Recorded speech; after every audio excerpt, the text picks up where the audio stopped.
The VARDAN-Vidya Ancient Science of Prophecy. By Paul Twichell. Chapter 1 An Introduction to the VARDAN-Vidya. Those who enter into VARDAN, the ancient science of soul travel, must have their roots firmly established in the principles of this particular path to God.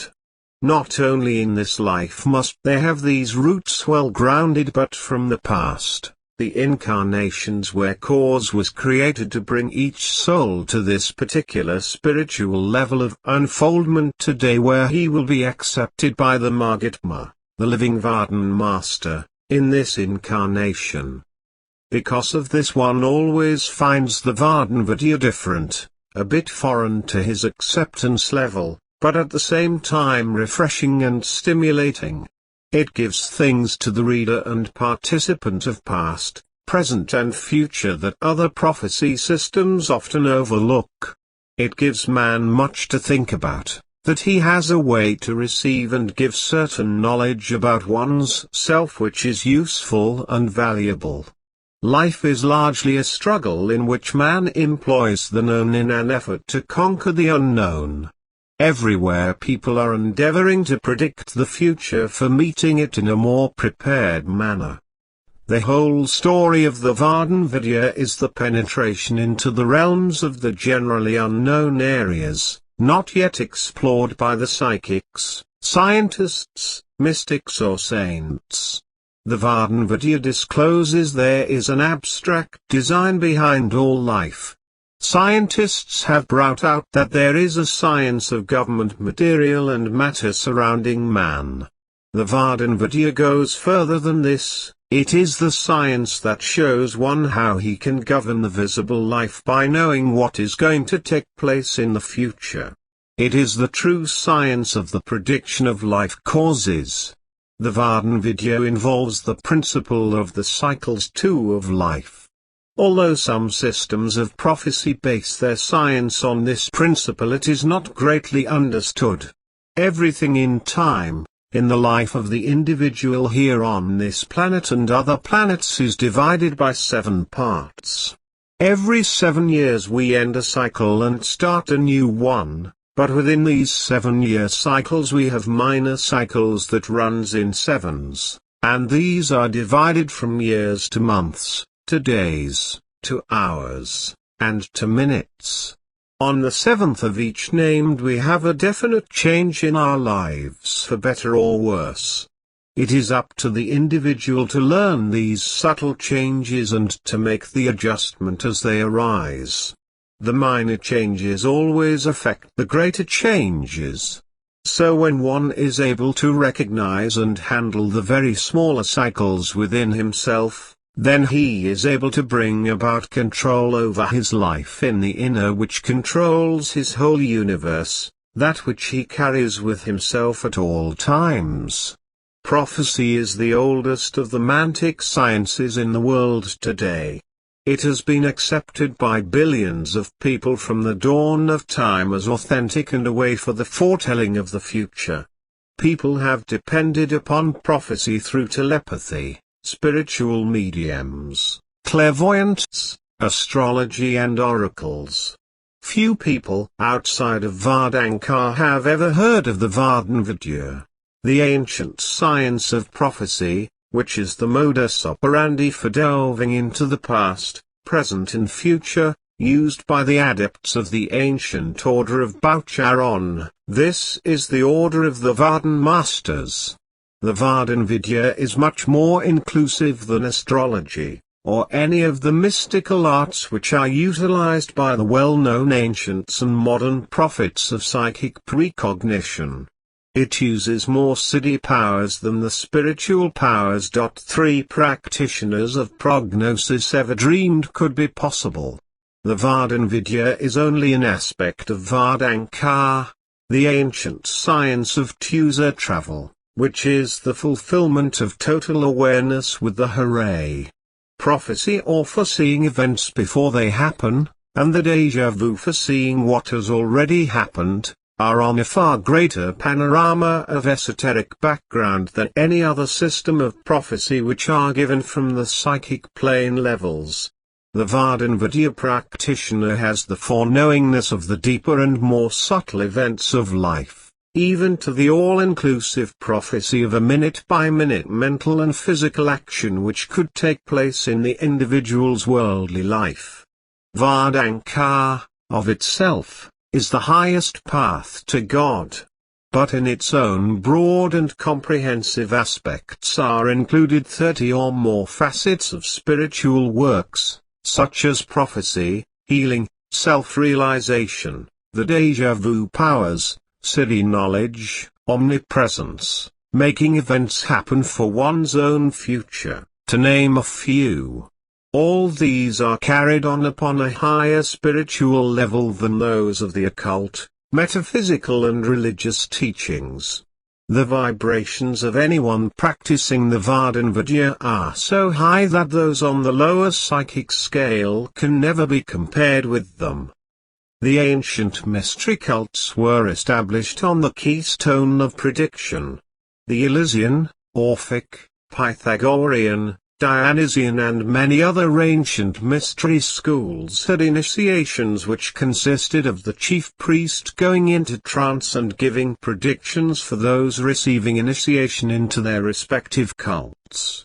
Most of the works with which members of a mystery school were concerned were based on predictions of some basis or other.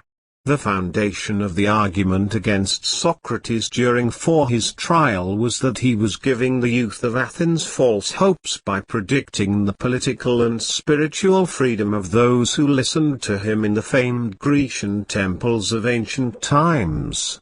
The most famous of all mystery cults in ancient times was the Oracle of Delphi in the Temple of Apollo at Delphi. Once during a visit to this famous oracle, which is now one of the great tourist sites of ancient Greece, I met an elderly man who made a sudden appearance as if out of thin air, who claimed the oracle still speaks to those who have the gifts of prophecy and divine insight. At first his words were taken lightly until while sitting alone at dusk on a great pile of ruins near what was the mouth of the Oracle of Delphi, its words came slowly and distinctly. After the first shock of surprise and recognition that it was not a human voice speaking, I slowly began to understand what was being said. Frankly, I rose and looked about to learn who was playing pranks, but found no one within the vicinity. The gates to the oracle grounds had been closed and I had slipped in without detection, thinking that at any time a guard would appear to order me out. A gentle breeze rustled the leaves of a tree nearby, but to me, through this rustling, a deep voice spoke. Beloved one, who in these times has been given wisdom to know and understand the gods are immortal, and still have power to grant those willing to listen the power of prophecy and wisdom, you will know and understand the future, past and present of all beings and things. This gift has been given you now. I knew in a flash that it was the voice of Apollo, the divine god of Greece, whose temple ruins I now stood upon.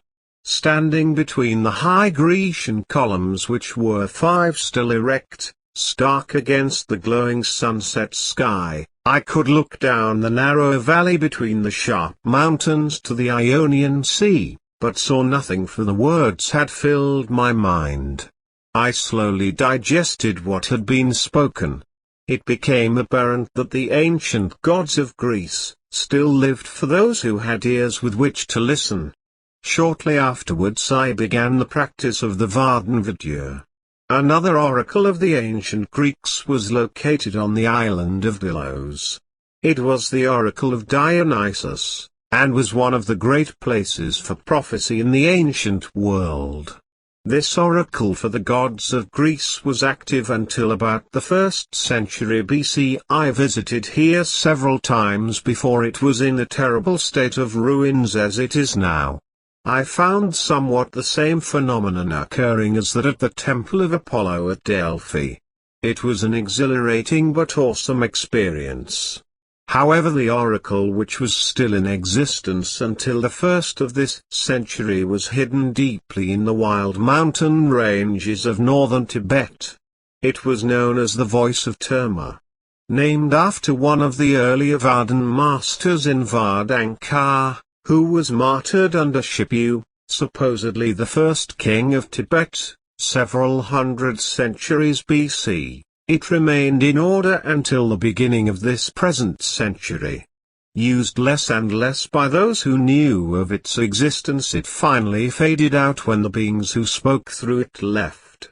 I visited this oracle twice with Rebazataz.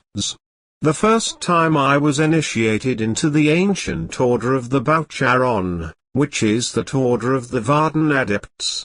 The next time to confirm some of the prophecies of my mission in this life, the first being at the time of my birth by an old Cherokee who told my mother that she was to give birth to the emissary of the New World message called Vardanka.6. The oracle was one of the oldest on this planet and was used until about 70 years ago by the VARDAN Masters when initiating Chelas into the Ancient Order of the Boucharon.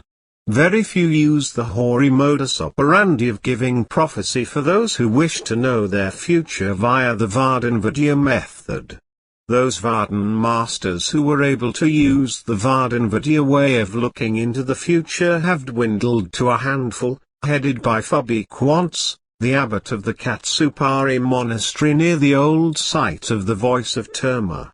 People who are interested do have the VARDAN-Vidya readings. But anyone who wants to learn anything about this method of prophecy must expect a long, arduous apprenticeship under the Margitma, the living VARDAN Master.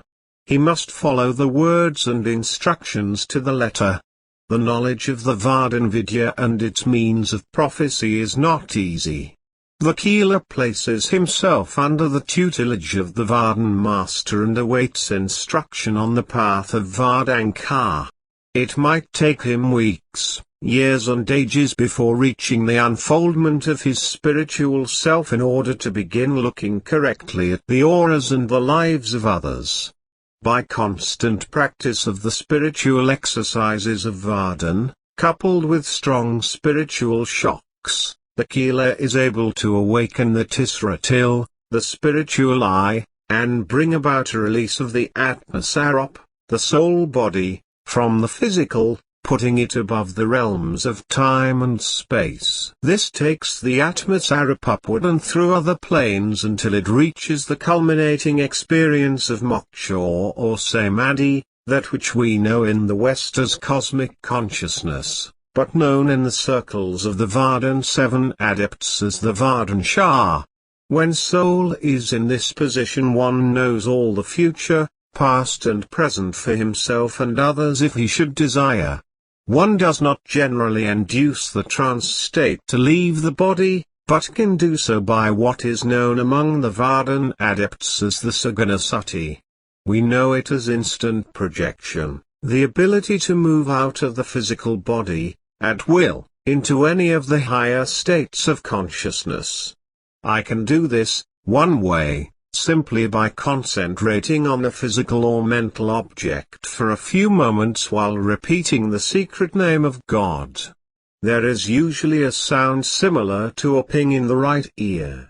At times, however, it sounds as loud as a mortar gun.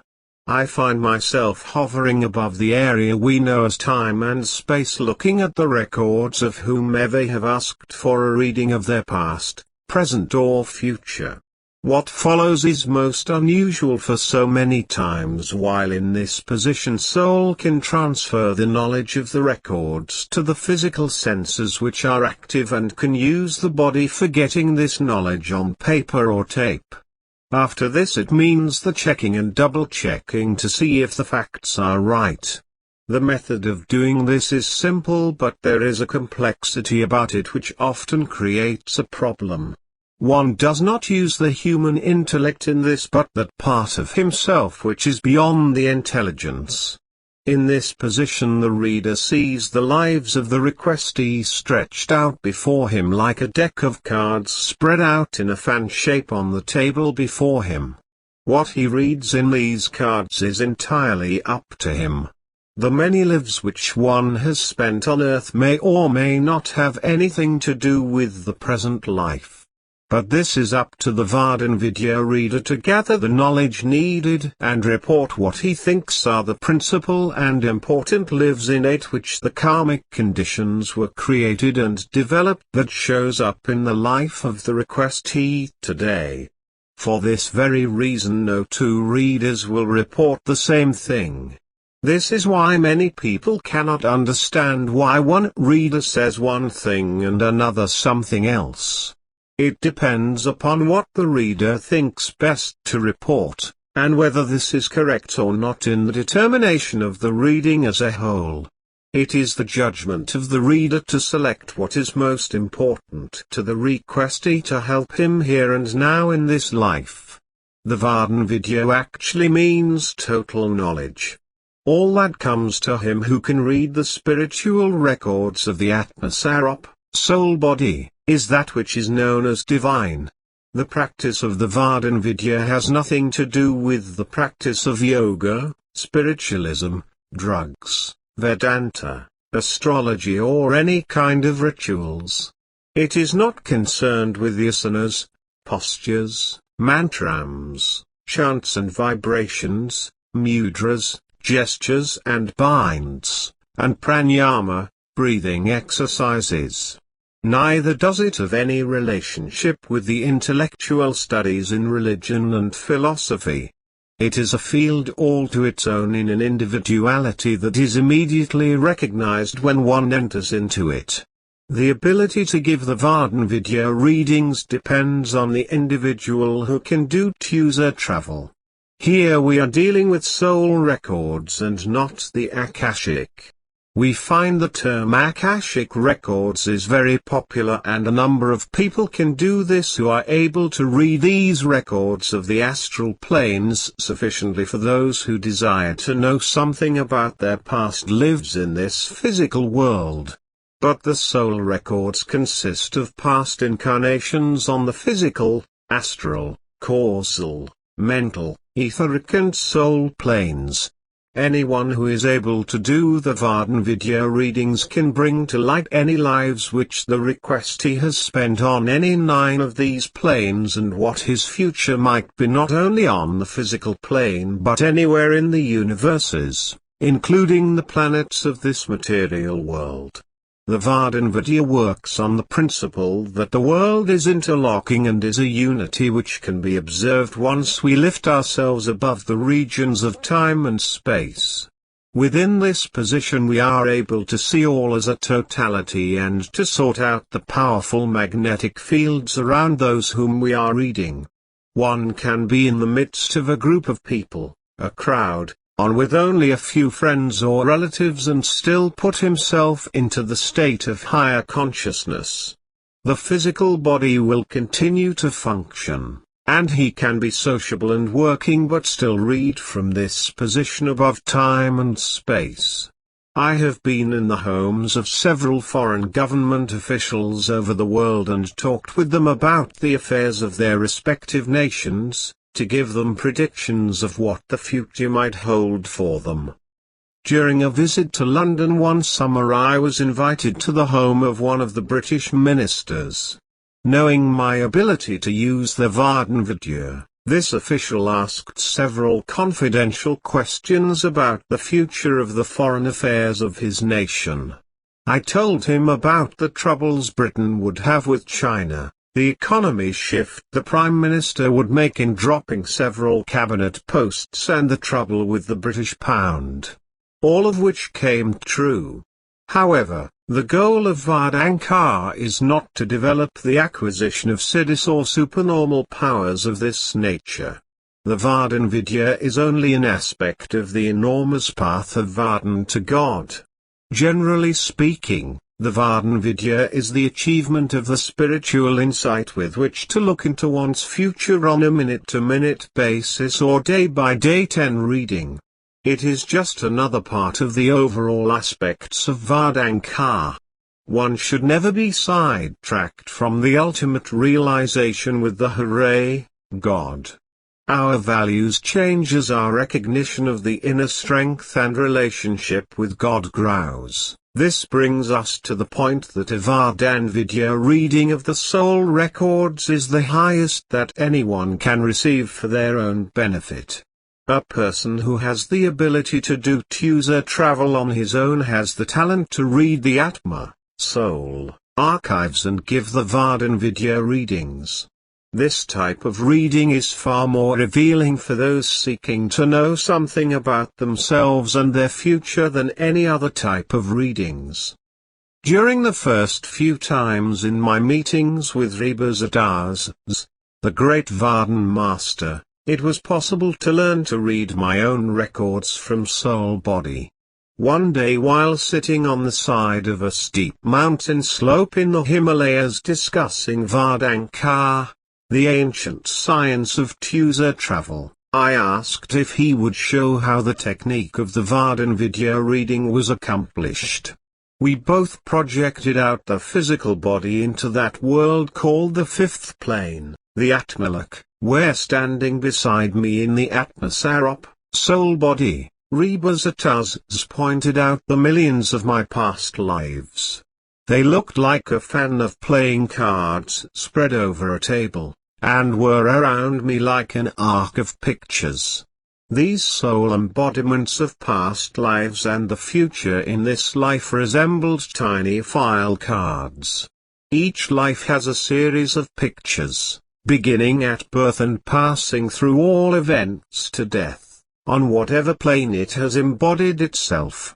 We find perhaps several million of these tiny pictures of past lives existing in each soul, each with a series on every individual life that we have spent somewhere on some plane within the 11 lower worlds, for example, physical, astral, causal, mental, etheric and soul planes.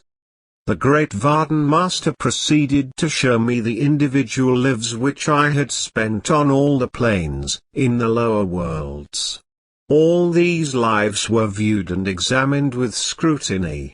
We were able to look over all the lives needed to be analyzed at the time from this lofty position. We were in the field of total awareness and able to retain a knowledge of what these pictures represented in my long existence in the lower worlds, without looking, as we must do in the lower or psychic planes where matter, energy, space and time must be taken into consideration.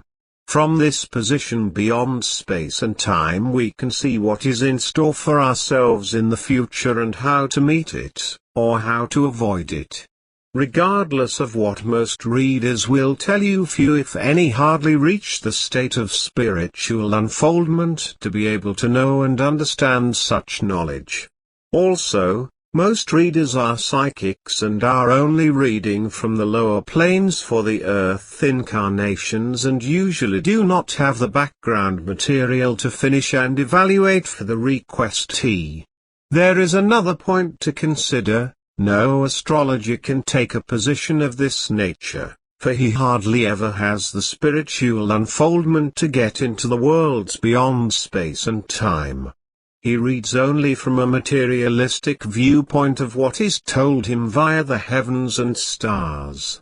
This is all that he can give, and never is he able to advise the client what to do. He can only show this is the map of the road ahead for you, and you can take it or not. He never reads past incarnations nor is able to do hardly any advising on spiritual matters which might concern the individual who is getting a reading from him. Almost anyone who has become proficient at teja travel can reach the records of those who request readings of this nature. He bypasses the aberrations of the reader to reach the 12th high consciousness and give all that is possible to whom he is reading. However, It must be remembered that since these records must be transferred into the physical language via the physical senses, that human limitations may establish barriers. The readings will have a certain amount of constriction when given, and it should be considered in this light. I have many case histories of the VARDAN-Vidya readings on individuals in my files, plus the cases of persons whose desire has been to know their incarnations on the other planets in this universe. Each was carefully traced out for him, showing the various lives he spent on these planets before moving to the Earth world. It was shown how he moved from planet to planet during his many lives. In one case I have shown how one person was the member of a superior order of beings who traveled in spaceships and in the atmosarop, soul body. Another case history was the story of soul's records of a person's lives on the astral plane between his physical incarnations. It is not a difficult task to read these lives on any particular plane once anyone has caught the knack of user travel. This isn't astral projection, as I have said before, but much different from this phenomenon. There are the VARDAN-Vidya readings, particularly one whose records I read for him and predicted his future, almost minute by minute for 2 months. But wouldn't go any further than this because of a lack of time and space in making up such a report. The cost in doing such a reading is too prohibitive, and it's much better for the requestee to receive a general outline of his future for one ahead instead of going into such detail. For example, I had a woman whom I said would have an automobile accident if she went into the downtown area of her city during a given period. But she took no chances and stayed home for 1 whole year, not putting her foot beyond the boundary of her yard. This was not the purpose of the reading. I was only warning her what could happen provided that she did not keep her eyes open and her senses aware of what might happen. I only laid down a roadmap, not a dogma of law. We make no attempt to discuss or assist in anyone's problems unless asked to do so, for according to the spiritual law, the individual consciousness of a person is his home, and we cannot enter unless invited. The reader of the soul records always practices vairag, the detachment of himself from the emotional and mental states of those for whom he is investigating these records. Under no circumstances can he become involved in the problems of others except to assist them. So many people write and state that their purpose for gaining the higher consciousness and learning to read the records for others is to help people. This is a negative approach and should rightly be considered as so, but few persons know and understand this point of view because they believe that it is their mission of God on earth to help others. This is particularly true of those who are unable to help themselves.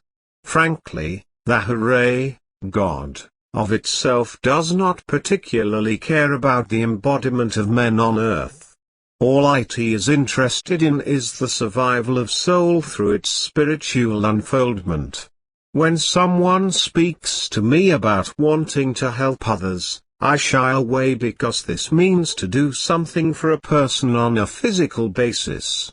This is good intentions, but the actual true purpose of why we are here is to get the spiritual experiences in life so that we can return to the Hooray to become a co-worker with it. This is our only 14 purpose, and wanting to heal someone and help them in a problem may not at all be giving that person assistance in any spiritual direction or unfoldment. Soul records are the most important part of any individual, for all his life files are kept here on the soul plane, not, as believed in the lower plane bodies. The respective records of lives spent in the various planes are established on each plane, but the collective records altogether are on the soul plane. One reader may read off the physical or astral plane, another off the causal and mental, but it's usually a VARDAN-Vidya reader who can do readings off the soul plane. It is true of many planes that we live upon are not registered during our human existence as memories. But it's an apparently easy task for anyone to read these lives for a person provided he is apt at the VARDAN-Vidya readings. For example, if we are living on the mental plane and reincarnate in the astral instead of the physical, then it is not any more difficult to read these records than any others.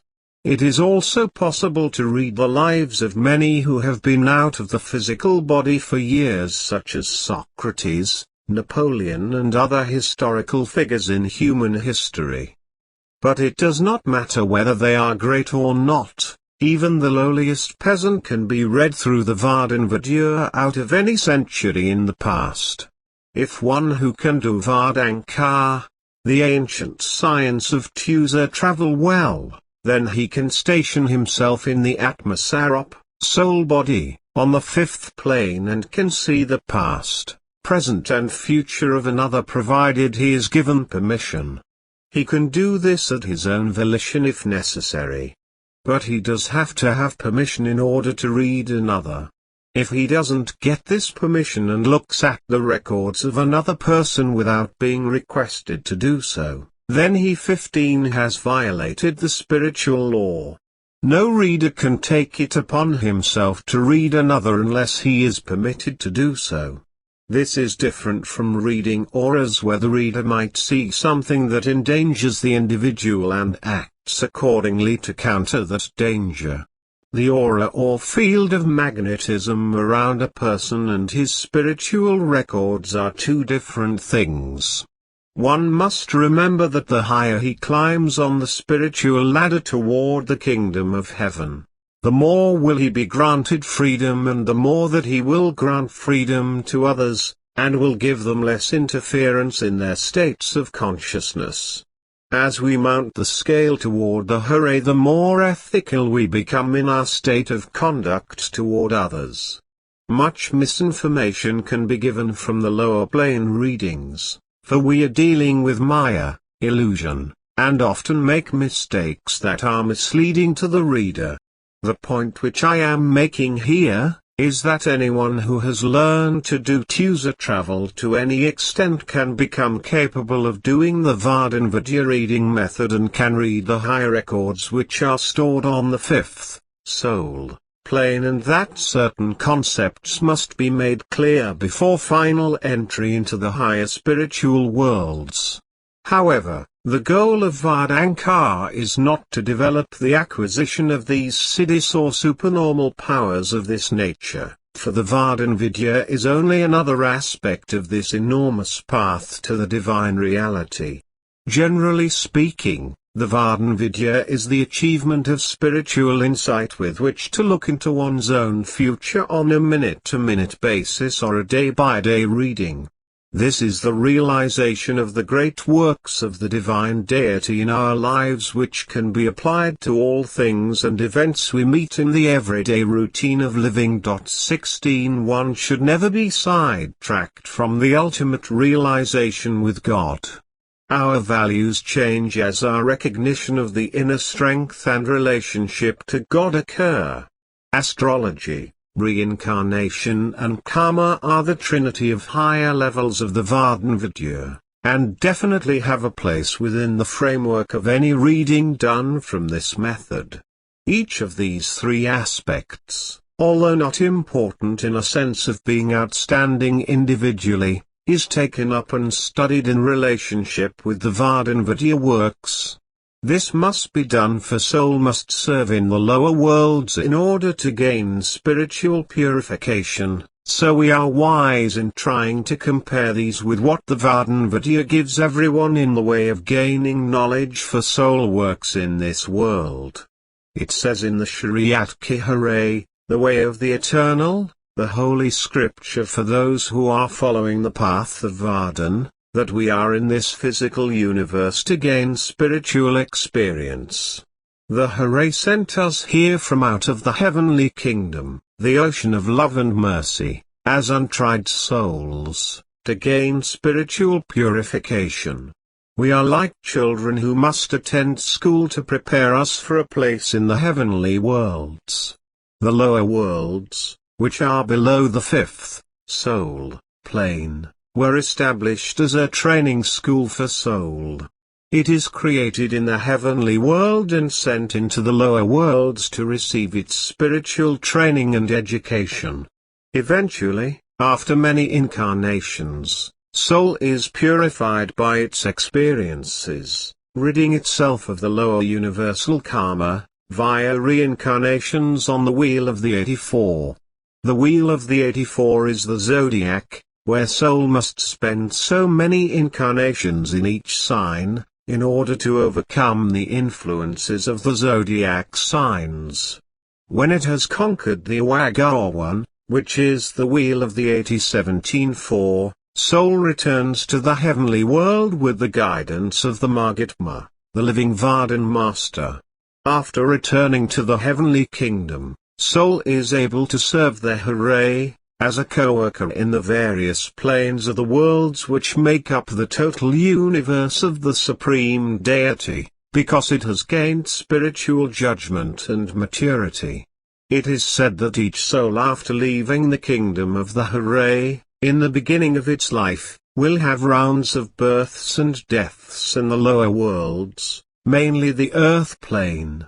This includes the various and different species of living beings that it must pass through to the human apex, and its many lives in the form of man and woman.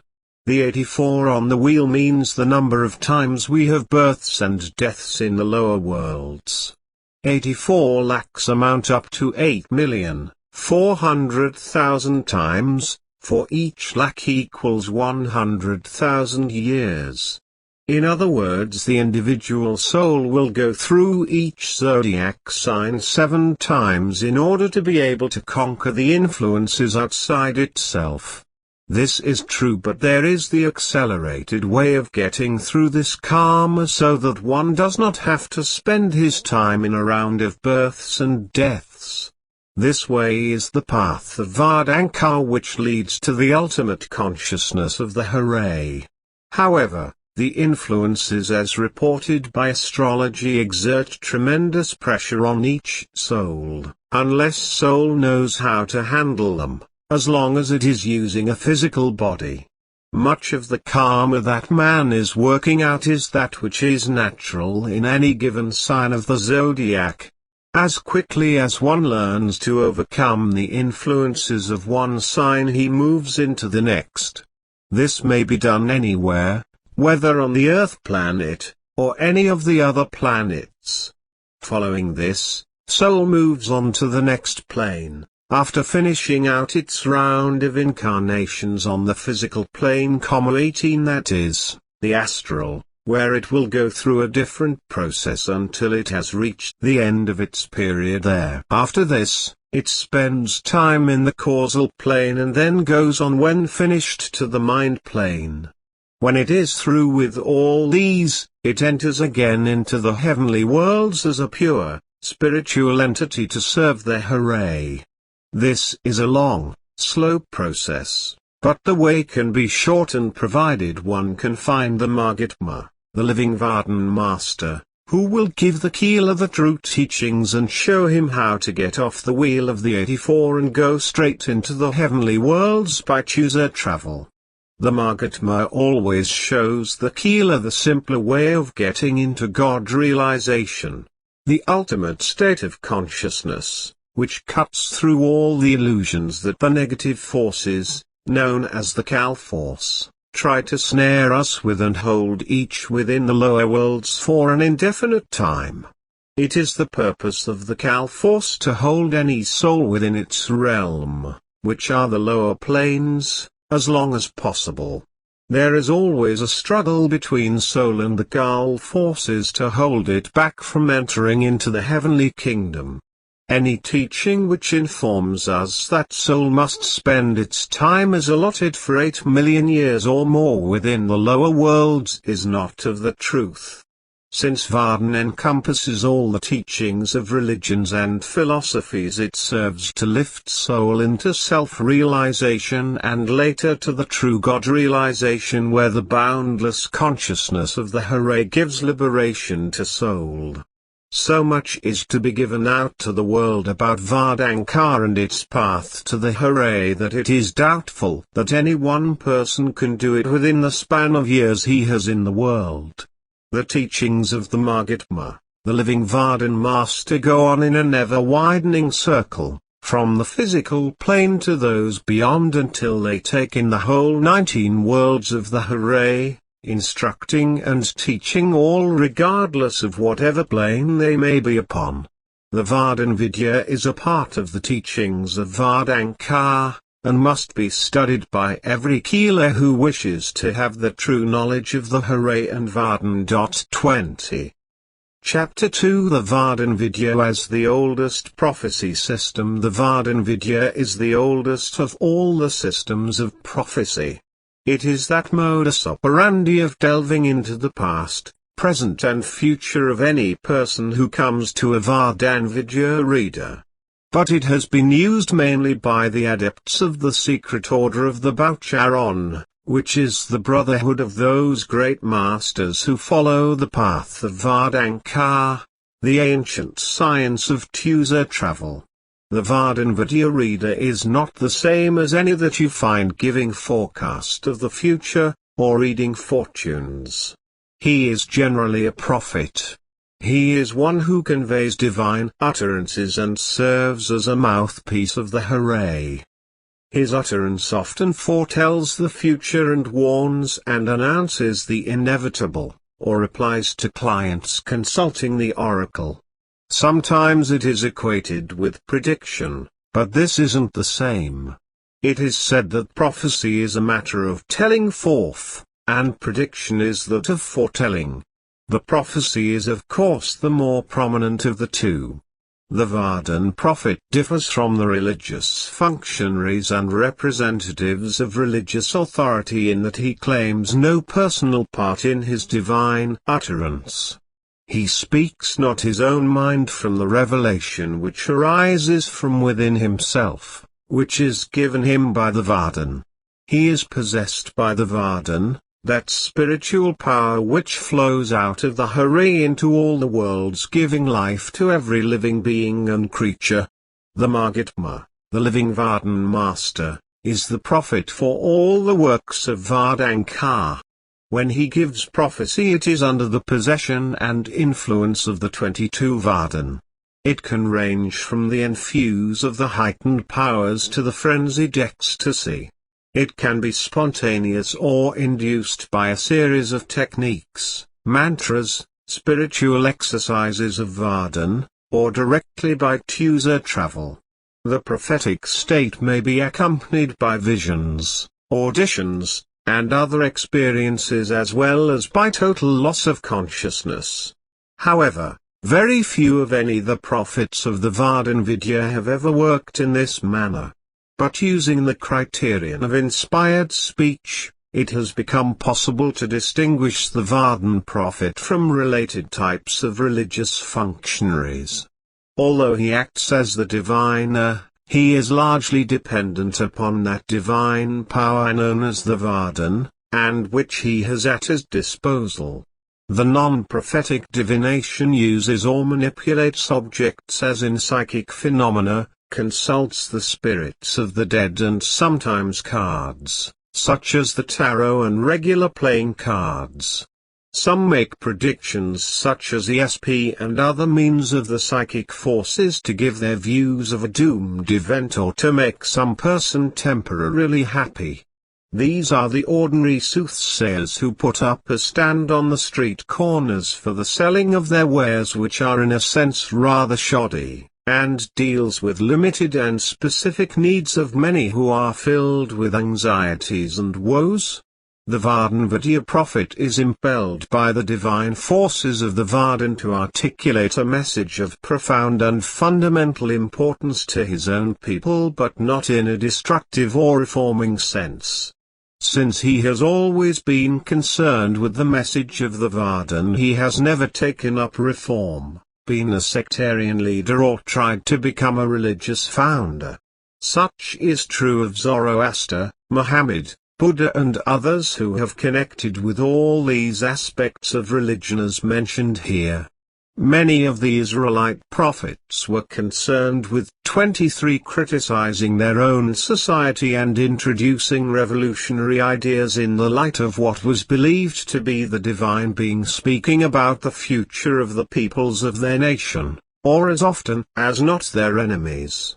Prophets as a distinct class within the Israelite society first appeared in the days of Samuel and Saul, about the 10th century BC. The tradition of these uncontrollable spokesmen for the God of Israel occupied an important position within the community, as much as the VARDAN-Vidya prophet does today within the world community.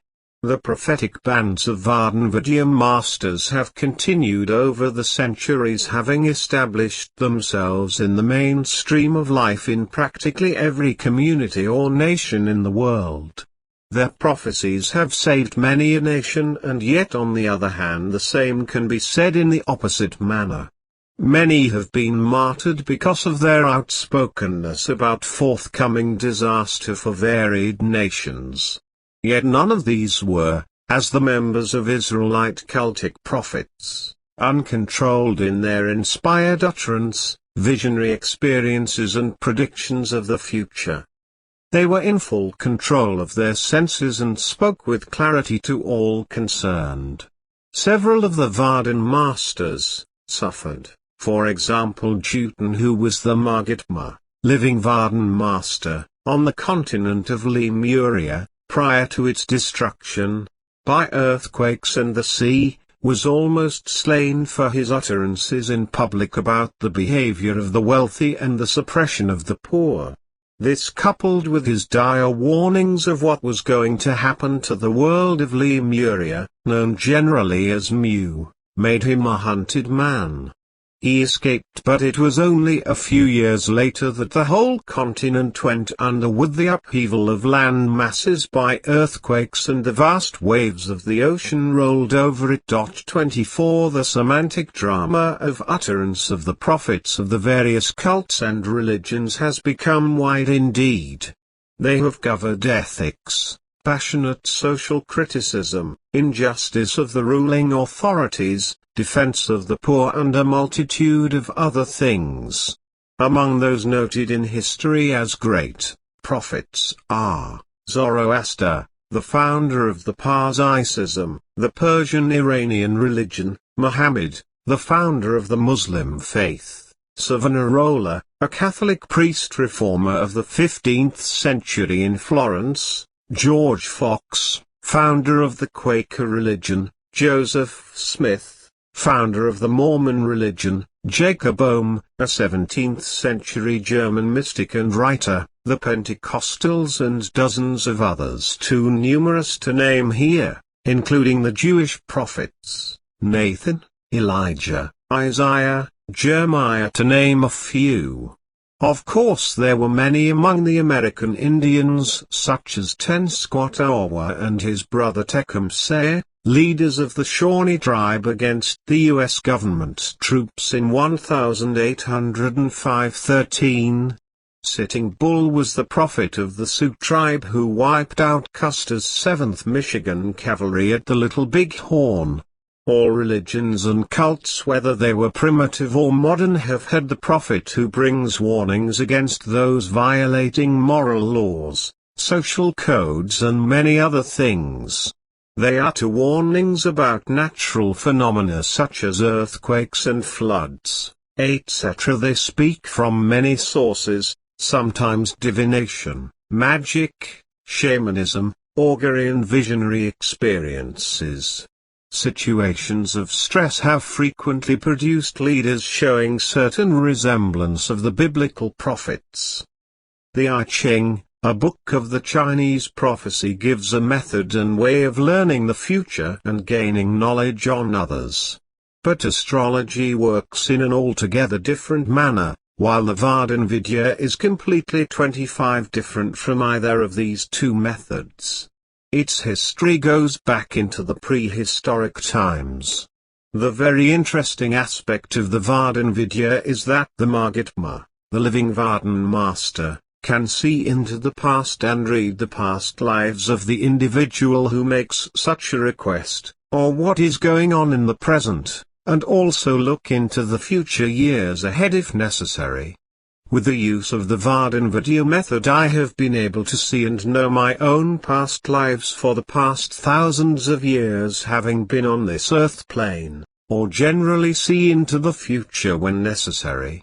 Although I lived in the tumultuous times of Jesus, it's possible to look back into that particular life today with a more objective viewpoint and see that he was the victim of a plot created by the rebels who were trying to overthrow the Roman government and by his own disciples. All through history have I lived, but as said, now it's feasible to look into the past and see what really took place.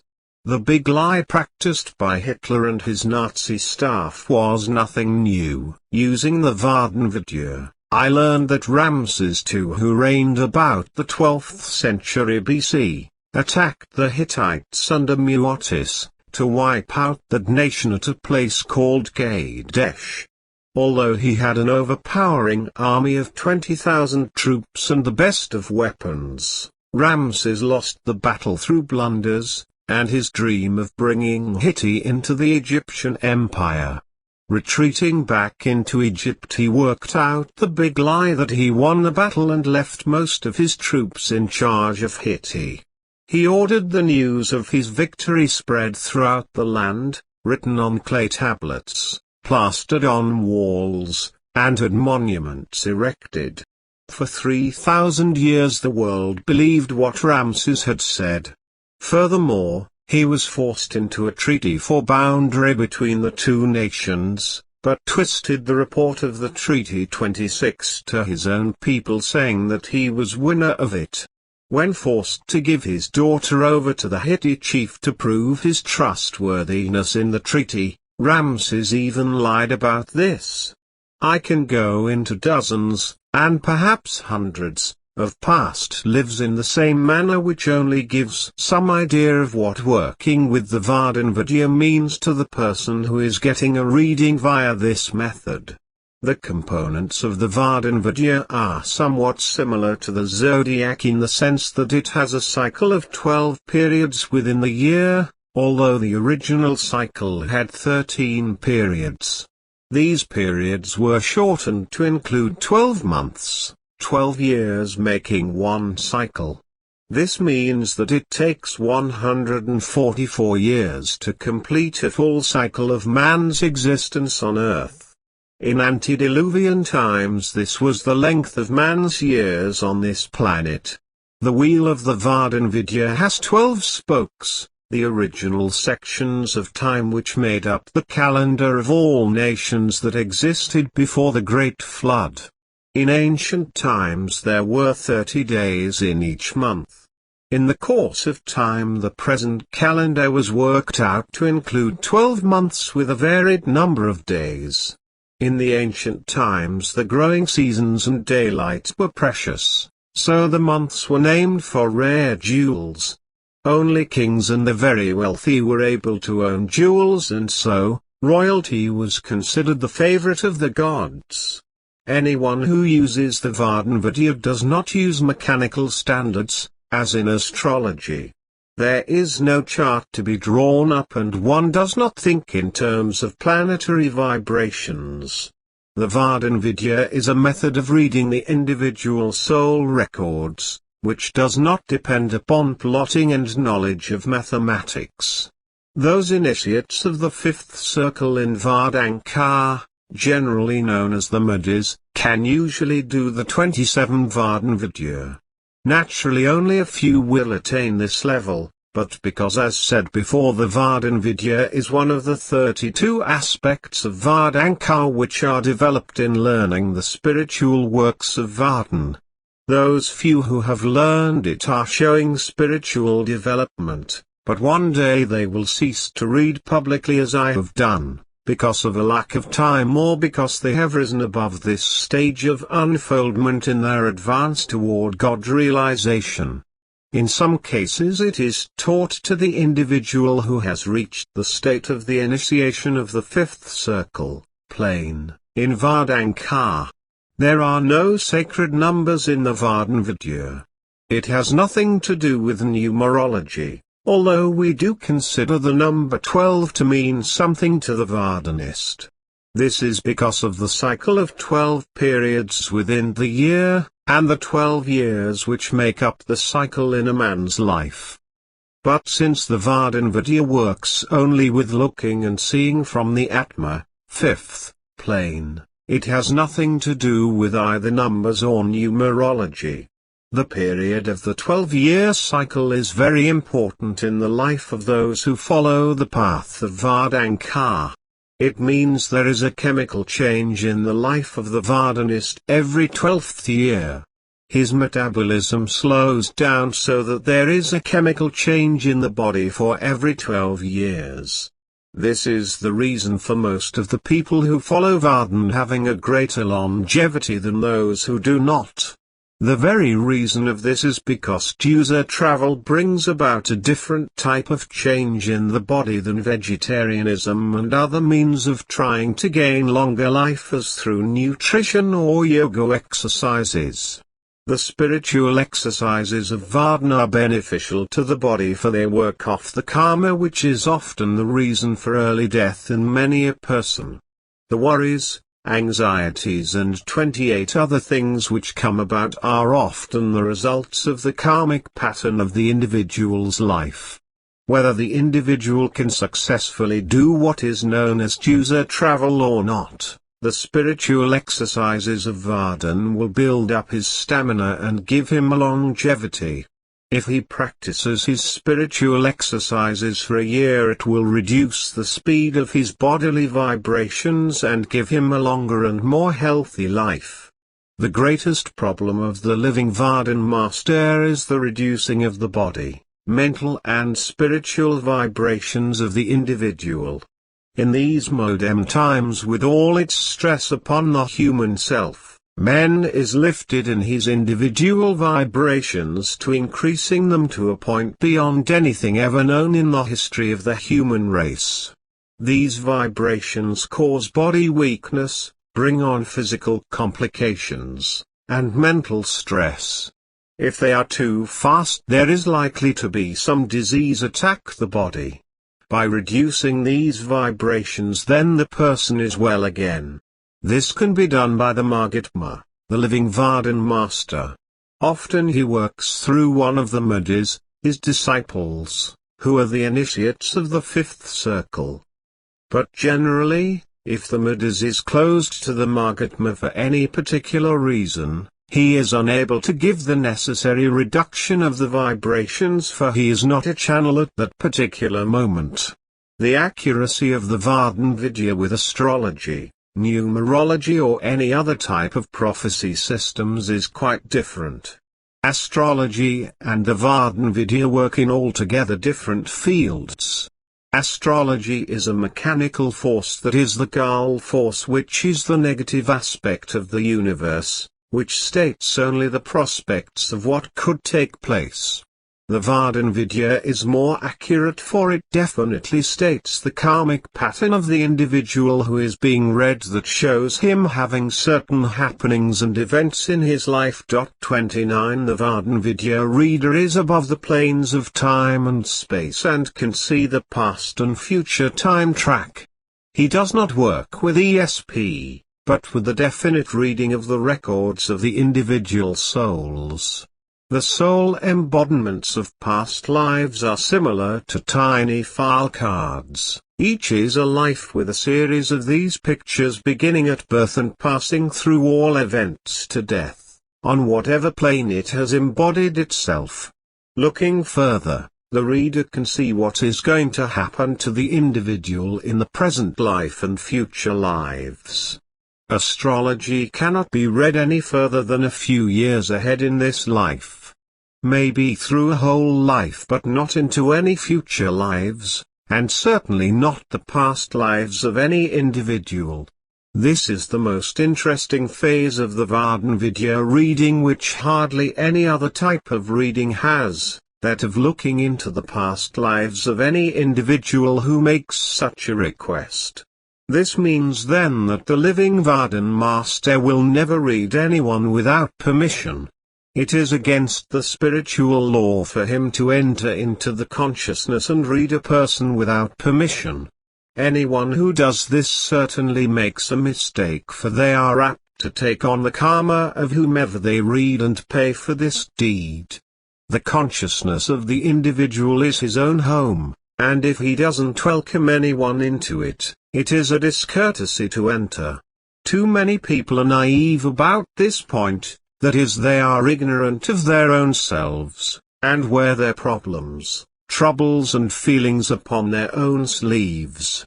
In doing so they invite anyone to enter their house of consciousness, which is like welcoming a criminal or a murderer into it. This is why one must be cautious in speaking about his inner thoughts to others, such as revealing his experiences in the esoteric worlds, or making known his problems to those who do not have the least of experience in advising or consulting of them.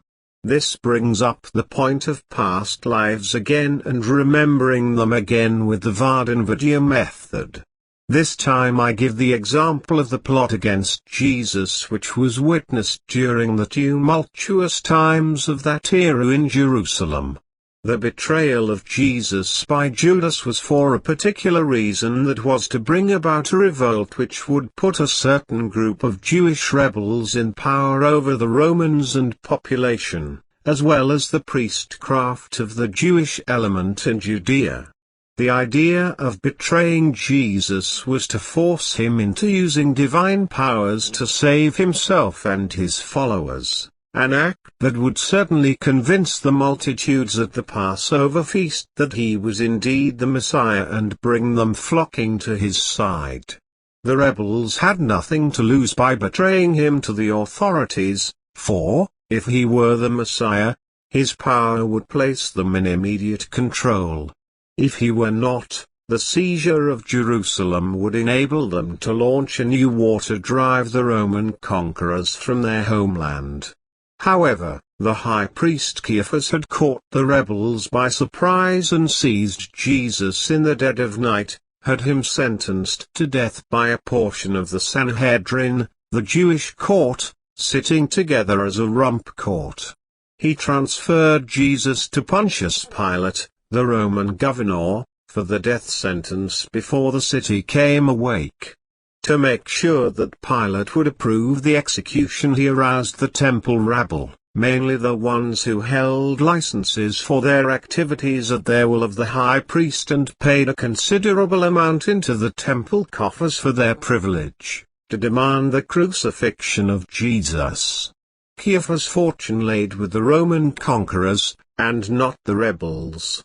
He again broke up another of the many plans with which the Jewish loyal groups had sought to wrestle the control of the Judean heartland and the city of Jerusalem 31 from Rome. He plotted it so well that he became the favorite of the Roman authorities. The cycles of the VARDAN-Vidya, which is divided into 12 years, is called the Loka. There is also another cycle of years for the VARDAN-Vidya system known as the Rabjung, which consists of 60 years. The year in which each month is named after certain precious jewels, is followed by the 12-year period in which each year is named after the certain elements of nature. It is used for divination of the individual who has requested a reading for what is called a short-term period. The 60-year cycle is used for generally the natal divination of the individual from birth to grave. Often, as in the old days, the reading would run over this period and sometimes include 2 60-year cycles or perhaps 3 cycles. Sometimes the child who is given a VARDAN-Vidya reading at his birth is also advised to wear certain stones, especially that under which month he is born. If it is the month of the diamond, he should be given a diamond by his parents shortly after the VARDAN-Vidya reading, blessed by the Mahatma, the living VARDAN Master, and worn on his person for the rest of his life. He may also be given a VARDAN amulet which can be kept on his person during his lifetime. The main purpose of the VARDAN-Vidya is to give man an understanding of himself.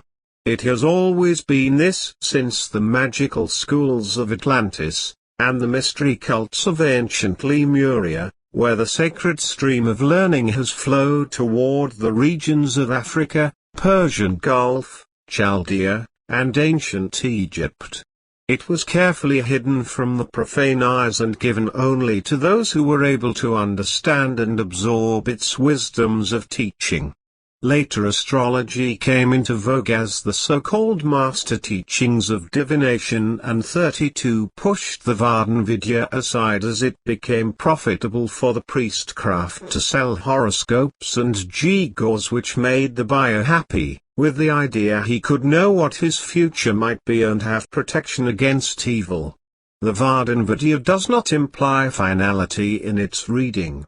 On the contrary, probably 2/3 of man's so-called misfortunes are the results of his ignorance. Man, when ignorant of the laws of the spiritual worlds which control his existence and destiny, is somewhat like a lifeless log floating with the stream. It may be that the various currents of the river will carry him safely to the river's mouth and launch him uninjured upon the great ocean of love and mercy. But it is more likely that the winding course of the river of life will land him in a sandbar of trouble where he will remain for the balance of his days. It could be that he might be liberated by some stronger current which could float him again into some whirlpool of destruction. Either way, he has little chance of salvation until he has taken up the path of Vardhanka. Under such a state of bondage, the VARDAN-Vidya tends to release the individual. Knowledge isn't the final answer, but it is certainly a step along the way to God in helping relieve human suffering and social ignominy. Love is the real liberator, and it comes in the understanding of what one's life is and can be through the VARDAN-Vidya. The VARDAN-Vidya, in its purity, through forming a system of divination, is totally unconnected with either fortune-telling or sensitive, irresponsible mediumship. It is a divine science of prophecy in which the knowledge and understanding of the past, present and future become blended in a natural, harmonious manner. They begin to work together for the benefit of one's own life and understanding.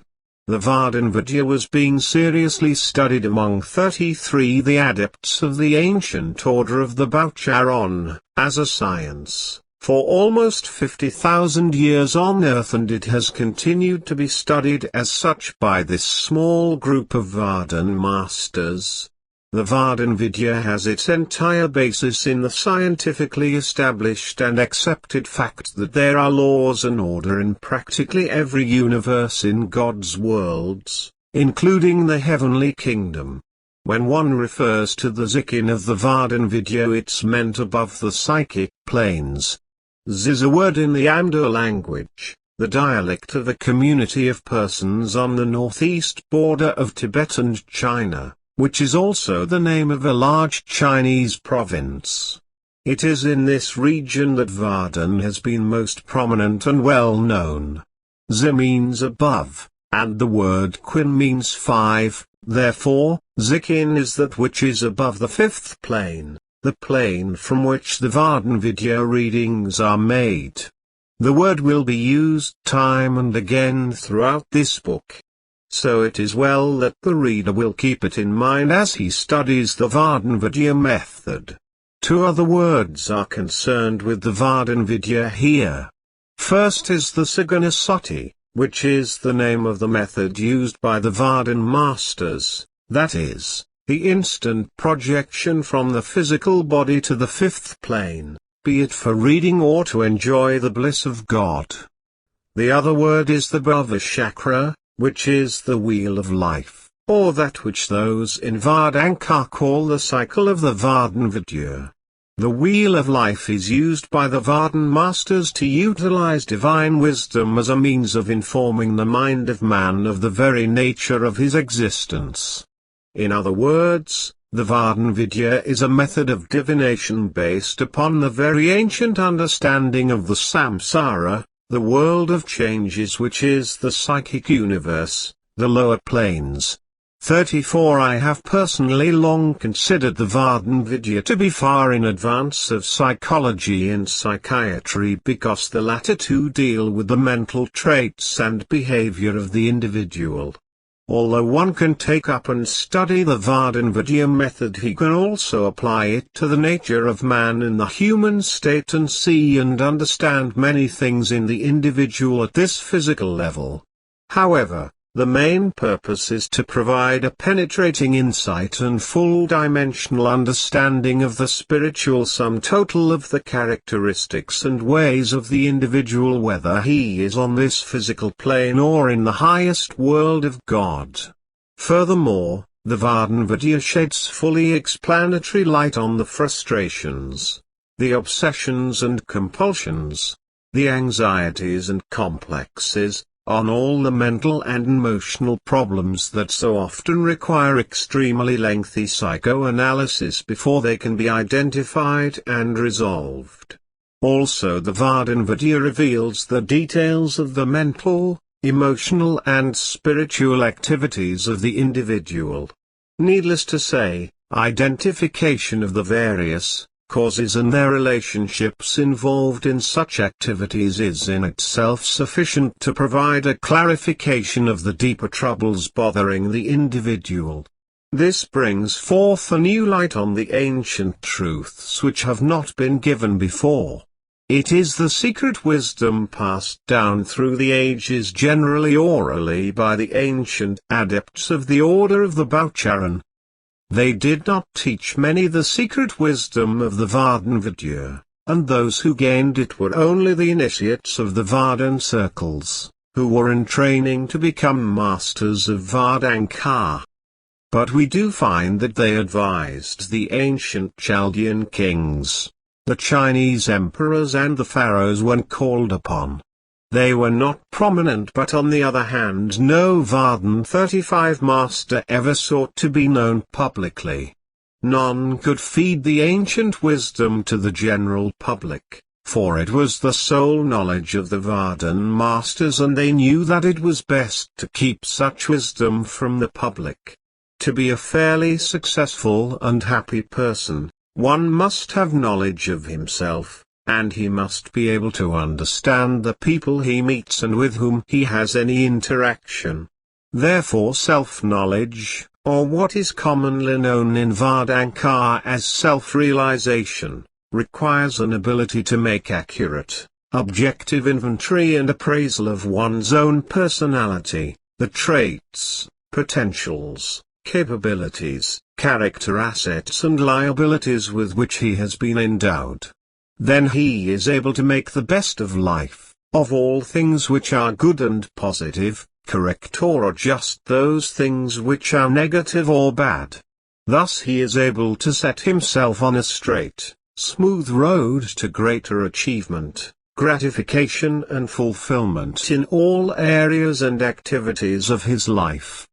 There is one great rule that goes in the VARDAN-Vidya. Whosoever and whatsoever is born or done at a given moment of time has the qualities of that moment of time. We have to abide by this rule, for it gives each of us that opportunity to examine ourselves minutely and gain new, sharp insights into one's own particular nature at all levels of existence.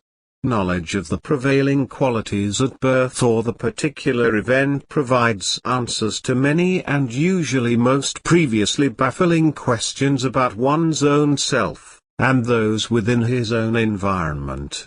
Then once the qualities and influences of the various planes come into focus with the individual, one has an in-depth study which eliminates very little in the individual's spiritual and physical makeup. Whatever problem is bothering that individual will certainly be in the foreground, and proper steps are taken to eliminate it through the VARDAN-Vidya. 36 A lot of philosophy and background goes into the VARDAN-Vidya. For example, the life cycles of men, nations and planets are important in the readings through this method. These are important because they are connected with the journey of soul through all the cycles of time in order to perfect itself. By the use of measurement we can somewhat compare the months of the modern calendar with that of the ancient Vardan measurements of time. They are as follows: January, the month of the emerald, called a stick in the Vardan world, or the days of wisdom. February, the month of the bloodstone, called Uttarat, or days of love. March, the month of the jade, called Gavata, or days of joy.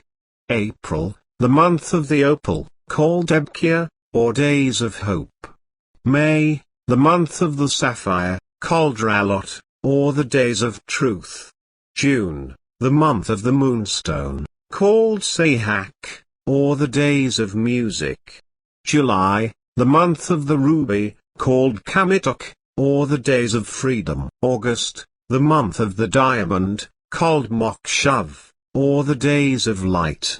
September, the month of the agate, called Zayani, or the days of friendship. October, the month of the jasper, called Perinama, or the days of beauty. November, the month of the pearl, called Horta, or the days of wealth. December, the month of the onyx, called Nimg, or the days of charity. 37 Men, nations, communities and planets are affected in a sense by higher vibrations which rotate every 12 years and change into a different cycle. Souls make up nations, communities, and inhabit planets as beings and human bodies. Therefore, they are influenced by the 12-year cycle. Each time a 12 cycle passes, a soul or group of souls are lifted higher into another level of spiritual unfoldment. The years within the 12-period cycle have each a name given, the name of some nature.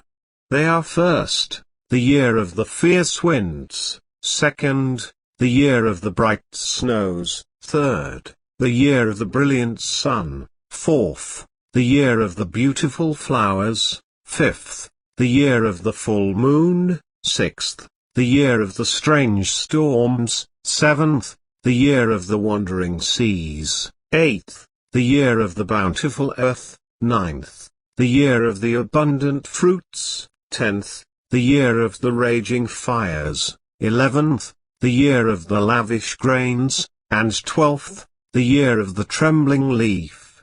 All of these work in harmony with one another, and each become individual years within the cycle. Men can live all 12 years within a single cycle as well as he can in a full period which takes in each individual year.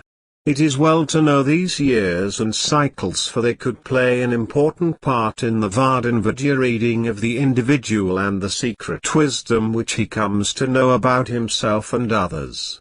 More will be given about them in later chapters.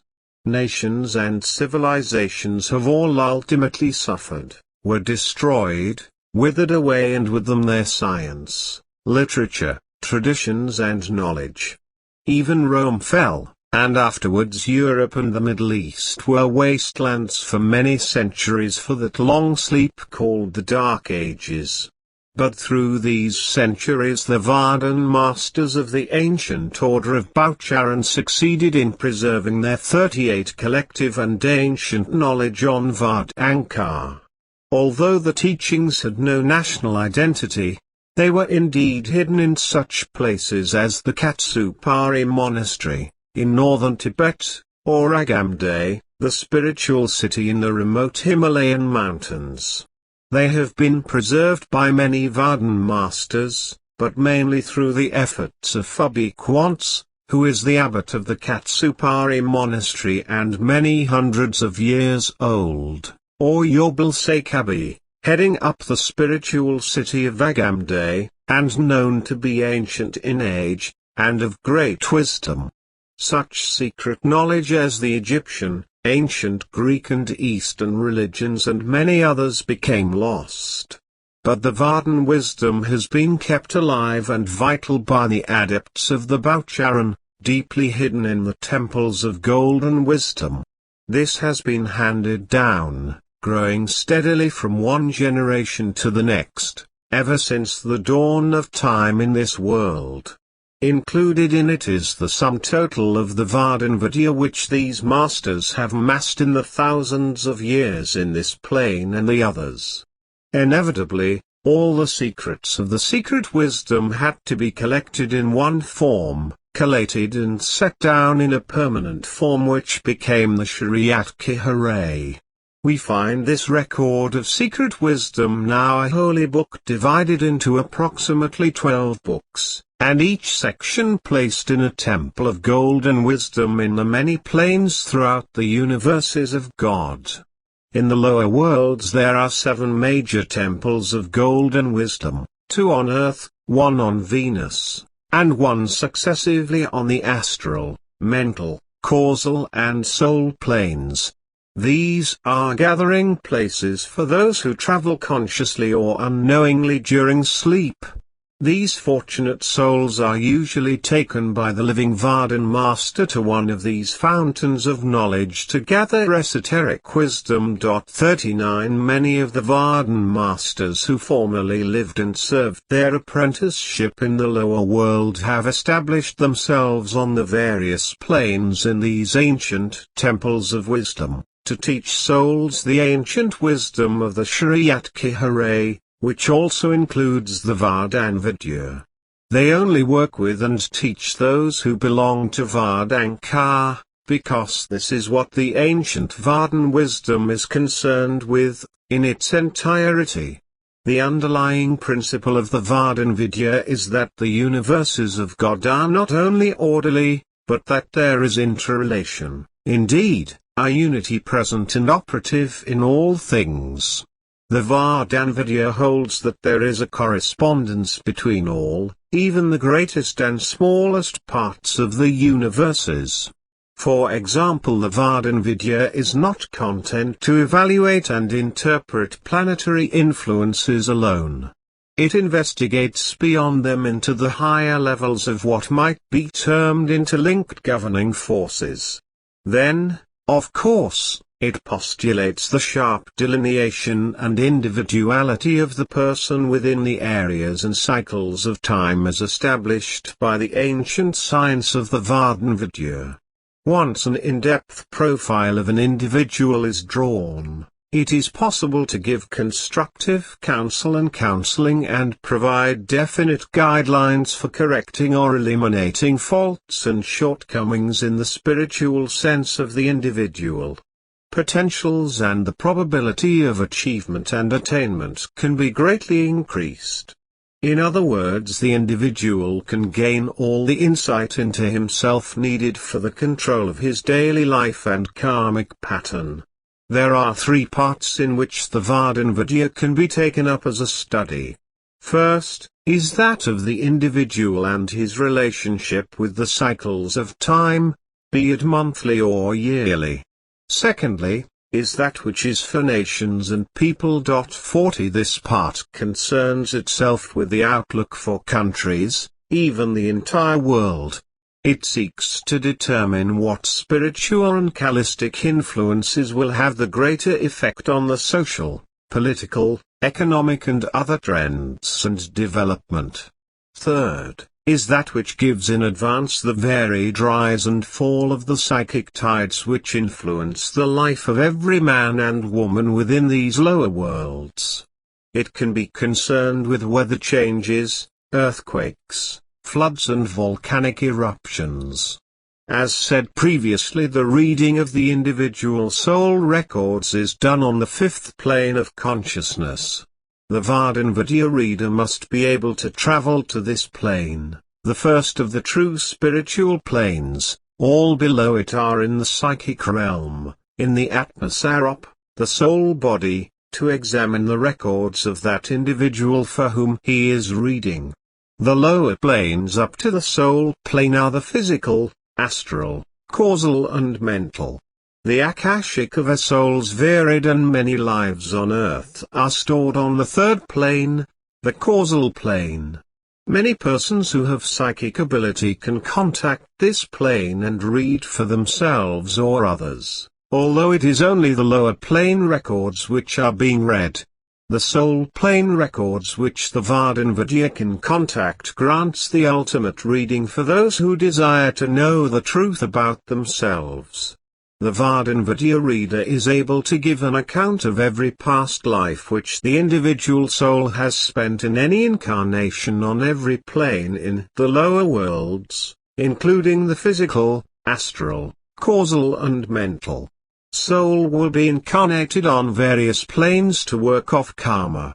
It spends time on these other planes in various incarnations, even after leaving the physical body, unless it's under the guidance of the Mahatma, the living VARDAN Master. Therefore astrology is only dealing with a single dimension, the physical plane. No astrologer can read the 41 past lives, nor the future lives of anyone. This does not mean there is any conflict with astrology and the VARDAN-Vidya, but that astrology does not go far enough in informing the reader. Many of his problems are karmic and come out of past lives, but astrology is not able to pinpoint these problems because they are beyond the planetary influences and worldly vibrations. So the individual who asks for a reading must think in terms of what he wants.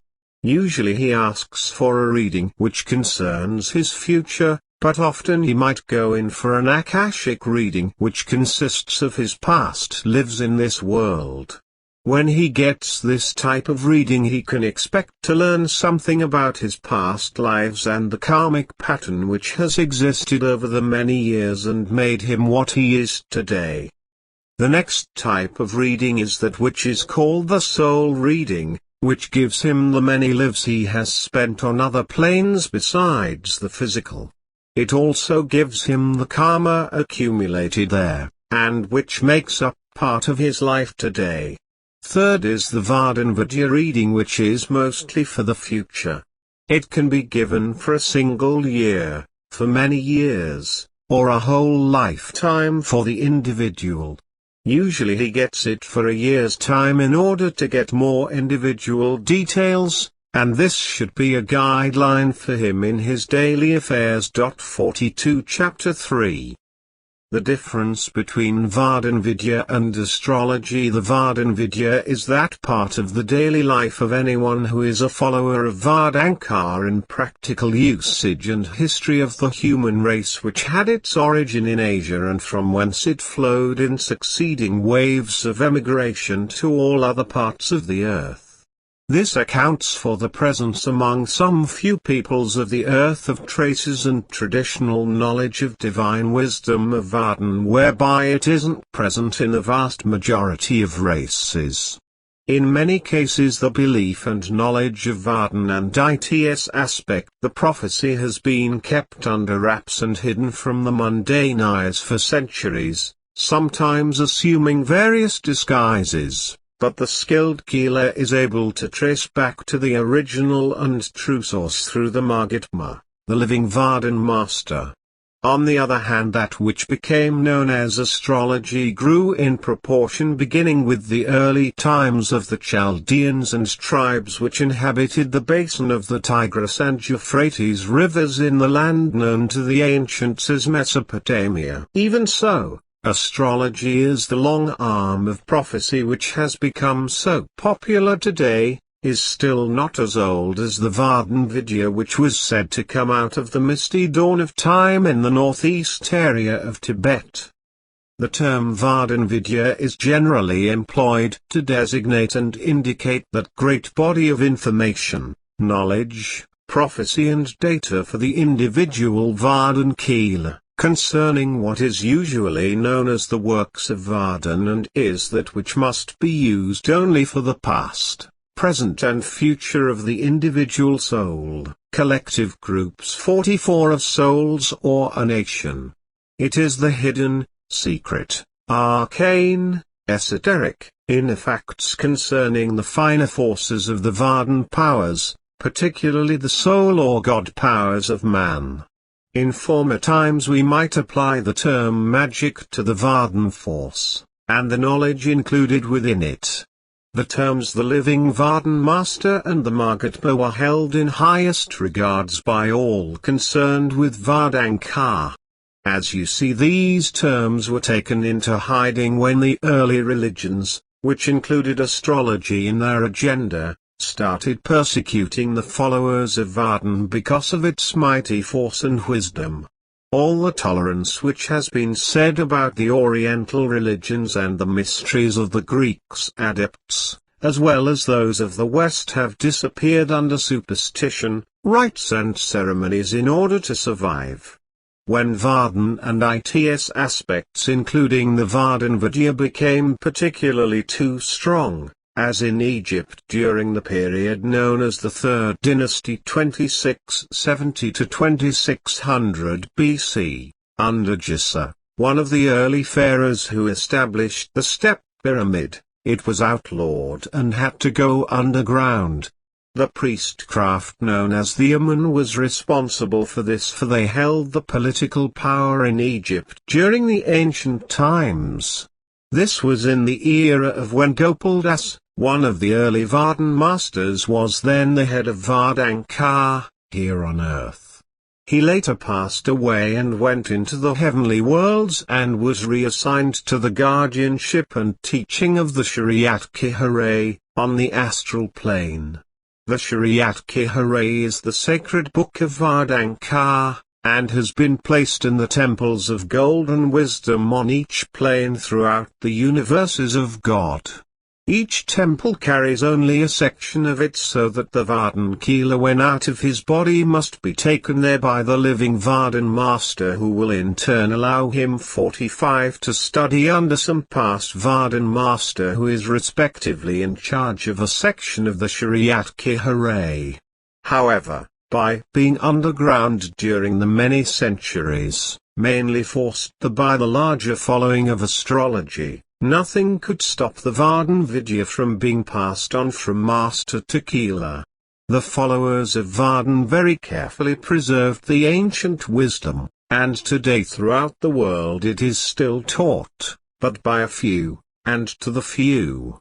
In certain carefully guarded circles, among the Vardan sages and seers, one must know how to give the right knock and he will be admitted to the Vardan fellowship, and will be given the teachings to which he is entitled along certain lines. There are two proverbs which generally express truth, as follows: when the Kila is ready, the master appears, and when the master approaches, the Kila will know his footsteps.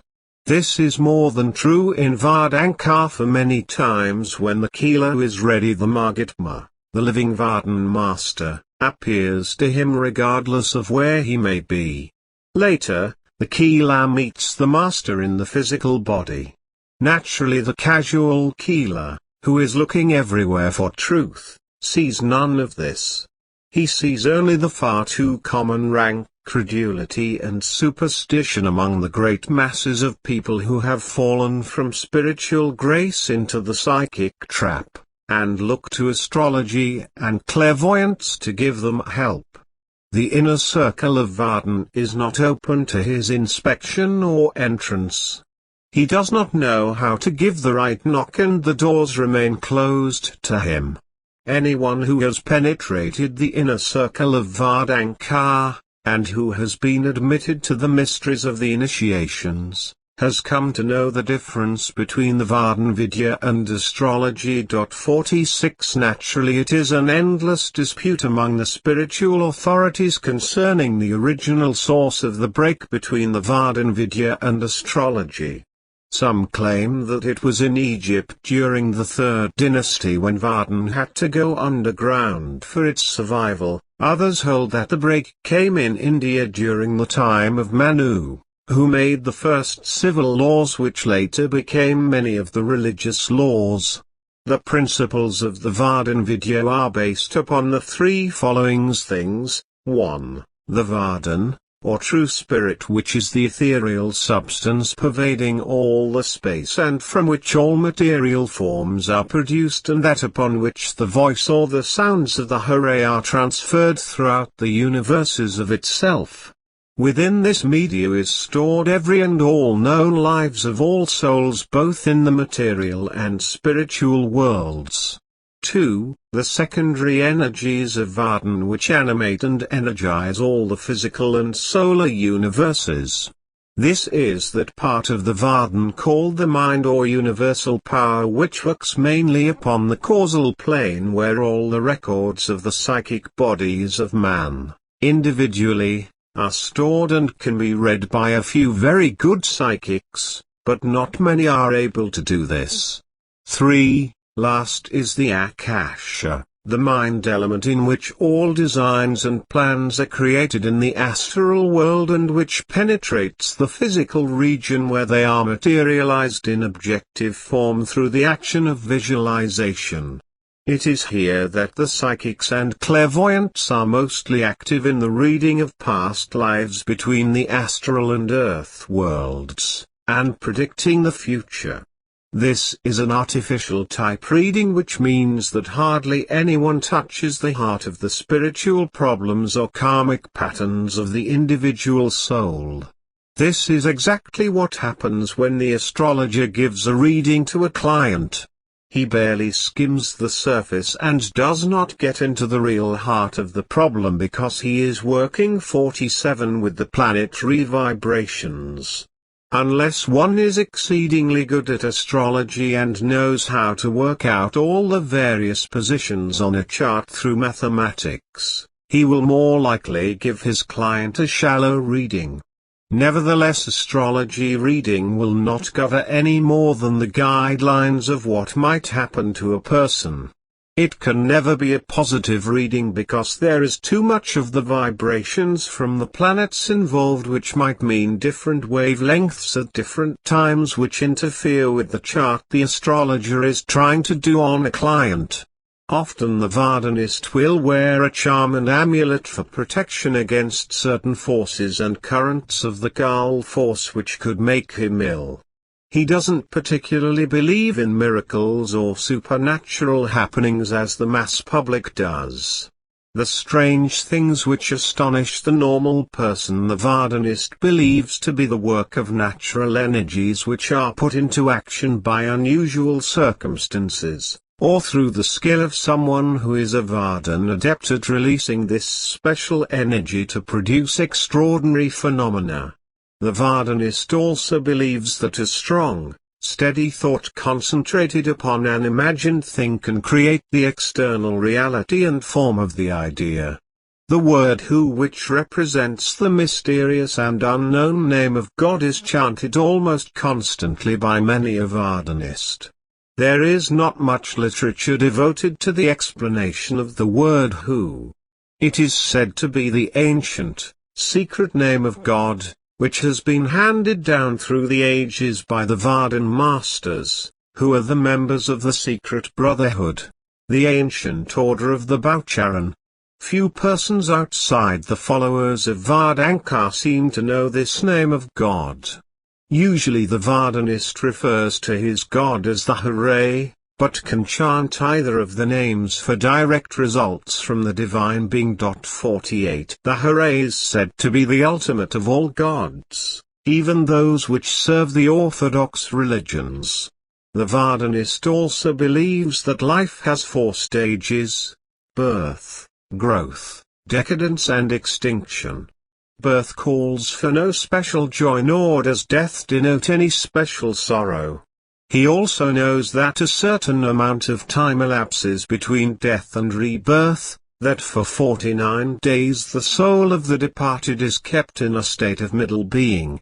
Only the VARDAN Masters and certain followers of VARDAN such as the modus, the initiates of the fifth plane, can break through this area of the 49 days and return or go into the higher worlds as desired. One is reborn or passes into the next higher planes in either a happy or unhappy state according to the good or evil he has done in the previous existence of life. A person by his actions and thoughts creates a magnetic pull which leads him into his next existence of life. This is why those who are the Vardanists, ones belonging to the Vardankar movement, have that happy opportunity of going beyond any of these lower planes, into the higher worlds of existence which are the true spiritual worlds of the Hare, God. The living VARDAN Master always teaches that it is of vast importance for any healer at the edge of death not to think of material things, that it is most necessary at this time that one have pleasant happy thoughts. Those Vardanists who attend the dying are concerned with the very last thoughts or words of the person, as this will give some indication as to what his rebirth will be. When death occurs, the VARDAN-Vidyist can be consulted as to where and on what the mind of the deceased rested in his last moments. The VARDAN-Vidyist decides what the contemplations of the individuals in the deceased's family and friends should be and which of the family should not be too close in the funeral arrangements because of the vibratory disharmonies. 49 This is an established fact and must be tied in with the individual's quest for identity. It is often that this quest cannot be fulfilled unless one first has the knowledge gained from the VARDAN-Vidya reading about himself. Of course, love and compassion is the first stirring within of knowledge. No one is favored over the other. For every poison of the mind there is an antidote. For example, the antidote for ignorance is awareness and knowledge, which can come through the VARDAN-Vidya reading. For anger there can be loving kindness, but there is always the reverse or the antidote, and it's up to each to find it, and having found it, to use it. The mystical symbolism relating to the Bhava chakra, which is the wheel of life, or that which those in Vardan call the cycle of the VARDAN-Vidya, and the human organism holds an important position in this system of prophecy.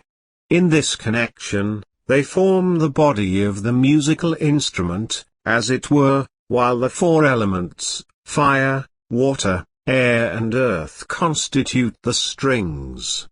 Man's body, where the VARDAN-Vidya is considered, is merely a sounding board for the notes struck by the heavenly musician during the performance of the opera. It will be noticed that fire, water, air and earth through the medium of their signs in the jewels of the months, especially the moonstone, jasper and sapphire, govern the central organs of the body. When these are in harmony with one another within their own spheres, the whole bodily health is good.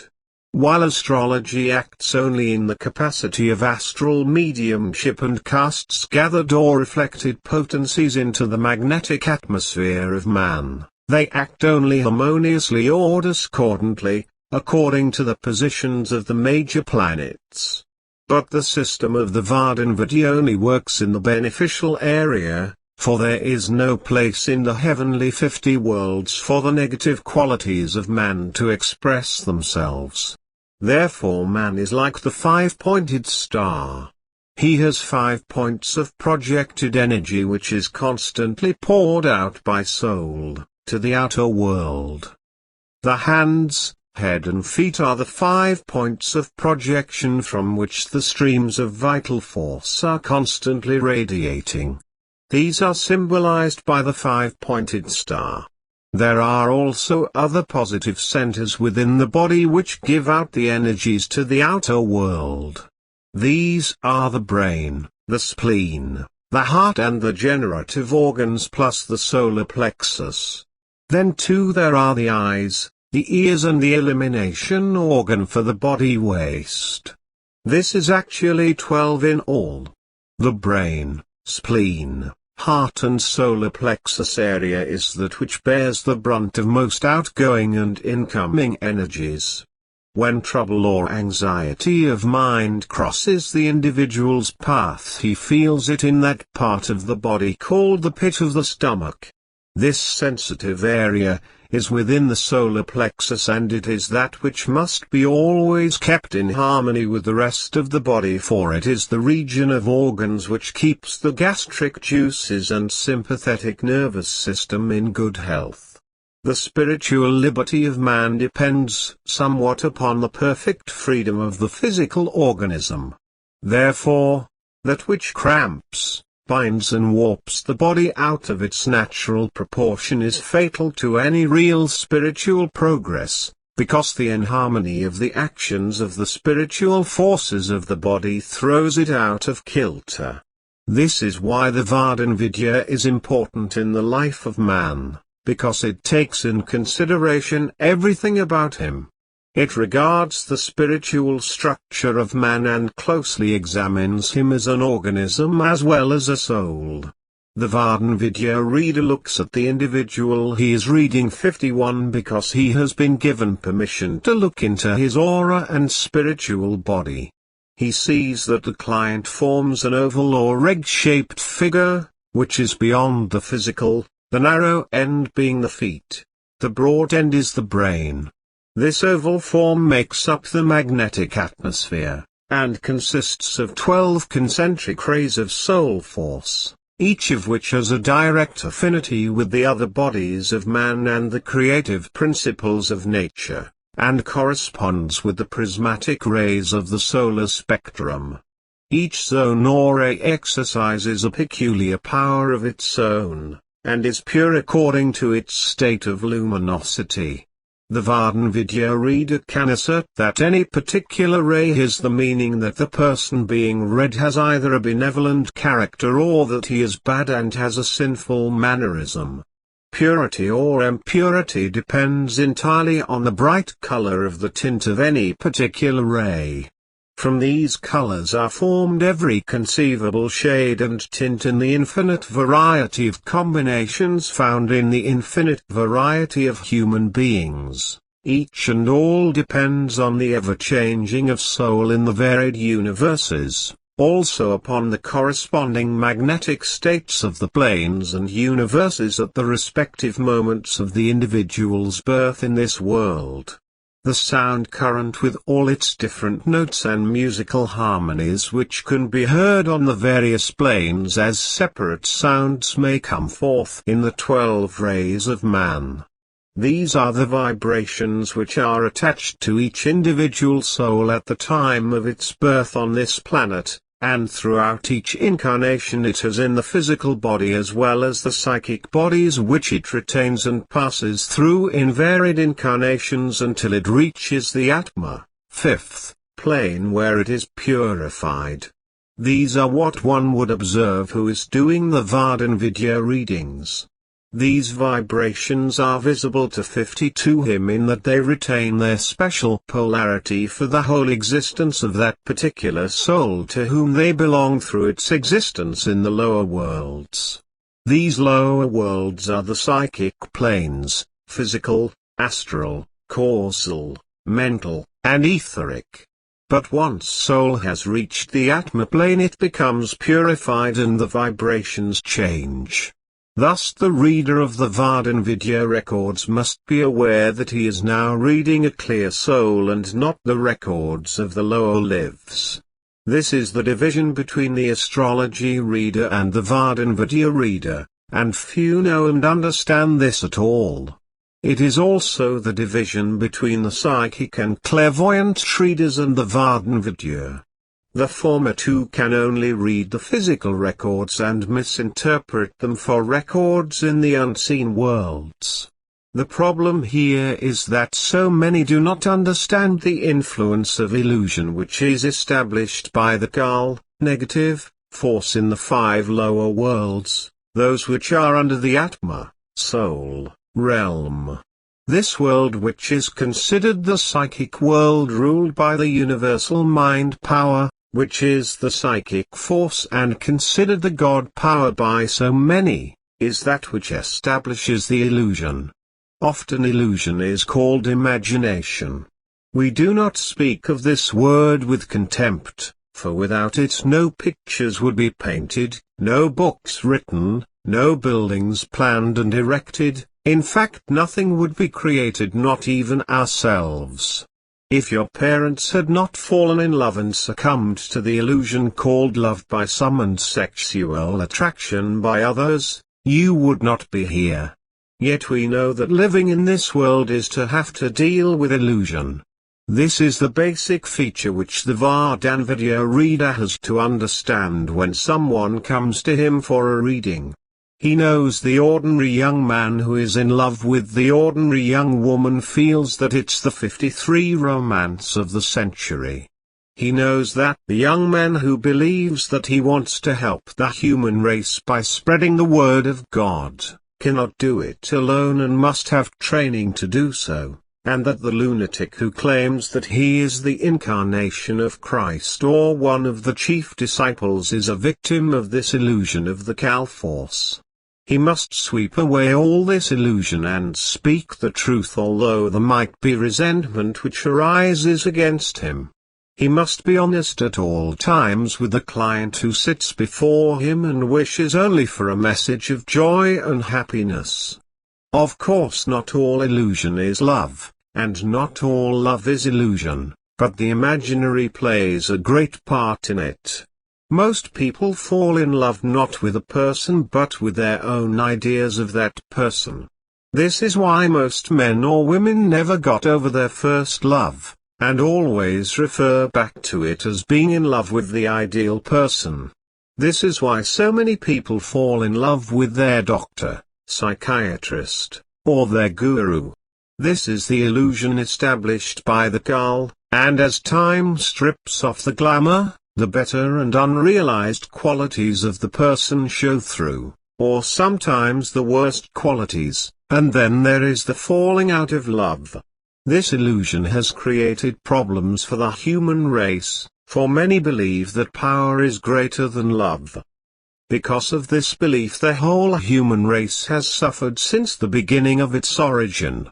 We find that there has never been a time when peace has been established universally upon this earth. The truth of the matter is that peace will never be established because of the Kal force. The Kal is a disturbing factor, and its purpose here is to put each soul through a series of tests to become purified until it passes through every psychic plane and finally reaches the Atma, soul, plane, where it becomes purified and able to have self-realization. 54 The background which is being laid down here is for the purpose of showing the individual just what takes place so that the VARDAN-Vidya reading is possible. Unless you have some of the background, there is never a chance of understanding the VARDAN-Vidya reading, and misunderstandings often arise. The number 12 has profound significance in many areas of Vardanka, the ancient science of Tusa travel. It has been said that all of the human life, as well as the spiritual, is attuned to this number. For example, every VARDAN master who comes to this world generally has 12 disciples, and the Mahatma, the living VARDAN master, is always assured of picking 12 strong followers who will stay with him, out of 72, and who will give him assurance that the message of Vardan will be carried on when he leaves the theatre of worldly operations. There are the 12 labors of every Kila who struggles to achieve mastership. There are the 12 jewels which represent the months of the year. There are 12 basic mineral salts in homeopathic medicines, and 12 not 16 ounces to a pound of gold, also 12 inches to a foot of yardage. Diamond, which is the basic jewel for the VARDAN-Vidya wheel of life, representing the month of Mokshav, August, has 12 sides or axes and must be cut along these lines. The wheel of the VARDAN-Vidya consists of 12 spokes, and 12 months make up the cycle in man's yearly life cycle. There is the 12-year cycle, which makes up the full turn of the wheel in man's life, so that he has a chemical change every cycle. Therefore it's no surprise that in the VARDAN-Vidya there are 12 major experiences of soul on the VARDAN-Vidya Bhava Chakra wheel of life. Man must go through each of these before he becomes purified and able to 55 journey to the true world of the Hari in order to become a co-worker and receive his assignment in eternity for helping with all beings and mainly the human race. If one begins life here in this universe in the month of Astic, which is that of the emerald, or days of wisdom, known as January, he will experience that which is a different type than in the other months of the year of the VARDAN-Vidya. We can always look at this individual as being restless, and having problems with his own marriage or the marriage of his parents. This is the journey in which he learns courage for all his future incarnations. He will have one lack within this first sign of the Bhava Chakra, the VARDAN-Vidya wheel of life. A lakh is equivalent to 100,000 years. 84 lakhs amount to 8,400,000 years. The Awaga one, or the wheel of life, as it is sometimes called, is the coming and going of soul as it lives and operates under the law of karma. This wheel is a marvelous phenomena. The idea is that the individual, accompanied by the mind and its load of karma, moves through the endless ages, from birth to birth, passing through the 84 lakhs of different kinds of living beings.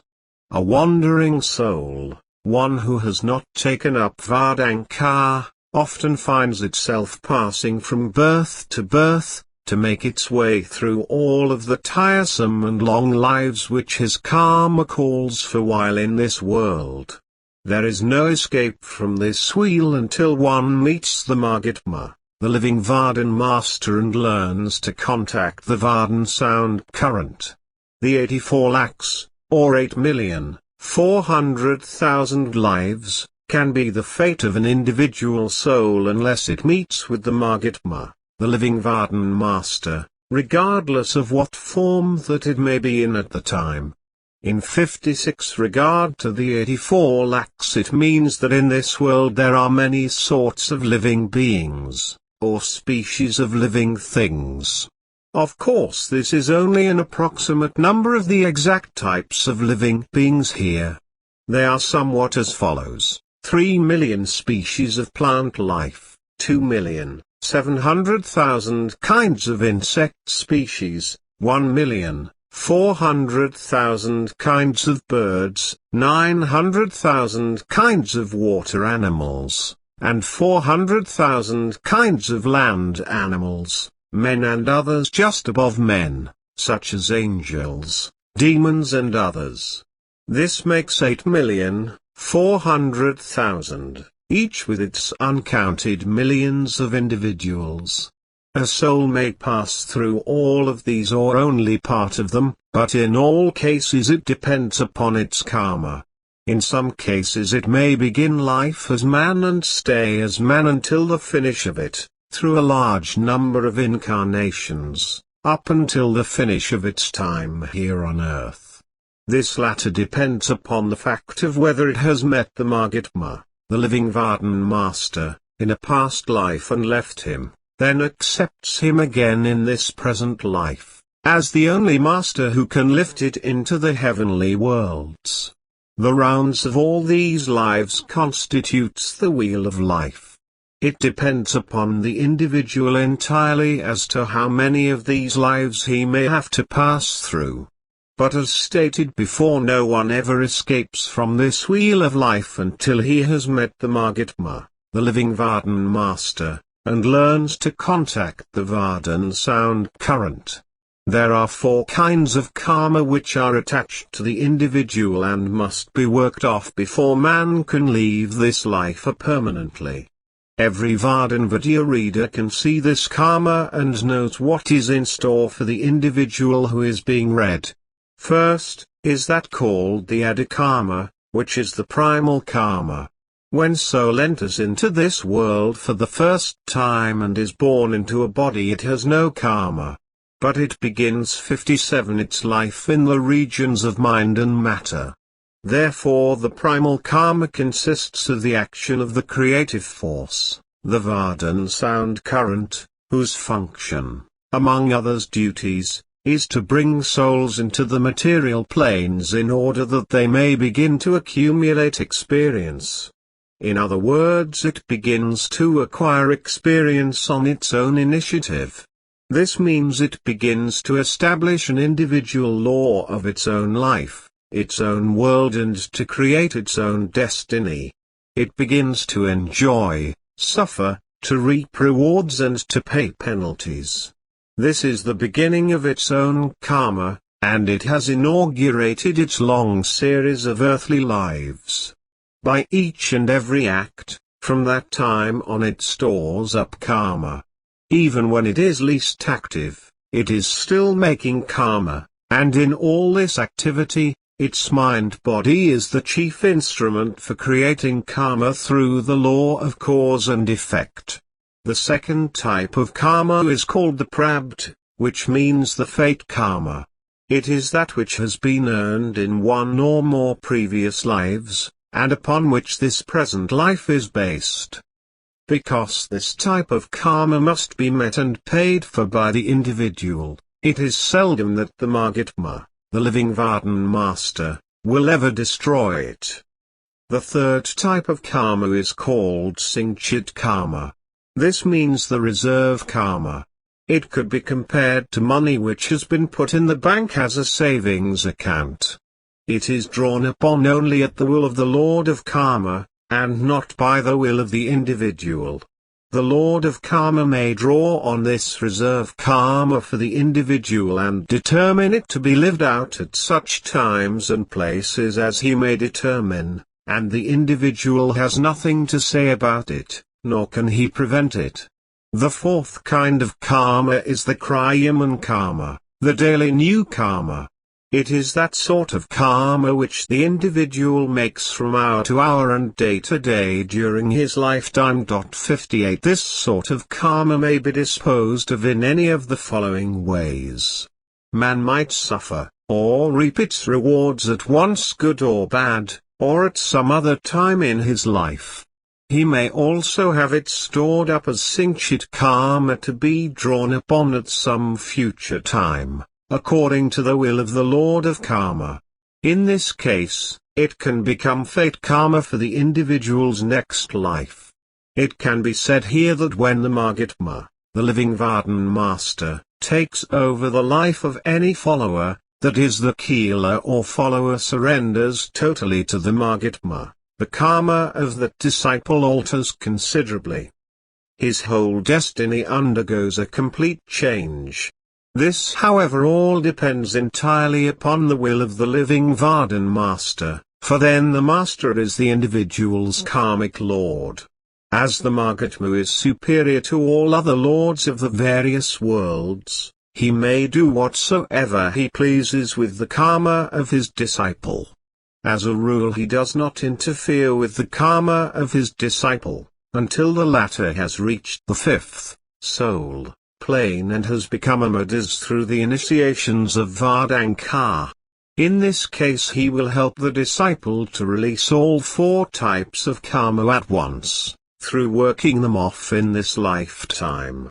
If the individual finds himself obliged to endure more than he can hardly stand, he must remember that the living VARDAN Master is doing all that is possible to clean up the follower's karma and as quickly as possible.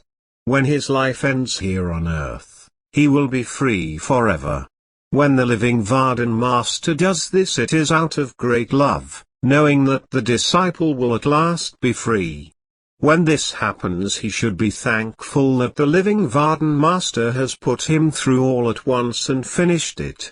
However, The VARDAN Master will never allow the burdens to become too heavy, and often he even bears some of the karmic burdens himself out of his great love and 59 sympathy for the individual. In any case, the living VARDAN Master always does what he knows is best for the Keeler, for he is himself the embodiment of living kindness for all who follow him and all life itself.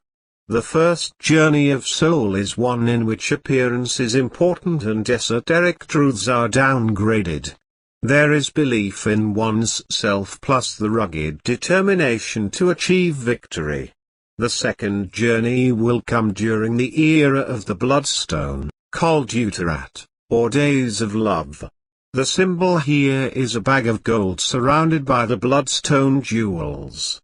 There is a great concern for love, companionship and wealth. Soul doesn't want to travel alone but links all objectives and aims with another. There is a sharing of joys, victories and problems.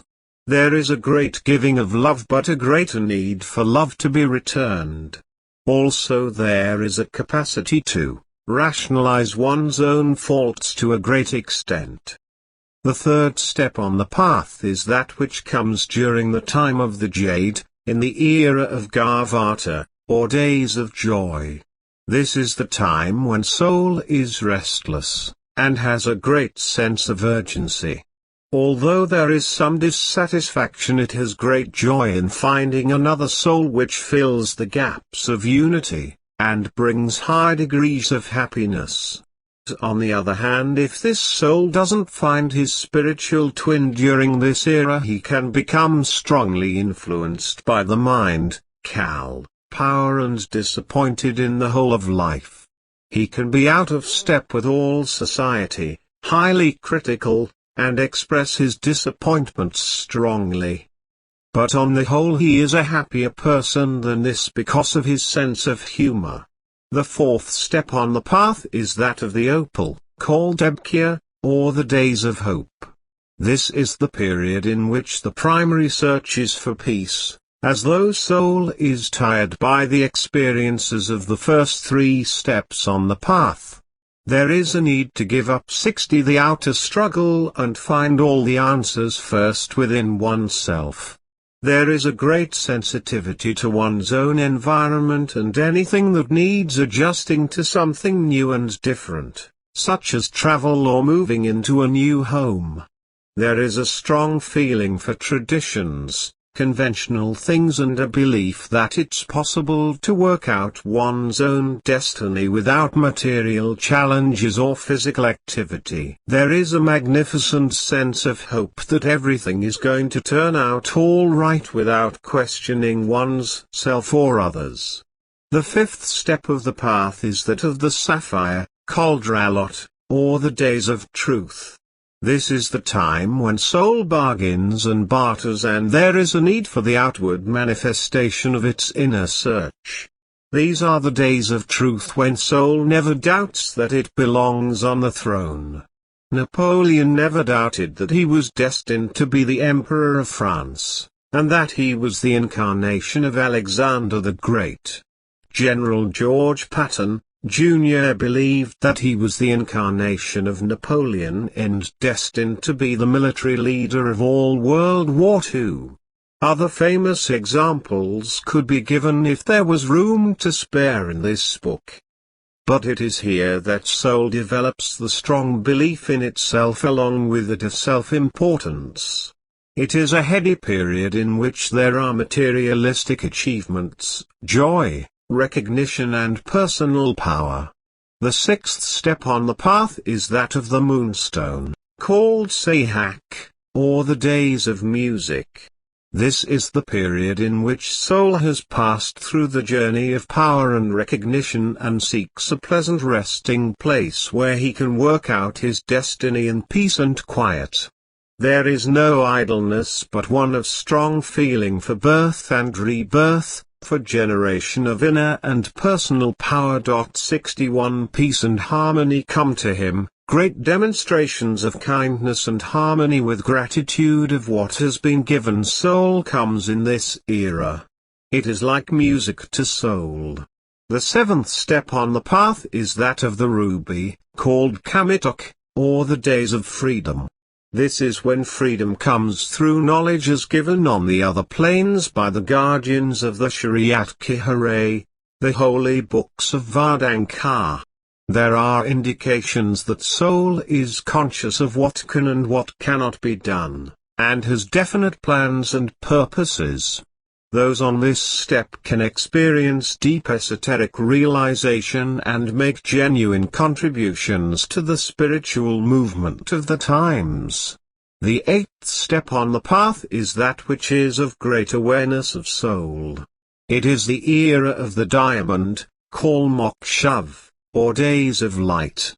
It represents the challenge of secrets, translation of spiritual knowledge into great truths.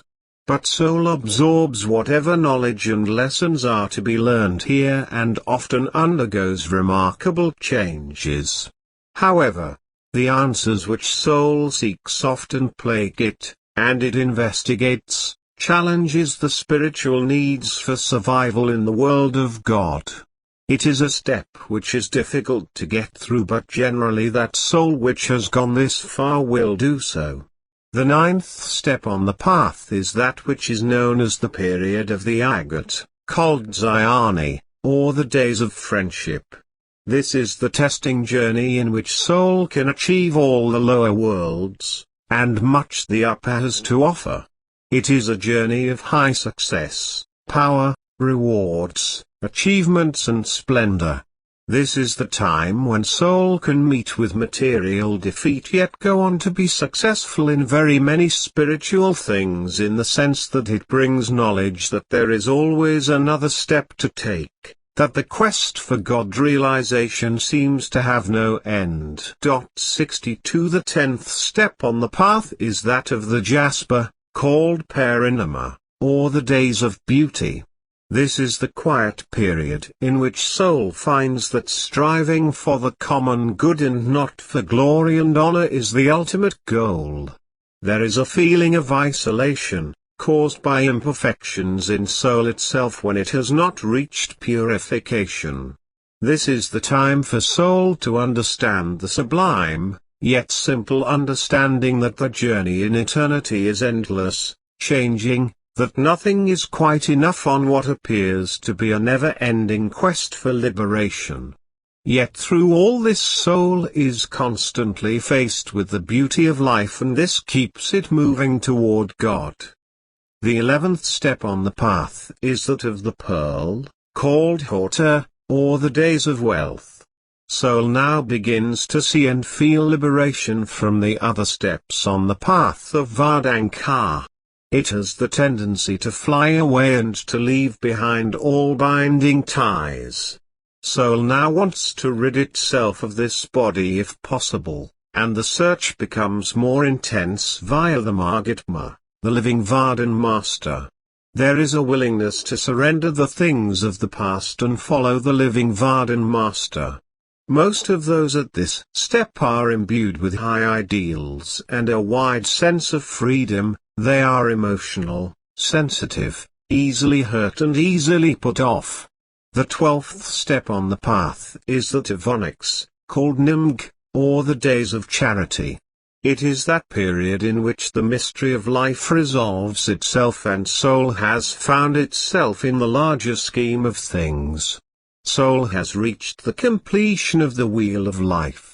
There is no more for it to seek, for now the value of life is laid out of it.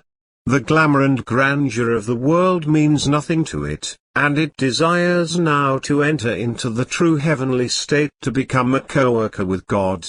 63 Chapter 4. The Zikin of the VARDAN-Vidya. As explained in Chapter 2, the Zikin of the VARDAN-Vidya means above the psychic planes. Z is the Amdo language word for above, and Quin means 5. Thus it has the meaning of being above the 5 planes.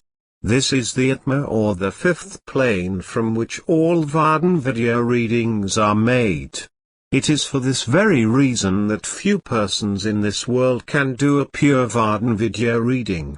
Generally it's the Mahatma, the living VARDAN Master, who is now serving in this world as the spiritual director of Vardanka, who does this type of reading. However, he always lifts several chelas into the Atma plane, fifth, and through a series of initiations they eventually become the modus, or initiates of the fifth world. Some of these are able to give the VARDAN-Vidya readings. Not all are capable because their talents do not run in this direction. However, there should be one or two who are able to do the VARDAN-Vidya readings, but it's always through the power of the Mahatma granted to the modus to do the VARDAN-Vidya. The Zikin is not always the wheel of life, although some often consider it to be. It is really the smaller wheel, or that which represents the 5 psychic planes of the lower worlds. These are the physical, astral, causal, mind and etheric, subconscious.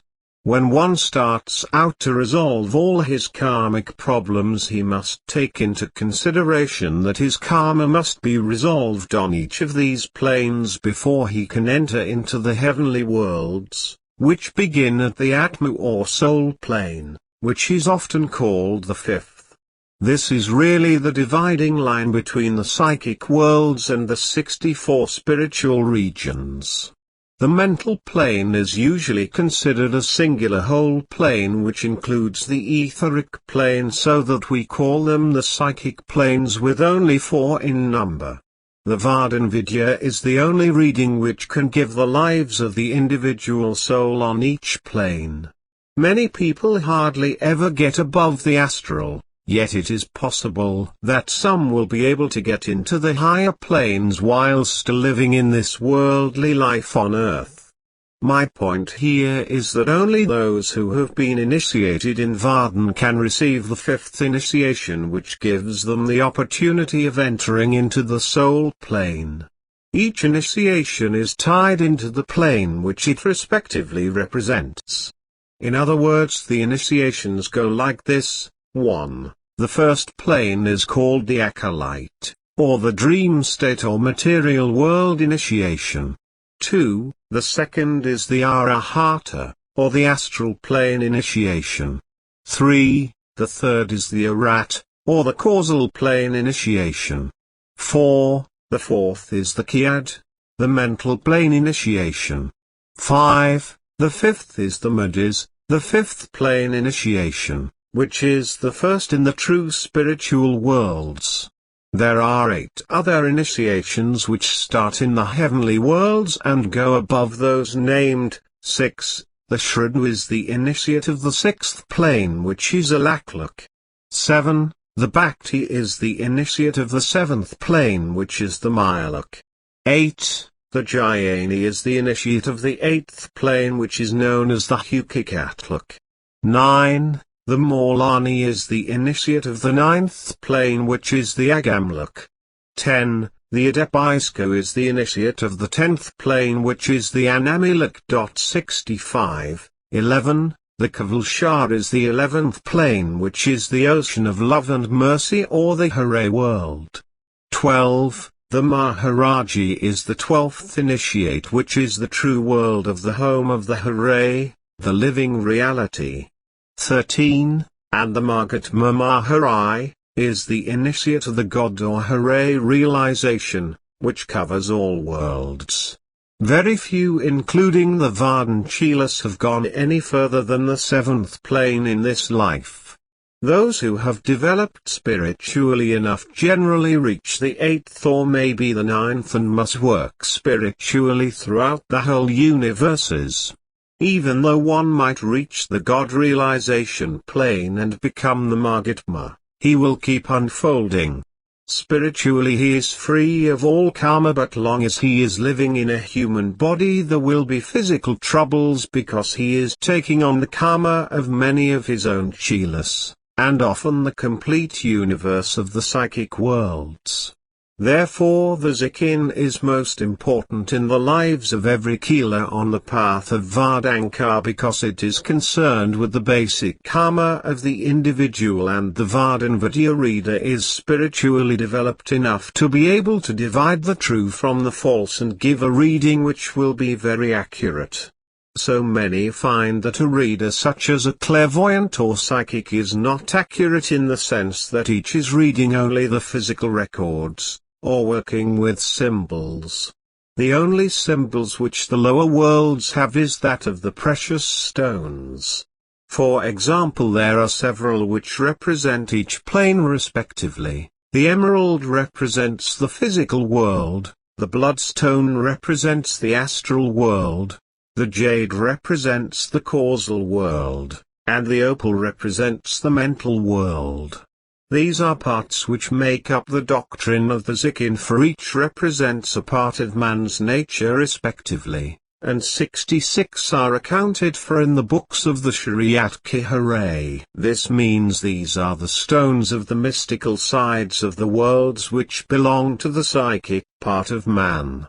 His various bodies, such as the physical, astral, causal, mental and etheric, are those which make up his entire being. The emerald is the sign of the physical being of man. It includes beauty, but green in color is the material part, which is the color of nature.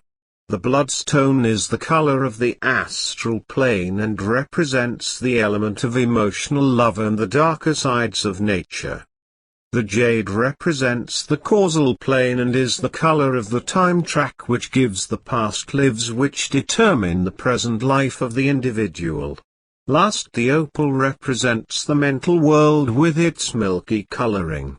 The black opal represents the subconscious mind, which is the secondary part of the mental world.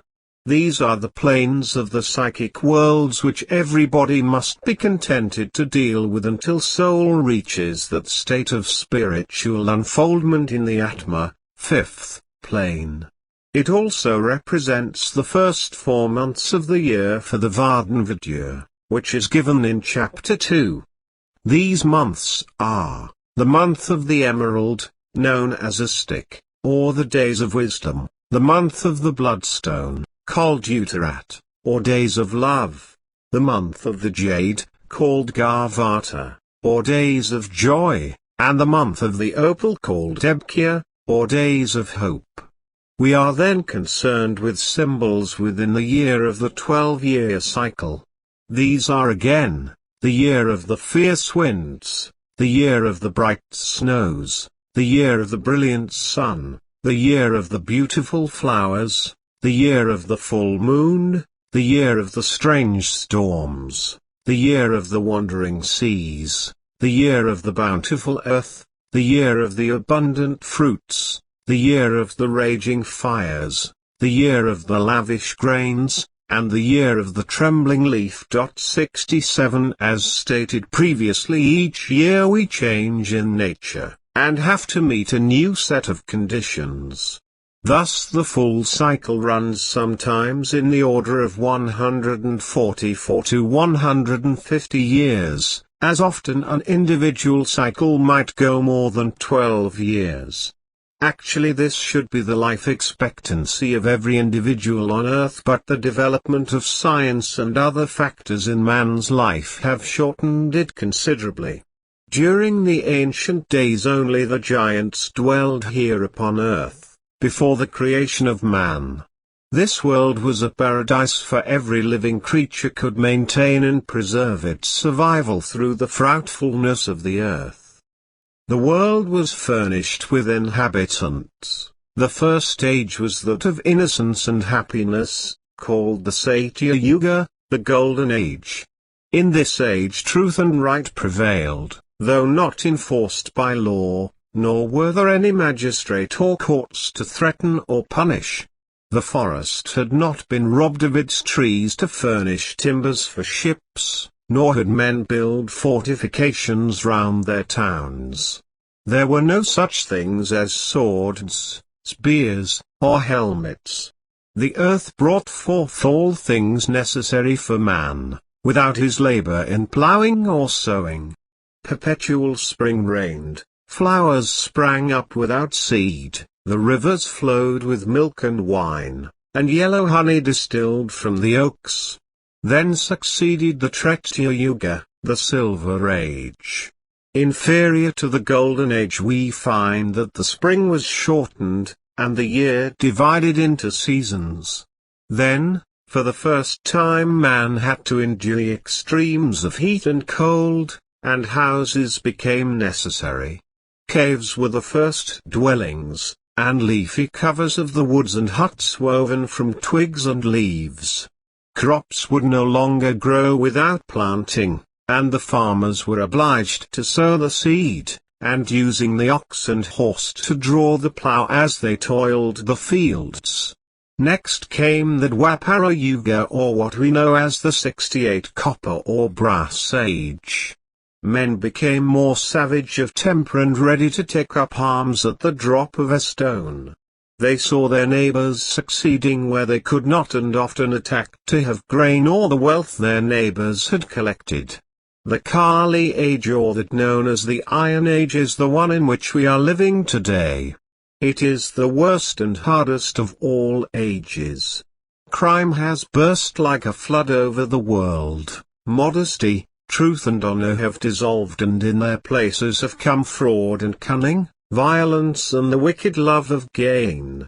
The first 3 ages have already elapsed, and we are now living in the last, which began at midnight between the 17th and 18th of February 3102 BC. The duration of each age is said to be, respectively, the Satya Yuga, 1,728,000, the Tretya Yuga, 1,296,000, the Dwapara Yuga, 864,000, and the Kali Yuga, 432,000 years of man.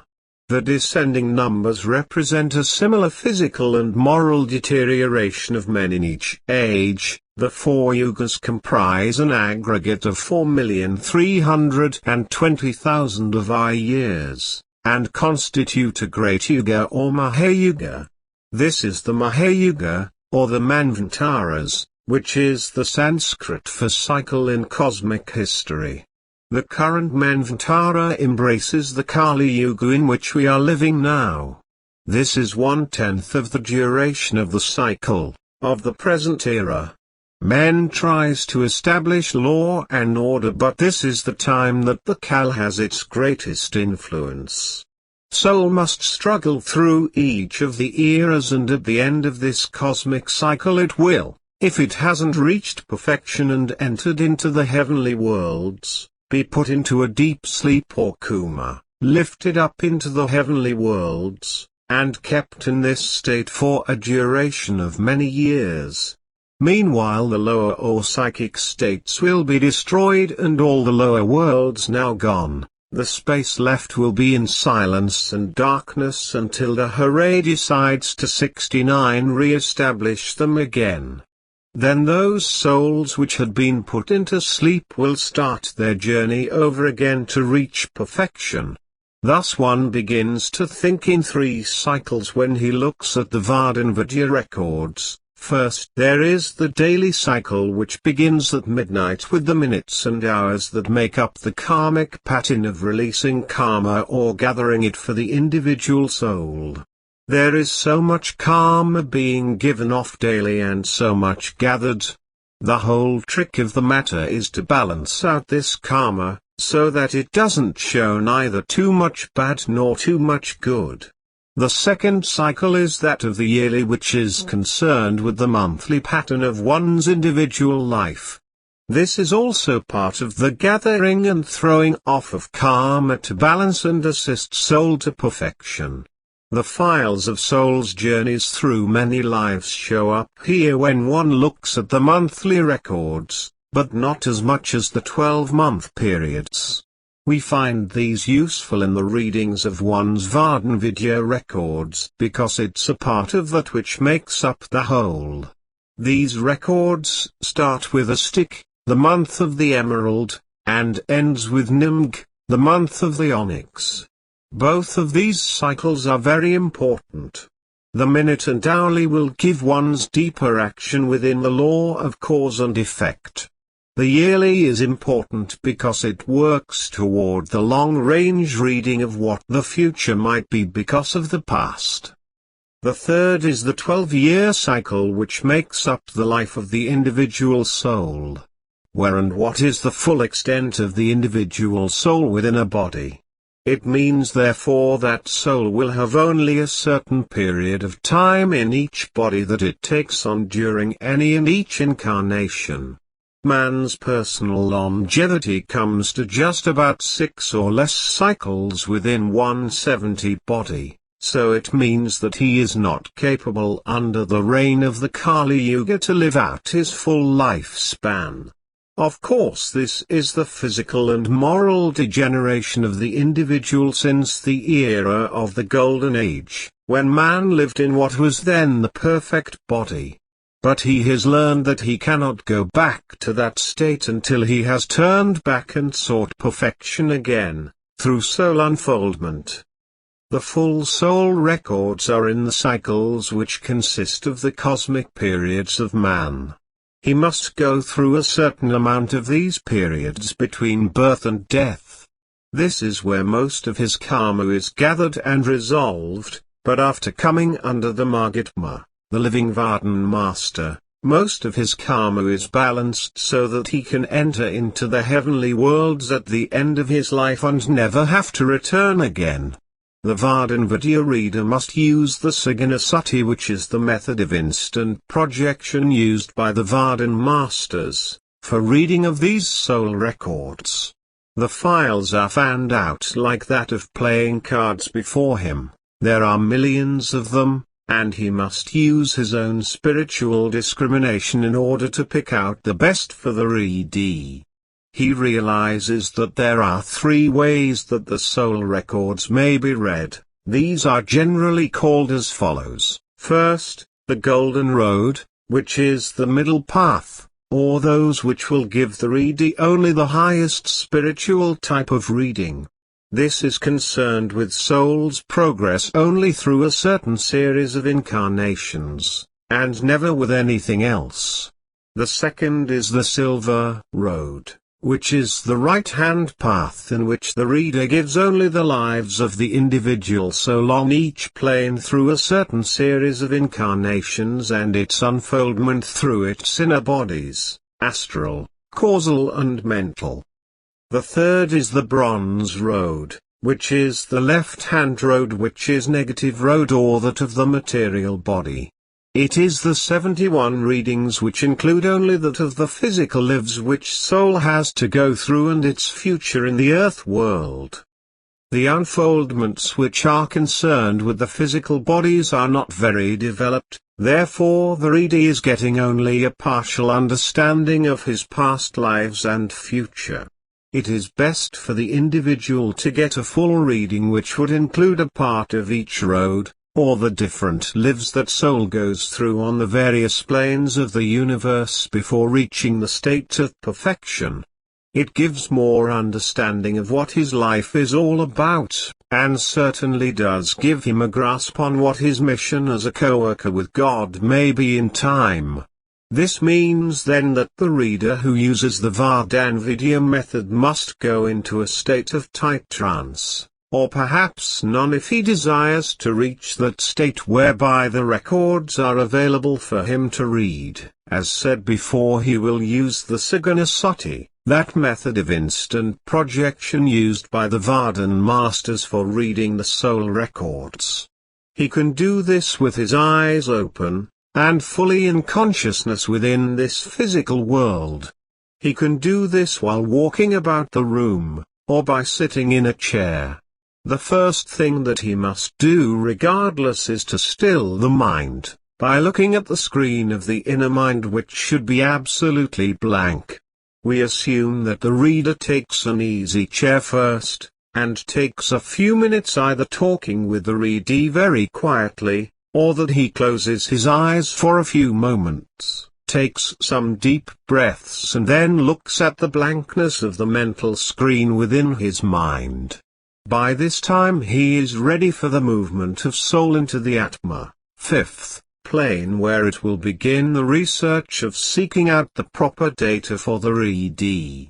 He sets himself mentally for the projection from the back 72 of the head. He counts up to 3 and moves quickly to 3 to 10 feet behind the head. Then he establishes where to go to read the records of the individual who has requested the reading. Oftentimes these records might be stored in different places on the Atma plane, because of the difference in individuality of the readee. There are at least 5 varied places where the records are filed. All lower plane records are stored within the varied bodies of the individual, such as the physical, astral, causal and mental, and often the etheric plane. The other records, which are the overall records and that of the higher regions, are placed within the Atma, the fifth plane, but here sometimes they are put in varied places for the benefit of the individual. If he has become a modus, a VARDAN initiate of the fifth plane, then he would find his records on the fifth plane in a region known as the Mirp, which is a part of the heavenly state where those who have reached this world by initiation often dwell. If he has been initiated into the sixth plane, known as the Shraddha initiation, these records are kept in a section of the Atma region known as the Anyuga. The records of those initiates, the Bhakti, the seventh plane initiation, the Jayani, the eighth plane initiation, the Maulani, the ninth plane initiation, the Adepts, the 10th plane, the Kavalshah, the 11th plane, and the Maharaji, the 12th plane, are all kept in an area known as the VARDAN-Vidya region. The Mahatma Maharaj, or the VARDAN Master, which is the complete initiation or the circle of perfection, has his records kept in the Satnam of itself, which is the abode of the ruler of the fifth plane, and the first manifestation of God. Because of his gigantic and awesome appearance, which is in the form of man, those who have come to this 73 plane believe this is the Hare, God, itself. This is not true, for he is only a manifestation of God. All rulers of the various planes from the Atma down to the physical, in the spiritual hierarchy, have the appearance of the male, and not the female.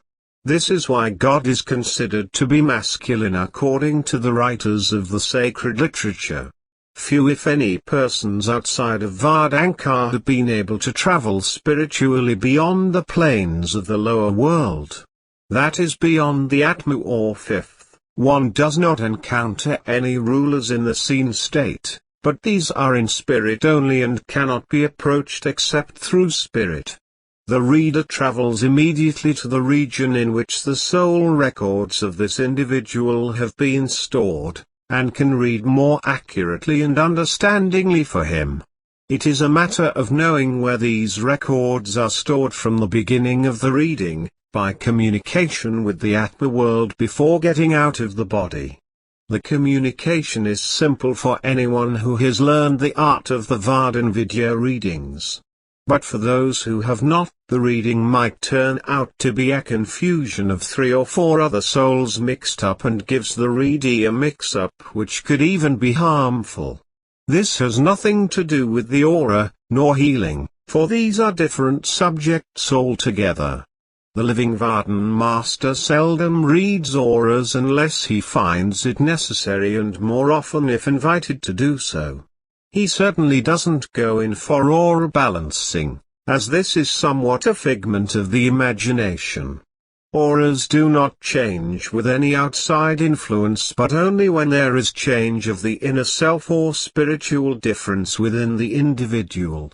It is seldom that any psychic influence can reach the heart of the problem. Those who are recipients of aura balancing and who state that it made them feel better or some sort of thing like this are only under the illusion of the Kaal forces. 74 Once the records of the individual soul have been found in the proper place within the Atma, Fifth plane, the reader of them must pull out what he believes is correct for the readee. He fans them out like a huge deck of cards on a table, and starts looking them over with the spiritual eyes, for he is traveling in Atmasarop, which is the soul body, and works through the varied bodies such as the etheric, mental, causal, and physical to reach the proper sources which can communicate with the readee. In other words, his communication lines are through the silver cord which is attached to each of the varied bodies which he carries with him regularly, except for the Atmasarop, soul body. When he sheds his spirito-materialistic bodies in the mental worlds, the silver cord is also left behind, and he travels only in the Atmasarop, soul body. However, he must maintain contact with the last body such as the mental, in order to send the message through which goes along the lines of communication of the lower bodies to eventually reach the physical form, and uses the vocal cords or hand to write out the message which is being read by soul on the Atmalak, the soul plane. A good reading should take about an hour or two, but there is often quite a bit of research to do and the reader must be very careful.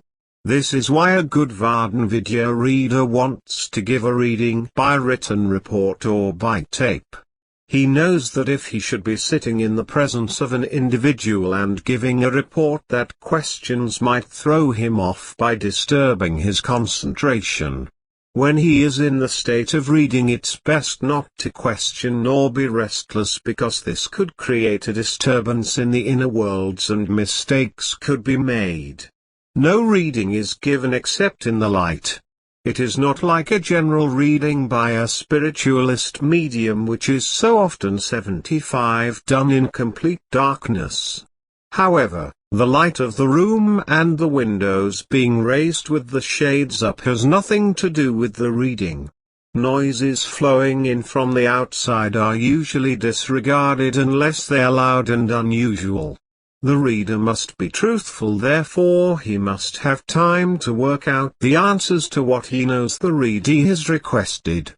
Therefore he knows that it will take time, and if the readee has the patience, then he will have truth given him. Sometimes it hurts to give truth to the readee, whom it's known is very sensitive. But it's better to do it this way rather than to say things which will build the ego of the individual. This is one of the great problems of those giving readings. They know that for most of the people who come to them, especially for past life readings, it's more of a social thing than wanting truth. Since the readee has no social status in life, he wants to be able to stand up with others who are socially prominent by claiming that he was a great historical figure in the past, perhaps Lincoln, Napoleon or Washington. This is sometimes akin to the family ancestry which many persons have specialists in making up family trees do for them. This is what is known in psychology as the ego builder. When a reader tells anyone that she was Cleopatra in a past life, it's generally an ego builder, or patronizing the readee. This is in the field of materialism, and no one who does readings should attempt anything of this nature, for it's only another violation of the spiritual law, and the reader will suffer if giving a white lie, even though it's to make the person feel better. There are too many people who believe that they are the reincarnation of Jesus or some of the disciples, perhaps Abraham Lincoln and other historical characters, who are doing an injustice in this world. Once while visiting in Sarasota, Florida, I was asked by a person who had very good 76 intentions and wasn't at all naive about life, if I would like to visit with Mary, the mother of Jesus. My curiosity got the best of me, and I was given the explanation that Mary was living on the edge of the city in a not too prosperous suburb.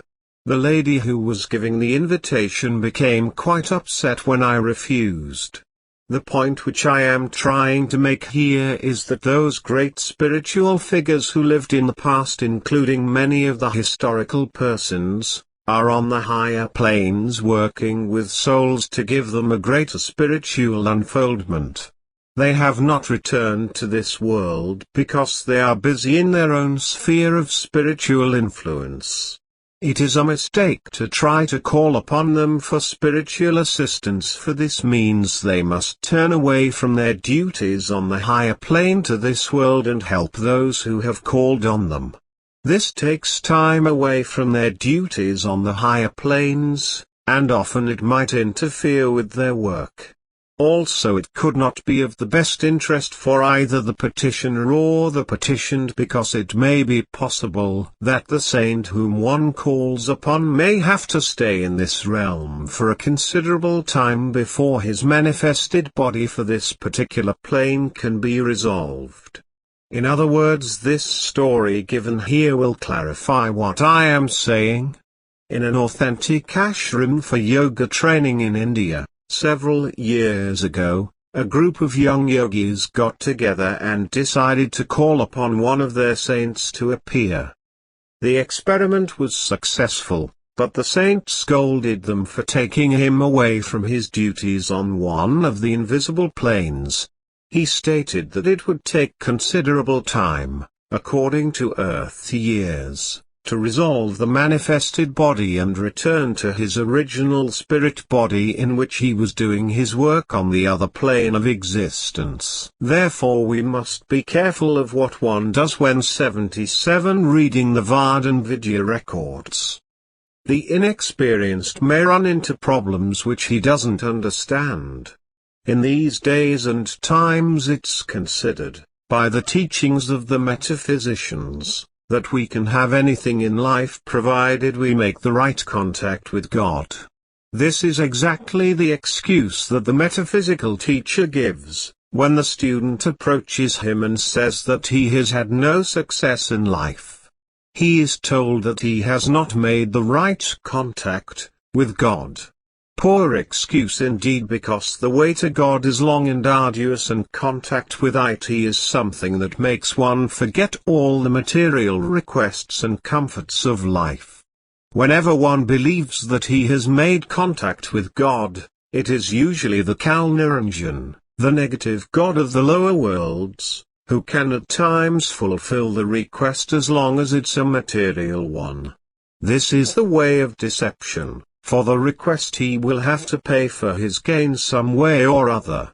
This is the law of karma, the law of cause and effect.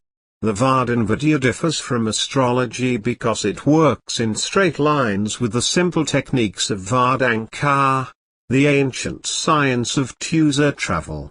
Astrology involves angles, and must divide everything into parts and uses planetary magnetic fields and the angles of planets and constellations.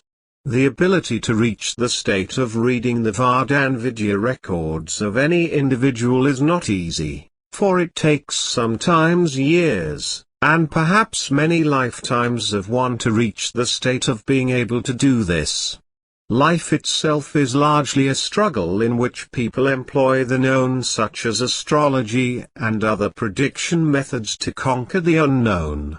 Most people are engaged in some sort of method to predict the future for the purpose of meeting with it more successfully. One must remember that he is not dealing with social trends nor historical environments nor, of course, the 78 planetary systems to read the VARDAN-Vidya records in order to learn how life itself influences the individual. It certainly shows any VARDAN-Vidya reader that karma has shaped the present of the individual rather than any of the materialistic influences which the mantic sciences try to prove constantly. When an individual changes his own future, it is due to him making up his mind that it can be done. Too many people lean too heavily upon hypnosis, astrology and other mantic sciences to give them an assured future along certain paths. One is never in control of his own destiny if he does this. He, upon his own accord, should be able to determine his future and work toward it. Whenever the mantic sciences become too great in a world, it means that the world is on its downward fall and will soon end at the last of the yugas, if it is not already in it. This will bring about the destruction of the lower worlds and all that is in it unless the living beings and creatures are put into a comatic sleep and lifted into the Atmalak, fifth plane, to stay in their coma until these worlds are rebuilt again for all life. Whenever anyone has a reading by the VARDAN-Vidya, he must be able to grasp the insight which is given him via the reader. There are often statements which appear to be misleading to the reader when there is a time element involved, or when one thinks in terms of what was said. For example, a woman once wrote about her son who disappeared on a large body of water while fishing. She believed that he was alive and well, but the VARDAN-Vidya records showed that this wasn't true. Her faith was in the fact that someone told her that he had been seen somewhere else, and that he had an argument with the authorities on the lake over fishing rights and was afraid of returning home. The truth was this chap fell overboard and drowned, and the 79 answer given me was that she would see him soon, talk with him, and learn the truth. Months later she wrote an indignant letter that I had been wrong and that in a dream she had talked with her son and he gave her the true story about his death. She made the claims that I was not truthful in telling her about her son's accident. But this is the way that I was instructed to tell through the VARDAN-Vidya, and nothing else could be done. This is typical of all those who give readings and work in the field of prophecy. Divination plays a strange role when it surfaces through the vocal messages. The answers to questions are often so ambiguous that few people can understand them, but the oracle or the reader usually proves to be correct.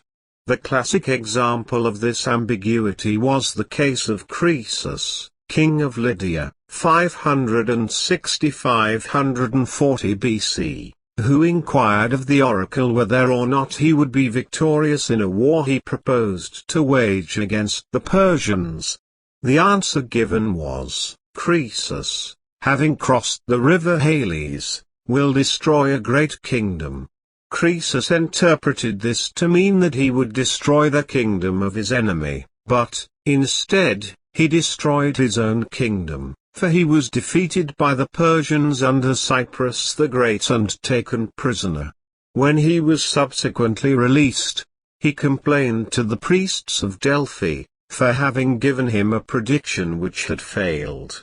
But the priests, however, maintained that the oracle had correctly predicted the results of his actions, that was the downfall of a great kingdom, and that Croesus was at fault because he had misinterpreted the oracle. This misinterpretation is often put wrong by the individual who makes a request of anyone who is capable of divination. Once a woman came to me in complaint about the wrong interpretation of a mystic reader who had said that her 80 husband who was in bad health would be well and happy within 6 months. Instead he died in this period of time. I instantly researched the VARDAN-Vidya records and found that the mystic was right. The husband was now well and happy and living on the astral plane. I told this to the woman, but she was still unhappy and would not accept the answer, which meant that she could not make up her mind of what was truth. Anyone who gets a VARDAN-Vidya reading may get certain answers which seem ambiguous, and the reader is forced to give them to the individual who has requested the reading. It is advisable that the readee consider the reading very carefully and not be looking constantly for something which means his future is filled with happiness and prosperity. In other words, look for what is hidden in the veiled statement.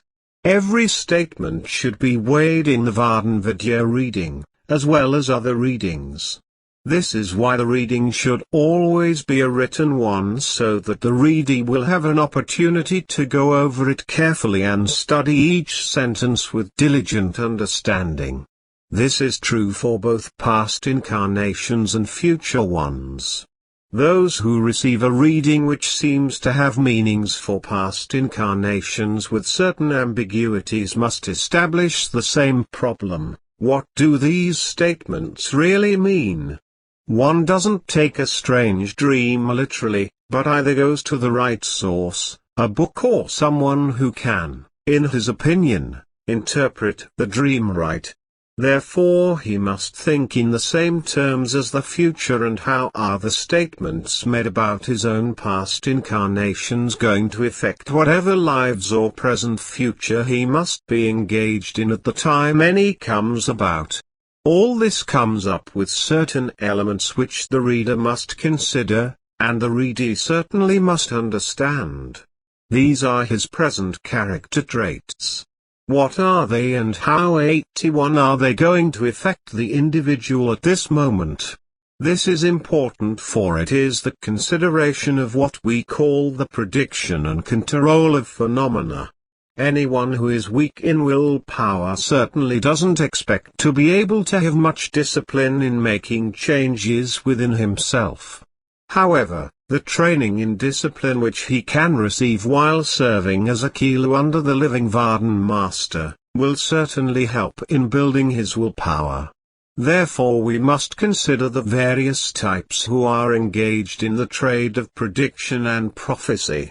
These are clairvoyants, mediums, mystics, psychics, spiritualists, astrologers and VARDAN-Vidya readers. What is to be considered here is the character traits of these individuals who do varied types of reading. One must consider just what aberrations does a reader have, if any, and will he be looking at any of these aberrations when giving a reading? Is he basically honest and telling the truth when having to decide what is best to tell the readee? These are all important for the readee in order to get the best for what he is seeking. Next, it's best for the readee not to say too much nor for him to ask too many questions, for many a reader is what is known as a cold reader. This is a shrewd, knowledgeable person who finds his client over-anxious and willing to talk. In fact, he often persuades his client to talk, in hopes of finding something to hang a peg upon in order to start giving him a means by which to hang his predictions. After a few minutes of talk, and a good guess about the client from his clothes, face and other things, he can begin to put together the problems which the individual faces. Then he starts talking and generally gets 90% right in most cases. There is nothing wrong with this kind of reader, except that he is only a poor surface reader, and cannot get any further than next week's or next month's predictions. 82 The next thing to point out is that often the reader might make a time element on the client's predictions. Sometimes these are time predictions, such as an accident in 3 weeks, or something of this nature, pinpointed to the exact time of day or date that it will happen. It has been pointed out that some of the most famous psychics have pinpointed certain dates for major disasters somewhere in the world. For example, Edgar Cayce, whose prediction that the west coast of the United States was going to have a gigantic earthquake and certain sections disappear underwater, seemed to have been pinpointed for a special date, and it never happened. It has left many people confused and unhappy, and certainly disappointed in their own particular case when expecting the good to come about, and it never did according to the prediction made. But one should always remember that pinpointing a prediction or a major happening in time is the hardest of all parts in the field of divination. Many times the person giving the prediction cannot see very well what the time element is and must guess at it, or give what he sees. This is wrong, But often the pressure by the client forces him to give a time element to certain predictions, and he may give what is known in his area, but it's not for the best, as it's only a hazardous guess. Also, the time element may shift according to events which might get in the way, or the changing of the mind of the client, who is all important in allowing the event to come into his life. Then too, perhaps the changing of mental attitudes in the client's family or business could also change the time element. Sometimes it could even wipe out the results of the prediction or change it to something else. This is the difference between the psychic predictions and those of the VARDAN-Vidya, which is only the reading of the past, present and future records. 83. Chapter 5 The VARDAN-Vidya Theory of Time Twins. The theory of time twins is as old as the dawn of human history, yet the early VARDAN Masters, who were the first to begin the use of the VARDAN-Vidya, never spoke much about this aspect of the way of life. However, it grew in time because so many people were apt to believe in it as the theory of soulmates. It sprung up somewhat as legend or among the witchcraft cult during the Middle Ages and became popular. Today it is one of the stronger theories which many people want to believe. In the beginning, I would like to point out that there is little foundation for the soulmates theory. Many people desire to believe this as an excuse because of unhappiness and loneliness in marriages, or because they have failed in a union with the opposite sex, or that they have never married. The justification which these people give have little basis in the worlds of the spiritual universe. Of course, there is an affinity between certain bodies because of the chemistry between them which brings them together. They can live together as man and wife much easier because there is less friction. But this is true of minerals, metals, plants, flowers and animals. Any Kila who is a good student of the other worlds and who has developed an insight into the invisible planes will know that the lines of affinity are well established between people and the things as named here. He will also know that many people will have affinity because of their past lives. Yet what many who try to follow the path of occultism do not know is that the like aberrations within certain people will draw them together. Hatred is the greatest of these. 84 Two people who have a great hatred for something can be drawn together and live in a degree of harmony which appears to others to be a constant conflict between them. Some can be drawn together when one appears to have no love at all for the other mate, yet they stay together in marriage throughout their natural lives and never seem to have any more differences than usual married couples. I once knew of a young woman who died just a few days before her marriage to a very fine man. Her sister gave birth to a daughter, several years after the tragic death, and a strange pattern of behavior began to show in the daughter soon as she was able to walk and talk properly. Her intensity for playing the part of a mother was greater than in the usual case of young girls. As she grew up, her desire for marriage became a problem. It took on almost a neurotic behavior pattern. At times from childhood she would never answer to her own name but to the nicknames that her aunt, who died, was given. She even scolded others who tried to call her by any other name but this, and grew up answering only to the nickname of her aunt, which she retains to this day. Her first dates and college turned out to be a disaster because all she could think about was marriage. Her present husband finally came onto the scene and she knew this was the affinity which was hers several years before when living in the body of the aunt, and who had missed happiness through marriage. Their marriage has been successful with a large family and all the normal things which go with this sort of life. The husband recognized from the beginning what had happened and took it for what it was worth. However, The time twins theory is not considered strongly in the works of VARDAN, simply because we are dealing with lines of affinity and not the true spiritual meeting of two souls, who could fall in love with one another 85 in the lower worlds region. We find that in an automobile accident which might be caused by unknown reasons, for one car practically leapt across the line in the middle of the road and crashed into another, is often caused by the affinity of metals within the frame or motor of both cars, which must meet although it is in violence. Sex affinity is often brought about in the same manner, that in two people whose body chemistry is alike, the inevitable takes place.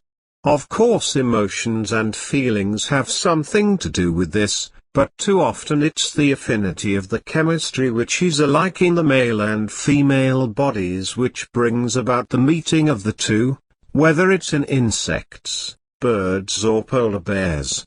Astrology tries to match up man and woman best according to their signs. While this is true, to a certain extent, I do find it not complete in its statements. One does have the knowledge to know that two people who have the same corresponding zodiac signs which look for a like chemistry of bodies in the same sign, are often disappointed if they go into marriage. The truth of the matter is that sex aberrations are sometimes the cause of all these problems. No one can say that the signs in their zodiac matches up people, male and female, when they are in some deep danger, such as the concentration camps in Germany during World War II, where sex was unusually high among the prisoners, nor among the poor where it is greater than in normal conditions, or middle-class families. Gopal Das, now the guardian of the Shariat Kihare, on the astral plane, when living here on earth and teaching VARDAN in ancient city of Garahota, in what is now the Gobi Desert, said this about the time twins theory: this has never been a proven fact in the spiritual history of 86 mankind. It is only the case of some of the ignorant who have wanted to believe this. Gotta, one of the first VARDAN Masters in this world, was among the foremost of the Ancient Order of Vairagi to bring out the idea that the time twins theory was not practical, that it is soul itself which becomes the one in one and finally faces the Hare in its perfection of glory. Soul, as Kabi, the great VARDAN Master, who is at the head of the spiritual city of Vagamde, and who is reputed to be somewhat of 1,000 years or more old, once said, is the combination of two forces as long as it has to live in the lower worlds, the Vardan and the Gal, and when it reaches perfection it becomes the Vardan. Therefore we find the time twins theory only applies here. As soul unfolds toward perfection through life after life in this world, it seeks what the mortal man believes is its soul mate. Frankly, it is seeking itself, the Vardan, on the positive side. It is not until soul reaches the Atmalak, the fifth plane, that it discovers itself as the Vardan, and by becoming the Vardan, it has attained the symbol of its soul mate. The two forces join and blend into one another. This means that the masculine and feminine forces within man are now one, and it cannot be anything but at oneness with itself. Therefore it fulfills the theory of the time twins, while at the same time the theory of union with God, as the philosophy of the Hindus teaches. This is the noted union, or oneness with God. It is not what the interpreted Hindu scriptures claim, but the union of the two forces within the individual soul. Once it has happened, the glory is significant, and soul understands the symbolism of the Hindu claims. It becomes individualistic and cannot be anything, any more than it is in its own self, freedom and 87 newly found strength. This is reality, and nothing more, nor anything less. This is where the VARDAN-Vidya reading enters into accuracy, because it reads the true records of the true body of soul, and none of the records of the other four bodies which are man's protective sheaths in the lower worlds. It reads all bodies if necessary, but generally only that of the Atmalak, the fifth world of Vardan. The VARDAN-Vidya reader is not concerned with the time twins theory, nor is he bothered with anything but the reading of soul in its true state. If two people, man and woman, are born at the same time, on the same moment, anywhere in the world, it would not make them time twins, or soul mates, as occultism calls it. There are thousands, and perhaps even millions of people, men and women, born in this manner, and it still doesn't apply to them as time twins. Rebazataz has said that unless one recognizes the fact that each soul born within this world is a whole and fulfilled individual within himself, he will struggle through life, being either a male or a female for the many centuries, until one day he shall reach perfection and be neither as soul. Lai-tse, the Chinese spiritual master and one of the great VARDAN Masters, now serving as the guardian of the Shariat Kihare, the section on the etheric plane, in the city of Vahirat, in the Temple of Golden Wisdom there, said that all persons should become aware of the male and female principles within themselves, the masculine and feminine, which of course must be balanced before an individual soul becomes perfected. This is the way into heaven, and the answer to the occult claims on soul mates. Therefore we find that the time twins theory, or soul mates, is hardly anything more than an occult or psychic 88 claim to get the individual thinking about mates, which isn't true, because all of the spiritual qualities of man lie within himself, and is never split up into two component parts. Those who give divination, or the prophecy makers, are not always filled with goodness for the human race. There are those who can be called the black prophets, or the evil ones who, like the dark magicians, are able to work out some sort of predictions concerning individuals at a price furnished by someone who desires revenge. This isn't unusual, for there is often a battle of the exponents of divinations, the clairvoyants, mediums, mystics, psychics, spiritualists and astrologers. It was during World War II that Karl Ernst Kraft, a native of Basel, Switzerland, and an investigator of occultism, witchcraft, astrology, and the psychic arts, made contact with the German intelligence department. He predicted the attempt on Hitler's life on November the 7th to the 10th, which came true when somebody tried to bomb the Munich beer hall where Hitler made a speech and left early. Although the German government's official position was against the occult arts, Himmler, who was in charge of the intelligence department, practiced the use of seers in his work. He promptly put an Austrian clairvoyant to work on the assassination attempt, who came up with the right answers of who tried the bombing. The culprits were caught and tried for murder. Almost immediately the rush was on to make everything look good for Hitler. His own astrologers began to come up with horoscopes that he would win the war.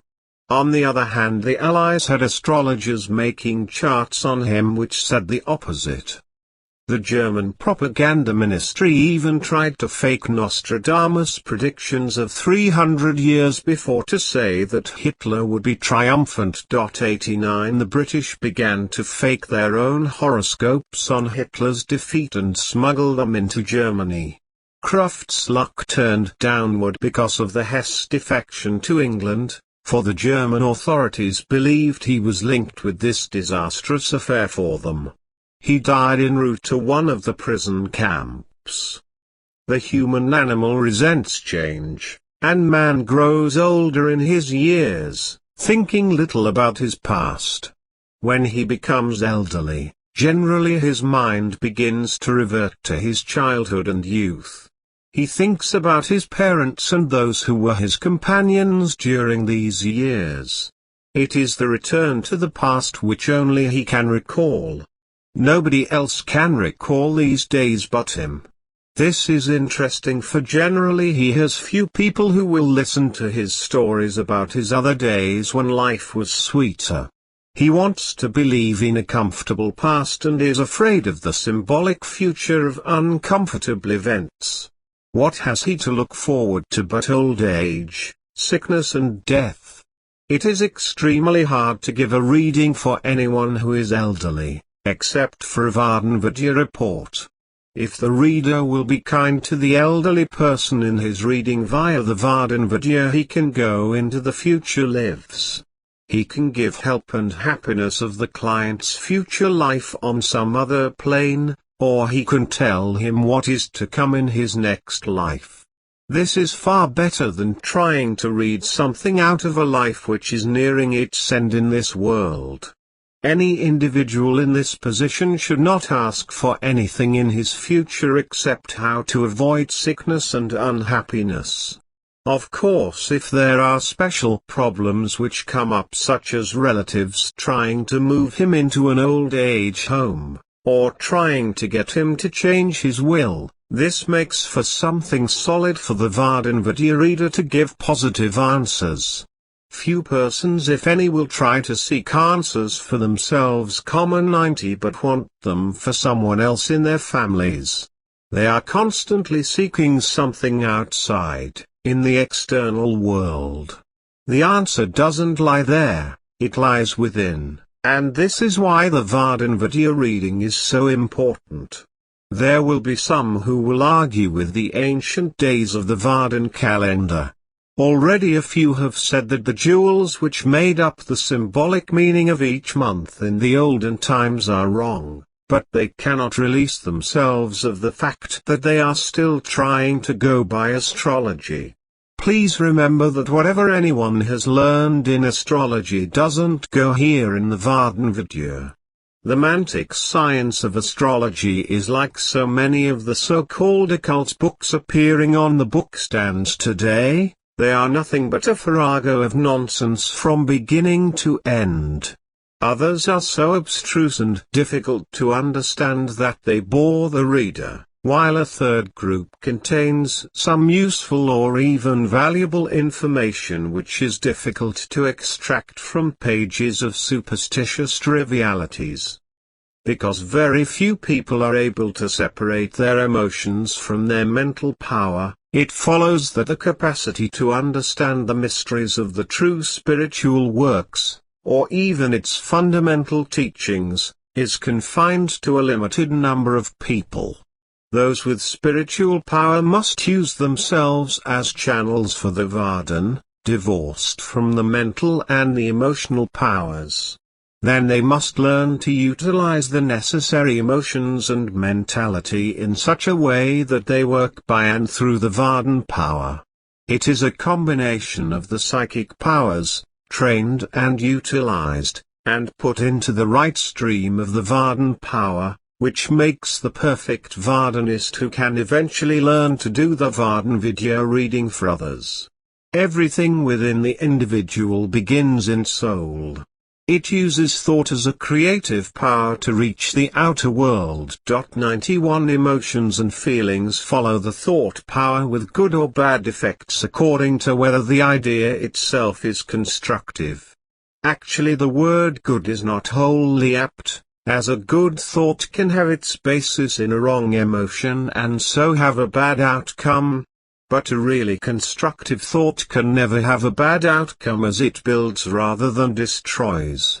If it turns out to be a thought based upon a wrong emotion, we might find the individual practicing black magic without him knowing it. Actually, there are more people who practice black magic against themselves than ever directed at others.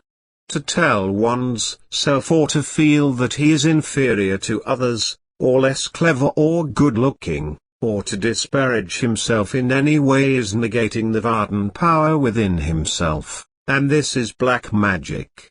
to think and act as if one is not only as good as others, but in some respects far better, is white magic, for doing and setting it in motion will make it so. One responds to his own thoughts both consciously and unconsciously, and so do others. Whether we believe it or not, others react to our thoughts, spiritual power and psychic beliefs rather than to our words. Words never convinced anyone of anything against their will or influenced them to any extent. But a picked up thought or feeling does, and more people are natural telepaths than we realize. Therefore, let us consider the months of the VARDAN-Vidya wheel and their workings with the law of karma, which will give an idea of how those born within different months can have influence on one another. Astic, the first sign, which is the month of the emerald, within itself carries much of the negativeness of Nimg, or the month of the onyx. There is not as much an indication of weakness, as there is a constant effort to be strong, or a 92 exaggeration of ambition. Astic is a rebellious period which is really against the restraint of Nimg, the month of the onyx. Those born in this era of the Astic month are constantly struggling for perfection, not realizing that the restraint and limitation of their own nature within themselves is the main problem. They can be easily depressed over almost anything. The Astician can mate somewhat with the Namjan with good results. Their chemistry is somewhat alike in nature as that which is between the emerald and the onyx stones.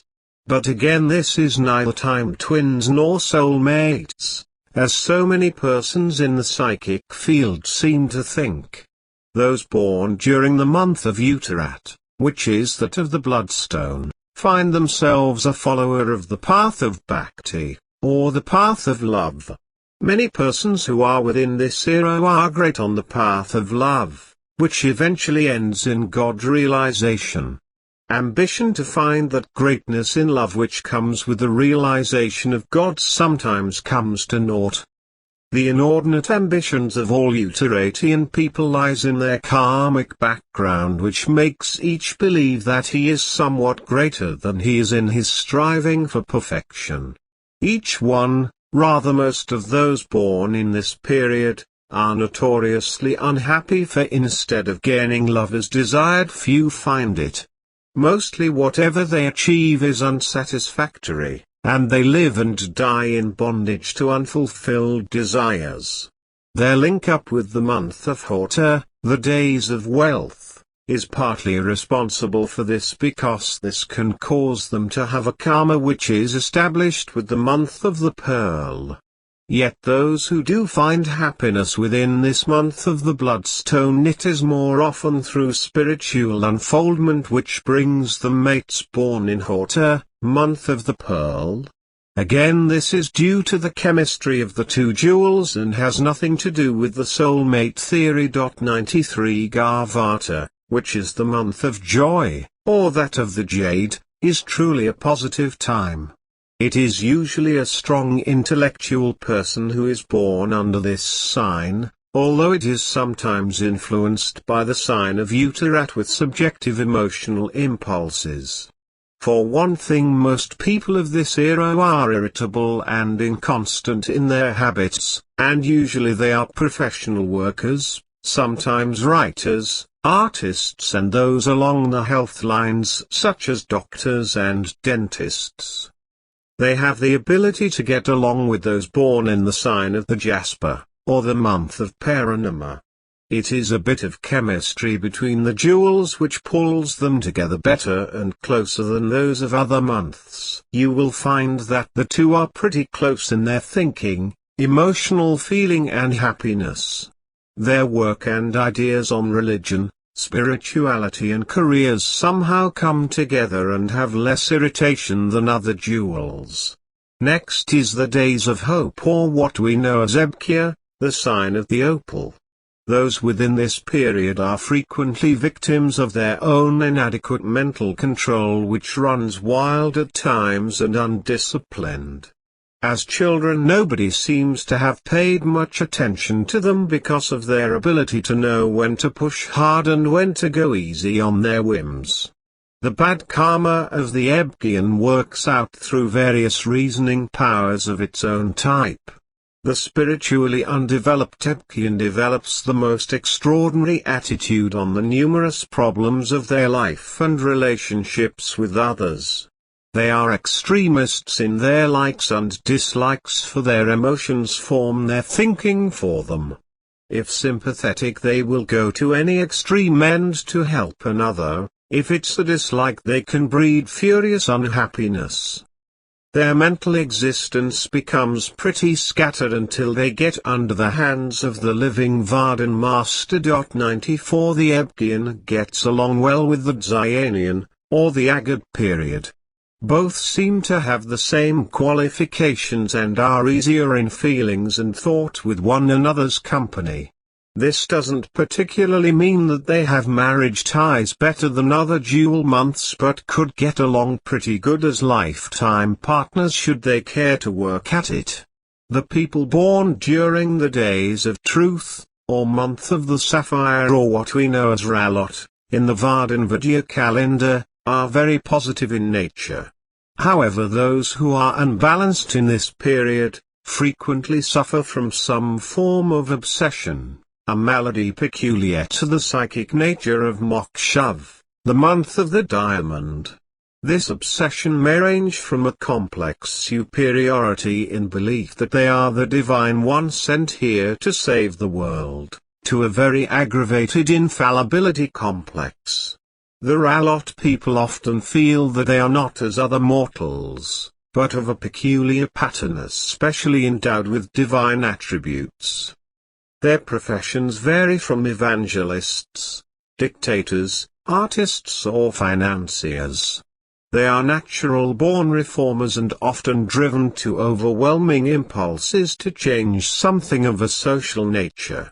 The aggressiveness in the nature of the Ralotist brings him together with those born under the sign of Mokshav, the month of the diamond. It is the hardness of the diamond which attracts the Ralotist. Those who are born under the period of Sahak, or the moonstone, are very fond of music.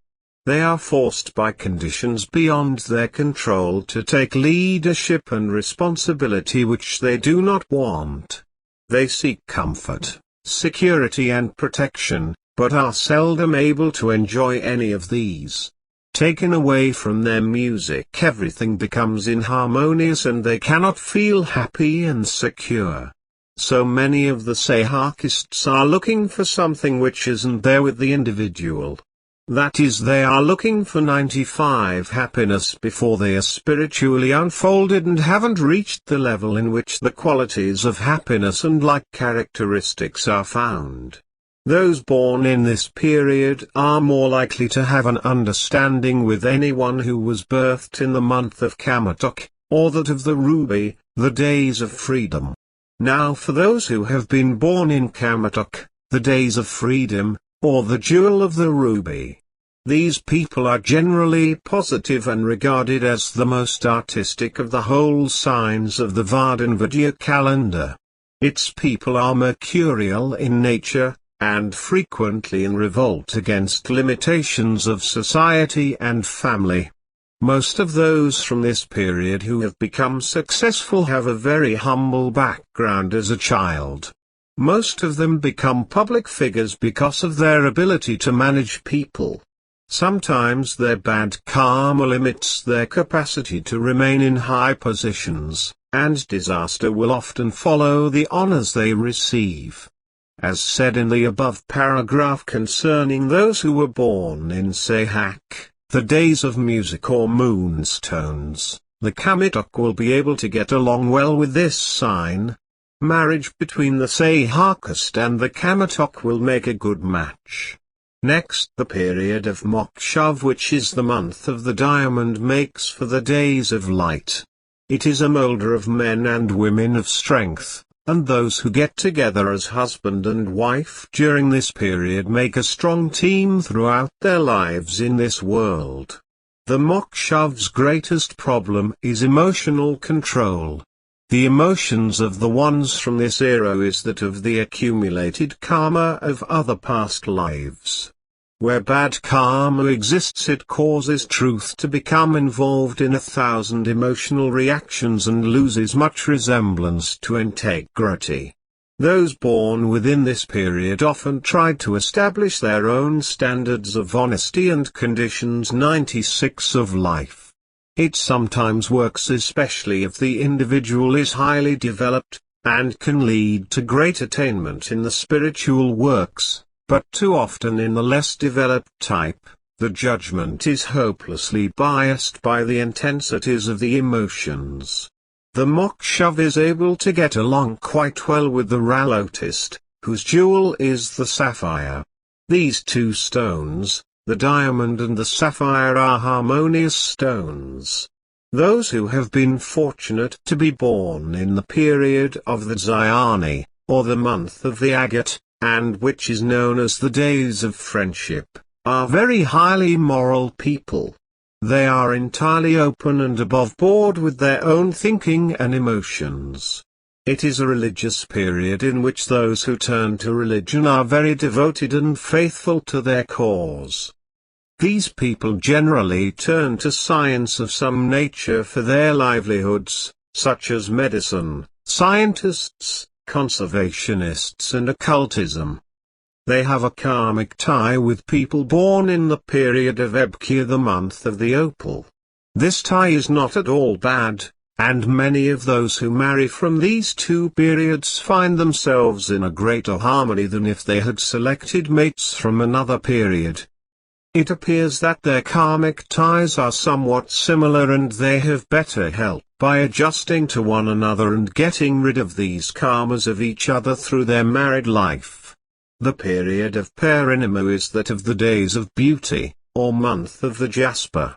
It is one of the strongest of the jeweled periods of the VARDAN-Vidya, as well as the most enduring. There is danger of introversion in this sign, for the negative qualities of this era can turn back all negative emotions upon themselves and make difficult all mental, emotional and physical expressions. The Parinima is an independent, ambitious and progressive type of individual 97, but his normal expression is almost impossible because of his peculiarly crystallized personality. This often causes him to have problems in trying to spiritually unfold under the living VARDAN Master. Because of his need to have moderation in his daily life, he can find greater happiness with those born in the period of Garvata, the month of joy, or that of the jade. Such friends or mates can help the Parinima to overcome impatience, and to settle down to an appreciation of reasonable and simple things. Those under the sign of Parinima are often unhappy, not so much from the negatives of their state, but from the comparison of their position at the time, and the spiritual standards toward which their ambitions may be pointed. Those born in the period of Horta, the days of wealth, or month of the pearl, have a very positive attitude and also a peculiar fixed point of view. These people are generally liberals and will work on anything from social reforms to dietetics. The Hortarian is apt to be trying to sell something new to his fellowmen and taking away the disadvantage of that which they do not like. But these are original and capable people and have strong psychic influences over others. They are always in revolt against conservatism and the establishment. Likewise, they are melancholy people and not easily cheered up unless they find something to change. Their karma is that of isolation and unhappiness in their environment. The Hortarians are well mated with the Uttarat because of the latter's ways of loving people. It is only the Uttaratian who seems to have much influence on these people born in the gloomy, cloudy days of Horta, the period of wealth. Nimg, or the days of charity, which is the month of the onyx, is the last of the 12 periods of the ancient VARDAN-Vidya calendar. Those persons born in this 98 period are usually of a negative nature until the living VARDAN Master can have an opportunity to change them. They have specific karmic problems in wasting energy, because few persons born during this period know how to relax. This waste is often reflected in their actions and reactions to others.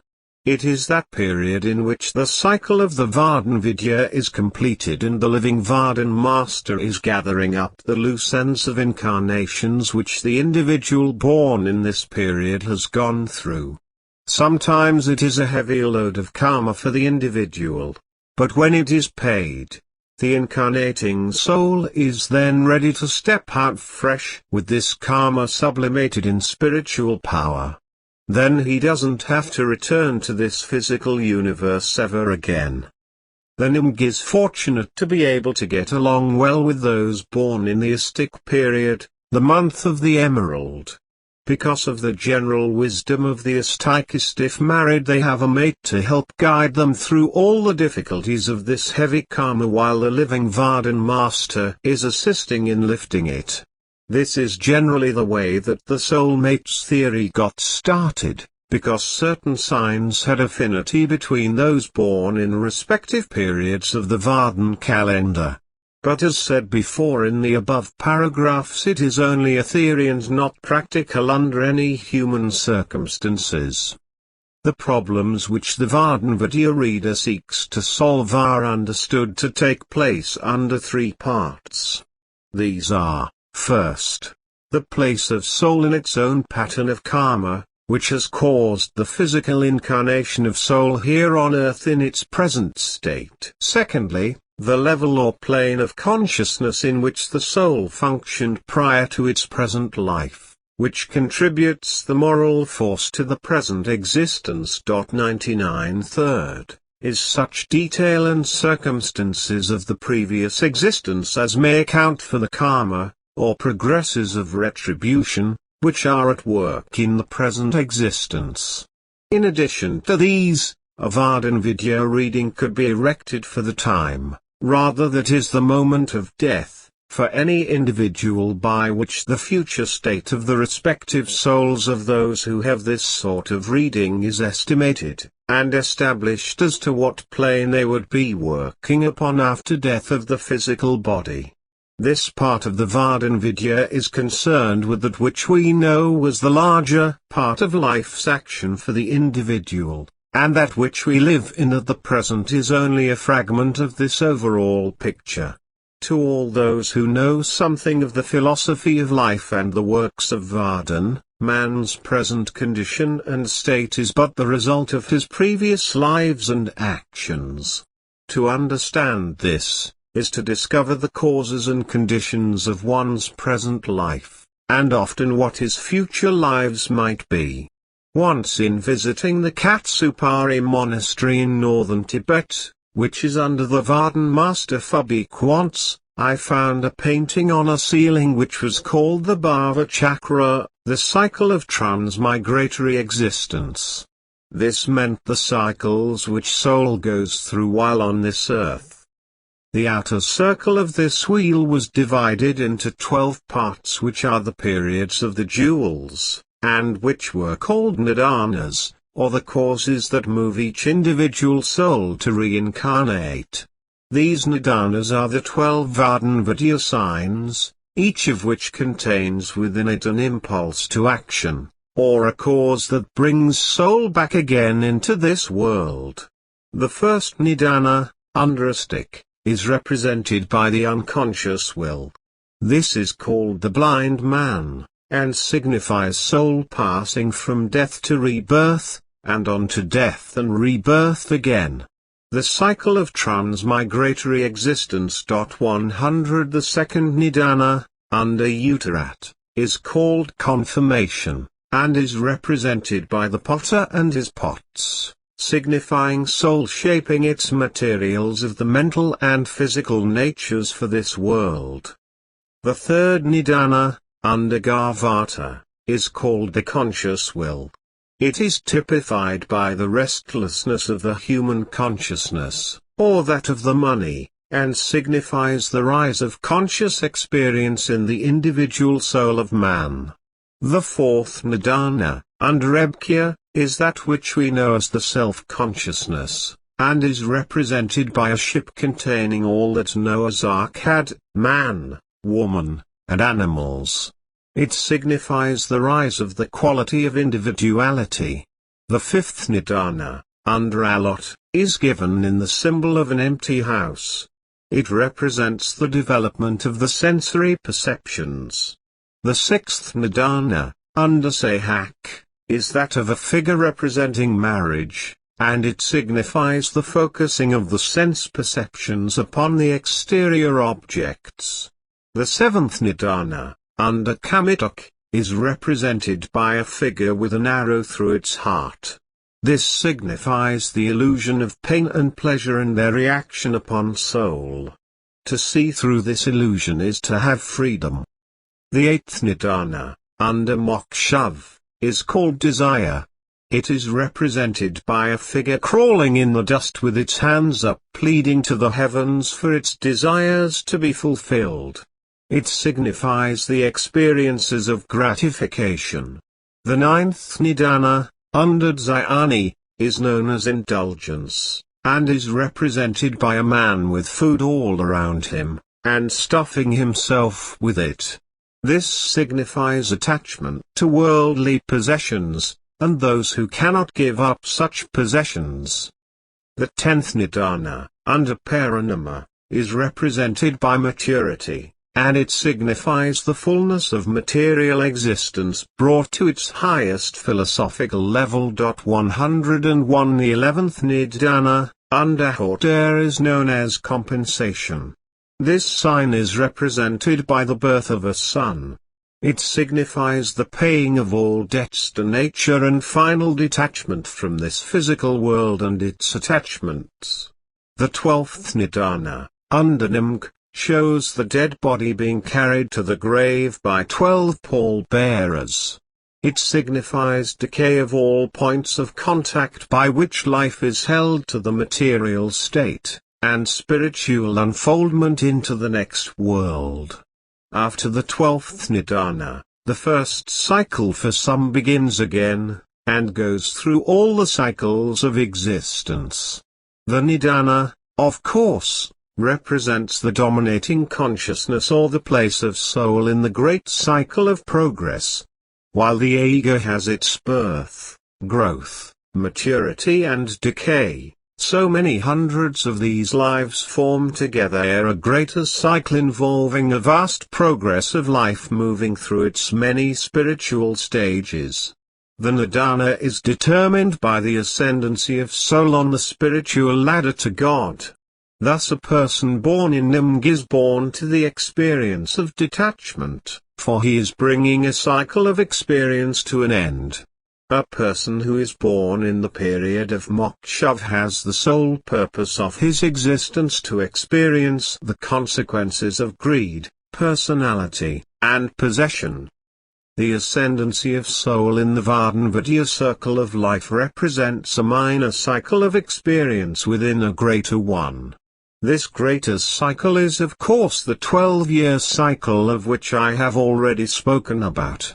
It qualifies and specializes the general significance of soul's purpose in this world. For example, the 5th nidana, or alot, is the outer manifestation of the sensory powers. This is usually manifested as ambition.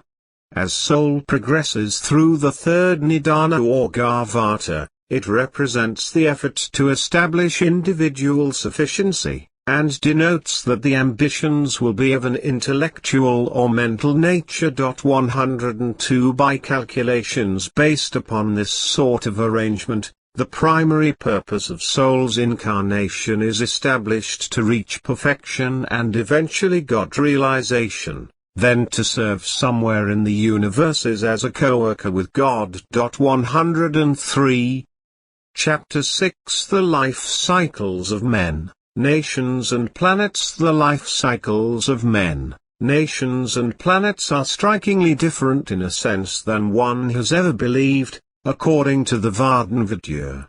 These cycles are natural and having been established centuries ago, since the beginning of time in this universe, it appears that man has either forgotten them or has given them up for something which he has felt to be more likely to fit his times in a less complicated manner. When man began to put his confidence in other means of communication such as prophets, omens, augury, and oracles to name a few, he lost the ability to communicate directly with the Atmelech, soul plane. For example, during August in the year of 333 BC, Alexander the Great visited the oracle of Ammon in western Egypt. He was plagued with anxieties and doubts about his destiny in the history of mankind. He had finished his campaign in Egypt and that country was now under his rule. Should he turn to the east and conquer the Persians as Philip, his father, wanted to do, but whose untimely death had cut short this ambition? He was met and escorted to the oracle by Sorgi, the great VARDAN master of the day, where he listened to what the oracle had to say. The message which came out of the oracle was, "He who destroys the East, shall in turn be destroyed by the gods." He asked Sorgi what this meant but received no answer, because the ancient masters of Vardankar do not often give replies of this kind, for it could upset the scheme of karmic patterns and reverse the whole trend of man's history on Earth. 104 However, Alexander believed that this meant that if he destroyed the political structure of the nations which he would conquer, the prophecy would come true. Otherwise, if he left the governments as they were, with some of his own army officers in charge as advisors, as well as promoting marriage between his troops and the local women of the country, all would be well. He did all this, was known as a wise administrator and was popular in every country, including Persia, but through his strong will and personality he changed so much of the traditions and customs of the country that the plague of the gods, malaria, struck him down at the age of 33. The evolution of man began millions of years ago. It was during these early years that the Ancient Order of the Boucharon, the VARDAN Masters, learned there was a rhythm of life cycles, which had great influence on mankind. There were first the monthly cycles, which were named after the various jewels, followed by the 3-year period or cycle called the Essex, or better known as the Triad, which is of course much easier to pronounce. This consisted of a theory that man changes somewhat in his nature and bodily chemistry every 3 years. There would be 36 periods within this cycle that is made up of the varied metals and their influences on man. It is 3 into 3, into 3, or better known as the Triad, in which the metals rule over the jewels of the 30-day periods, known otherwise as months. These metals are aluminium, silver, copper, gold, iron, lead, tin, zinc and mercury. These are the 9 metals which rule over the sequence of the 3 in 3, in 3. They are known for their qualities, which have life-giving qualities for those living in the human consciousness state within the worlds of matter. 105 First, aluminium, which is used so much as an amulet in the East with the desire to promote one's welfare, good fortune and happiness with material things. This is a progressive period of life. Second is silver, which is the period of quiet, moody times, mystical in its moon-like quality. It is passive in nature, feminine, and secretive. In amulets it is used for the keeping and protection of secrets. It is also a guard from the perils of water. Attuned to the sign of Nimg, month of the onyx, Silver is the metal of secret dreams and equally secret fears, which brings it within the realm of moody attitudes which run from the highest to the lowest. Copper is a metal much influenced by Garvata, month of the jade. It has the earth qualities of warmth and good food. The words glowing warmth would fit its descriptive qualities very well. Copper bracelets or having a piece of copper on one's own person has always been a guard against arthritis and rheumatism, both of which are aggravated by cold. All muscular discomforts caused by cold are also relieved by copper. Its vibrations so often counteract the effects of negative or depressive tensions set up by problems or lack of communication between people. The cheerful qualities of copper pans and pots in a kitchen so many times help keep down tensions and troubles within a household. Gold is a fiery, dry metal. It is said to be the king of metals, and of course the metal of kings, for all rulers of nations have made gold a standard of royalty. It is a heat-intense metal, which symbolizes success in everything. It is the ruling metal of Kamitok, month of the ruby.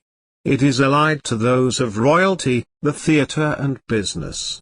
It seems to have been and will always be the metal which lures those brave enough, and strong enough to steal, murder or create wars over it. 106 Iron is a conductor of heat, but not the fiery, glowing kind that gold possesses.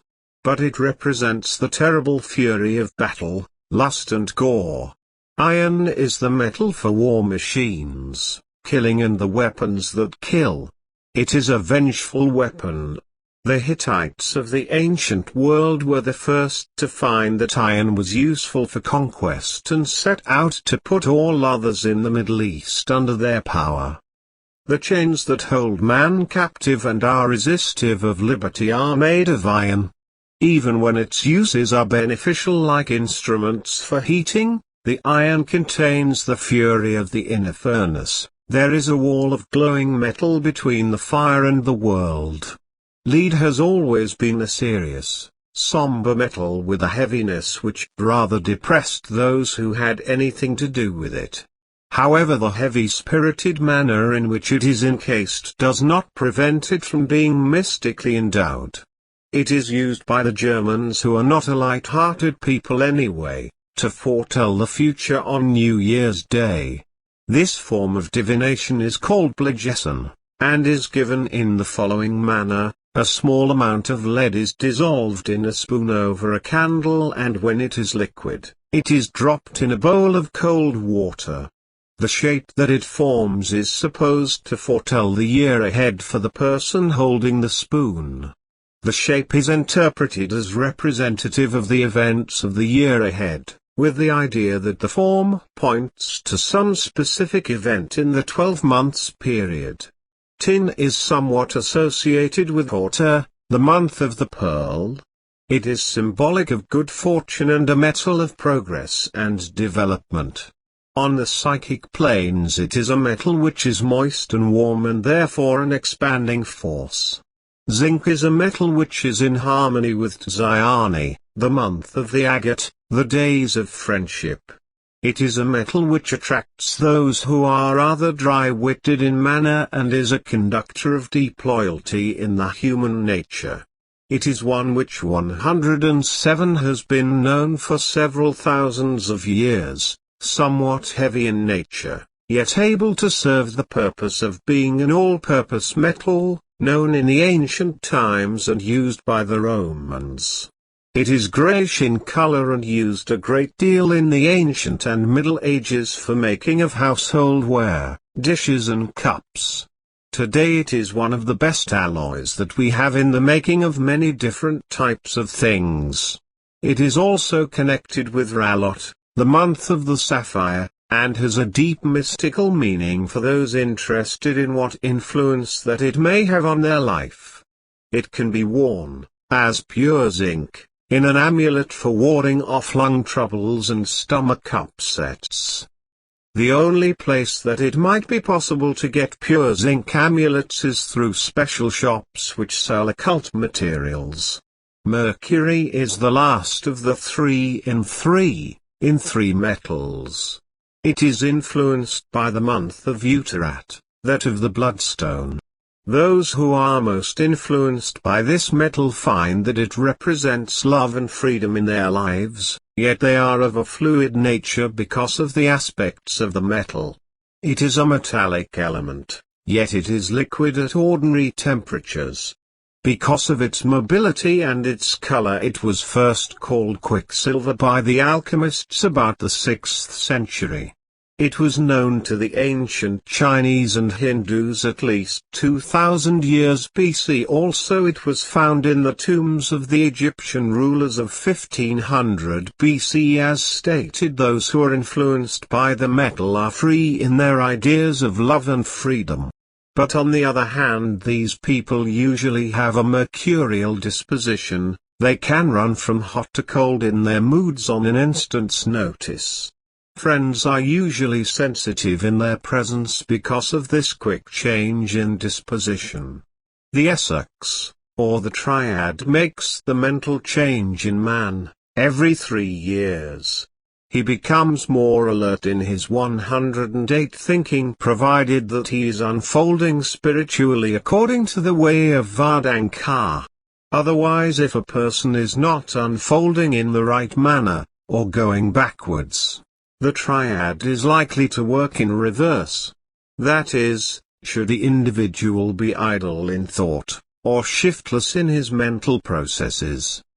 But once the individual turns to trying to improve himself mentally, there is little problem in his gaining in intellect and understanding of all things through the mental senses. The yearly period is the little cycle. The 3-year period is the middle cycle, and the 12-year period is the greater cycle. This latter period is taken up for study in a brief way at this time. The greater cycle, which is called the harem, or the duodenary, is the higher vibrations which rotate every 12th year and changes the chemistry and spiritual makeup of men, nations, planets and communities, by uplifting those souls which make up these units of civilizations. Of course, some will not be lifted because of their degeneration or slow progress anyway. The years within the duodenary cycle have each been given a name by the ancients which have a bearing upon the seasons, elements, plants and some form of nature. These are repeated again here for the benefit of the reader. 1. The first cycle is called the cycle or years of the fierce winds. 2. The second cycle is the cycle of the bright snows. 3. The third is the cycle of the brilliant Sunday. 4. The fourth is the cycle of the beautiful flowers. 5. The fifth is the cycle of full moon. 6. The sixth is the cycle of the strange storms. 7. Seventh is the cycle of the wandering seas. 8. Eighth is the cycle of the bountiful earth. 109. 9. Ninth is the cycle of the abundant fruits. 10. Tenth is the cycle of the raging fires. 11. 11th, the cycle of the lavish grains. 12. 12th, the cycle of the trembling leaf. These cycles blend with one another, each turning a wheel which brings about the downfall or the building of a nation, community or new world within the universe. Like the universal zodiac, the Vardan wheel also has 12 signs, or divisions, as just given. These signs, instead of lasting approximately 30 days, the periods of the Vardan wheel last 12 years. Each year is named from some function of nature, and it is believed that people born during the cycle of that element or nature are endowed with qualities and tendencies inherent to the sign. The cycles within one's life can be worked out from the time of his birth. This will give you an idea of what cycle that you are in today. For example, if you were born in 1924, you would just be entering the fourth cycle, that of the beautiful flowers.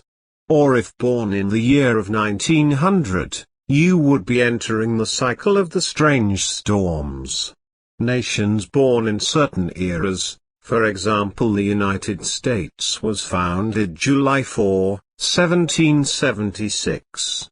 It means that we have gone through approximately 15 full cycles, therefore this country would be in the cycle of the brilliant sun again. This is true for the United States is standing at the peak of its wondrous wealth and spiritual heights. This can easily be worked out by just figuring out the date of the birth of a nation, city, or country, subtracting the present day from the birth and dividing by 12. Then go back through the cycles and see just where the exact cycle is standing at the present time. The characteristics of the nations, communities, or the individual are somewhat alike in nature. These are as follows according to each individual cycle. 110 The first cycle, which is known as the Thigola, or the years of the fierce winds, is a feminine period. This signifies that the individual who was born during this period has the tendency to get what he wants by waiting and manipulating, by designing and personal attraction, rather than making a struggle in an open and active manner. Within the masculine principle in this first cycle we find that any man so born as a son of the fierce winds, his traits will be subtle, not overbearing, and obvious. He will show strength in a quiet way, rather than with noise and bluster. Even though this is true, he should never allow others to push him, or bully him. His natural consideration to be too considerate of others' feelings will get in his way. Those born in the cycle of the fierce winds should be very careful with their health. They need a strong diet of proteins and vegetables, and should be careful not to get too many carbohydrates in their intake of foods.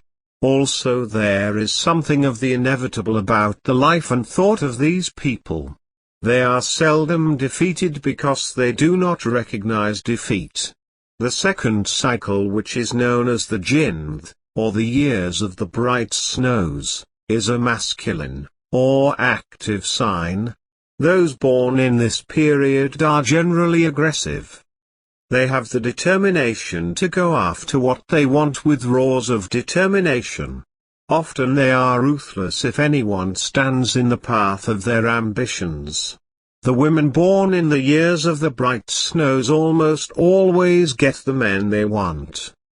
They will even remake themselves into the image of the kind of woman their man desires, in order to bring him into marriage and under their influence. But they do make good mothers and housekeepers for their family. 111112 The men born under this sign are almost assured success in any field they enter for careers and employment. With the right intelligence in practically any endeavor they are successful, but failure comes too often because this type people so many times will leap into movements, causes and jobs without thinking and create havoc instead of success. There is a possibility of serious trouble and divorces provided they marry mates born in the Jinth cycle. The third cycle is called the Dorati, the cycle of the brilliant Sunday. It is a positive era and its natives seem to reach the heights of material and spiritual success under the proper conditions. The Dorati who follows his natural talents often becomes a politician. He loves the power which comes with politics, and natural leaders in this field as well as business and the church. If he lets his hunger for power go astray, it is possible that he becomes dangerous to himself and society. The women born in this period appear to dominate their men, to such an extent that they may lose them by divorce or separation or plainly drive them to self-destruction. A Dorothy woman will often deliberately pick a man for a mate who is complex and difficult to dominate simply because he is a challenge to her own nature. But once she becomes deeply attached, and does not lose the attachment with him easily, she will make a good wife, provided of course that he is the right man. Those born in this period have such a hard-driving nature, coupled with a high ratio of success, that they often arouse jealousy and anger of their associates and friends. They should be aware of this and develop instead tact and diplomacy. They mate well with the passive signs, those who have understanding and grasp of their nature, particularly those born in the first cycle, Tigala, or the years of the fierce winds. 113 The fourth cycle is that called Yajata, or the years of the beautiful flowers. Those born within this cycle are usually shy and sensitive, under the feminine sign. The individual generally has the ability to understand, and feel the compassion for the suffering of others. It is also associated with a craving for security, warmth and comfort, especially that of a well-ordered home. The women of this sign have a tendency to marry young and be involved in creating a well-kept home for themselves and families. Otherwise they make good careers for themselves in social work and as doctors, or nurses. They have a natural talent in caring for the sick, aged and afflicted. These women have a shy, retiring charm which makes them very attractive to men. The male Yajata too often suffers because he is too sensitive to personal slights. He has a tendency to withdraw, instead of fighting back, or shrugging things off. However, in his own sensitive way he makes many friends, and can go farther in the business or professional world than some who are irritable and unfeeling. They will marry well provided their mates are of the signs of the wandering seas and raging fires. The fifth cycle is the far rank, or the years of the full moon. These persons born during this period are usually indirect and subtle, but honest and good-natured with sharp, but witty minds. Although this is a positive sign, the aggression in these persons is quiet and tactful. For example, the female born of this era is of gentle nature from all appearance and exceedingly seductive. She knows what she wants and is capable of twisting everything to suit herself, with her man, and can win him over with clever, subtle ways to gain her points and what she wants. She must beware of getting involved with a man of outstanding 114 forthright nature who could get annoyed by her wits and wiles, failing to understand her nature, which is sincere and well intended for the whole of things within her sphere of being. The male far rank has the tendency to plot and scheme to increase his ambitions.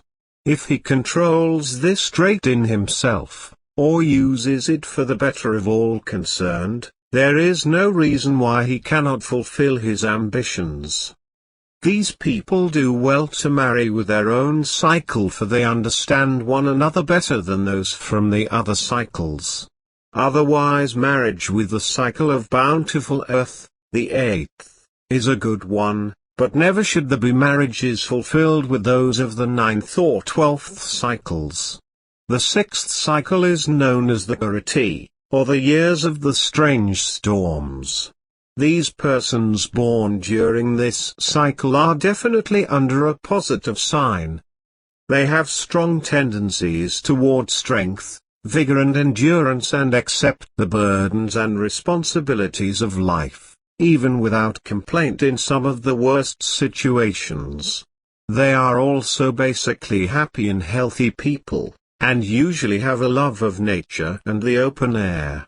The females born under this sign are open and frank with most people, but more so upon meeting the man of her choice.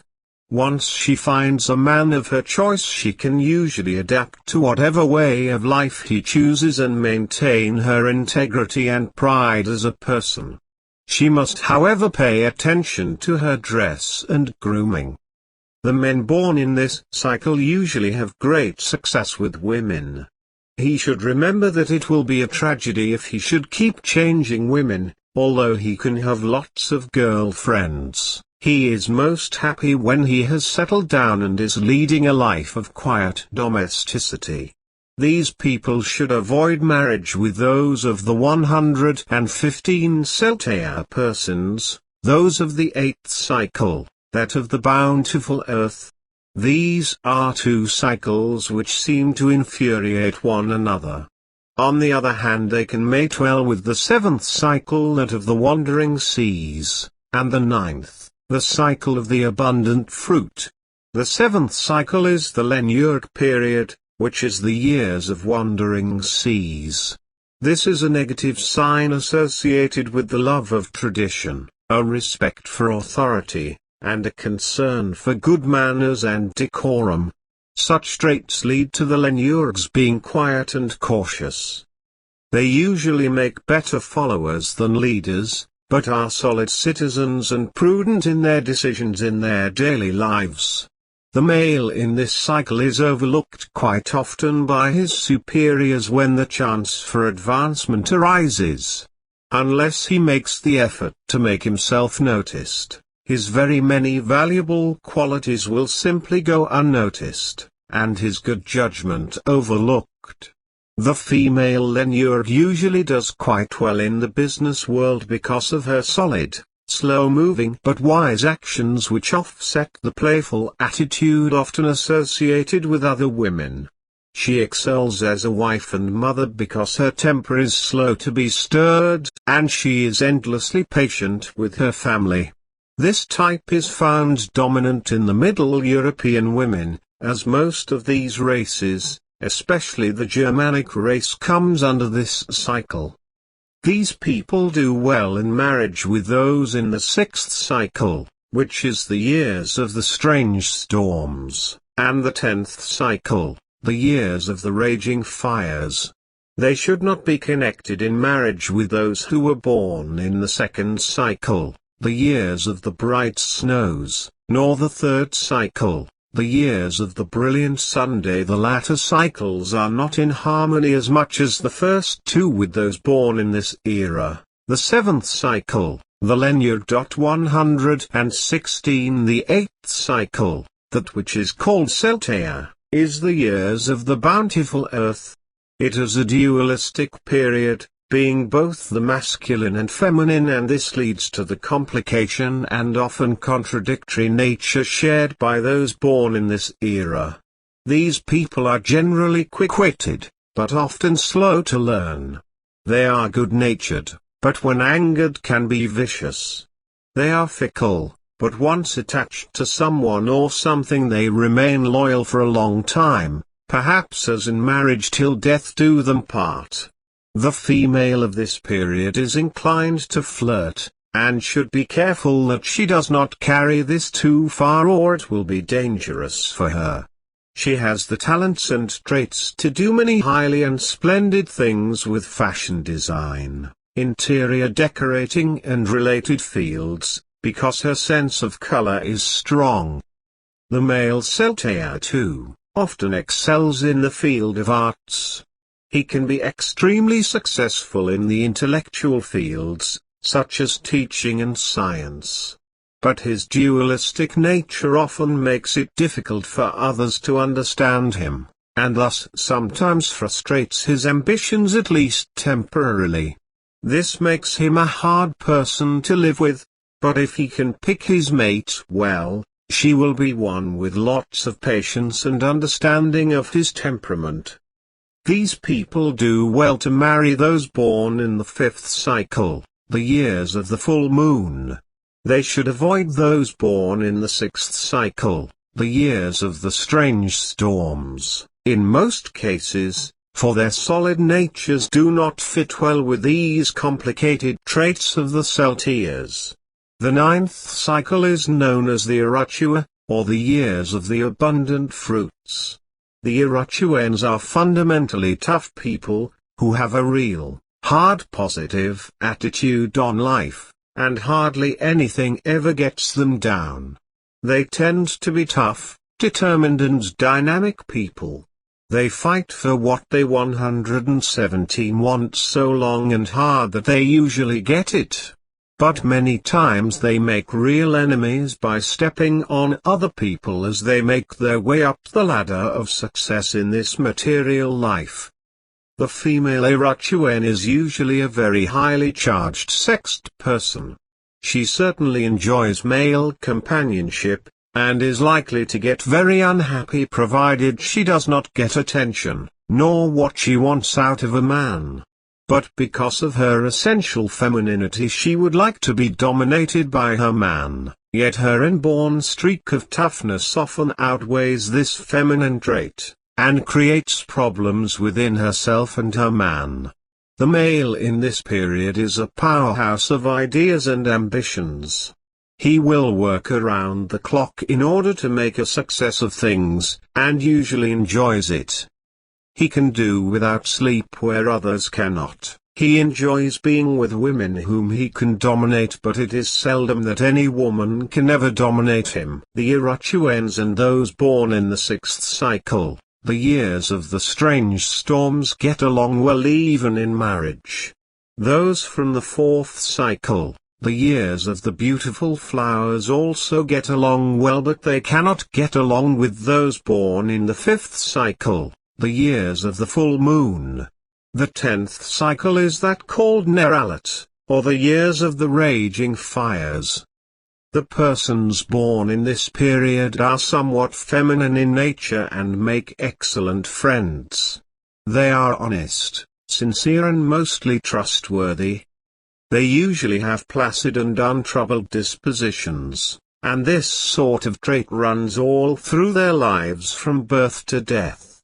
That is, unless they come into contact with those born in the 9th cycle, the years of the abundant fruits. These two signs cannot come to any agreement on many things. Also those in the 12th sign, the cycle of the trembling leaf, will bring about a similar problem between the two. 118 The female Neralat is a person to be cherished as a wife, for she is deeply devoted in her loyalty to her husband and the care of her children. She will do most anything including work, and will even fight for the happiness of her family, and those that she cares for during her lifetime. Neither will she ever forget a friend. The man born in this period has the characteristic traits of being trustworthy to a fault, occasionally running into some trouble although not seriously when considered. But he is often taken advantage of because of his basic faith in people and their goodness, in which he has a firm belief. On the other hand, he is apt to have many friends, who will come to his aid in the time of trouble and need. These people do well to marry those who are of the 3rd cycle, the years of the brilliant Sunday. Their qualities should complement each other, but most of all they should avoid those of the 12th cycle, the years of the trembling leaf. The 11th cycle is that which is called Hiafi, or the years of the lavish grains. These people born in this period are very orderly, and their very nature is that they are slow to arouse any emotion, especially anger. But whenever they do, such anger becomes fierce and unforgiving when aroused. They take a long time to grasp an idea, but when it happens they will delve to the very depths to learn every possibility about it, and its related fields. The women who are natives of this cycle are too often overlooked by men because of their quiet, slow nature. But the man who discovers what she really is will find that she has a depth of feeling and understanding which is rare of women in other cycles. At the same time, the men who are born in the 11th cycle are apt apt to be highly successful in research and other related fields which have the need of patience and long 119 periods of slow progress to find something which is worthwhile to mankind. They are also quite philosophical about life, and stoical in their attitude toward pain and the usual disappointments in life. But they should pay attention to their health, for this is apt to be one of their weaknesses in life. They do well in marriage to those in the 7th and 10th cycles, which are respectively, the cycle of the wandering seas, and the cycle of the raging fires. They could have a stimulating marriage with those born in the 8th cycle, the years of the bountiful earth. However, it often turns out to be so turbulent that it leads to disaster, and resolving of marriage.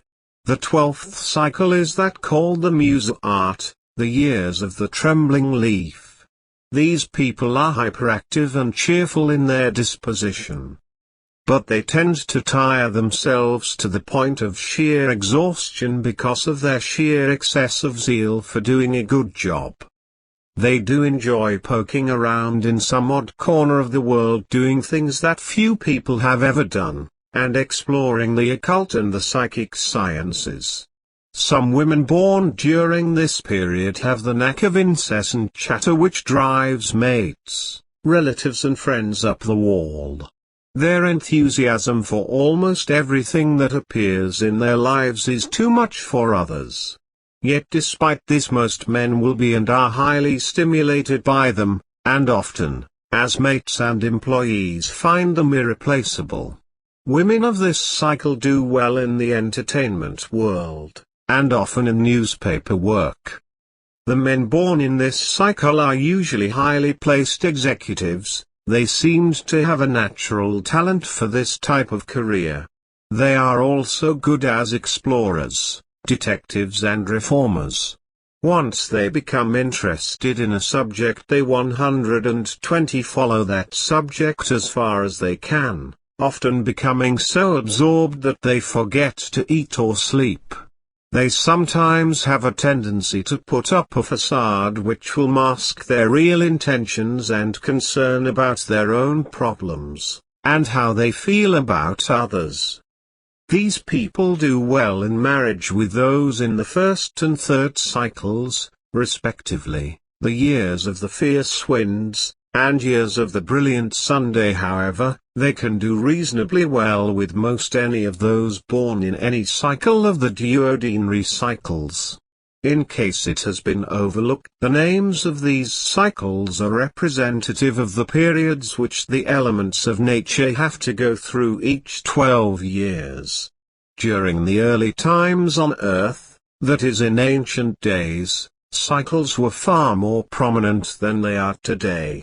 For the first 12 years of the cycle the fierce winds blew constantly, driving people into some shelter, caves or stone houses which would resist the winds.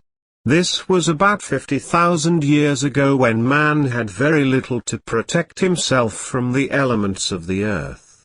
So he called this period the Thigala, or the years of the fierce winds. This occurred high up in the Himalayan mountains near what is now the northeast border of Tibet, and of course throughout the present site of the Gobi Desert and Mongolia.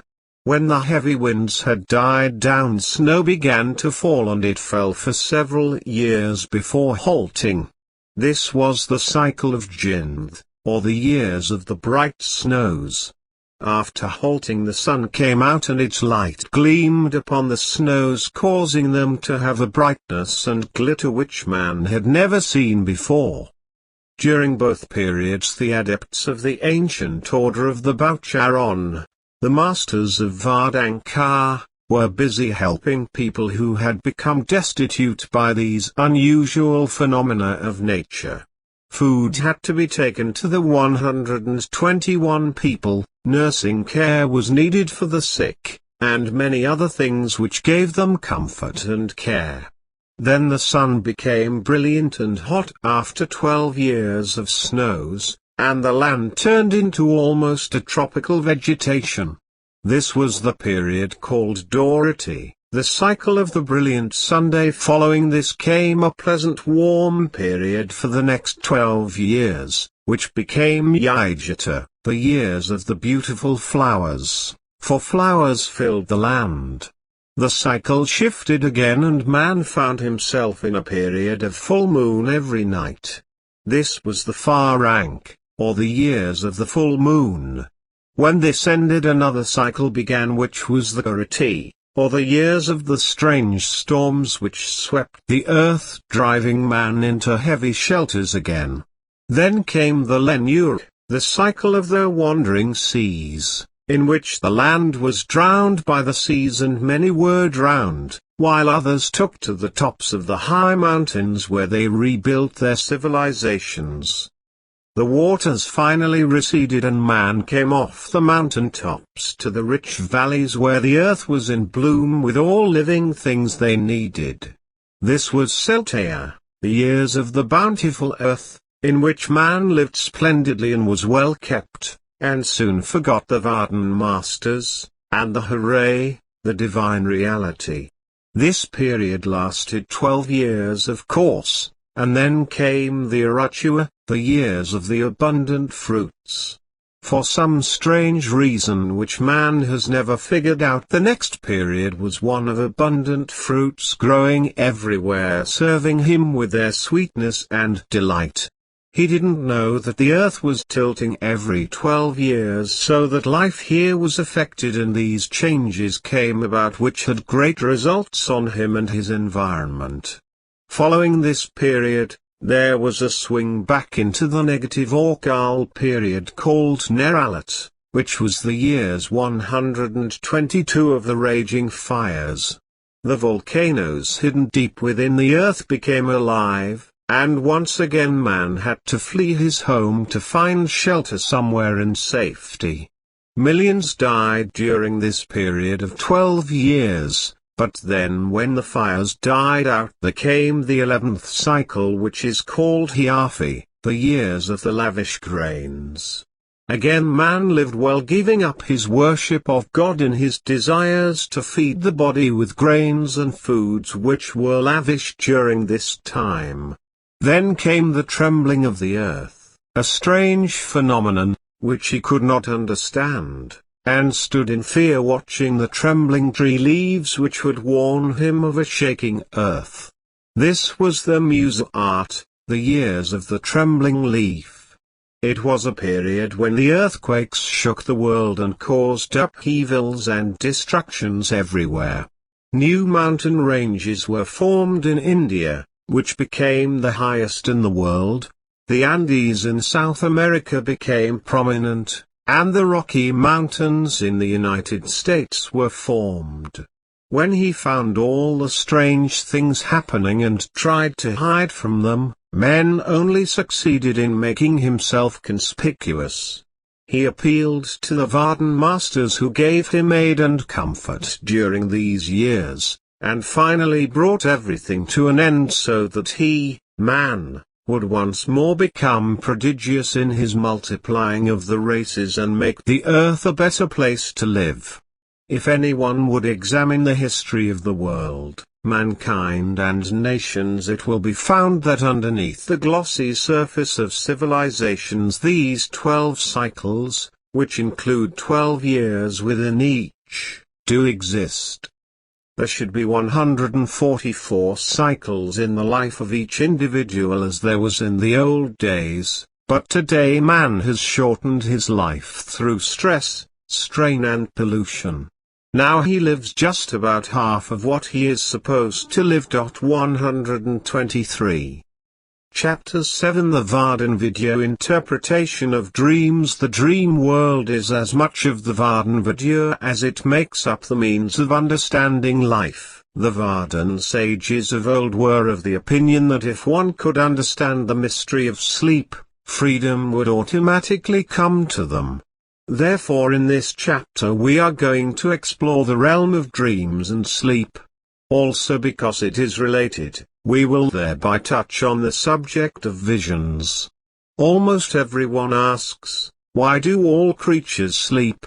We can also include in this plants and mineral life too, for it has been proven that even plants having consciousness will take a certain period of their day to spend in sleep.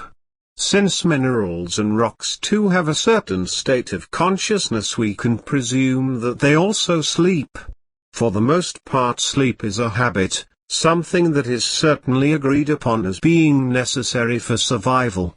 It isn't a fact that we could do without sleep, but rather point out that we most likely sleep too much. The average person sleeps longer than necessary because sleep is a very convenient method of escape from this world of reality. When the pressures of the day push in on him, and when stress becomes too unbearable, or when he loses interest in some form of expression, he is likely to desire sleep. Science often makes claim that sleep is a carryover from the cell memory, when at a certain stage of life experience, men slept because it was dark and convenient at the time for sleeping. But it's a well-known factor that during the sleep process there is a rebalancing of chemicals, life forces, and a general readjusting. It's known that scientists have worked 124 with a technique of directing a flow of radiation at a person who was tired and fatigued, and by neutralizing the fatigue toxins the individual is able to retire and gain from 4 hours of sleep that which would be as beneficial as 8 hours. This made up for a theory that perhaps someday it would be possible to do away with sleep entirely. But not for all people. There are still those who will always be in that state of consciousness of trying to escape life. It is only during sleep that most people will automatically link up with the healing and regulating currents of the universe. It is known that one day in the future, in the next century, man will be able to do this consciously and at will. We know that the VARDAN Masters, in the Ancient Order of the Vairagi-this, are able to live without sleep if necessary. Army medical researchers have recently brought out that those who sleep only a few hours a night tend to be brighter and livelier doers than those who are long sleepers. The report from the Army states that long sleepers are turned inward and are conflict conscious. The researchers tried to determine in their efforts the ratio between sleep and efficiency, in their study of one group of men who habitually needed no more than 6 hours of sleep and another group which customarily slept 8 hours or longer. It was found that the short sleepers were active, outgoing men, flexible and sociable, relatively high on the social scale. On the other hand, it was found that those who were long sleepers tended to be more introverted and creative, but less successful at sustained work. Part of the reason why long sleepers sleep is that they have longer and more dreams than those needing less sleep. The more introverted people are more conflict conscious than very active people, and use the longer dream time to work on intrapsychic problems. 125 After 72 hours of sleep deprivation there were significant changes in all performance measures, with a marked loss of ability to concentrate and remain alert, the medical research team reported. However, I have seen revisitors and other great VARDAN Masters go without sleep for days because they live upon such a high level of expression, so in tune with the VARDAN, that they can operate in the body for practically 24 hours daily and never feel fatigue. 3 or 4 hours of sleep seems to be all that is necessary for them. They live a full life, yet relaxed because they do not carry the burdens of mental and emotional strain, but have long learned to cast the burden into the VARDAN and rest in pure faith. When any VARDAN healer is working with the VARDAN stream of power, there is little reason why the body will run down. Energy can flow through it steadily, and there will be few if any counter effects unless the dull, negative power gets in the way. When one resents their work, lives under great strain and stress, allows himself to worry and fear life. He causes a short circuit and the body runs down, gets out of tune and starts to malfunction. Most people sleep 1/3 of 1/2 of their lives away. Trying to fight obstacles will not help any, but attunement with life brings victory. But they reach greater victory when the dream state is brought under control. Many persons dream vividly and in full color, with alive senses. Others dream in black and white, then only with a small amount of awareness. Some put importance on the nature of dreams and keep a daily log of them to see if there is some connection between the sleep dream and the awakened dream. There is a connection between the dream state and the waking state, for often the dreaming is put together from the 126 material taken in during the awakened state. Dreams are often part of the unconscious memories and need careful analysis and understanding. The literal interpretations of dreams are too often misleading, for what the world of beyond is telling the sleeper has no parallel in this world. There are many persons who have a pad of paper and pencil on the nightstand, and are able to awaken right after a dream to write it down. The next morning it could be found that certain questions were answered, or a problem solved in the dream state, and they could act upon it almost at once. Anyone who has training can dream consciously, for when he dreams and is conscious of the process, then he learns to see how this waking state is also a dream. Just as in the dream state any Vardanist can learn to manipulate the environment, do anything he desires, simply by the knowledge that it can be done. Also in this waking dream state he can do the same, when he learns the techniques of doing it. At night when he retires it must be accepted that he is going to dream consciously, or allow the VARDAN Dream Master to take over and see that he dreams of whatever is vital to his spiritual growth. It will likely not happen during the first few times, but eventually as he drifts off to sleep with the expectancy of finding his own dream state to his liking, it will be found that he is conscious of the fact that he is dreaming. He may be playing a role in a dream experience, or may be a silent witness as others enact their roles, much in the manner of watching people on a movie screen.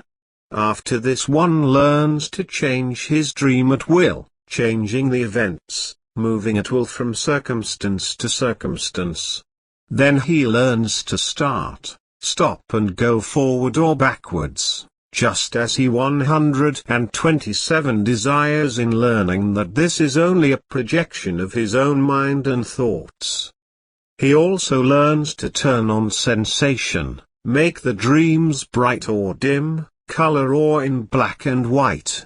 If anyone wants to learn to consciously move into a new or higher plane during his dream state, he must become conscious of this sort of state in the beginning. Then he anchors his attention on some solid object in his room, or if this doesn't work, tries putting it on something in the dream state. While he does this, he gives himself a command to awaken, and as he anchors onto this object as a point of concentration, he will find himself rising as it were through veils of consciousness into a new plane, just as solid as the physical. If he should fail to maintain his concentration on an object in the dream, he would lose his connection and sink into a dream state and become awakened in a natural way. This question always arises with the person who is trying to do this experiment. What should I do if I am consciously dreaming, or in a different plane, and want to get back into the awareness of the physical body? There is always the basic rule to follow: assume with the sense of feeling that you are in your regular physical body, and this will be at once. When the Keeler has had experience with this type exercise, then he becomes a master of dimensional experience. The only reason that all people are in this particular, physical world is that they have agreed that it is the only solid and real one they know. However, when anyone wants the experiences of dreaming of what is going to take place in his future, he must take up a different approach. He must first realize that his future is set out ahead of him in accordance to his considerations and beliefs. When the seeker is able to change 128 his present pattern of understanding and belief, he automatically alters the future sequence of his life. Therefore we find that it is possible to dream, and while in that state, dream of future events, for events are always a reality of the present moment. We only experience them from various points of view, and this gives the concept of time. It is possible to dream of events of the future, which are lodged in the deeper recesses of the mind, but only come about in some future awakened experience. We soon learn through the ability to manage our dreams that those experiences in this state can be changed.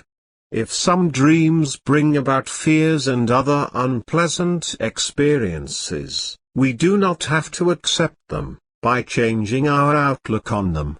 This can be handled without difficulty, even though one doesn't think of it being unusual. The living VARDAN Master is always standing by in case the healer fails in his attempts to make the change. If he is called upon, it is then that he, the living VARDAN Master, steps into the life of the healer to help him change his dream state. Some persons dream vividly, others hardly notice their dreams.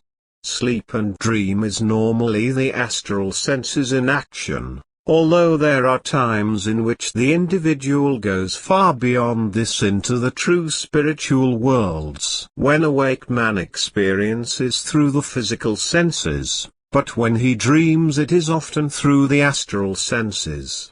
When one has dreamless sleep, it is through the causal or mental area of being. But when he has a deep, dreamless sleep, it is closer to the pure states of heaven, in that of pure awareness, and if one awakens in this state, he is apt to find himself in the true heavenly worlds.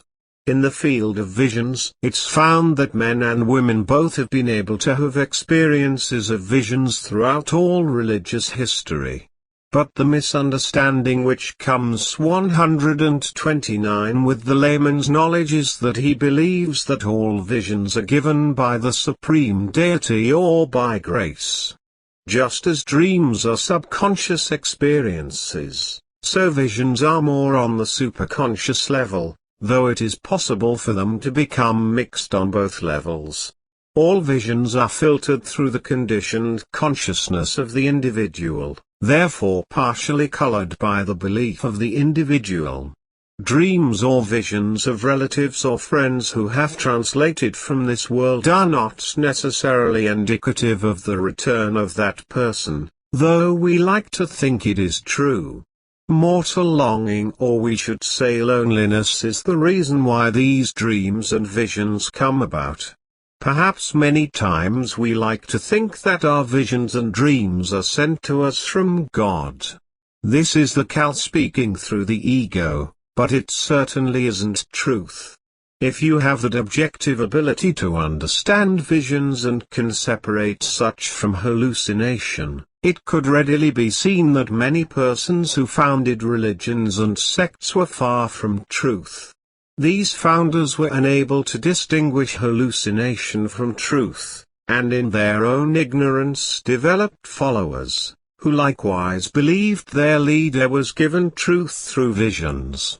There are religious records of individuals who have had certain types of phenomenon, of course, but this is really psychic and doesn't represent truth. Statues have come alive and spoken. Tears have appeared on saints' faces, and visions of the great saints or leaders of religions have come to certain people, thus creating new sects, religions and cults. We do not dispute this, but it is one way that the Kal splits the followers of certain groups who are getting close to truth. Very often a vision might come to the person in contemplation in symbolic form and will need interpretation.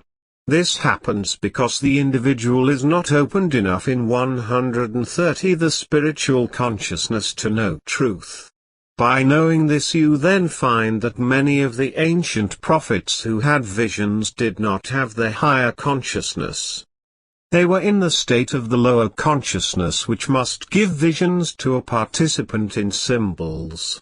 Truth filters through the human conditioning of consciousness and breaks upon the lower, or human state at that level of man's understanding.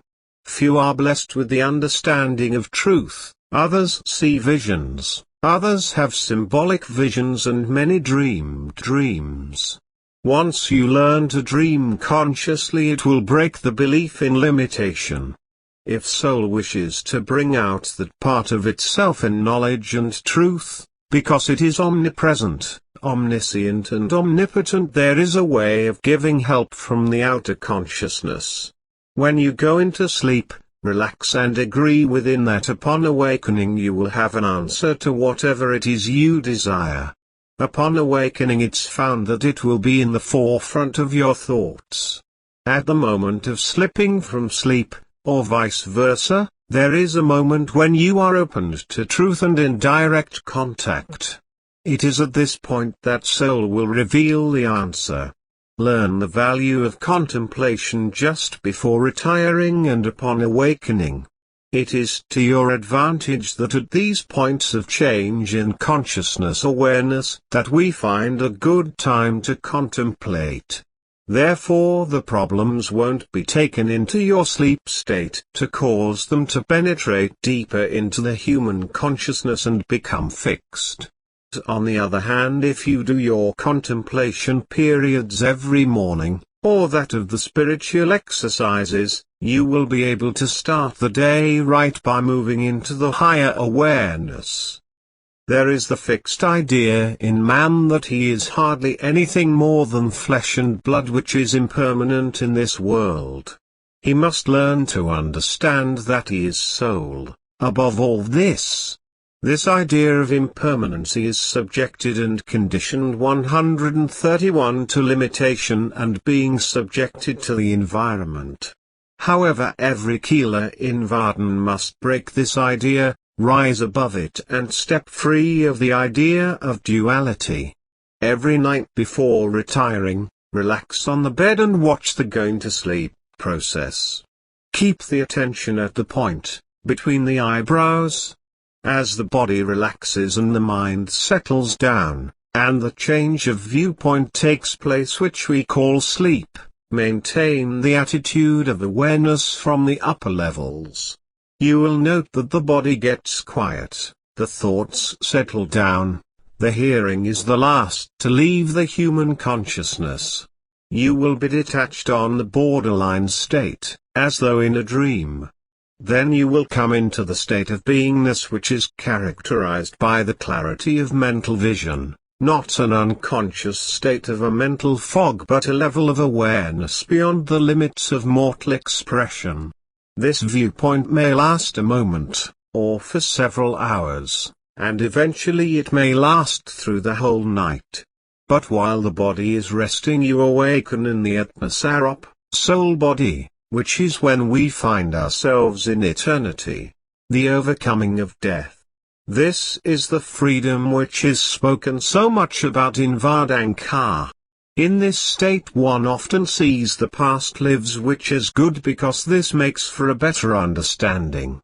But if you open the reservoir of the various bodies of yourself to look at past lives via hypnosis, it is to the average person a very disturbing experience. Many experienced or advanced persons in VARDAN can progress spiritually to that point of unfoldment where the past is revealed to them.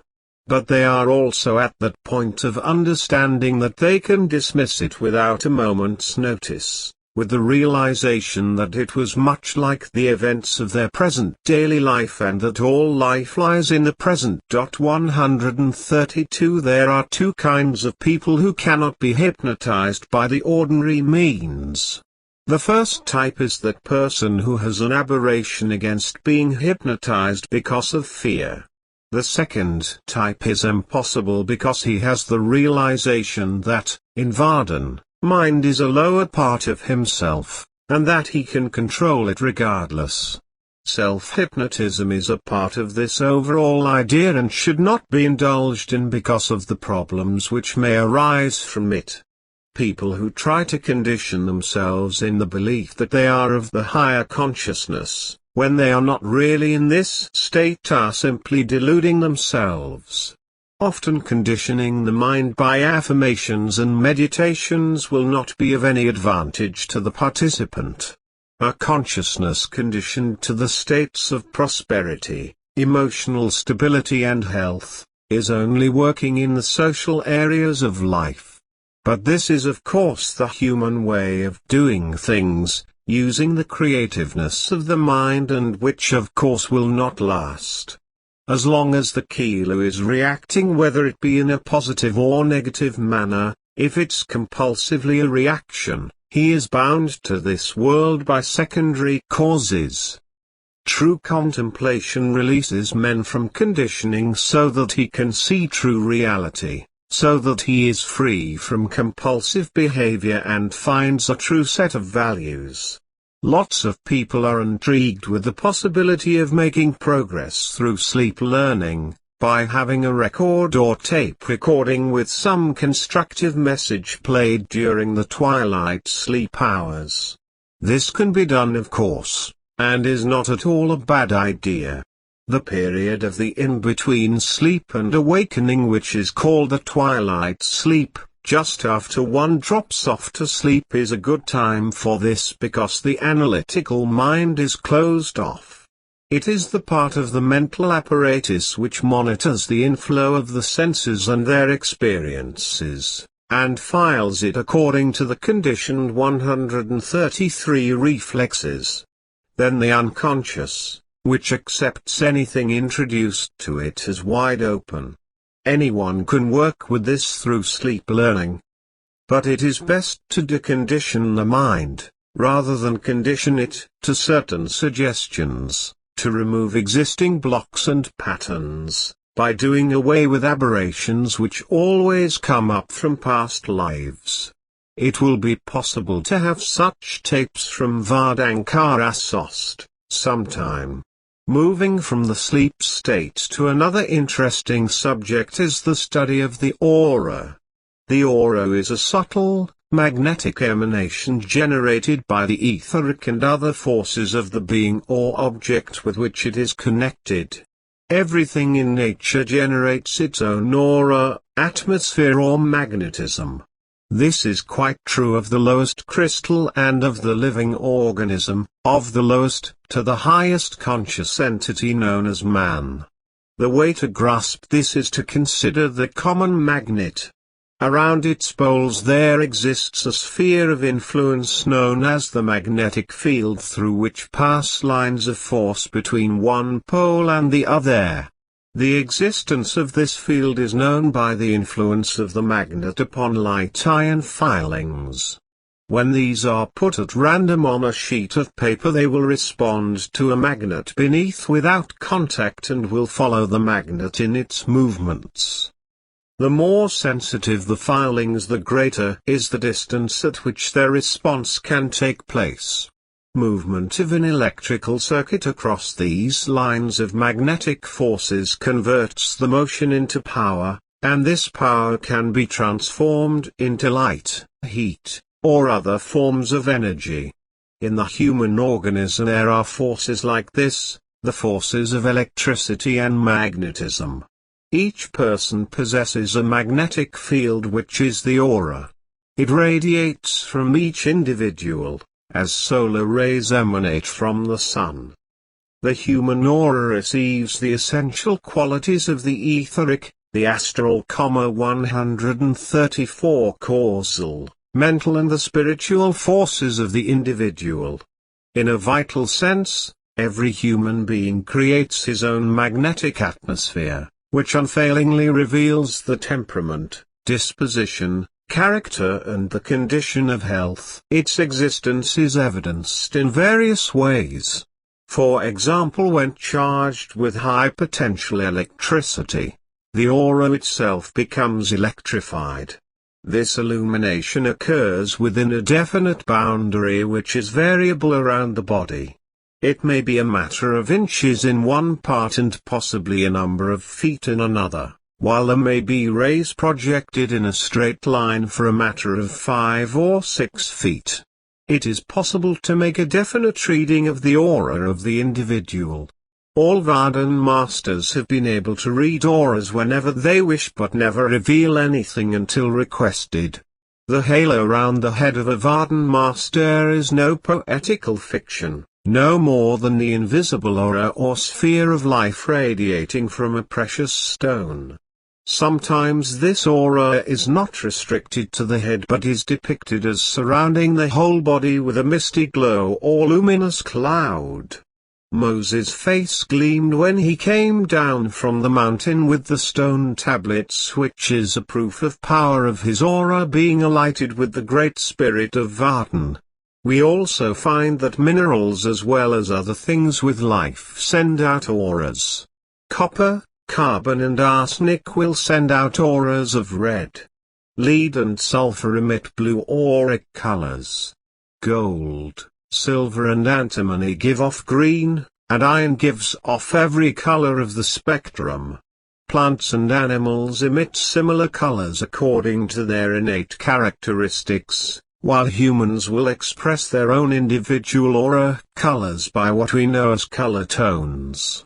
Those who have not attained the sight of clairvoyance can sense the presence of the aura by the conscious feeling of the strange power which some people who have strong, forceful 135 personalities, carry with them.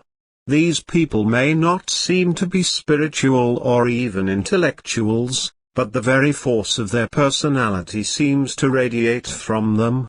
The aura is a kind of subtle extension of the character which is capable of both giving and receiving impressions, and through this medium we make conscious contact quite apart from the physical senses. One might feel the instinctive attraction or repulsion, as the case may be. We can give no reason, however the attraction and repulsion speak of an intrinsic harmony or disharmony between the auras. This is why I have often spoken of psychic space which might crowd other individuals, or give them space for freedom of their own. An explanation of the aura can be found in the nature of man, which is made up of the 3 basic principles, the astral, causal and mental. These constitute a person's being which make up the aura in the human consciousness. There is of course the spiritual which, although it belongs to a different order of consciousness, also manifests through the aura. The counterpart or the secondary body is that vehicle of the life forces which flows into the physical body from the outer world, from the atmosphere, the sun, planets, cosmic rays. It vitalizes and sustains the physical body. Death is the translation of the functioning of this body called the lunar, or unconscious body on the physical plane. Interpenetrating the unconscious body, which is the form from the subconscious or unconscious self, is the astral body, the vehicle of emotions, desires and passions. It is this body which usually has the brilliant ever-changing radiations that the clairvoyants see when describing the aura. The astral body is in turn interpenetrated by the causal body, which is the seed body for causes and effects. This is the area of the time track which gives the incarnations of 136 soul on the earth plane. It often deceives the clairvoyant who may think this is the final place for reading. This body is, in its turn, interpenetrated by a more refined and subtle structure, termed the mind, or mental body, the vehicle of thought visible to seers as a circle of light around the head. If it is the body of that which is called the soul plane, the nimbus is likely to be light of soul. These bodies, or zones, overlap each other.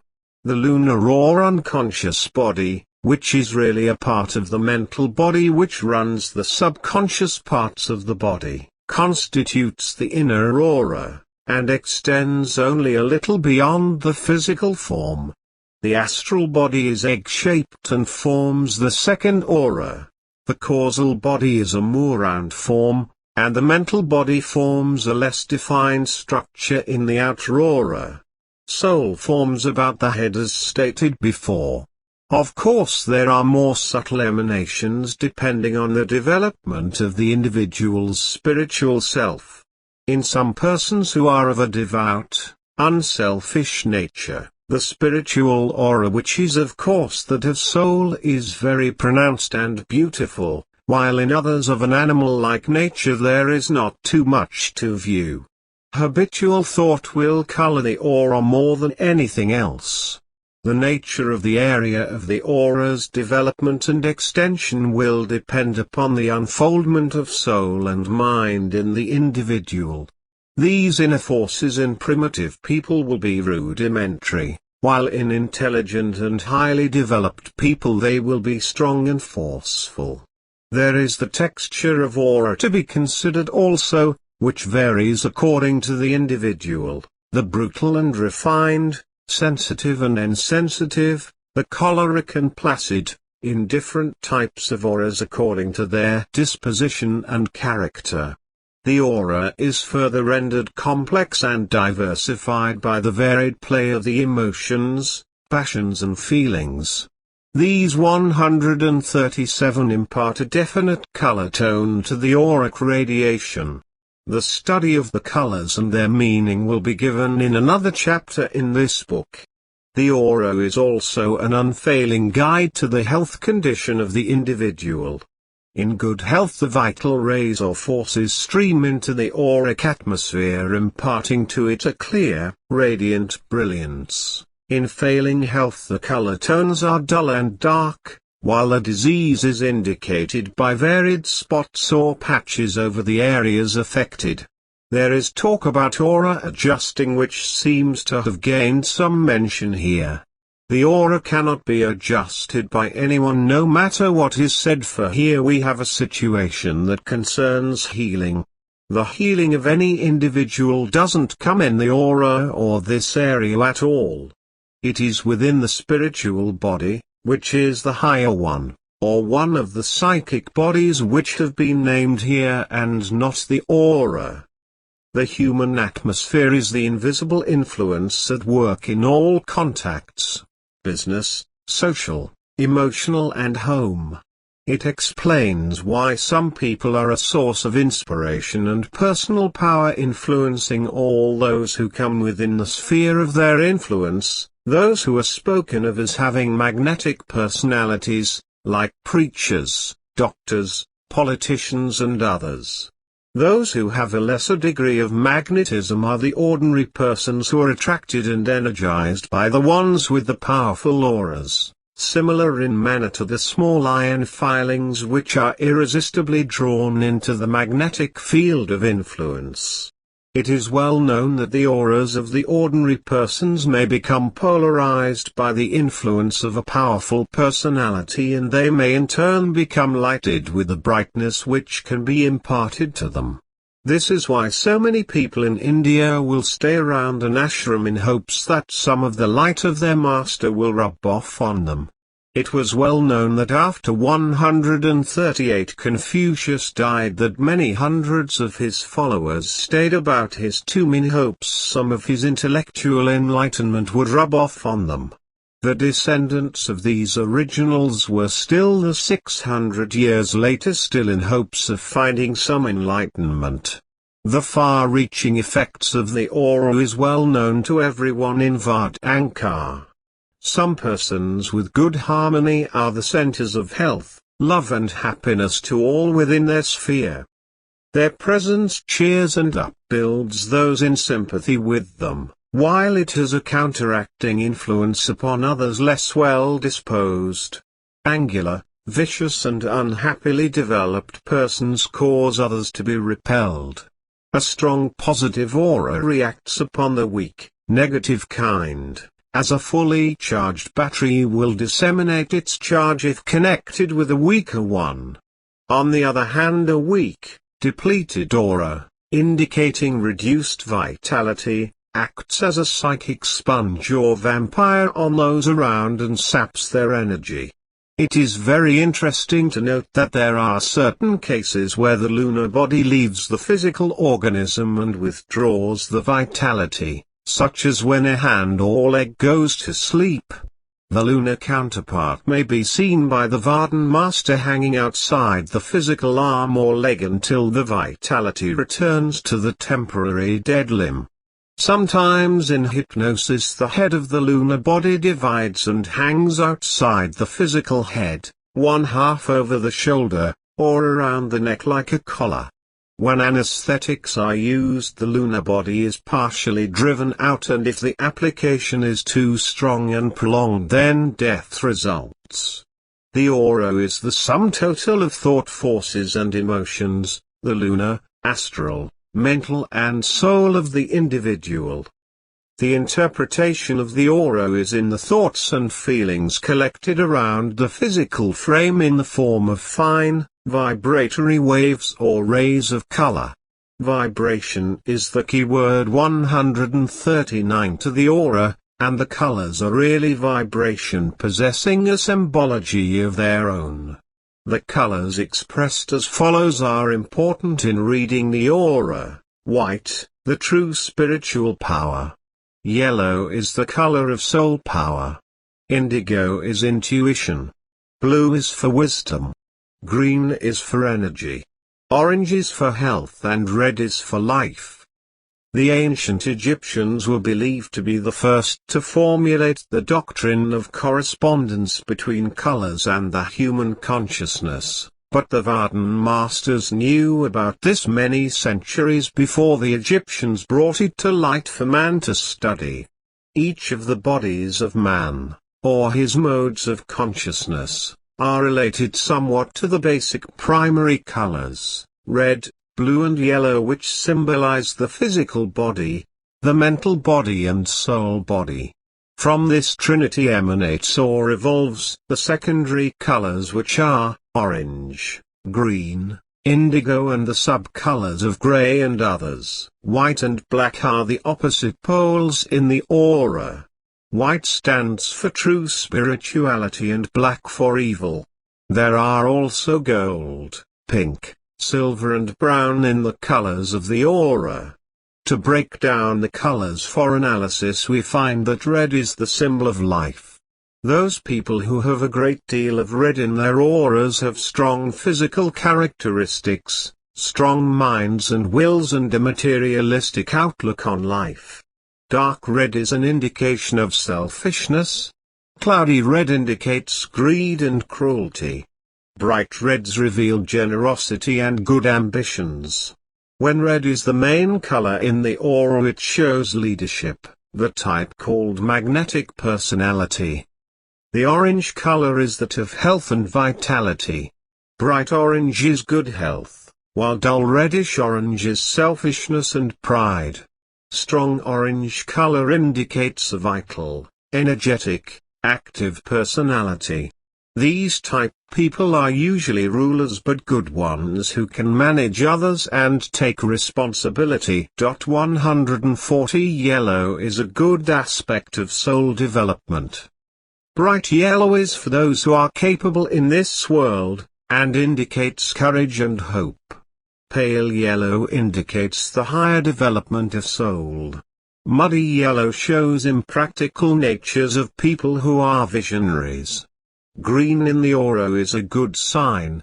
This shows individualism, energy and regeneration. Dark green shows the negative aspects, which are envy, jealousy, deceit and treachery. Blue in the aura represents inspiration and divine wisdom. It is the color of fortune, self-reliance and confidence and positivity. It is a sign of sincerity and idealism. The pale shades of blue show integrity, divine wisdom and soul development. Gray in the aura means love of convention, formality, tendency toward narrow-mindedness. Heavy gray could mean meanness and dullness. These people are a prodding type who do all jobs with a thoroughness. It is the lone wolf type and the individual who likes to do it his own way. Violet is the color of the subconscious mind. It has the elements of vitality and power. It has long been associated with power and influence, especially in the Western Church and among the kings and potentates of ancient times. These people are noted for their ambitions to express their own will over masses of people. Black is not a color but the negation of it. It has always been associated with dark deeds, the devilry and evilness. For the churchmen to wear black is an indication of their leaning toward a lack of vitality and misunderstanding of colors. In the East, the priestcraft has not made this mistake and has worn yellows and blues. The most depraved souls have auras which are seen to glow with a crimson red shot with black. This is the most vicious combination of evil colors known. Pink in the aura denotes a quiet, refined, modest type of 141 person. This color seldom shows up in the aura of positive, dogmatic or aggressive people. It manifests frequently in people who like a quiet life and are fond of beauty and artistic surroundings. Those with pink in their aura will have long and lasting devotions to their mates and friends. The successful nun, in the church, usually has a strong mixture of pink and blue in her aura. Those with silver in their aura are generally volatile and lively but very unreliable people. It is a color that goes with persons who are versatile, active, and gifted in all matters which pertain to movement, speech, travel and activism. These people are very often dabblers in all trades and professions, but masters of none. Where silver dominates, be on your guard, for there is feebleness, inconstancy and changing moods in the individual. Brown is not a bad color in the aura as so many people expect. It denotes a capacity for organization and orderly management. It is the color for a business person and stands for industry. Do not expect strong emotional feelings or tendencies in brown-tinged auras. It is the ruling color of conventions and the rigid type of minds. But it is the starting point for ambition and power, materialistic and commercial, and has given the individual a painstaking perseverance. When mixed with green it shows selfishness, the grabbing instinct. The lighter shades of brown show avarice in the individual. The muddy brown shows sickness, especially over the areas where the ailment may be. 142. Chapter 8 The Strange Books of the VARDAN Adepts. The Ancient Order of VARDAN Adepts are those masters of Vardankar whose main duty is the guardianship of the Shriyat-Kiharay, the sacred scriptures of this mysterious brotherhood. They are well hidden and seldom seen by the eyes of the profane, although it's known that they are now being translated from the invisible worlds into the humanistic languages. These writings, as mentioned many times, are distributed in sections from this world through to the highest plane.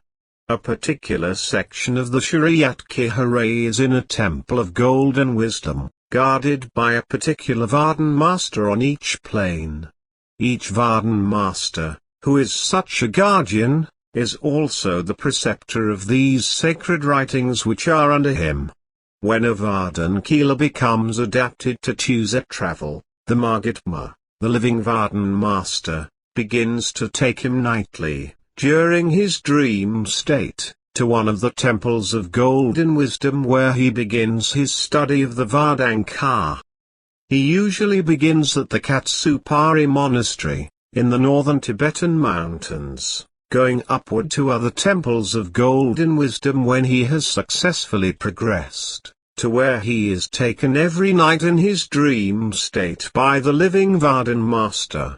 These books have certain sections which give prophecies, give much wisdom on the VARDAN-Vidya and work out many problems of man. Therefore we begin to think about them in terms of value and mystery, giving out only that data which the human self can handle at his stage of spiritual progress. When he starts moving past the lower things of life, 144, then the living VARDAN Master takes him higher into the divine wisdoms of Vardanga, the true aspect of life, that is, it is life itself.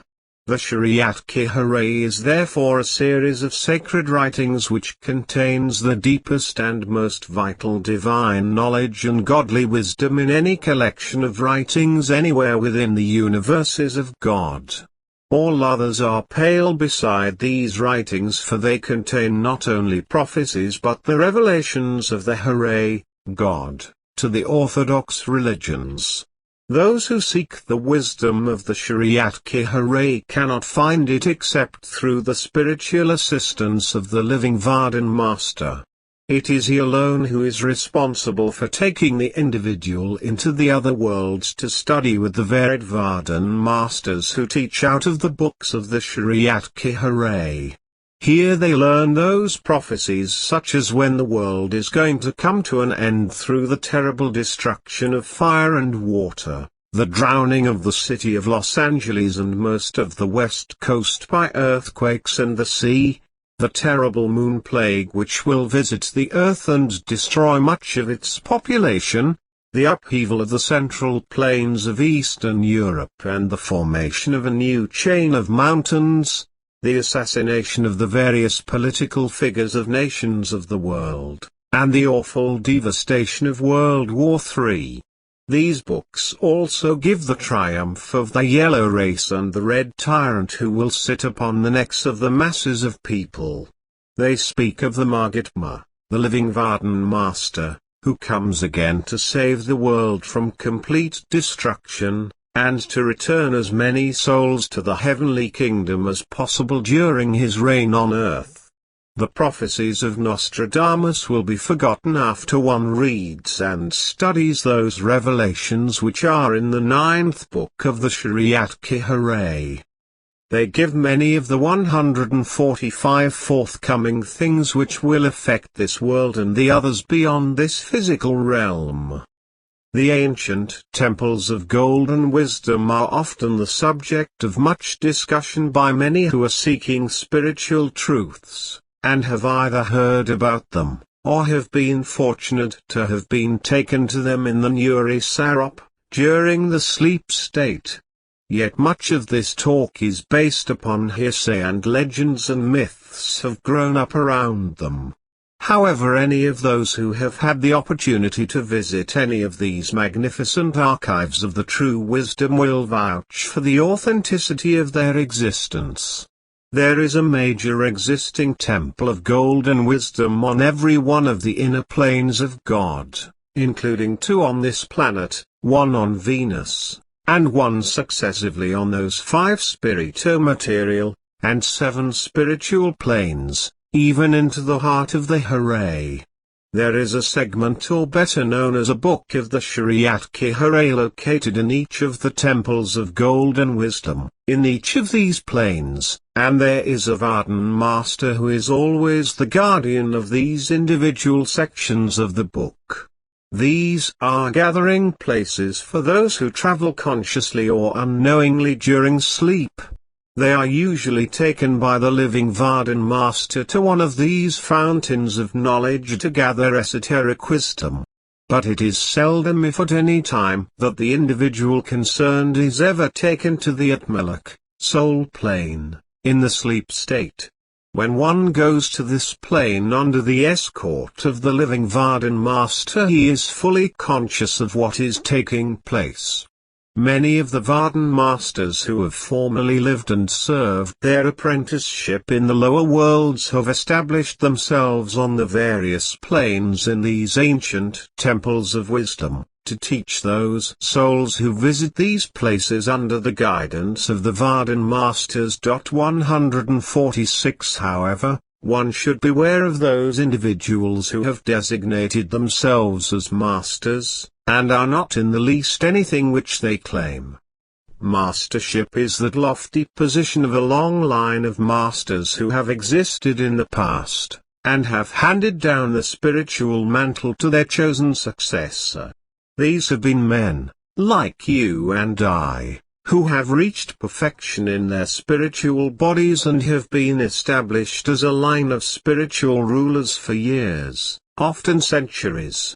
Those who claim mastership by appointment from any other source are false prophets. This is especially true in the field of Vardanka, for all its masters come from a distinctive long line of spiritual hierarchy stretching back into the misty aeons before time on this earth.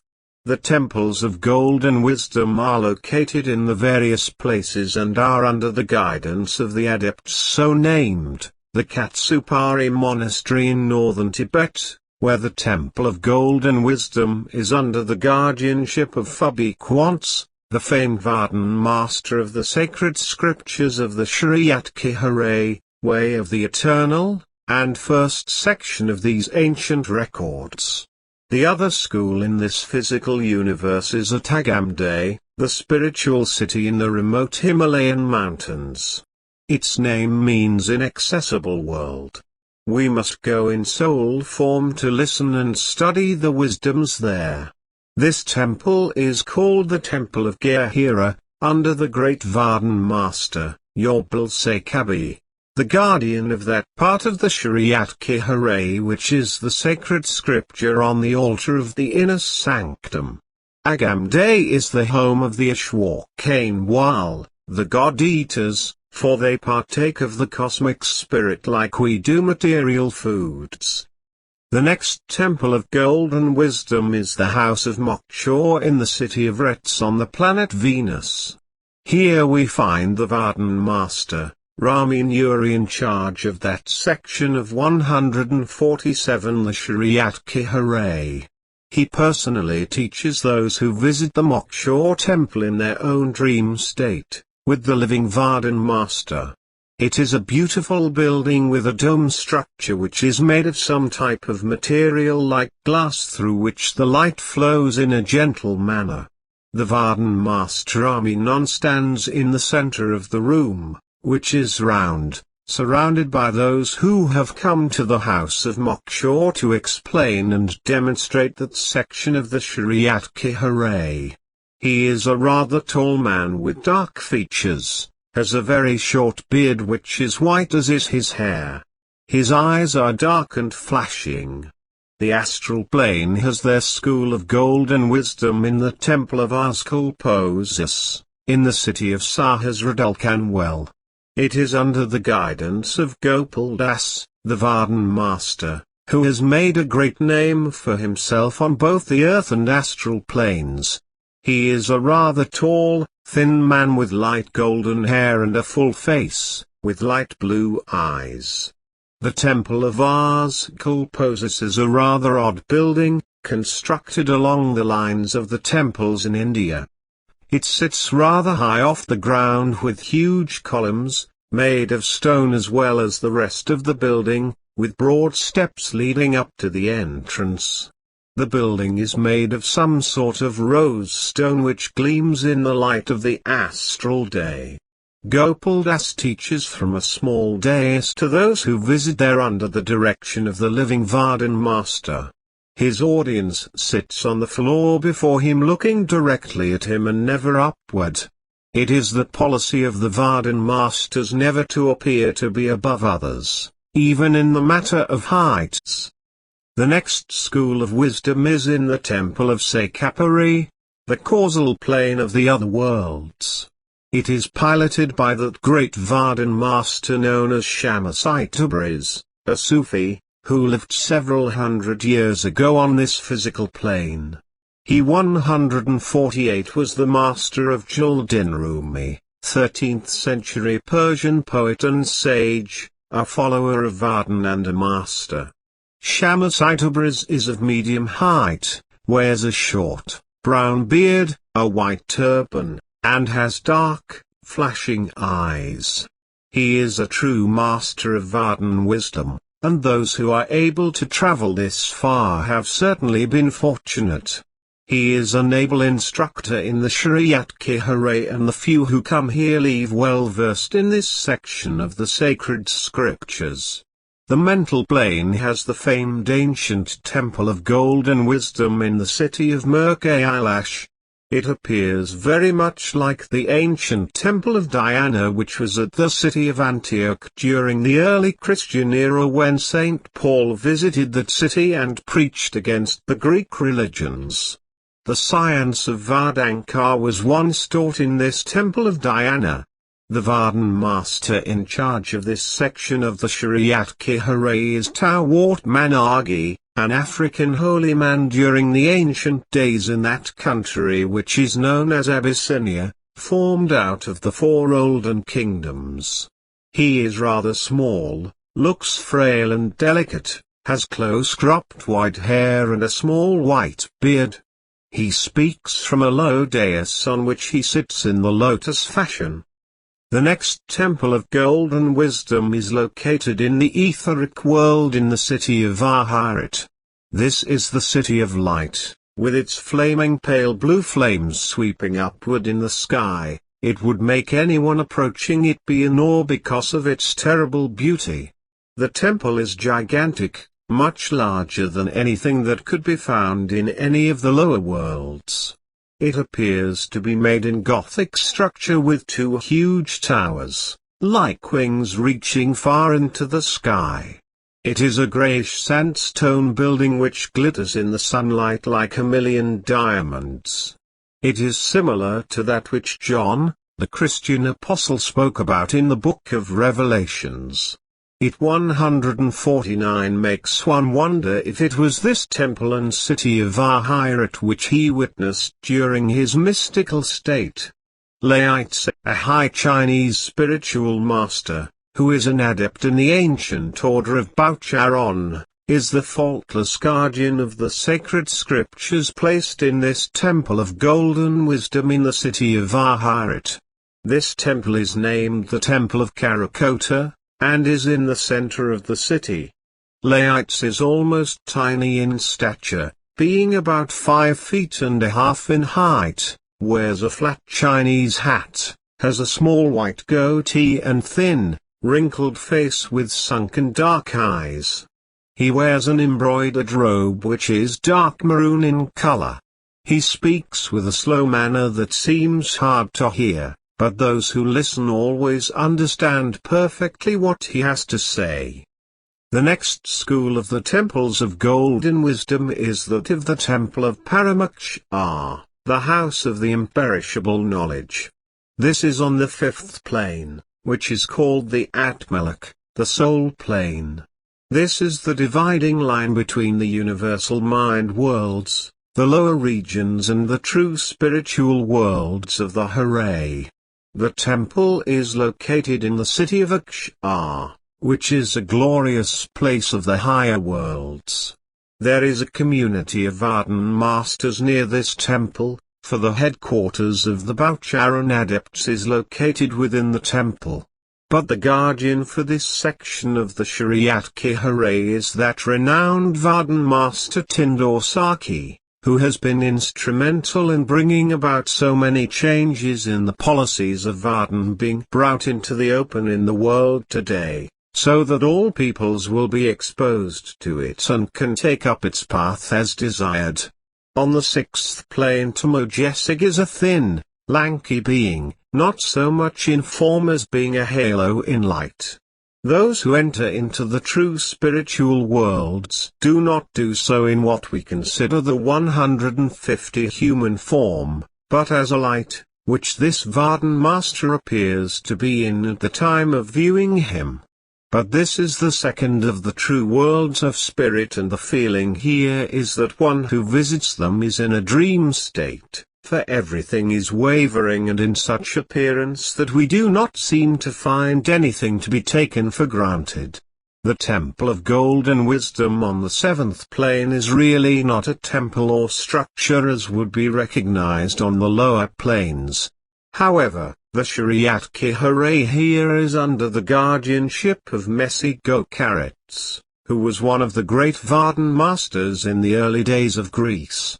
This is the Ilalat plane, and its sound is hum, which is a humming sound and can carry very high vibrations with it. Everything here is in the great cosmic white light and the great cosmic sound. The two are so combined that one cannot tell the difference, and the form again is a light aurora of white light. All in this world, as those which have started from the beginning of the Atma, the fifth plane, which is known as the soul plane, everything including the study of the Shriyatkihare has been for divine knowledge.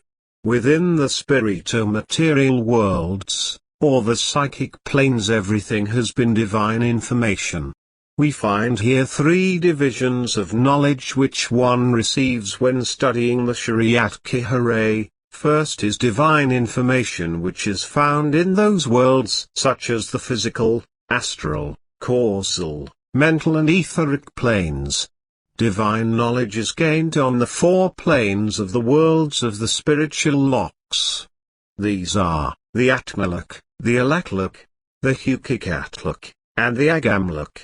Third, the divine wisdom comes from the Agamlok, the Anamilok and the Haralok, which is the final plane of all, and often called the ocean of love and mercy. 151 Therefore you see that not many people will have complete wisdom while serving in the physical body, because few besides the VARDAN Masters ever reach into these heavenly worlds. However, we find that the next world in which the Shriyatkihare is located is the eighth plane, called the Hukikatlok. Lok always means plane. The sacred writings are within a structure known as the Temple of the Alok, which is also the sound word of that plane. It is surrounded by a very brilliant light, and the VARDAN Master who is in charge here is Kadman, one of the highest of the VARDAN adepts in the order of the Baucharan. He was on earth during the very early times when man was in his infancy. Within this book of the Shriyatkihare are the strange prophecies of Vardankar, which give the end of the world in the lower regions, and many of the disasters which will fall upon the human race, as well as those for the other planets within this system. It will give the beginning of the new golden age in this world, and follow through on the prophecies of the various ages which are to follow. Some of these prophecies are amazing and will not be repeated here, but it means that the end of this dark age, the Kali Yuga, is coming about in a few thousand years. It will go out in fire and destruction. It also tells about the tremendous earthquake which is coming on the west coast, which will wipe out miles of land, cause destruction of property and the loss of many lives. About 150 years later, following this disaster, there will come the vast upheavals of the present land masses caused by violent volcanic actions. These will not only destroy what is known as the United States, but most nations and countries of the world. The complete map of the 152 Earth land masses will be changed as new continents rise out of the seas to reform the world again. Only these new continents will not be new at all, for they are the ancient lands known as Mu and Atlantis, which are prominent in legend and myth but were reality in ancient history. In the meantime, the world will be struck with the moon plague, which will take off millions of people. Other disasters will strike until the whole human race will turn again to the supreme deity, the Hare, asking for help against all the plagues of the world. There is the prophecy of World War III, which will bring about a vast destruction of humanity. There is also the prophecy about the Red Dictator who will come out of the East to try and conquer the world again like Kublai Khan. But after terrible battles and destructions of cities and people, he will be conquered in his intention to be the world leader by the sword. Thereafter will be petty wars and small tyrants who are trying to establish themselves. But each fails as they attempt to set up kingdoms of their own. There will also be a migration of the human race to other planets, some of which will be found to be similar to the Earth world in their climate and vegetation. Some of the planets will be found to be inhabited by certain types of humanoids. These are the ones who man the spacecrafts, and in time there will be a mighty war between planets. These wars will devastate the planets and leave room for those who will try to leave the Earth planet, and settle on others. Leaving this plane we enter into the Agamlok, the ninth plane, which is the first of the divine wisdom planes. Here the Shariat-ki-hare is again light and sound, however the sound is greater than any of its other elements. It is here that one learns the music of woodwinds, which is that aspect 153 of divine wisdom for whoever should reach this plane, few as they are. And those who do are great in their information, knowledge and wisdom of the divine. All else is pale in comparison with what they know. The VARDAN Master who is in charge of the Shariat-ki-hare here is a being we can call Agnati. Just who he is nobody seems to know. However, there was a VARDAN Master by this name during the earliest times on Earth, when man was in his most primitive stages of development. The Shariat-ki-hare is kept in a place called the Temple of Akash, near a community of VARDAN Masters, who live together as part of the Ancient Order of the Baucharan. But there is no way to tell what Agnati's appearance might be, because he appears in different forms to different souls. It is here that soul enters into that heavenly state and first experiences what is known as God realization. The heights of the Agamlok plane is what makes it difficult to reach in spiritual travel and soul development. Persistence and patience brings about success if one wants to reach this world. The next plane, the 10th plane, is the Anamilak, or the nameless world. It is here that one gets lost in the sound and light unless he has the guidance and protection of the Margitma, the living VARDAN Master. This is the world where the sounds are that of a gigantic whirlpool, sucking and spewing out the dregs which enter into it. It is here that the higher degree of God realization is gained and the divine wisdom begins to pour into each soul which visits this world. It is within this plane that each soul which visits here enters into that phase of contemplation which is known as the Nirvikalpa. It is a form of deep contemplation in which the contemplator cannot distinguish himself from the object of his attention, which is the Shariat-ki-hare. 154. From here he passes into the highest plane known as the true heavenly home, that in which the Hare dwells, the first cause of all things. Here it's found that the Shariat-ki-hare is not actually a book of writings, but the very wisdom pouring out of the heart of the Supreme Deity.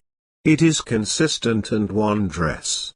There are no words to speak of it, and therefore no one can put into vocalization anything nor write anything which is found in this world.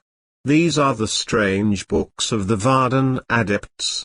So far very little has been written on them, but in the course of time most of them will be translated out of the invisible worlds and brought forth into the worlds of the visible, so that man can be enlightened and uplifted. They are given here in this book simply to let the world know they exist, and that many times when anyone is giving a VARDAN-Vidya reading, that these readings might be intermingled with the Shriyat-Kiharay, for so many times the life of every soul is dictated by these strange books, and that many times the readings might be found in soul records almost identical with the works of Vardan, for Vardan itself is life. All that is in the nature of man and soul is found in the Shriyat-Kiharay. The dream method of teaching is one way by which those looking for truth and the future can visit the various temples in the presence of the Mahatma, the living VARDAN Master. The VARDAN Master will take him out of his physical body nightly, to visit the appropriate plane whenever the kilo is suited for his spiritual advancement. The VARDAN Masters named here in charge of the various temples of golden wisdom are masters in the field of the Vardankar line of mastership. Each is capable of the true initiation, which is the spiritual duty of any VARDAN Master. 155 These VARDAN Masters were once inexperienced souls like anyone now living in the physical body, but in the course of their spiritual evolution finally reached the heights of the divine reality, and became a true Satguru, and a co-worker with the Hare. This should give hope to all who enter into the path of Vardan. The knuckle records, which are said to be the first of the sacred writings known, contain scattered references to Vardankar. Those two monasteries in the mountains of Tibet and along the eastern slopes of the Hindu Kush mountains, in Agamday, which have the first two sections of the Shriyat-Kiharay, are extremely well hidden. They are so well kept out of the sight of anyone in search for them that it's doubtful that many can find them, not even the Buddhist lamas who have gained the power of moving about the ether at their own volition. The keepers of these records are careful in their guardianship of them, for nobody can enter these monasteries unless first screened by a group of Vardan monks who can read the seeker's aura as we can scan a daily newspaper.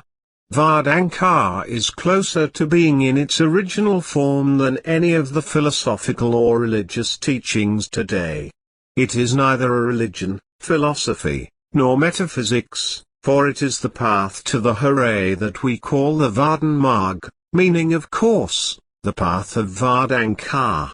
The Shriyat-Kiharay consists of 12 sections, each about 30,000 words, made up of cantos or verses, or simply written forms, and sometimes in dialogue.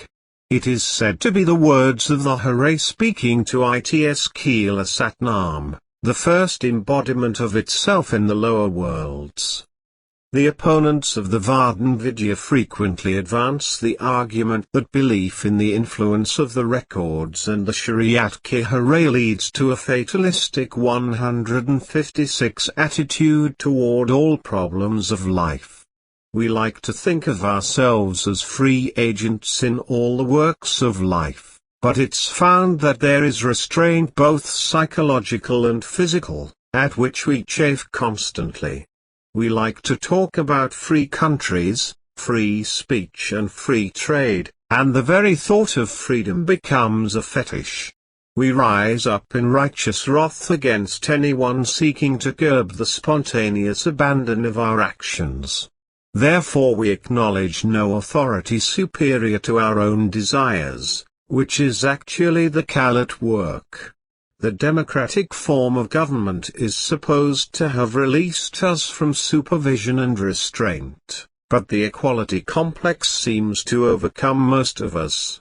It is here that the VARDAN-Vidya steps in with the knowledge that each of us makes our karma. The vast pageantry of cosmic order manifests throughout its every part of the worlds of the Hare in an absolute and immutable law. But the very thought of this law of the universe oppresses and disturbs the lawless mortals of any generation of men. Man hates to think that he is a mere atom moved by inevitable and immutable laws, and this is what disturbs him in a VARDAN-Vidya reading. His ego, which is the most easy part of him to be offended, becomes hurt, and he is mortally injured by the immensities of what the VARDAN-Vidya reading has to say. It is for this very reason that he hardly wants to think of anything as immense as the sacred books of the Shriyat-Kihare.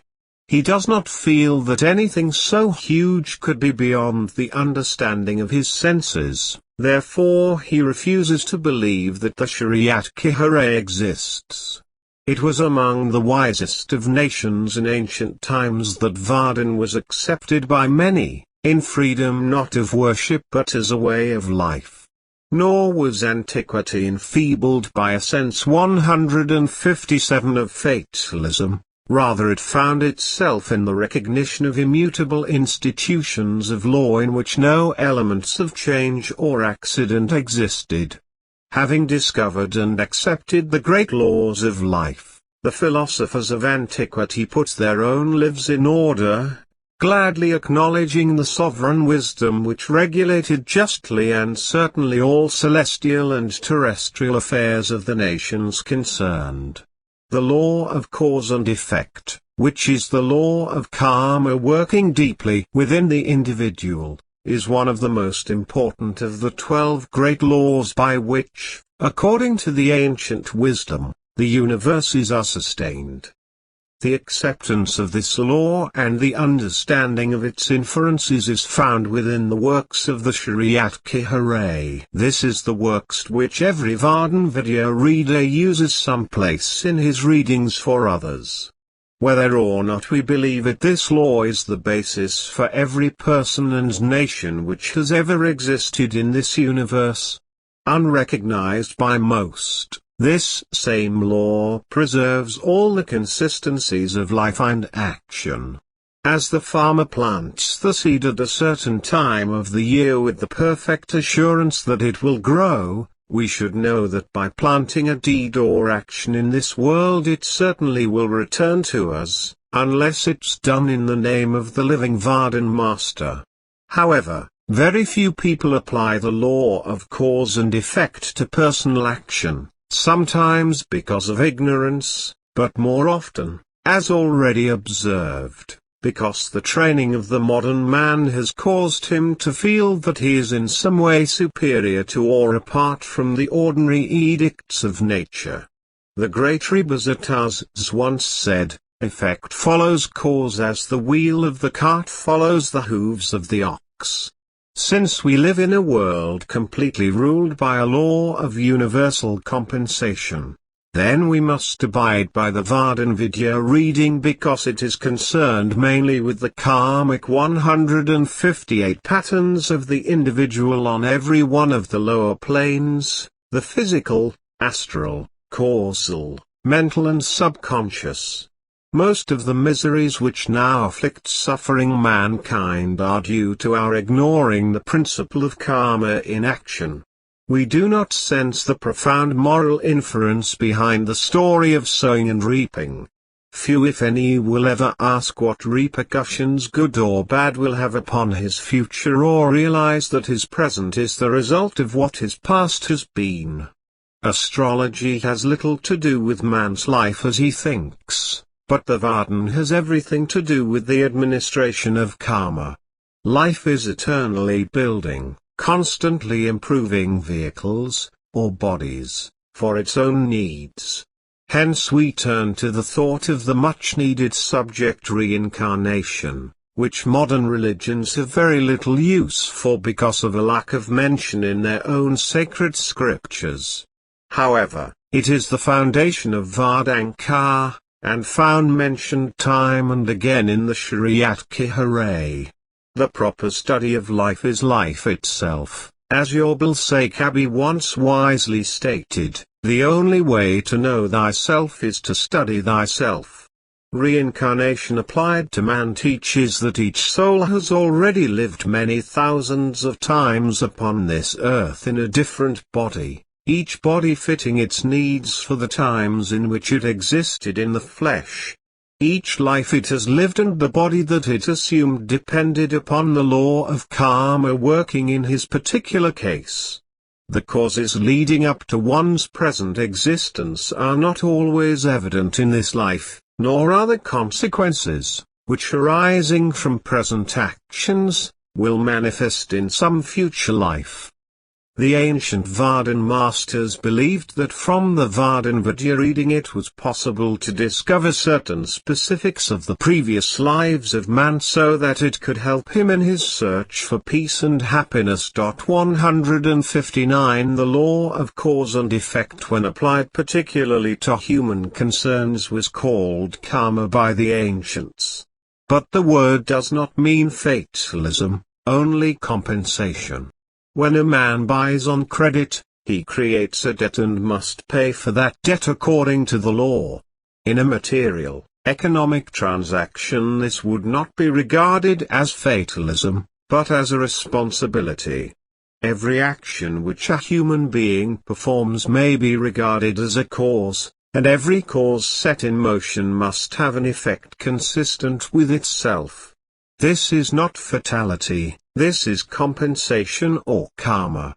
In this age of the Kali Yuga it appears that we all like to hope that by some mysterious formula we can escape the responsibilities of destructive action. Most of us want to be selfish, but we do not want to suffer the reactions of selfishness. We constantly break natural law, and we are all seeking some panacea which will remove from us the unhappy consequences of our indiscretions. This is why so many visit the church daily praying for their requests to be fulfilled. They hope to escape their indiscretions by the interference of their own God who will set aside the law because of their prayers. We find that the theological doctrine of the forgiveness of sin is a salve to take away the sting from the reactions of iniquity, but the law of karma can never be evaded regardless of how much anyone prays to get around it. All the evils that we do will return to us, as well as all the good, and there is no escape from any part of the law of karma. The law of compensation, or karma, has two distinct aspects. Good karma is the beneficent reaction of constructive action or deeds. Good causations produce like consequences, bring joy and security and the good things of life. Bad karma is the reaction of destructive action or deeds. Evil causes set in motion produce evil consequences, 160 resulting in the miseries and misfortunes which afflict this present life. When a man is born into this world, there are three factors working together, molding and modifying his existence here. The first is good karma, which brings certain privileges of happiness and improvement, and surrounds him with such good things as have been earned. The second is bad karma, which manifests as the difficulties of the hour and the apparent evil fatality which dogs his footsteps. The third factor is action itself, his individual expression which is constantly making new karma, good or bad, according to the merit of the action itself. The works of Vardan teach the individual to be modest in success which is good karma, patient in adversity which is bad karma, and constructive in all actions and deeds. A life so lived promises future lives of greater enlightenment and happiness. Thus we find that the law of karma controls, among other things, the actual phenomenon of birth itself. The individual is born at the time which he has merited, and into opportunities suitable for the next stage of his development.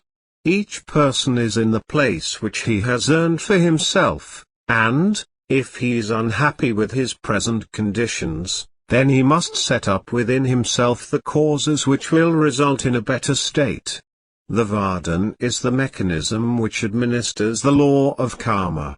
The universe's vibrations and the interaction of the aspects of all life forces are constantly setting up fields of specialized vibrations. The incarnating entity of man is also a rate of vibration, modified by the karmic factors within himself. The incarnation of the individual is determined by these vibratory factors. He is born into circumstances consistent with the karmic modifications of his own nature. He is born when the Vardan has arranged the patterns 161 consistent with his own karma. With his first breath, man breathes in the world today, and what he has merited comes to him through the Vardan power and becomes the individuality determinant for his own life. The Vardan therefore is not merely sending some vibrations upon a poor, helpless mortal. It is really administrating universal justice, bestowing upon each according to his own works. This could not possibly be fatalism, it is compensation. One of the things which every healer in Vardan must learn is to pay gladly the debts which he has incurred in life. All karma, both good and bad, leads finally to enlightenment through experience. It is very often possible to determine, to some degree, the karmic elements in life from the VARDAN-Vidya reading, for in many respects the nativity is a statement of indebtedness, a bill rendered to each of us when we are born. In it are set forth the debts and credits of karma as these apply directly to the present life. The path of progress is that which arises from the past actions and deeds, and it is most apt to be revealed to the VARDAN-Vidya reader when he looks at the qualities of the elements of karma in the requester's past lives. Therefore, to be sane, one must learn to be able to control his life, and to control his life he must control matter. An insane person is one who is the victim of circumstances or material creation. If you cannot control your world, you are being controlled by it. As you control it, you are free. As it controls you, you are bound and limited, and eventually become afraid of it. You cannot control matter if you are a realist and believe in the solidness and eternal nature of it. You control matter when you see that it is but an extension of consciousness, and learn to break the crust of solidness.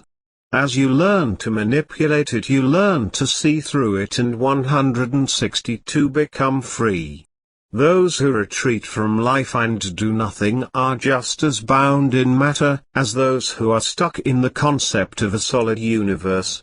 Those who know anything about the VARDAN-Vidya soon learn that control is the greatest factor which they have to contend with, for then they can manage their lives both past and future, and can then be able to read the books of the Shariat Kihare in each of the temples of golden wisdom regardless of whatever plane they exist upon. 163.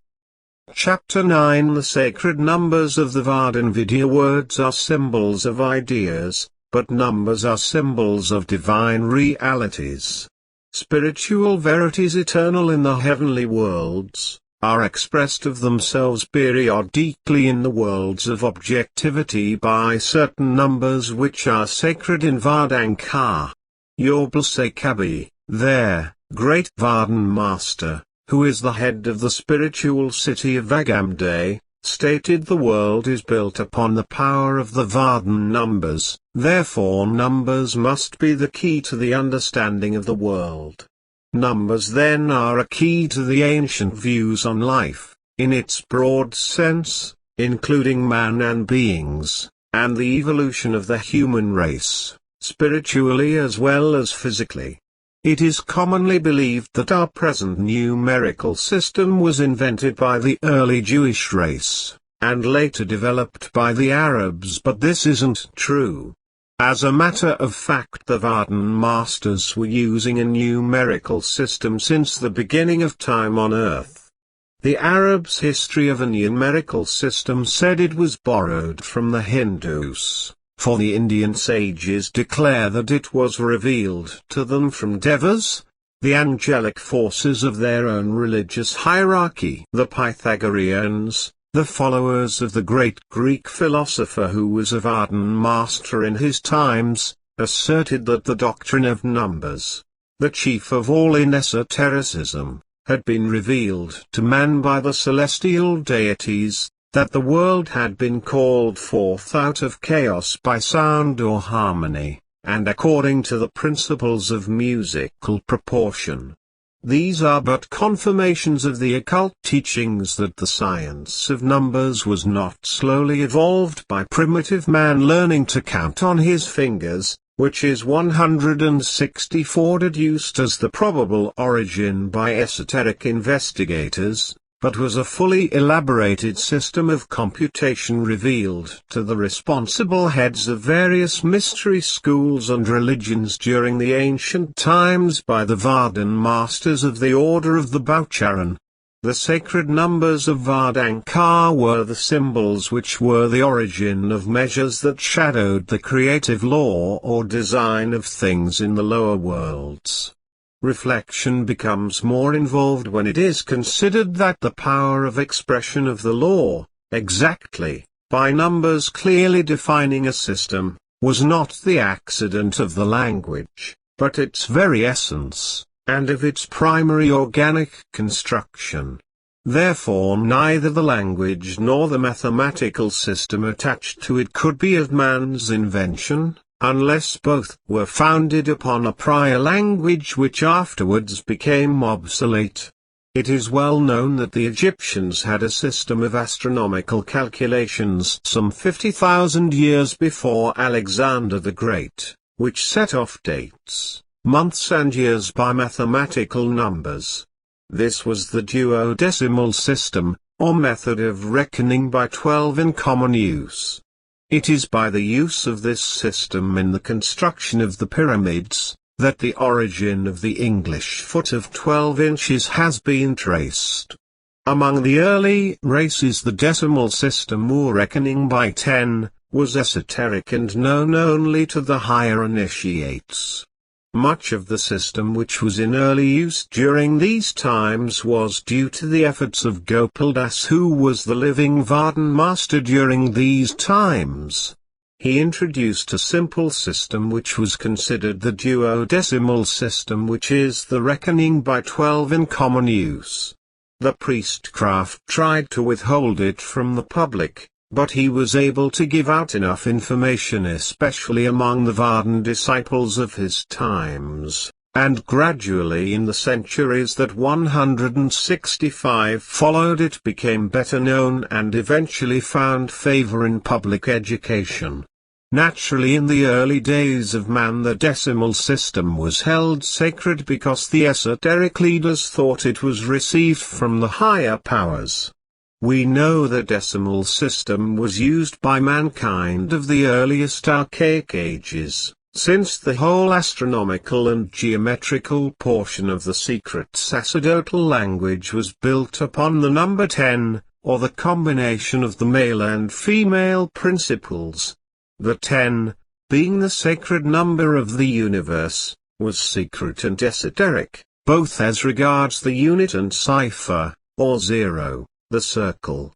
This is natural, for the VARDAN Masters have always tried to enlighten the people and uplift them in every respect. They knew the dire results of the misuse, the perversion, debasement or reversal of any symbol, that which would save mankind from all the degradation and suffering which resulted from the fraudulent manipulation of these sacred symbols by man to acquire personal advance or power at the expense of his fellow man. For example, the acquiring of individual wealth at the expense of the community and mankind in general, such as the worship of the beast, in contradiction to the creation of wealth through normal means, such as agriculture, mining and manufacturing. The law of numbers does not belong to the realm of chance. Numbers are potent factors in the working out of divine law, Hence no system devised by man for his own aggrandizement or advantage at the expense of others can ever succeed. It may seem so up to a certain point or until the cycle of that particular combination of numbers reverts back to its true rate of vibration or the keynote which belongs to that particular expression of the divine law, and fulfills its real mission. 166 From the days of creation to the apocalypse in the Bible, the great stress is made upon 3, 4, 7, and 12. In the Hindu scriptures, the Vedas and Upanishads, numbers underlie every hymn, and stress is made upon 1, 3 and 7. It is the same system upon which Vak, or the speech of Zoroaster, was built. It is impossible to become an adept and fully grasp the deep problems of the religious writings such as the Buddhists, Christian, Brahmanical or Zoroastrian books without a knowledge of the significance of numbers. The power of the mantram or hymn, or a reading from one of the religious books, varies with the numbers and syllables of the words, the rhythm of the meter and the vibrations of the tones used, in addition to the meaning of the words themselves. The vibratory chants of the Vardan sounds are based upon the numbers of 3, 9, 12, and sometimes 60. The latter 60 vibrations is the highest one can go, and it's seldom that anyone in the human body can get himself up this high. If he does, it means that the body can be burned into a crisp. If one can learn to use words or symbols which signify the number 60, it's possible that he can have a long life, beyond the human space allotted to man today. These numbers are assigned in the vibratory rate of those who are initiates in Vardanka, generally working from 0 to 3, maybe 6, then 9 and finally up to 12. This is one reason why the individual cannot demand initiation in Vardan and believe that he can get it. If he is ready for initiation, then he will be notified some way by the Mahatma, the living Vardan Master. The mantram or secret word which is given the Kila at his initiation, whether it be from the 1st to the 12th, depends upon what the Mahatma, the living Vardan Master, believes is possible for him to take without greatly 167 upsetting him or harming him in any way. This is what makes the initiation in Vardanka the highest of all initiations. The intoning slowly of the secret word for each Kila and with the rhythmic cadence produces a certain effect. If done quickly and sharply, a different effect is produced.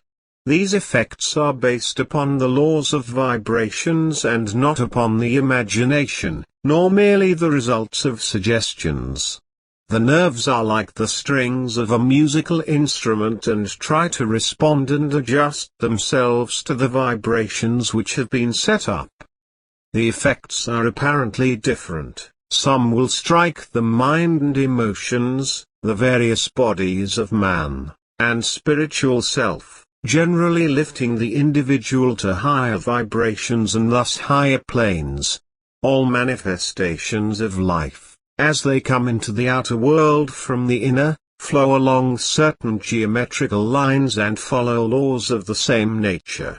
Flowers, trees, metals and even the species of animals and men follow out certain forms in growth and development. Flowers and plants have an expression established by the number 2 which designates grace and beauty. In closer examination we find that each species of life is expressed in some geometrical relationship to the Vardan, and each is the intimate expression of its own soul relations of things.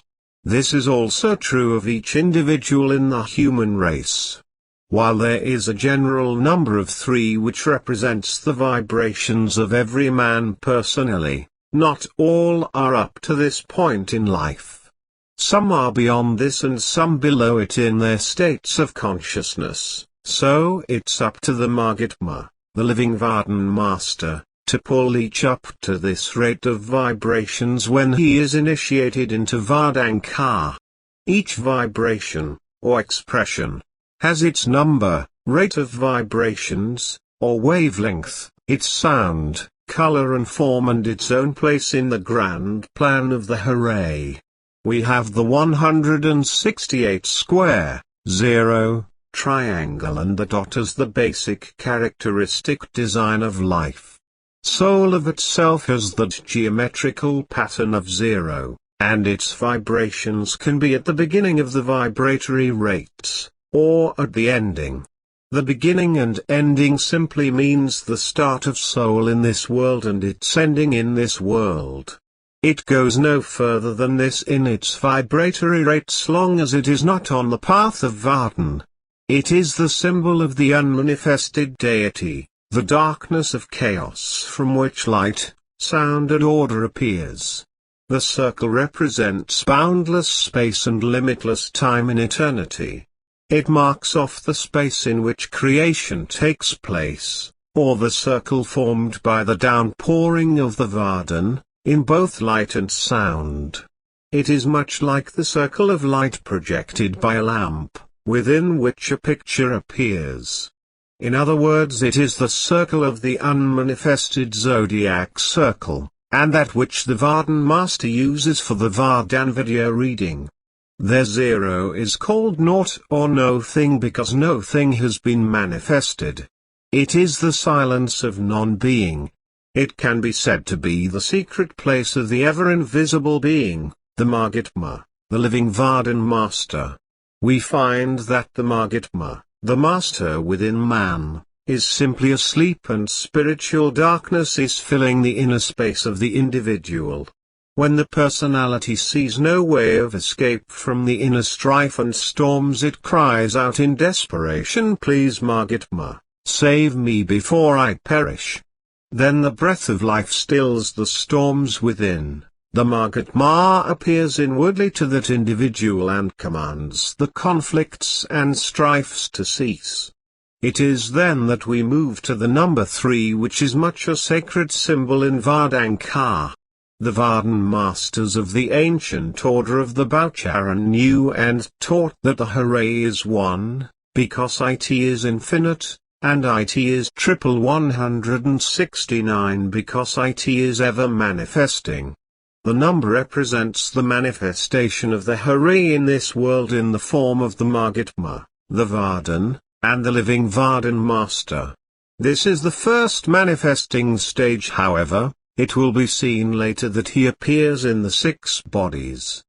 The triangle is the symbol of divine love, also man, woman and the magnetic attraction between them united in the divine. It is divine love which overshadows and manifests through man and woman. For every true marriage in which human love reaches up and blends with divine love is a witness that it, divine love, has penetrated into and manifested through humanity. Therefore 3 is the number of the perfect marriage, or the masculine and feminine expression of human love united above the earth world in divine love, the completion of the triangle. The triangle or number 3 is a symbol also of satisfaction. For the only true satisfaction is the response we feel to the Vardan force pouring through some form of union with the divine. The only real satisfaction is experienced in the thrill of oneness which comes when the divine in each of us finds expression in manifestation on any plane, physical, mental or spiritual, from the thrill of some deed done in the name of the VARDAN Master. As man and woman are the lords of creation, so they must in turn become the redeemers of the lower kingdoms, by becoming a channel for the VARDAN power, and lift up all lower aspects of creation into a higher expression. It is as the Mahatma, the living VARDAN Master, says, "All that come to me shall be lifted up." As man and woman are united and lifted up, the Vardan within each draw all the lower opposites, in the lower planes, to themselves. The misconception of living here as mates who do not seem in harmony is believing that they are not properly 170 mated. The problem here is that as a married couple travels the path of God together, they are more apt in their spiritual unfoldment to grow further apart on the spiritual planes, and this leads to separation of thought, feeling and harmony on the physical plane. Yet they do not separate in marriage. Therefore, there may develop great inharmony on the physical plane, not because they are becoming less spiritual, but because they are unfolding and being drawn into different currents of force which do not harmonize. As the spiritual love of Vardan ever seeks greater and more perfect expressions of harmony, whenever whatever physical harmony there may be at first has expressed itself, the Vardan tends to separate them temporarily, that each may be able to manifest a higher state of spiritual growth. In such cases separation on the physical plane, instead of being a calamity, is a blessing and an absolute necessity for the spiritual advance of each. Each mate should be very patient, for they will come back again on the physical plane in a greater harmony and love than ever before. However, in the marital relations of the present times we find that these spiritual lines of force are woefully mixed and tangled, both through the karma of similar mistakes in the past and through allowing other considerations than divine love to bring about union on the physical plane. The number 3 is the Word made flesh and dwelling among us, for it is the baseline or the magnetic attraction which unites the positive and negative forces and completes the triangle. When the individual has moved into the higher realms, he finds that all life is a manifestation of the Trinity or number 3, but since the ordinary man has not yet mastered its 3 expressions, he is subject to them. When he does, he becomes the master of those forces around him. 171 Those who have become involved with the number 3 soon learn that to pronounce a word is to evoke a thought and make it present. That the magnetic potency of human speech is the commencement of every manifestation in the spiritual worlds. To utter a name is not only to define a being, or entity, but to place it under and establish it through the emission of the word to the influence of one or the Vardan power. The word of speech of man is, quite unconsciously to himself, a blessing or a curse. They are in a certain sense, either venomous or health-giving, according to the hidden influence attached by the supreme wisdom to their elements, that is to say, to the letters which compose them and the numbers correlative to these letters. It is fitting that this speech or word should be a commandment of number 3, since 3 is a symbol of the Trinity or the threefold expression of the law of good manifesting in all things. The number 6 is primarily the number of the Vardan force in the psychic worlds, the force back of evolution. It is the number of unrest and incompleteness in that it resents the unrest of the psychic forces which are incomplete and ever-changing, striving for perfection. It is the number which represents the 6 bodies of the Mahatma, who dwells on every plane in the shape which he is known in the physical form. These planes are, physical, astral, causal, mental, etheric and soul. He is complete within his bodies and the knowledge of the worlds, but everything outside of him is not, hence the characteristics of the 6th number. This number therefore shows that the cause of all evolution is the urge to perfection inherent in every living thing.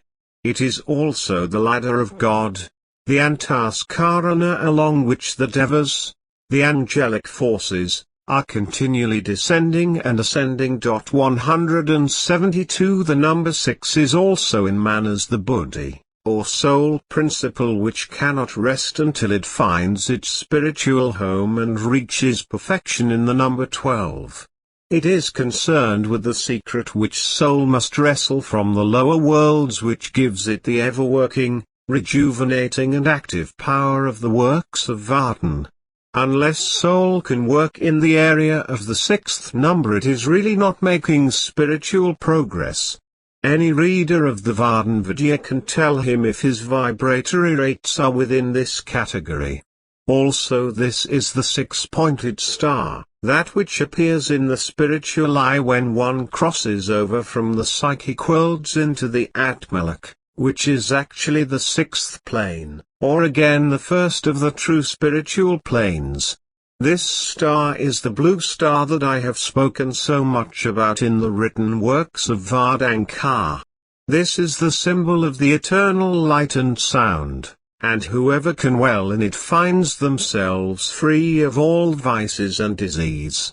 In other words, good health and those things which come with the higher life first appear at this point, where number 6 is prominent.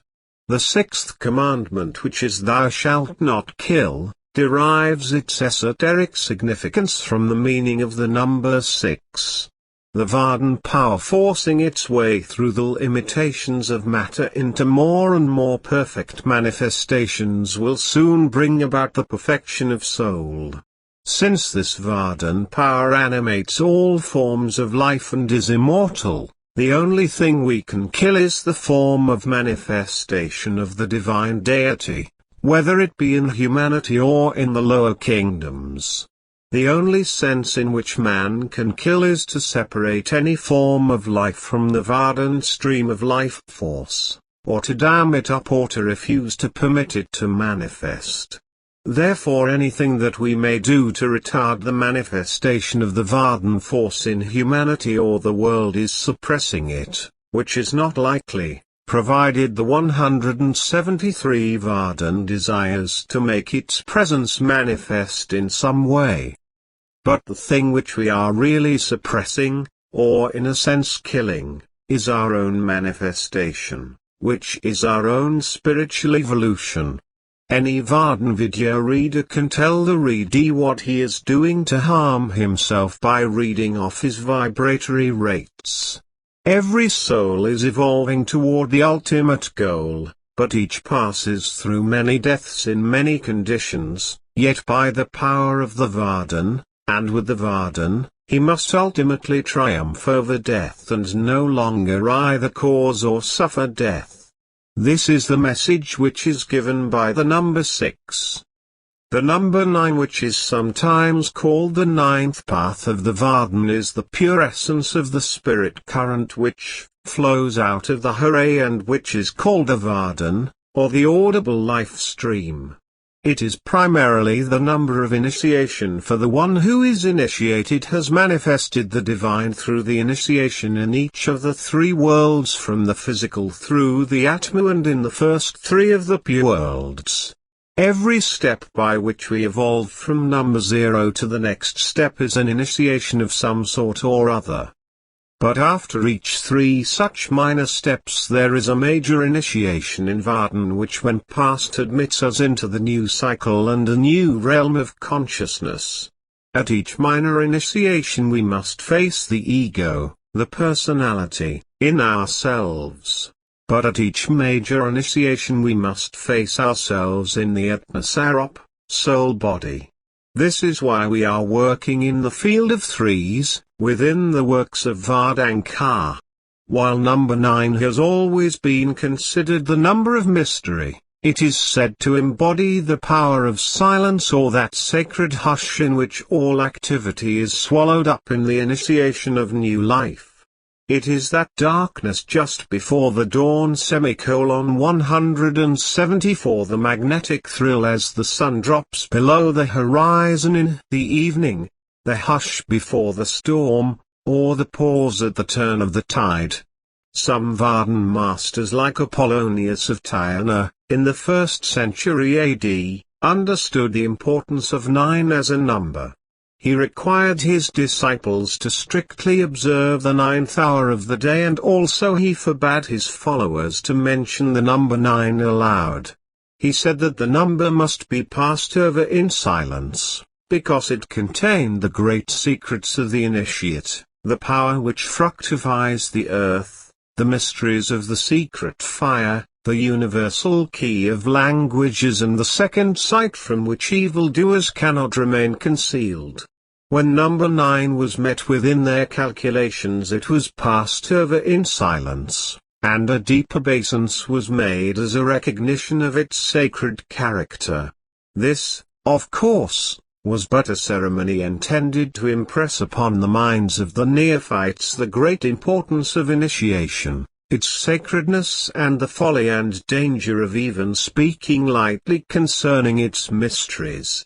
His teachings of the number 9 is agreed upon for the mystic 9th hour, both as a period of the day, and as a period of soul's evolution, is a cycle of most sacred and mysterious importance.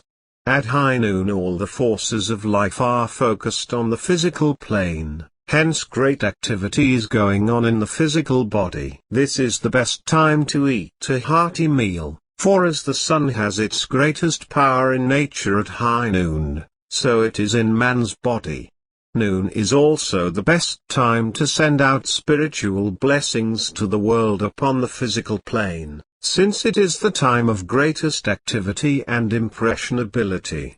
From noon until 3 p.m., or during the 9th hour, should be a time of quiet rest and digestion, both of the physical food taken at noon, and the spiritual forces impressed on the physical body during the contemplative period. 175 The cat was in ancient times considered to be a sacred figure, especially in the Egyptian religion, mainly because it has the habit of curling up in a circle with its tail around its head, which was representative of the symbol of zero. As the naught, or zero, contained within itself the life and power of the 9 digits, so the cat is said to have 9 lives. The term lives, however, was originally not taken in its literal sense, but as referred to the 9 manifestations of the Vardan current represented in the 9 digits. The truth of this statement can be verified by the strange black cat which appeared in my early life, which was known as Jadoo.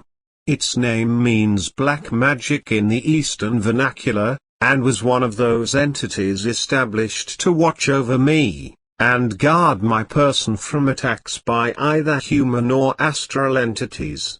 The story of this relationship between a boy and his cat is told in my biography, In My Soul, I Am Free, by Brad Stager, Lancer Books, 1968. And quite frequently the cat shows up wherever I might be. There are occasions when I am awakened out of a sound sleep to feel it jumping on the bed and curling up beside me. It's only natural to reach down to stroke its head, to touch only emptiness and realize it came only in the spirit form.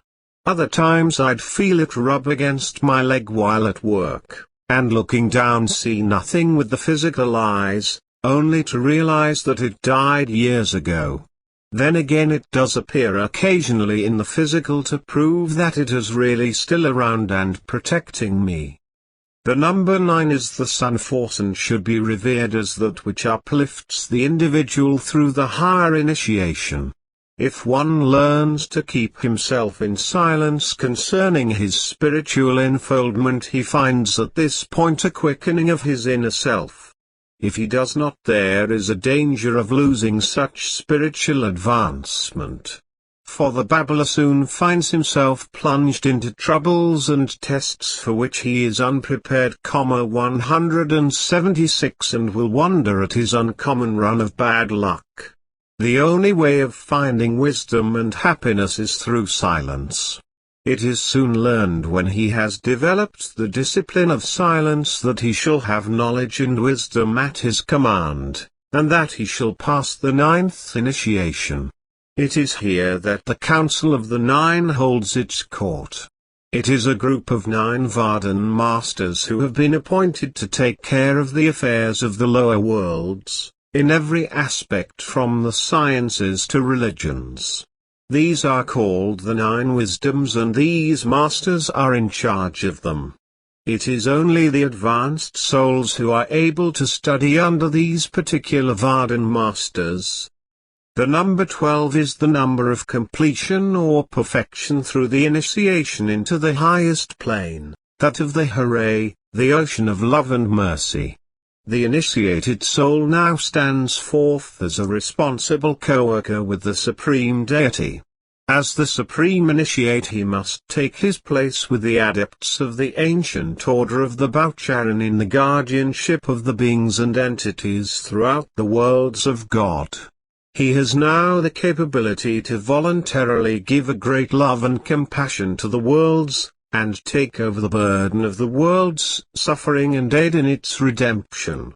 A book of the mystical meaning of numbers could be written, however we are only concerned here with those which are connected with the VARDAN-Vidya. The number 12 being the great cycle takes in all the threes which are the inner cycles. It is also the beginning of the greater cycles which end in the number 60. It also represents the active principle of all life manifestations.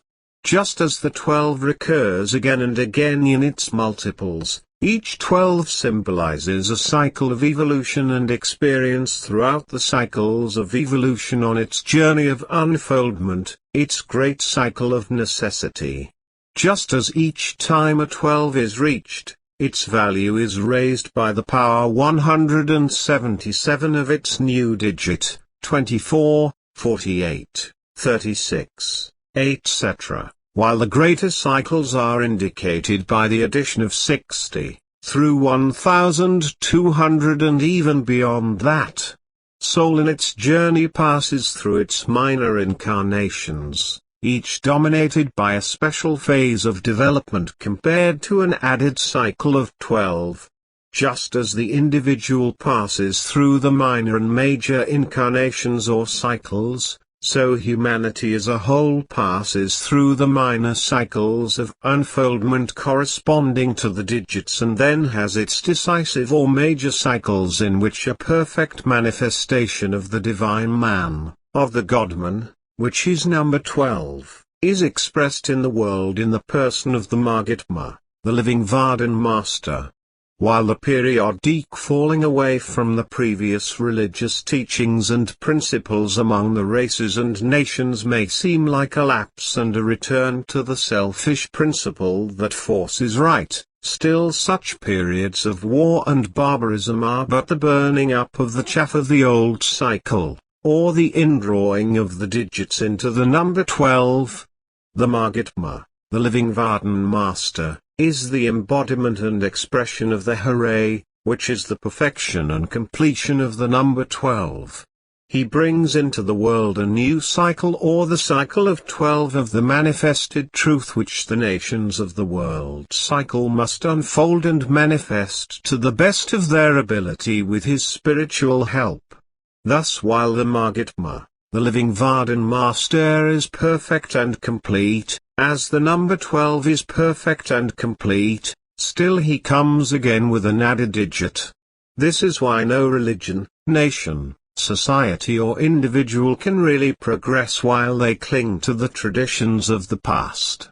Each great cycle of 12 is a new period of starting over again which can be developed only through the light of the Mahatma, the living VARDAN Master, in the number 12 that manifests 178 through the inspired teachings of any particular age, in the terms of its race thought and its advanced spiritual discoveries. The sacred word here is the word Hu. It represents the Hare and therefore expresses all that can be said about the great cycle which is represented by the number 12. This is the cycle of the Lokha which is given in the earlier part of this book describing the 12th year of spiritual growth of man. The number 60 is another important number in the VARDAN-Vidya works. It is represented by a wheel called the Wheel of Life, or the Wheel of Fortune. It is that which actually is called the heart of the Hare, the dwelling place of the unknown deity. It is here that the Mahatma, the living VARDAN Master is born and comes forth upon the earth as the Godman. This is the number 12 multiplied 5 times, which brings into life the greatest of all avatars, and who uplifts mankind with his presence in the world. This is the works of VARDAN, which springs from the heart of the Hooray, the esoteric teachings from which other religions and philosophies are the offsprings, and the foundation essence of all life. The esoteric teachings of VARDAN are that after its involution into the matter worlds, the evolution of each soul takes place along a spiral pathway within a series of concentric spheres of different densities, whose centers are all with the physical shell, corresponding with the concentric globes forming the planet chains, the finer interpenetrating the denser spheres. All this the VARDAN Master knows in his VARDAN-Vidya reading of any Keeler who makes the request for one. When soul has manifested the most essential and 179 characteristic possibilities of the smallest, innermost and densest spheres of the aura, it breaks through the shell which confines it and follows the spiraling path upward into a larger sphere of consciousness. This is the number 60 orbit of evolution, which soul takes after leaving the first of the number 12 cycles. It is then moving beyond the state of perfection, which has been found only to be another step on the road to godhood. Odd numbers are considered sacred because when we attempt to divide them into equal parts they leave the number 3 standing unaffected between themselves and the Supreme Deity. Thus they reveal the highest of the high in the midst of its works. The even numbers can be divided into 2 equal parts without revealing the one God in their midst. Therefore even numbers can always be measured by a pair of opposites while the odd numbers cannot be. While number 1 is the manifestation of the unmanifested, it in its own way represents the beginning of life. Yet the number 3 is that which is the start toward the perfection of life, and few persons can find himself ready for the higher truths until he has passed the 3rd initiation in Vardanka. While number the first of may be the law, it is the physical law which is yet to be manifested, and at the same time the number 3 is the spiritual law, rather the beginning of the spiritual disciplines which the higher law demands of its disciples. This is why the number 60 is almost impossible to talk about in terms of the written word, because so few know what it means, and can grasp whatever words can be said about it. It is here that we learn that one is working with the number 12 multiplied by 5 that brings the cycles up to 60. This makes number 5 somewhat important in the sacred numbers considered by the VARDAN Masters. The 5 in the 180 psychic worlds is of importance to the physical and mental systems of man. It represents the sympathetic nervous system and the intuitive areas. It is also the balance within man's own realm of life, ready to move forward into the higher realms.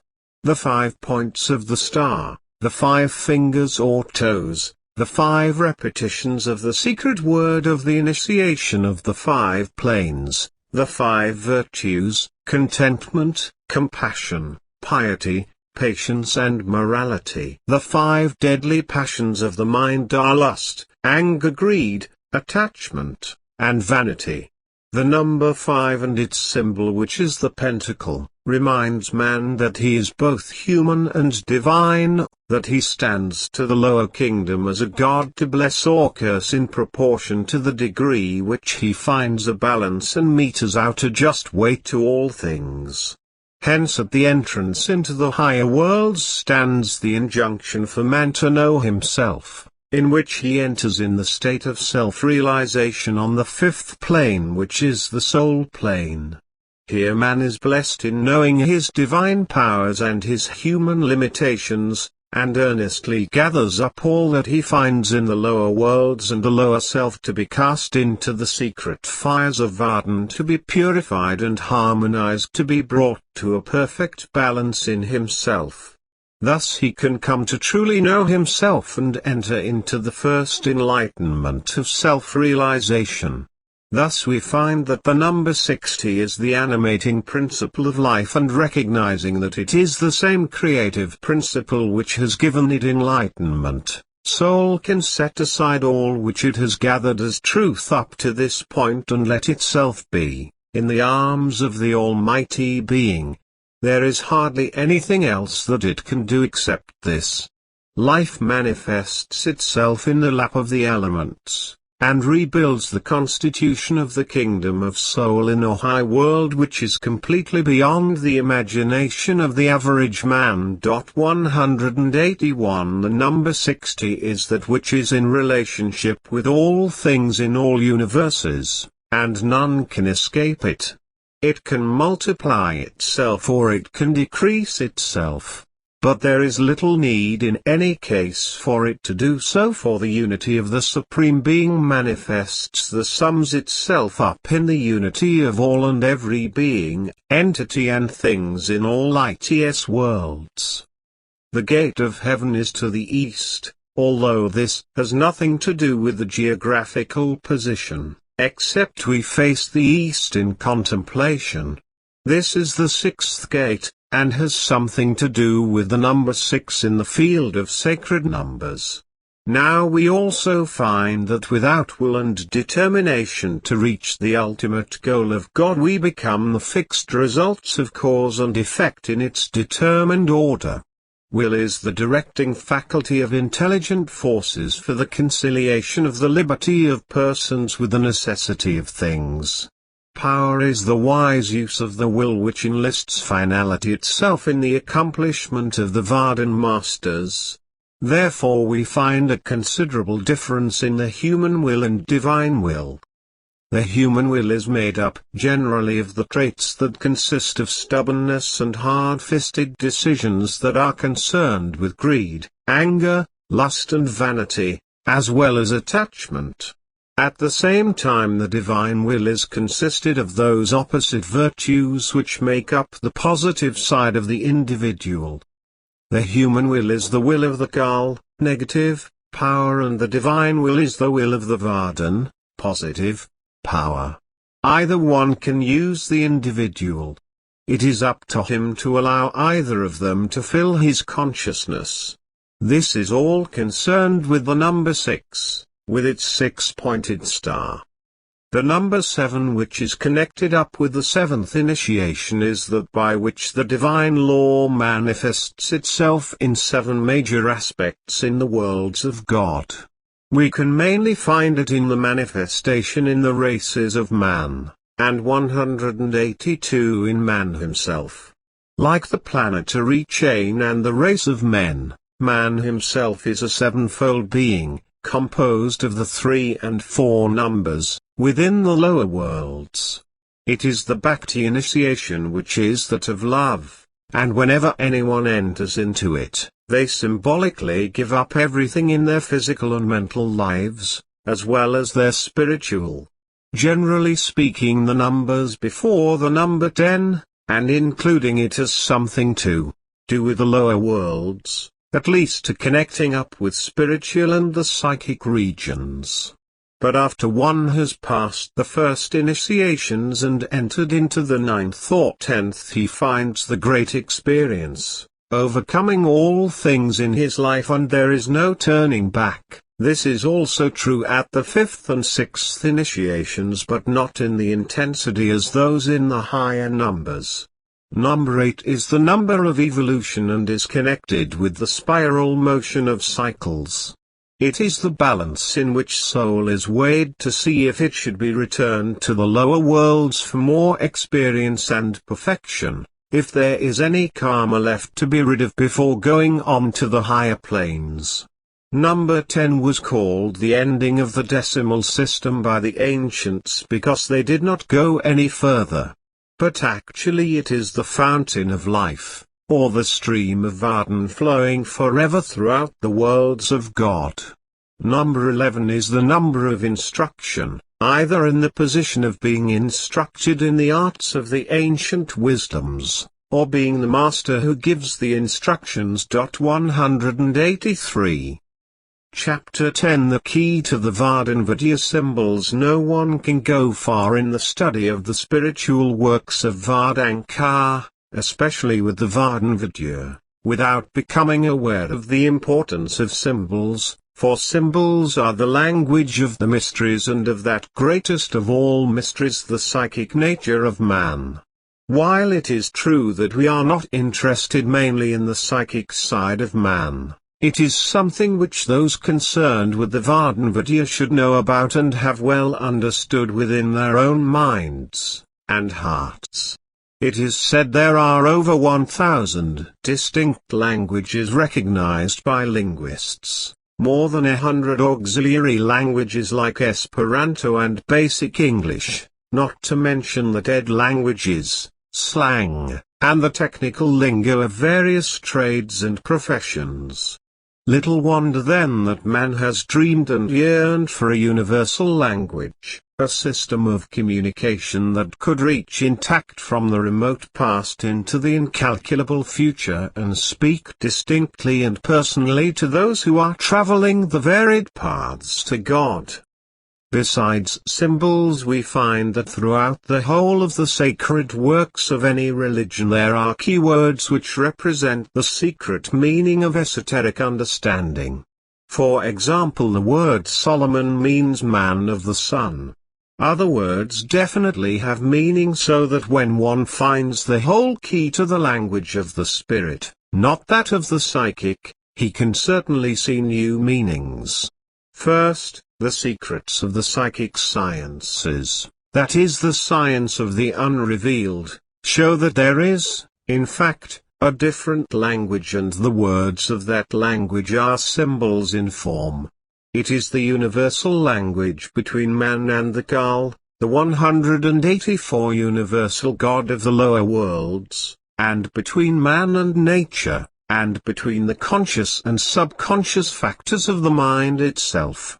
On the other hand, the second part is that which is the language of the illuminated.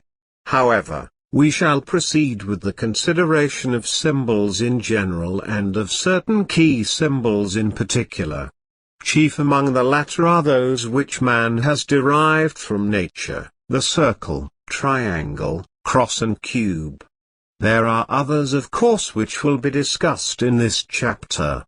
The circle represents unity, completeness, the integrated whole, and has powerful psychic implications as to its use in the various arts. By the means of the principle embodied in this symbol, man unites his finite human consciousness with the forces of the infinite for good or evil. By tradition, the witch and the ceremonial magician perform their rituals with a clearly definite magic circle which serves the dual purpose of concentrating psychic energy for a specific purpose within the circle and of preventing useful, but possibly harmful, energies from invading the circle and assaulting the practitioner. It is the symbol of the magician's own consciousness and the limits he has set to a specific ritual or operation. The drawing of the circle within itself is no protection, but the state of mind induced and symbolized by the performance. The assurance and direction it gives to the magician is a very real factor indeed. The ancients considered the circle as God, the center of which represents boundless space and limitless time in eternity. It marks off the space in which creation takes place, or the circle formed by the downpouring of the creative force in the psychic worlds. Every circle is a unity, and every unit is or may be expressed by the circle. There are no straight lines in nature. Nature seems to run in circles, curves, spirals, 185 arcs and whirls. The branches of trees appear to curve, as well as flower stems. Time also is curved, the cells of the body are circular, the skull domed, the foot arched, and other parts of the body are either cylindrical, tubular or circular. Persistent thinking upon this, including the moon and sun as disks, the zodiac also, will open the doors to the unknown mysteries of the psychic worlds. The circle is formed by a serpent, the supposed symbol of life and knowledge, swallowing its tail, symbolizing unending life and immortality. But the symbol means far more than the cycle of time, for it also symbolizes the source of creation in the lower worlds, the womb of nature, from which the future man proceeds, even the fetus in the womb being curved upon itself in a circular fashion. The manifestation of the creative force in the physical world in its aspect as sex is a most potent factor in man's evolution, spiritual as well as physical. In fact, upon its right understanding rests the destiny of mankind on this planet. Only by the power of the Vardan can man meet and conquer all that comes to him in his manifestation, and out of the blind forces of sex can he create a new life for himself and all concerned. The cube is the square which by extension becomes the cube, a six-sided, equal-faceted symbol of truth.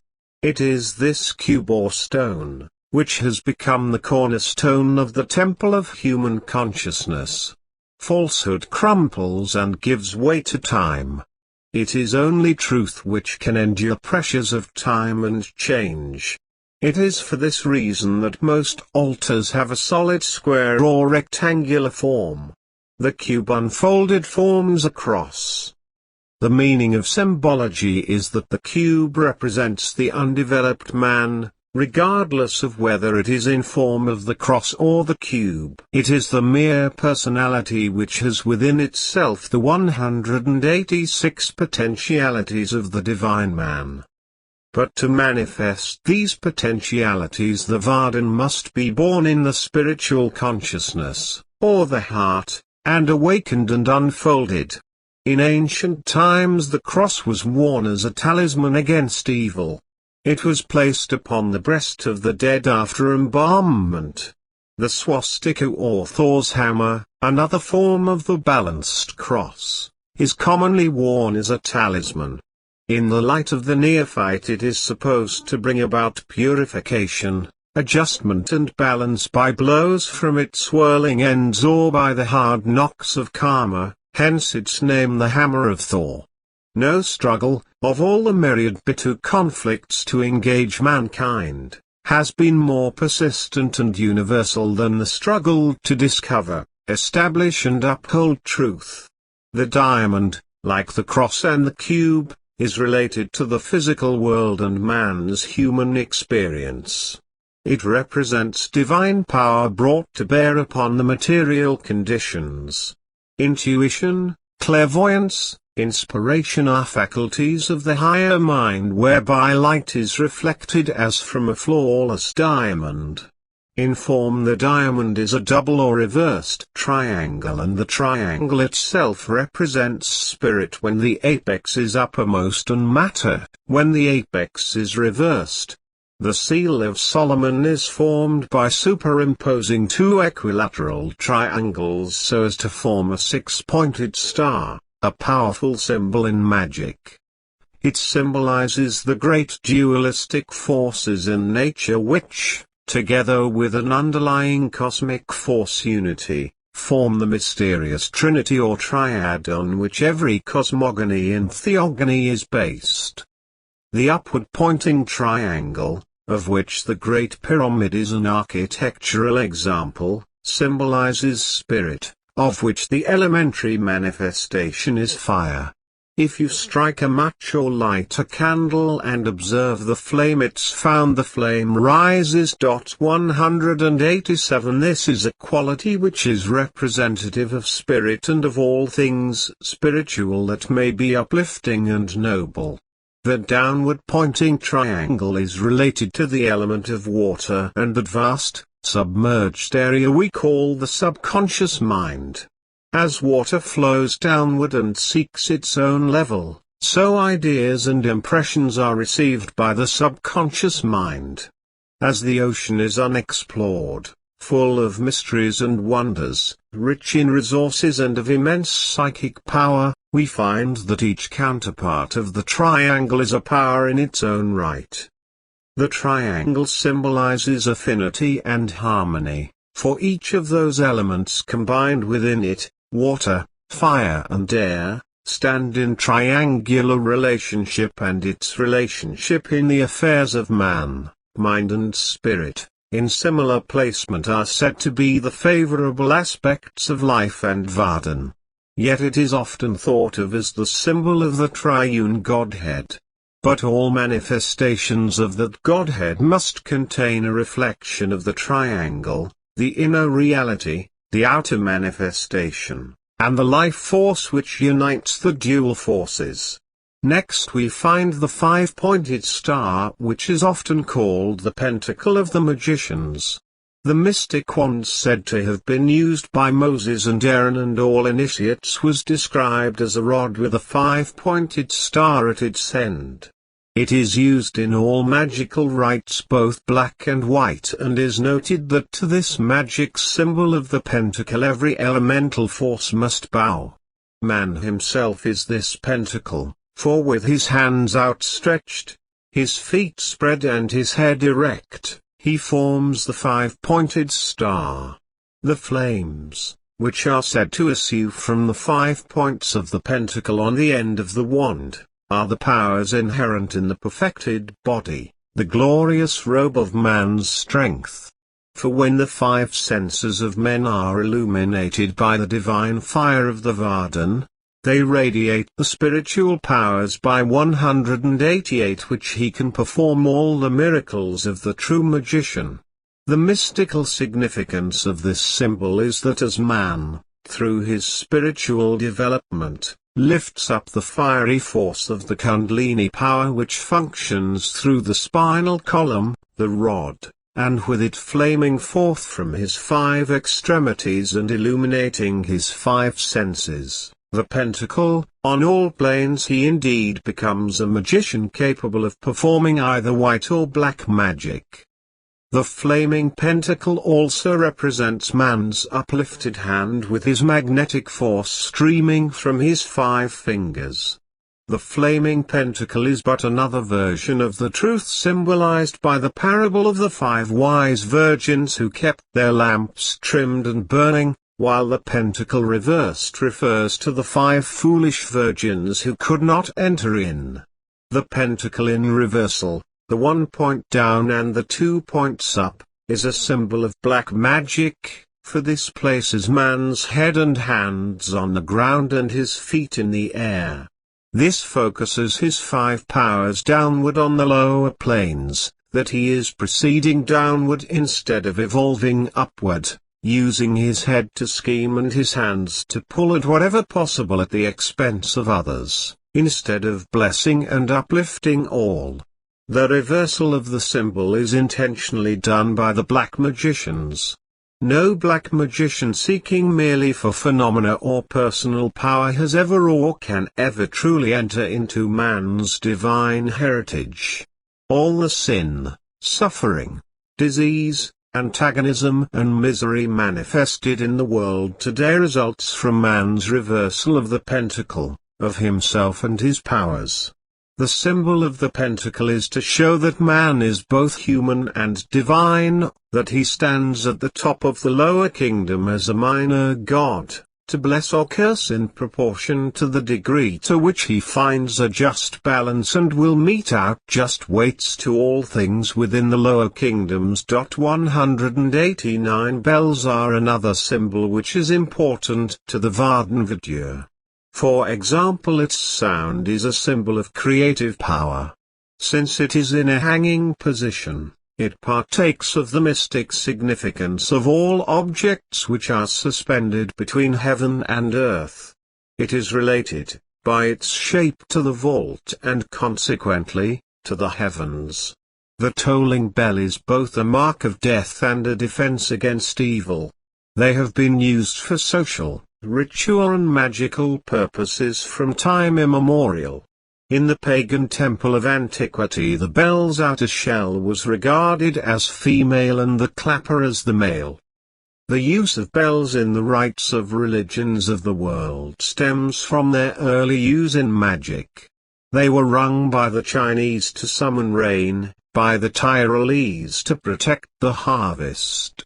Even bells attached to domestic animals, such as the pack horses, donkeys, burros, had and still have in some parts of the world the additional function of affording protection against evil spirits.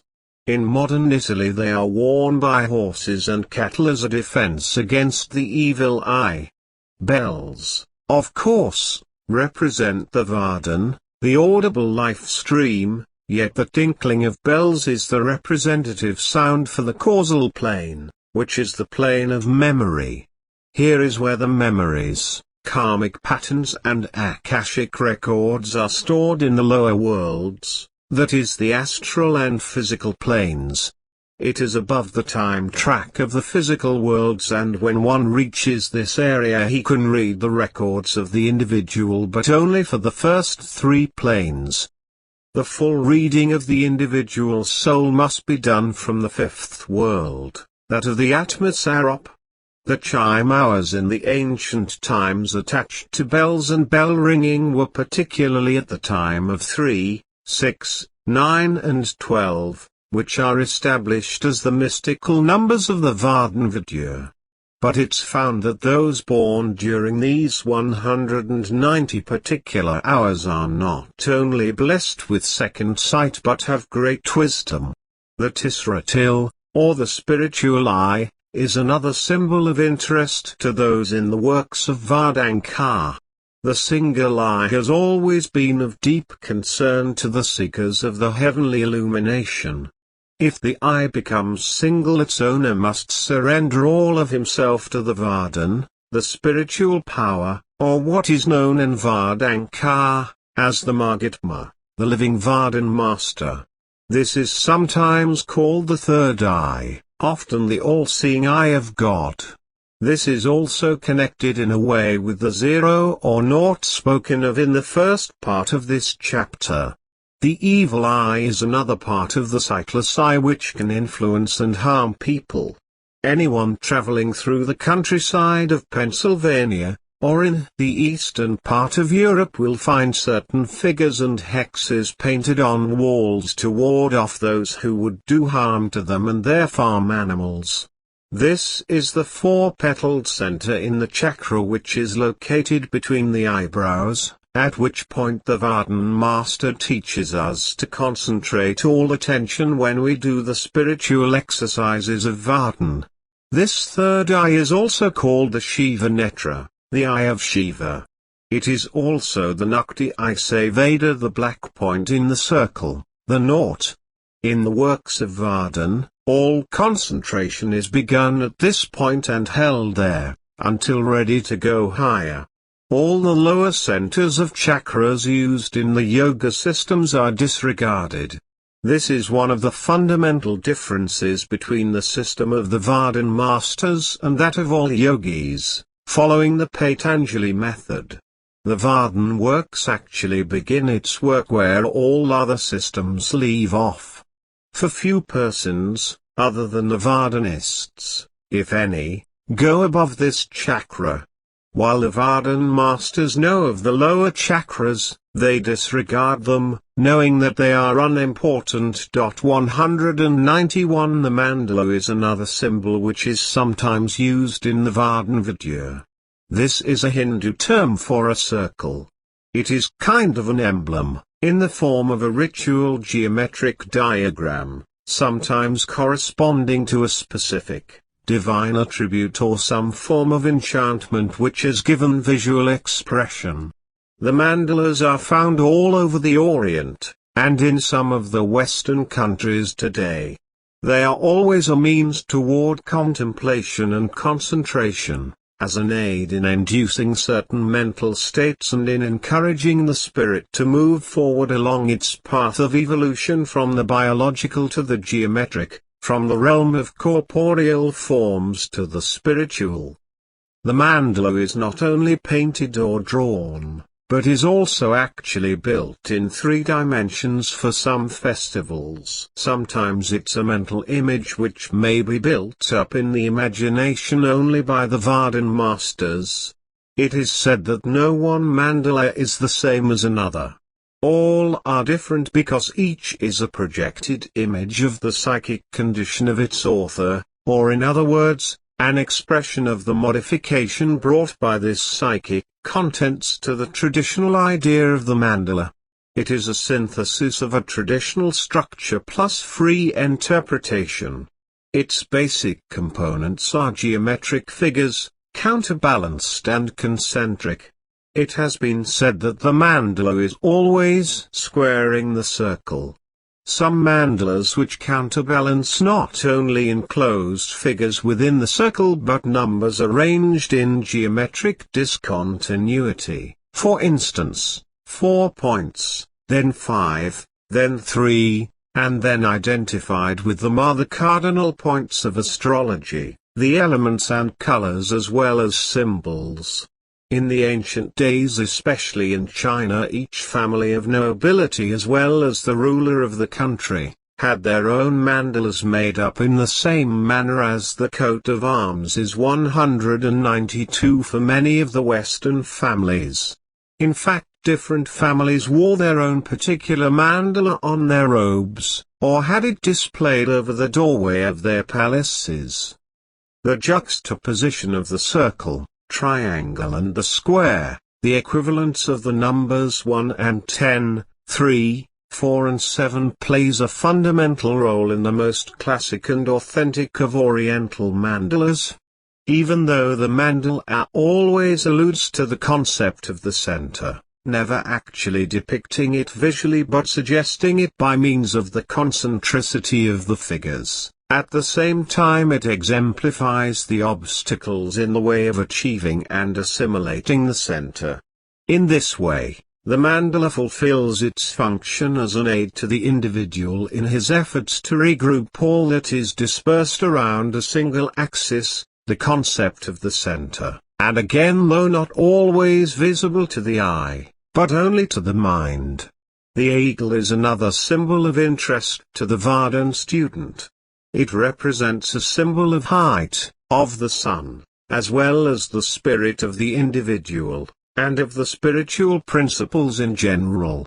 The eagle is a bird living in the full light of the sun, and it is considered to be luminous in its essence, and to share in the elements of air and fire. Its opposite is the owl, the bird of darkness, and death. Since it is identified with the sun and with the idea of male activity, it also symbolizes the masculine principle, and that which must be the equivalent of the feminine principle. It is characterized by its daring flight, its speed, its close association with thunder and fire.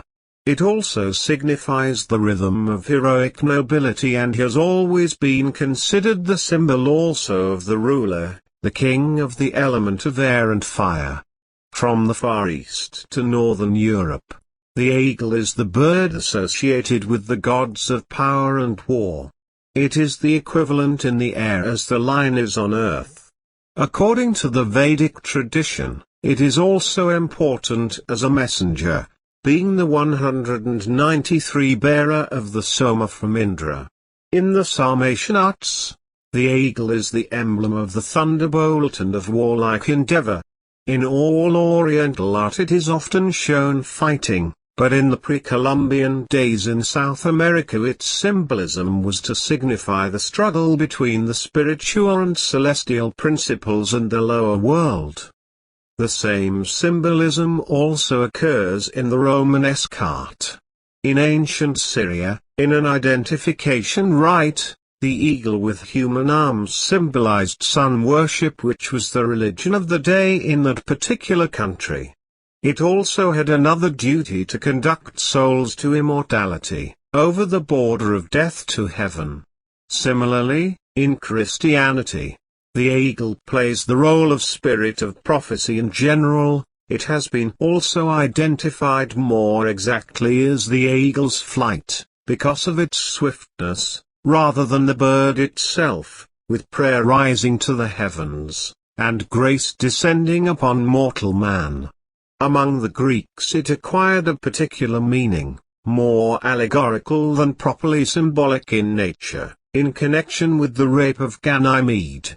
More generally speaking, it was believed to fly higher than any other bird, and was regarded as the most apt expression of divine majesty. The connection between the eagle and the thunderbolt, already mentioned, is confirmed in Macedonian coinage and in the Roman signum, a type of coin in ancient Rome. The ability to fly and fight, to rise so as to dominate and destroy the baser forces, is without doubt the essential characteristic of all the eagle symbolism. On the Roman coins the eagle was impressed as the symbol of imperial power and of the legionary strength. The two-headed eagle of the Austrian rulers, and the German Kaisers before World War I, were usually depicted as the double strength of the imperial power. Often this type eagle was of great mystical significance. Red and white. 194 In many of the emblems portraying the eagle, the symbols and allegories show it carrying a victim. This is always an allusion to the sacrifice of lower beings, forces, instincts, and to the victory of the higher powers. Dante even called the eagle the bird of God, Jung referred to it in mystical terms, and others prominent in history and religion have used the eagle for some symbolism of a sort. The door is another symbol which the VARDAN-Vidya reader is interested in and makes reference to occasionally. In most spiritual arts it is a feminine symbol, but the Vardanist never looks at it in this manner. The door is an opening into a better world. It is that which one can see through into the garden of God. It is often referred to as the door of soul, which opens inwardly, never outward. When one can get a glimpse through the door into inner worlds and see the light illuminating the garden of beauty there, and the wonderful music of the hooray which is issuing forth from it, he has no other desire than to enter therein and dwell there forever. Blood is another symbol which most of those who are interested in the mantic sciences find of value. The symbolism of the blood is in its color of red because this can represent love, or violence. It depends on the color of the blood. Light red or pink represents love, while deep, dark red is that of violence. We find the perfect symbol of sacrifice in spilt blood. All liquid substances, milk, honey and wine, which were offered up in antiquity to the dead, to spirits and to gods, were images of blood, the precious offering of all things which could be offered. Sacrificial blood was obtained from sheep, the hog and the bull in classical times, and from human sacrifices among the Asians, and the Mayans of Mexico and Central America. Also the Africans and Indians of North America. The blood was 195 to appease the powers and ward off the most severe troubles which might befall those who made the sacrifice. The blood has a special chemistry which will, when spilt in violence, draw to its spot upon the floor or earth demons, ghosts and all the invisible elements which are harmful to man. They will abide here until either the changing of the soil or decay of the floor by rot or some other natural way, or by the means of exorcism, which is to cast out an evil spirit, by some spiritual authority. Blood revenge by clans and families in old Europe and other places in the world has only released a large number of wicked spirits and demons that often take possession of the descendants of those quarreling families. This is true especially of those families who continue to live in the same building, house or castle where murders were committed. Many of the older states in the Transylvania mountains in Hungary have been said to have the descendants of fighting clans living under the influence of the malignant discarnate entities. It is also said this is true of certain areas in Germany, Scotland and other European countries. The drums are a symbol of primordial sound, and a vehicle for the word, for tradition and for magic. With the aid of drums, the shamans, a certain sect of magicians, can induce a state of ecstasy. It is not only the rhythm and the timbre which are important in the symbolism of the primitive drum, but since it's supposedly made of the wood of the tree of the world, the mystic sense of the ladder also refers to it.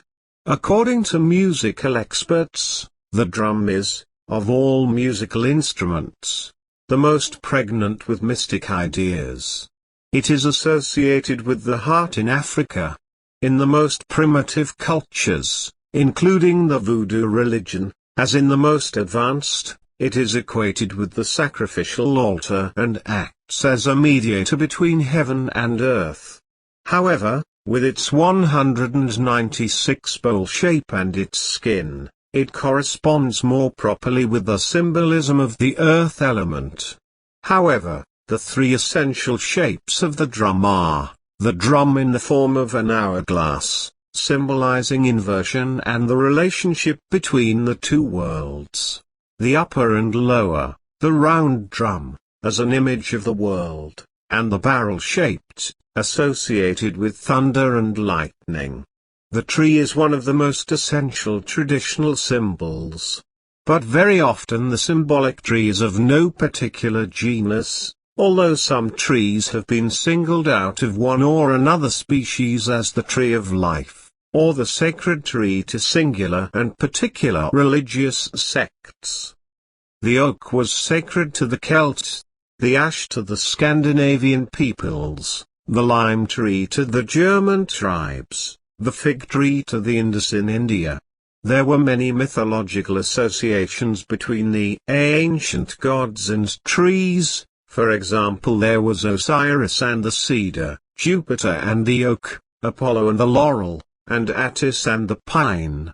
At its best in symbology, the tree denotes the life of the cosmos, its consistence, growth, proliferation, generative and regenerative processes.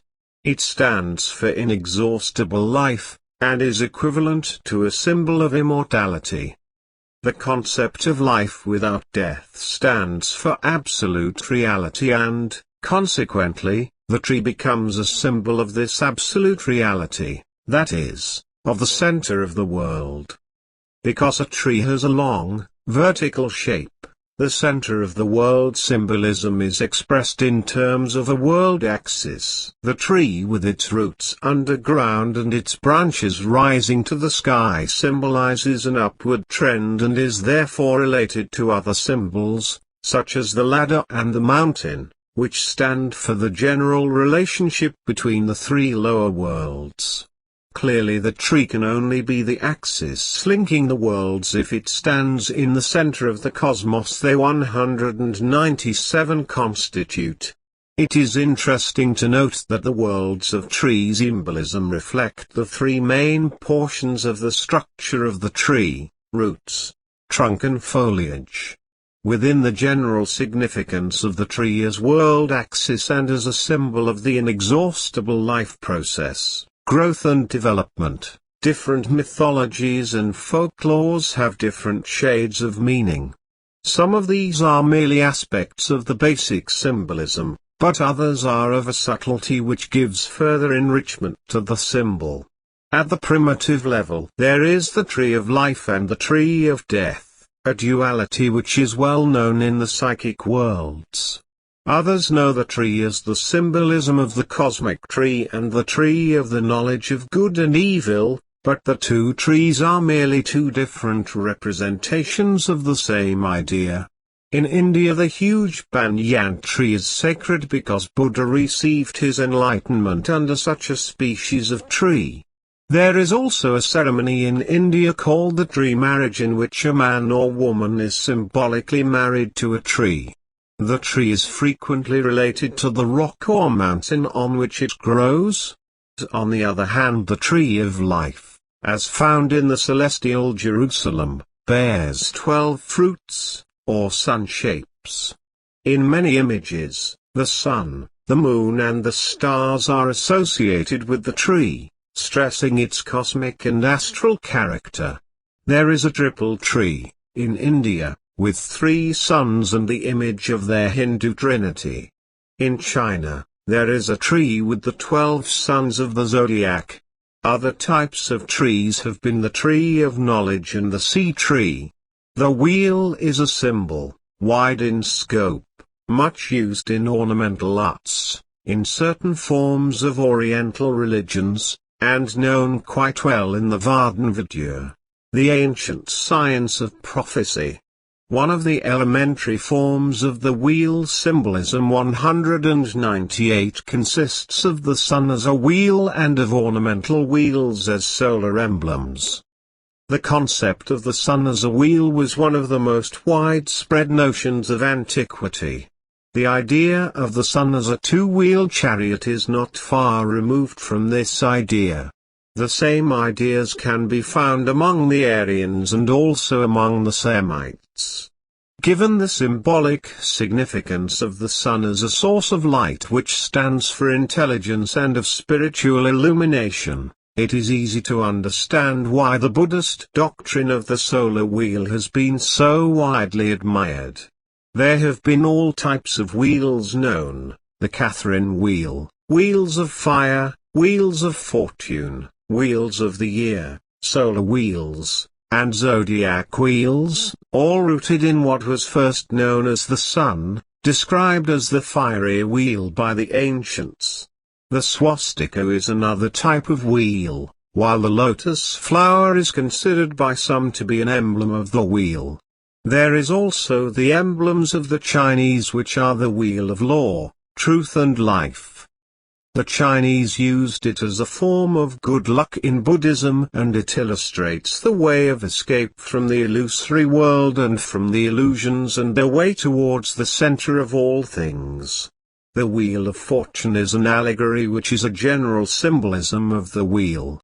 Based upon the symbolism of number 2, it expresses the equilibrium of the contrary forces of contraction and expansion, the principle of polarity. It is a part of the symbolism of life, and also a part of the symbolism of gambling because it also represents chance. The lion is the ancient symbol of gold, and often represented the sun gods such as Mithras. In Egypt of the olden days it was believed that the lion presided over the annual floods of the Nile River, because the floods coincided with the entry of the sun into the zodiacal sign of Leo during 199 the dog days. The lion has been used for many symbols, for rulers and despots who believed themselves the king of their people, corresponding with the lion as the king of the beasts. The king of the beasts also symbolized the earthly opponent of the eagle in the sky and the lord and master, or the possessor of strength of the masculine principle. During times in the ancient world, one of the favorite sports was to match the lion and the bull in a death struggle. But the lion pertains to the element of earth and the symbolic winged lion to the element of fire. Both are the symbolism of continued struggle, solar light, morning, regal dignity and victory. The lion also became a symbolism to be associated with Saint Mark in the Evangelists. The mountain is attached to symbolism because it is equated with the inner loftiness of spirit, for it transposes the notion of ascent to the realm of soul. Because of its great proportions, the mountain became a symbol to the Chinese for the greatness and generosity of their emperor. Some of the sacred mountains in mythology are Sumeru of the Ural Altuic people, Kaf in Muslim mythology, a huge mountain which has a base of a single emerald called Sakrat, Mount Meru of Hindu folklore, which is said to be of gold and located at the North Pole, and Heimatja of the German peoples. Mount Olympus, which is a real mountain, was and is of great fame as it was the supreme, celestial mountain which was the abode of the Greek gods. There are other mountains and mountain ranges which have been famous in mythology. The forbidding mountain ranges of the Andes, the Himalayas, and the Rockies have created legends which make those interested in spiritual matters feel that often there is truth in what the natives have had to say about them in relation to their mythologies. 200 The pyramid is a symbolism which apparently has several contradictions. First, it is symbolic of the earth in its maternal aspect for the ancient Egyptians. When decorated with lights and other gaudy things for holidays, it expresses the twofold idea of death and immortality, both associated with the Great Mother of Nature. Generally speaking, the pyramid is a hollow mountain, the dwelling place for the spirits of the pharaohs. Its square base represents the earth, while the apex is the starting point and finishing point of all things. The triangular-shaped faces of the pyramid symbolizes fire, divine revelation, and the threefold principle of creation. The thunderbolt, or lightning, is the symbolism of the celestial fire as an active force, terrible and swift to destroy.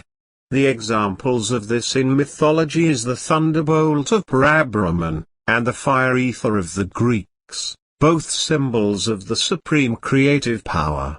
The thunderbolt of the Tibetans represents power. The thunderbolt is held to be the emblem of sovereignty. The winged thunderbolt expresses the ideas of power and speed. The three thunderbolts of Jupiter symbolize chance, destiny and providence, the forces that mold the future.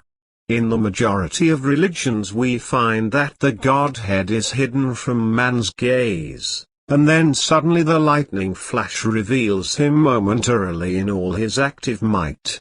The image of the Logos piercing the darkness is universal. The Vajra of the Tibetan symbol for both the thunderbolt and diamond is also connected with the world axis, the action of the higher powers upon the lower. 9 steps on the ladder is a symbolism of the 9 steps or stages of the spiritual development of a Vardanist, toward becoming a co-worker with God. These are set forth in more detail in the Shriyat-Kihare. They are 201, 1. The stage of joy, in which you, the Vardanist, develop your holy nature and discard wrong views. 2. The stage of illumination, in which you attain perfection of patience or humility, and also the deepest introspective insight. 3. The stage of divine knowledge, in which you achieve and realize the harmony of worldly truth and supreme truth. 4. The stage of perfection, in which you receive the divine wisdom as your own. 5. The stage of perfection, in which you receive the ability to save all beings. 6. The stage of perfection, in which you realize that all things are false except the God nature of all creatures and things. 7. The stage in which you attain the 10 holy powers and can create miracles with humility. 8. The stage of mastery of perfect realization, in which you can preach the law to save all creatures. 9. The stage of perfection, in which you can be supreme in all things, to create the higher miracles without the knowledge of people, accept karma and be with the living VARDAN Master to help in his work. Symbols are generally the archetype of ideas which have been long implanted in the subconscious, and only show up in dreams, visions and sometimes in illusions. But they are important to the VARDAN-Vidya reader, for when he sees the aura filled with certain symbols or can see symbols in the subconscious mind of the reader, he knows what they are, and can tell the reader about them. He also knows and understands when he is doing a VARDAN-Vidya reading, when symbols appear in the mind of the individual, in past lives and perhaps in the future lives. He is well aware of the problems which arise at times, and 202 although only a few samples of symbols have been given here, anyone can start understanding his own thoughts and visions. 203. Chapter 11 The Future of the Human Race, Earth and Other Planets. The history which we study in school and in the higher institutions of learning is that which is known as popular history. Although popular history is good for the mind and it sometimes helps us to trace past incarnations for our individual selves, at the same time it is hardly anything in accord with cosmic history. This is what we are mainly concerned with in this chapter, for cosmic history deals in the cycles of the subject in what are known as the Manvantara, a cycle of cosmic time. The current Manvantara embraces the Satyuga, the Golden Age, of what is known as the Age of Truth. The Golden Age, which lasts 1,728,000 of our years, is the first 4/10 of the entire Manvantara. This is followed by the Tretiya Yuga, the Second Age, or what we know as the Silver Age. It is 1/4 less righteous and briefer than the Golden Age, enduring 1,296,000 of our years, which is 3/10 of the entire Manvantara.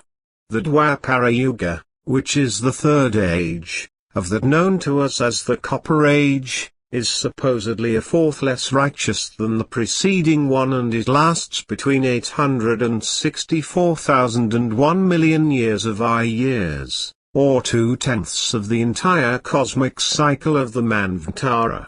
This is followed again by the Kali Yuga, the last Yuga of the current Manvantara.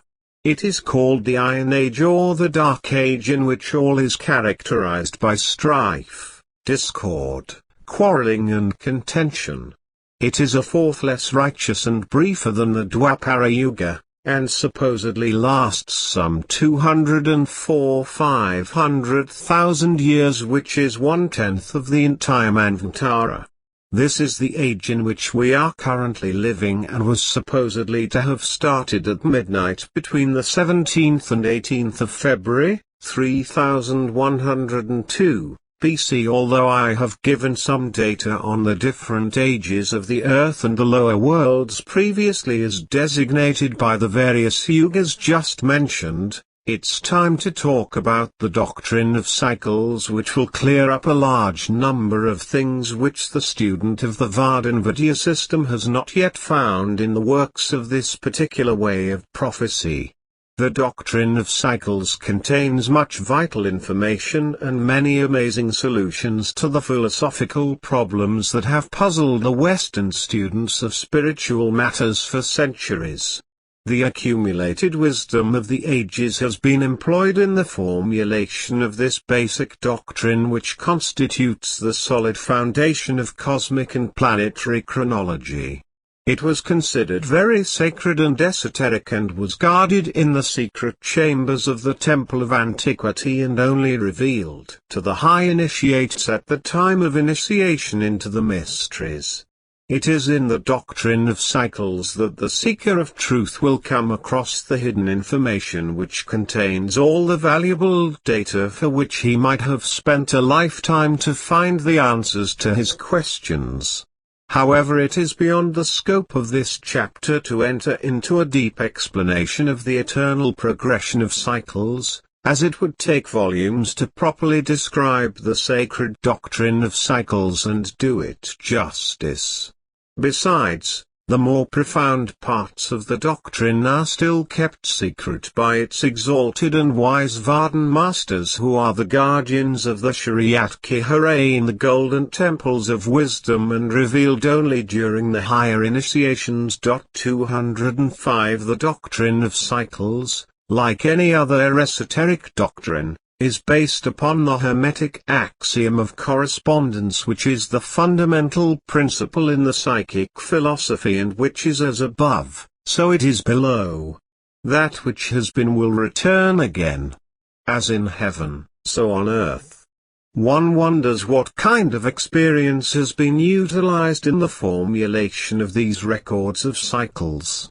Documentary records of the epochal changes which have occurred with our planet and others at regular intervals during the distant, past periods, the memory of which has passed into oblivion, have never been mentioned in ancient books or histories of antiquity.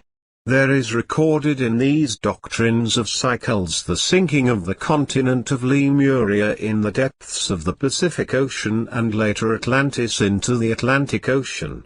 Other records of great events and cataclysms that are to come are there in these strange records. The doctrine of cycles is built upon the same principle governing the functions of the universal laws which operate through an infinite series of wheels within wheels and cycles within cycles, all bound to the same center in the fashion of concentric circles. It builds its works in the periodical manifestation by taking into consideration natural facts, such as life and death, day and night, sleep and waking periods, the 4 seasons of the year, the 4 periods of human existence, such as birth, growth, youth and old age, which indicate the cycle motion and evolutionary and involutionary, or ascending and descending arcs in the revolving drama of existence. The doctrine of reincarnation is also a part of these cycles, many minor cycles working within one major cycle, such as the 999 cycles of earthly lives, or incarnations, of a human being on our planet, which formed the one major cycle of evolutionary life toward perfection. 206 The 4 cycles governing human life are the same that govern mineral life, vegetable and animal life. The same doctrine also takes into account many facts about the constellations and their influences, as well as the major planets within this universe. The relationship between the physical body of man and the universe is certainly strange in many ways, and the strangest is that the body of man contains every piece of element and such as that which is within the universe. The doctrine of cycles is a revelation of immense value to the truth seeker, for it demonstrates the depths of the mysteries of life.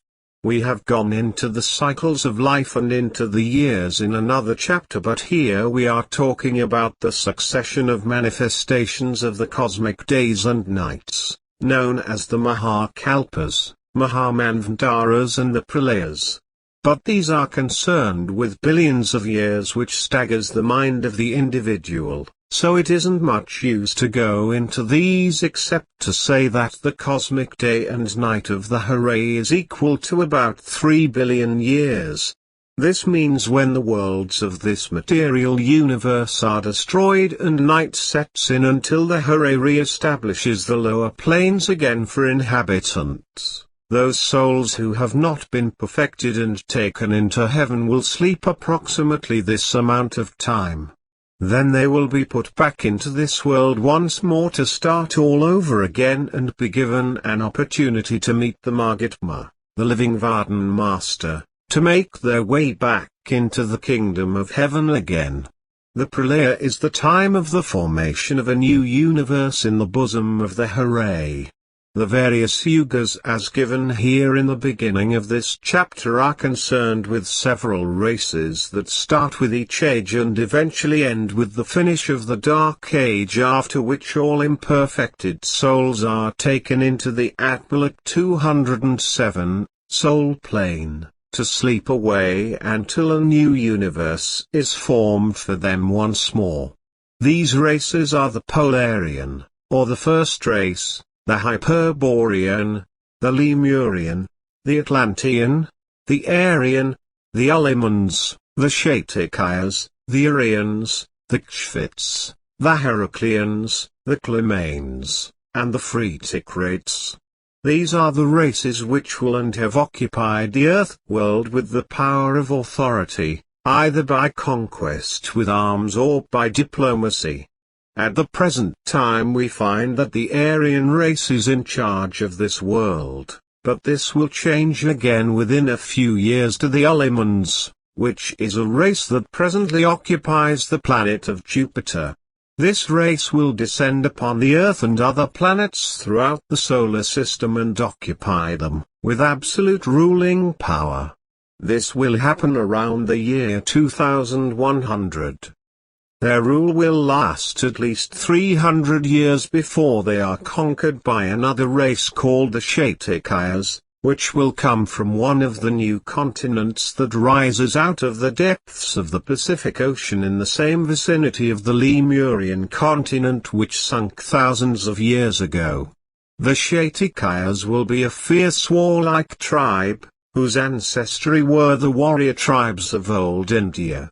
During an upheaval which will break up the land masses and sink parts of the world, including the coastal areas of China, United States, England completely and parts of Africa, Europe and others continents around the world, the new land mass called the Shatikaya continent will form and its civilization will begin. This civilization will last about 1,000 years. It will be one of the highest civilizations to have ever been on this Earth planet. The development of the flying saucer type of plane will give this race the opportunity to cover Mars and a few other planets, and settle its people there. Their development in the many parts of sciences will increase the hold of the 208 ruler kings upon the peoples of these many lands. Revolts will take place, but it's doubtful that any will ever succeed. Gradually this race will weaken due to disease and intermarriage, and it will resolve as a great race and be overcome by the Aryan race. The Aryans will sweep out of the Arctic regions of the northern world and conquer everything in its path. It will be a vigorous race which will take over about the year 3500 and spread beyond the rim of the world into Mars and Venus, where their civilizations will be built and great trade routes developed. The Aryans will be a hated race, for they will practice cruelty upon the peoples of the worlds which they have conquered. They will have to put down bloody rebellions time and again, and their kings will be insecure on their thrones because of assassination plots which will come up frequently. Even their own sons and relatives will be in on these plots.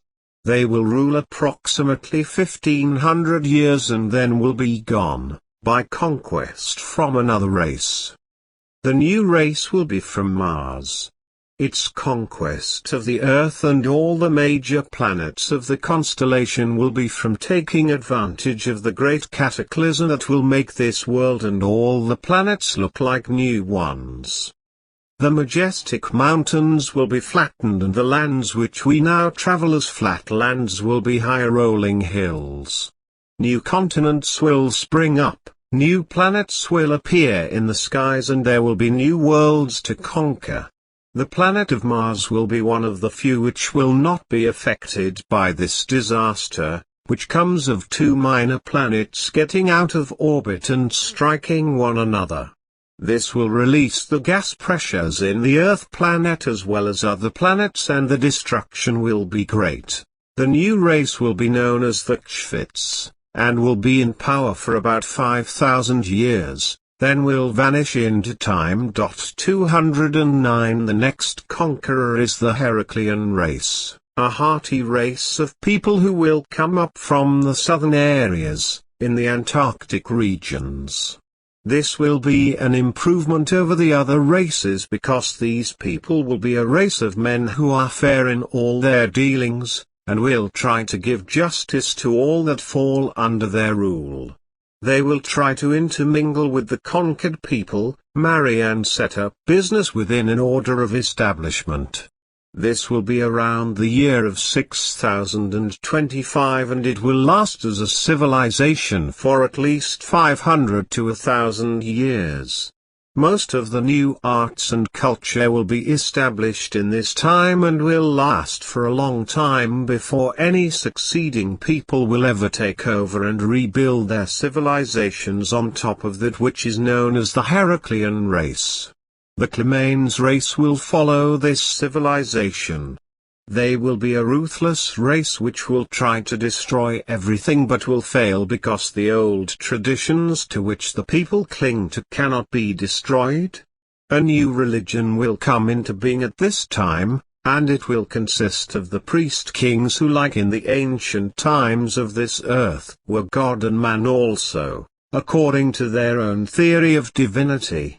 They will kill off thousands of people because of their desire for loot, which will be jewels, gold and silver. But eventually all this will stop when they come to their senses that all the so-called treasures have been exhausted, and they will set out to conquer new worlds but will come to defeat by a new race from the world of Pluto called the Freetigrates, who are almost as desperate and ruthless as themselves, but dealers in black magic. It will be through black magic that the Freetigrates will take control over all the nations on Earth and most of the planets throughout the universe. The black magic which they will use will be so evil that it will eventually bring down the 210 destruction of this universe and cause damage so badly that the worlds within this universe will be taken out of existence by fire and water. This is at the time when the end of the Kali Yuga age will come about, and it will end the period of those ages which man has gone through, for the age of the Hooray, which amounts up to about 5 or 6 million years. This is the end of the day of the Hooray, in the life of our solar system. It also includes the life of those psychic planes, the astral, causal, mental, and etheric or subconscious. This constitutes the entire period of the cosmic manifestation, which will be followed by a period of equal duration, which is known as the cosmic night. During this cosmic night there will be nothing in the lower worlds except chaos and darkness. All souls which have not met the Margitma, the living VARDAN Master, and been taken into the heavenly worlds will sleep for the same duration of time. At the end of the cosmic night, the great building of the new worlds in the lower kingdom will begin again. While the Kal power, negative power, has had nothing to do except to roil and wander in the darkness of the cosmic night, it now begins again to start its duties in the lower worlds. That is testing and trying souls to keep them from reaching perfection. It is then that the individual souls who have been returned to the lower worlds start over again in the Satya Yuga, the Golden Age. It may have to go through all the various ages once again before being established seriously on the path of Vardan. It was on Friday, September 23, 1949. That the end of the American monopoly over the atomic weapons came to an end. The President of the United States announced that there was evidence that an atomic explosion had taken place 211 somewhere in the Russian Soviet Union. This was the second explosion of its kind in the world. The other was at Hiroshima, August 6, 1945. It set the end of the world for all the human race. It began the dangerous road of power politics. This put man at the awe-inspiring crossroads, the most decisive in his destiny. It put him up against some of the most ruthless power ever known in the history of this planet, and those who have taken the left-hand path of black magic. His right to life, prosperity, health and happiness went down the drain to the threats of a bottomless chasm of total annihilation. Most people would rather not think about it, but life in the atomic age demands an exceptional expansion and growth of consciousness. But from what we have seen and known so far, man has not been able to adjust and reform his ways and methods, not taking the opportunity to realize that he must reach moral maturity. He still behaves like a wild youth, feeling more arrogant by the possession of more formidable weapons. It's not unexpected that his behavior runs this way, for the actual use of such a gigantic source of energy in warfare has bewildered and terrified the nations of the earth. This is the great problem, for the preparation of the great nations for World War III has been going on since the finish of the Second World War. The Cold War only exists because it has been used for probing and as the time for the preparation for World War III. The brush wars and the infiltration of Russia into the varied countries, including Cuba, Egypt and other nations under the guise of helping them, as well as the building of huge fleet of ships is part of this building for another war. The war in Vietnam is a part of the United States' plans to prepare a front in Asia to keep from having to fight a war in the Pacific in her own backyard 212 as we almost did during World War II. It is the same policy that Russia has used particularly in Eastern Europe, where she took over those countries of Poland, Czechoslovakia, Hungary, Bulgaria. This is the result of the lesson learned during World War II when Hitler's legions rolled across neutral or conquered nations right onto Russian land with hardly a battle. Now Russia has established a defense belt which will keep any land armies away from direct contact with her frontiers. All fighting will be done on someone else's territory. This is the same reason by which her leaders established a Russian base in Cuba. This is the same reason by which the military leaders want to establish land bases in Asia, as General MacArthur had advised, in Korea, Vietnam, Okinawa, the Philippines and in Europe. The propaganda is the dangerous tool in the hands of ruthless people. It is an instrument for the dissemination of falsehood, hatred and terror, and one of the most wicked scourges of mankind. It should be totally abandoned because of its horrible and destructive effects and consequences. In the interest of peace, all nations must eliminate their propaganda departments and replace them with an information department which would broadcast nothing but the truth and would give out only friendship, peace, harmony and goodwill. Propaganda distracts the attention of the people from concentrating on their own internal problems and causes them to deviate from their goal of progress and advancement. It sows seeds of discord, fear, suspicion and despair. It demoralizes nations and paralyzes their will and courage, creates tumult, confusion and chaos.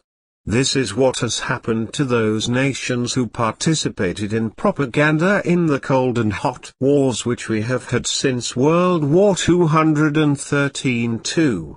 This is a dangerous policy for any nation to use, and those engaged in it will come to an untimely end, for there are no benefits and advantages, only bankruptcy and chaos which will precipitate war. Propaganda, cold wars, hot wars and drugs are going to bring this last era of the Kali Yuga to a close with the largest amount of destruction that this world has ever known.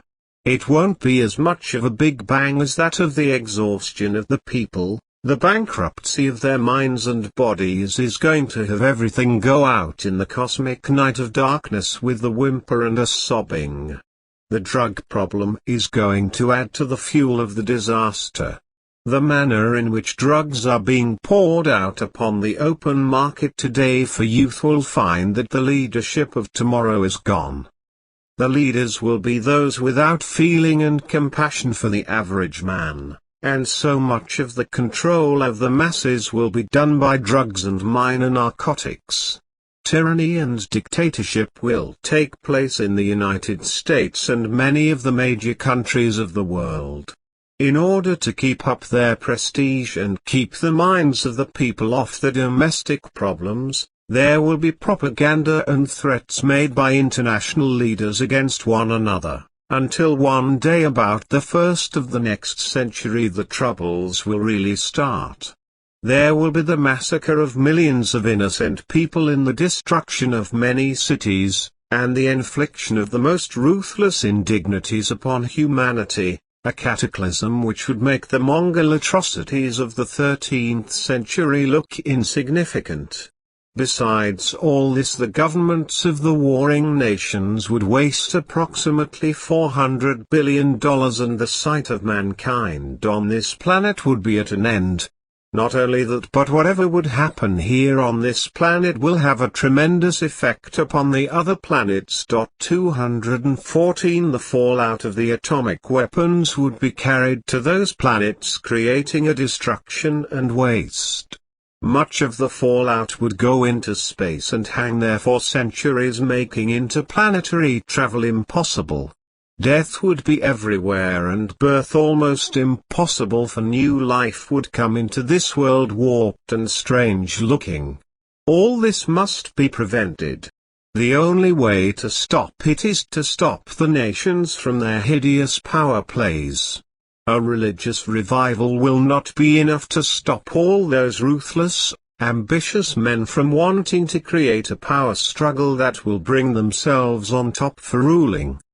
The use of fear instead of love must be stopped unless we desire to go down the drain, but this is actually withholding the long struggle of the Kali Yuga to finish and return eventually into another age of the Golden Era. After a long night of cosmic sleep for those who must stay, the races have come and gone, and those who are sharing the globe today are the sons and daughters of varied lands. Successive creation, slow elaborations of the earth at work, the continents emerging from the seas at great intervals of time, are what the ancient priests called the interdiluvian cycles. Within the 10 races have actually been 4 colors: the red, yellow, black and white peoples. These have mainly been in existence since the world was engulfed by the Great Flood which sunk the Atlantis continent. The red race of people is a descendant of the Atlantean races. They came down off the tops of the mountains when their continents sank and the European land masses rose out of the seas, to higher grounds. They descended from the troglodytes, which were the red, or copper race on the continent of Atlantis. They were the primitive red race of the American Indians, and at this time settled in the southern part of Europe and eventually dominated the globe. They came to 215 America over the land bridge between Siberia and Alaska, which is now the Bering Sea, in search of game and food. Game was plentiful until they almost wiped it out, and by the time the white man came to America, the descendants of the original Indian race had left hardly anything but a few million of their race, which had sunk back into an almost primitive stage. Africa was the mother of the black race, called the Ethiopians by the Greeks. They built a large empire and a great civilization, which spread throughout the known world at that time and reached quite a height of culture. They invaded southern Europe and conquered the lands in which they made their military campaigns, but eventually were driven back by the white race. They have left a civilization which is found mainly in Abyssinia, East Africa and the Middle East. The yellow race was that which came from Asia, and at one time the great people who had dominated the globe, but then retired back into China. It is in this country where the ancient civilization of the mother race of yellow people is still found. The white race, or the Aryans, sometimes called the Hyperboreans, came out of the Northland and spread throughout the whole of Asia, India, Europe and some of Africa.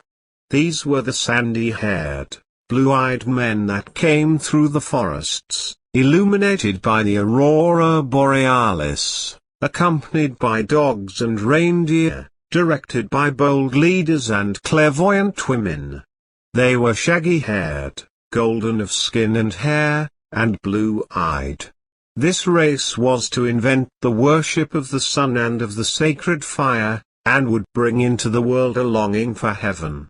Sometimes these people would have to rebel against heaven to the point of wanting to climb up to it. Other times they would bow before its 216 splendors in absolute adoration.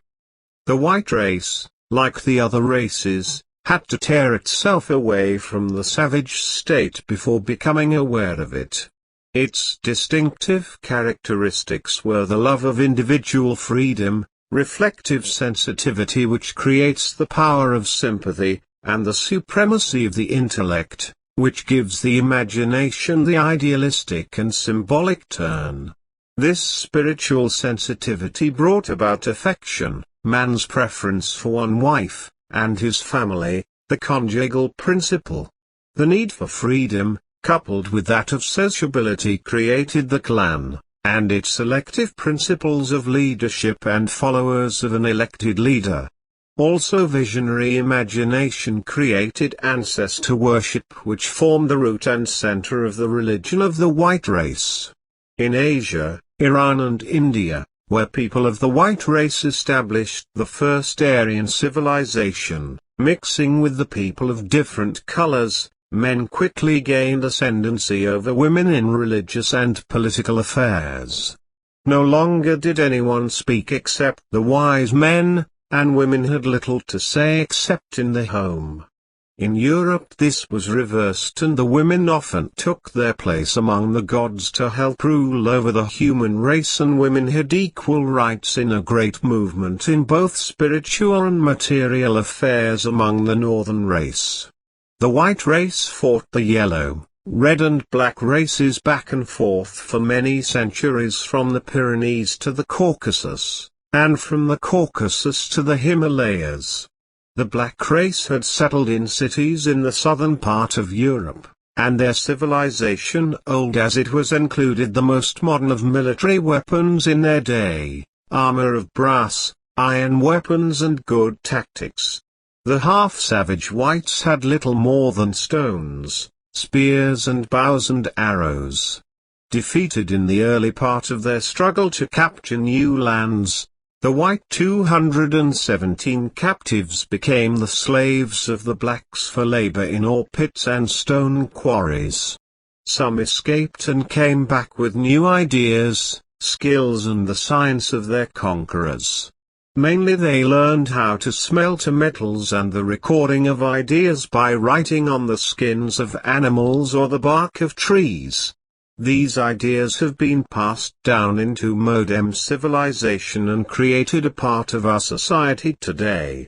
After the whites conquered the cities of the blacks in Europe and invaded the northern coasts of Africa, they began to accept the ideas of certain parts of religions of the blacks.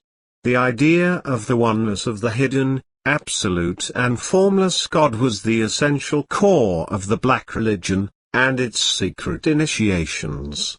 All of what has been said here has had tremendous influence in the past and present, and will continue into the future.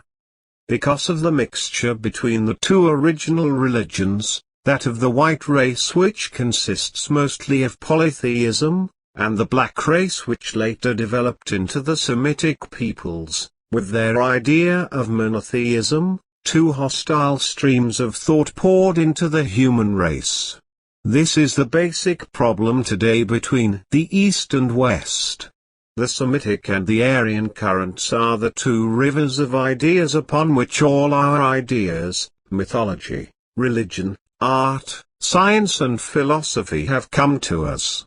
Each of these streams carries with itself a different conception of life. However, the reconciliation and balance of the two would be truth itself, but the alienation of the two personalities of the leaders of every generation do not wish to bring together these two currents of thought.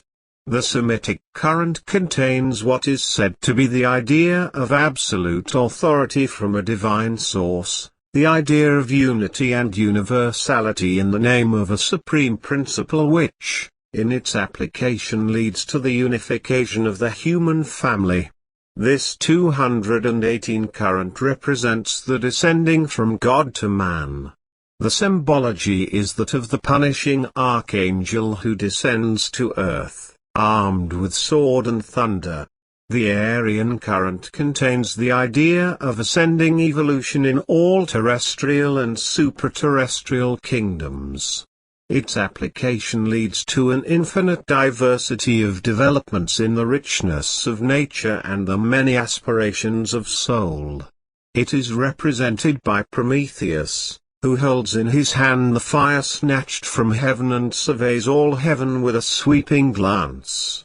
Every person carries these two currents within themselves. They think and act under the influence of one or the other in turn. But these currents are not harmoniously blended within ourselves. They contradict and fight one another in a struggle within our innermost feelings, in our subtle thoughts, as well as in our social life and institutions. What we could say here is that they respectively represent spirituality and naturalism, for they control our lives and our struggles while here on earth. The progress and salvation of mankind depends upon reconciliation and synthesis.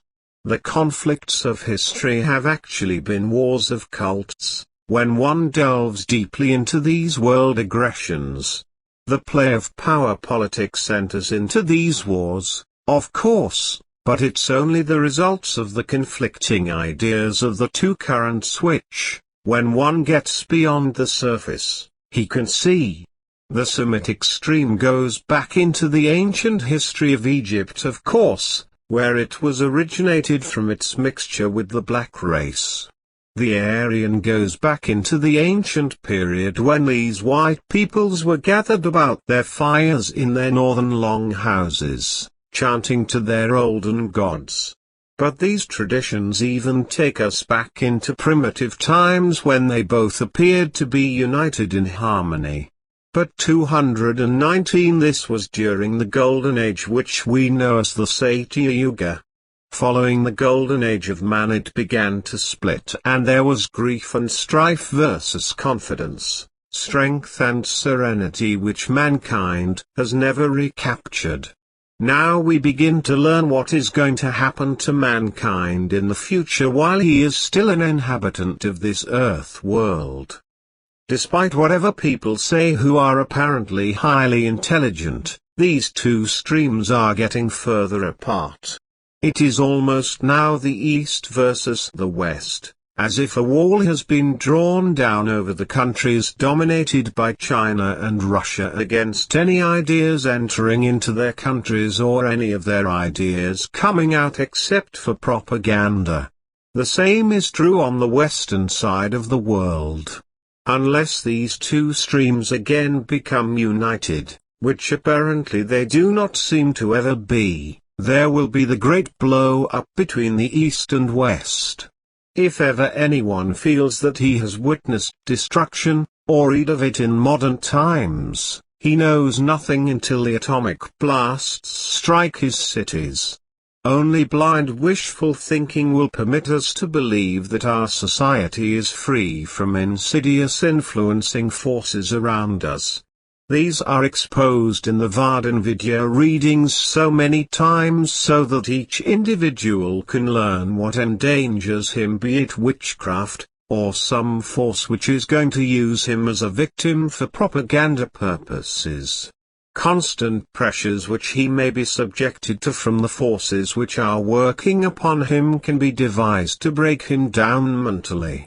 For example, he can go through humiliation, rough inhuman treatment, degradation, intimidation, hunger, exposure to cold, all of which have been used and are being used on the masses today to crumble the will of the people and to soften them. 220 The fact is that such invisible and visible enemies of the two currents of thought working against one another, have brought each respectively under ruthless forces which are using these twin streams for their own purposes. They are matching them against one another in hopes of taking over the human race.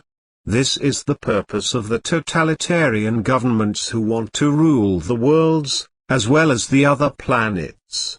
They know that the key to conquest doesn't lie in land armies occupying great masses of land, or ships that have control of the sea lanes. But it's that nation who has space platforms and bases on other planets, such as the moon, so that they could threaten the whole Earth globe with atomic weapons. The knowledge is whosoever controls the moon or other planets shall control the Earth. It is extremely difficult to escape the mechanically repeated suggestions of everyday life. Even when our critical mind rejects the negative inflow, they seduce us into doing what our intellect tells us is stupid. The mechanization of modern life has already influenced man to become more passive and to adjust himself to ready-made conformity. No longer does man think in personal values, following his own conscience and ethical evaluations. He thinks in the values brought him by mass media. Headlines in the morning newspapers give him his temporary political outlook, the radio blasts into his ears, the television keeps him in continual awe and passive fixation. He may consciously protest against these anonymous voices, but nevertheless their suggestions ooze into his mental system. What is perhaps the most shocking about these insidious influences is that many of them have developed not out of man's destructiveness, but out of his help to improve the world and to make his life richer and deeper.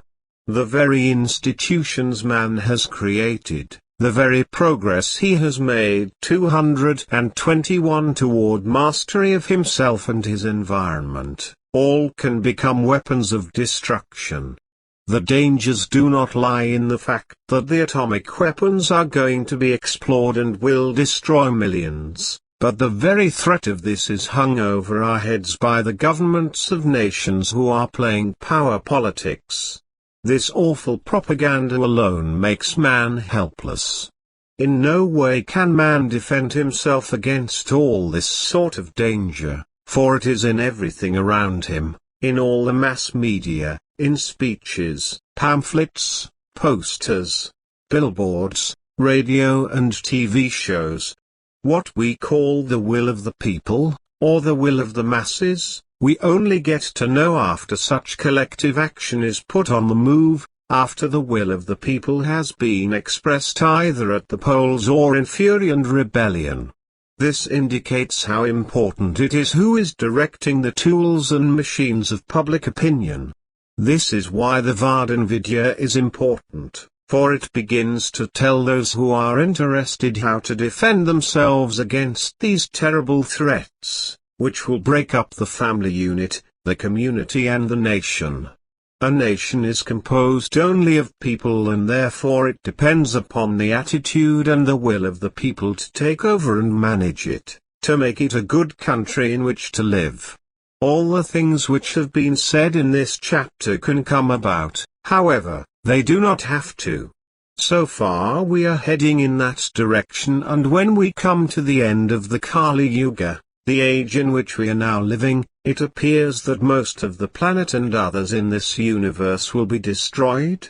This destruction will be on a cosmic level, and therefore will take in the lower planes which we call the psychic planes, because this is God's will and we shall be taken care of, whether it be that we are consciously drawn up into the heavenly worlds, to sleep, or be fully aware of what 222 has taken place and join the company of the superior souls there. Anyone who has been following the path of Vardan and comes into this era of destruction will be saved by the Mahatma, the living VARDAN Master. However, if there are enough channels for the VARDAN, that is, if enough people can become channels under the direction of the Mahatma, the living VARDAN Master, in time perhaps we can keep this world intact a little longer, but this is the only way. These channels can prevent wars, and bring about a permanent peace provided there are enough of them developed by the Mahatma, the living VARDAN Master, within the next few years. This is very important indeed for the survival of the human race. 223.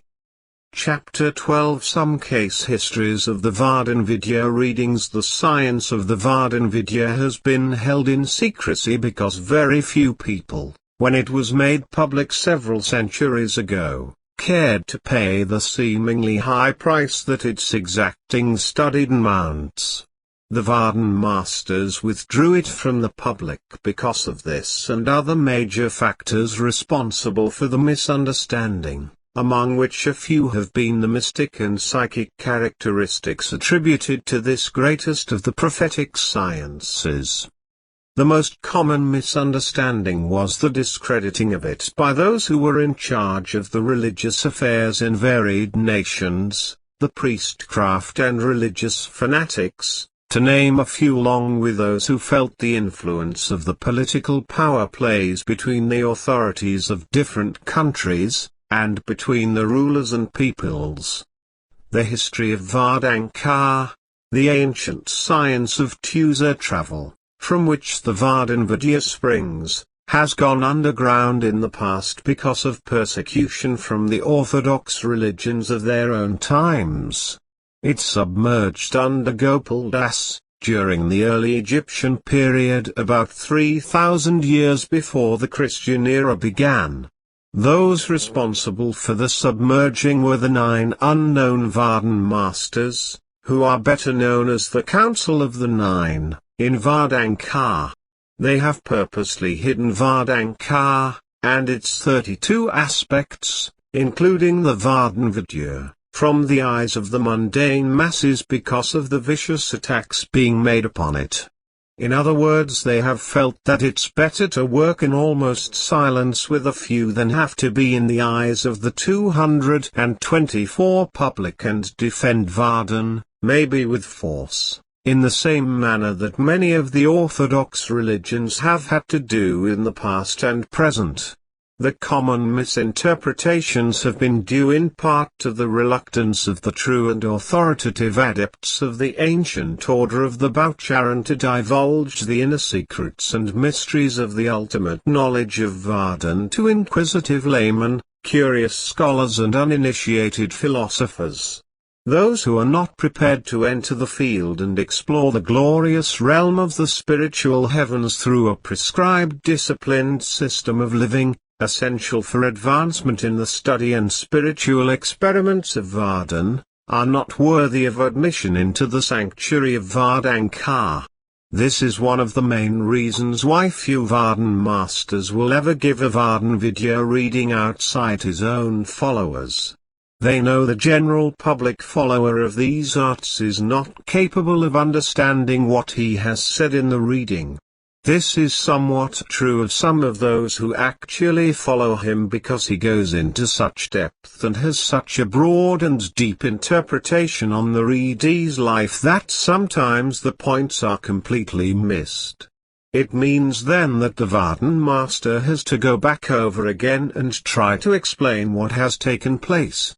The VARDAN Masters realize that many people cannot accept the findings of the VARDAN-Vidya. Therefore they would not be able to bring it out as a mass item, certainly not like astrology with all its popularity, not like an Akashic reading which has to deal with past lives, not even like a soul reading which is that of the incarnations of soul between the upper planes. Sometimes the broadness and the depth of a VARDAN-Vidya reading is too much for the client, and because of his misunderstanding, it only works against the 225 VARDAN-Vidya reader. Another factor for this lack of understanding about the VARDAN-Vidya has been the superficial and incompetent reports and interpretations of the VARDAN-Vidya brought and talked about by some Western travelers who had been fortunate to visit India and Tibet over the centuries. On the other hand, we owe a great deal to some of the VARDAN Masters like Fabiquants and Rebazatazs who have introduced the light of Vardankar to the world on a universal scale. Europe has not been without its secret VARDAN Masters and hidden VARDAN centers under various names during the millenniums. The Hermetics, Pythagorean and Platonic philosophers, the Stoics, and others practiced VARDAN under different names and interpretations to fit their particular systems of thought. Some of the elect leaders of the secret circles and orders had continuous contact with the adepts of the Boucharan in the Himalayan centers of light and wisdom, who were in the remote country of Tibet. Some of the readings, which the VARDAN-Vidya give, are part of the training and background that the Vardhan Kila must get before he is able to understand his own nature. One of the better type of readings is given here so that you might have a grasp on what is being said. It is taken in part or parts and the name of the individual is not given. You have a very deep problem which must be overcome in this lifetime. This problem consists of introvertism, or that of being so cautious and reserved in nature that it is holding you back. In fact, it did not come within a single lifetime, but is a holdover from a time when you were a young man in the 15th century and were arrested in Italy for being reported for having said certain things against the church. The traumatic experience and shock which you underwent 226 certainly left its mark, so that it has been several lifetimes getting to that point whereby it can be erased forever. Meanwhile, it has a deeper meaning for you, all this timidity, reserve with people and the conservative way that you feel about life is that underlying fear. These various points just named here are the outer manifestations of this underlying fear. Actually, this fear created back in the 15th century, and which I won't get into the circumstances too much, has brought a deep traumatic scar which has been with you for a long time. It has influenced your life so long that it has become something which you have lived with all these different lives. And it also brought you to the Mahatma, the living VARDAN Master, so that you may find the freedom from it. This shall be done, for you now have found the right source in which you will get the freedom from this fear. This was only a section taken out of a VARDAN-Vidya reading. Although you might believe that it is necessary to have the whole of a single reading, it is best not to get into the larger sections of a VARDAN-Vidya reading until later. However, this man since his reading learned how to take control of this fear, by practicing certain specific exercises which have been given him. He now leads a normal life, has since been married, has 2 healthy children and looks as if he is going to the top of his country in leadership. Now all VARDAN-Vidya readings will give this type of inner problems. Some will be about the future of the individual, just like some of the regular readings, while others may take up another aspect of the individual's life. It is what the VARDAN-Vidya reader sees is necessary to tell the readee. If he has to dig into past lives, this will be done, but it's not always true of him doing so. Nobody gets the same type reading, which can almost be said of an Akashic 227 reading. There is always a sameness in the Akashic readings, mainly for the reason that when tracing a person's past lives down through the centuries, it appears that most people outwardly lived about the same type of experiences, that is, in the external worlds. Now their experiences are practically the same in the outer worlds, but not the inner, and sometimes it might even appear that 2 or more persons were the same individual. In some cases two of them might have been practically twins and lived the same type of life. This has even thrown me at times trying to find out just what these people were doing in some past lives which make them look the same. Having traced out two or more in this sort of thing, it gets a little embarrassing to try to put these readings together and yet make them appear different. But I am not the only one who has been put in this position, for several very good readers in other fields have told me the same thing. Another type of VARDAN-Vidya reading has gone something like this in parts. In taking a look at your life, that is the future, I want to warn you of what might happen in the month of June this year. You already have quite a large portfolio of blue ribbon stocks. I would particularly watch certain stocks like the airline industry, which appears to be on a downward swing starting in the month of June. You should have a long talk with your broker about this and start selling out fast, provided it doesn't stop before the end of June.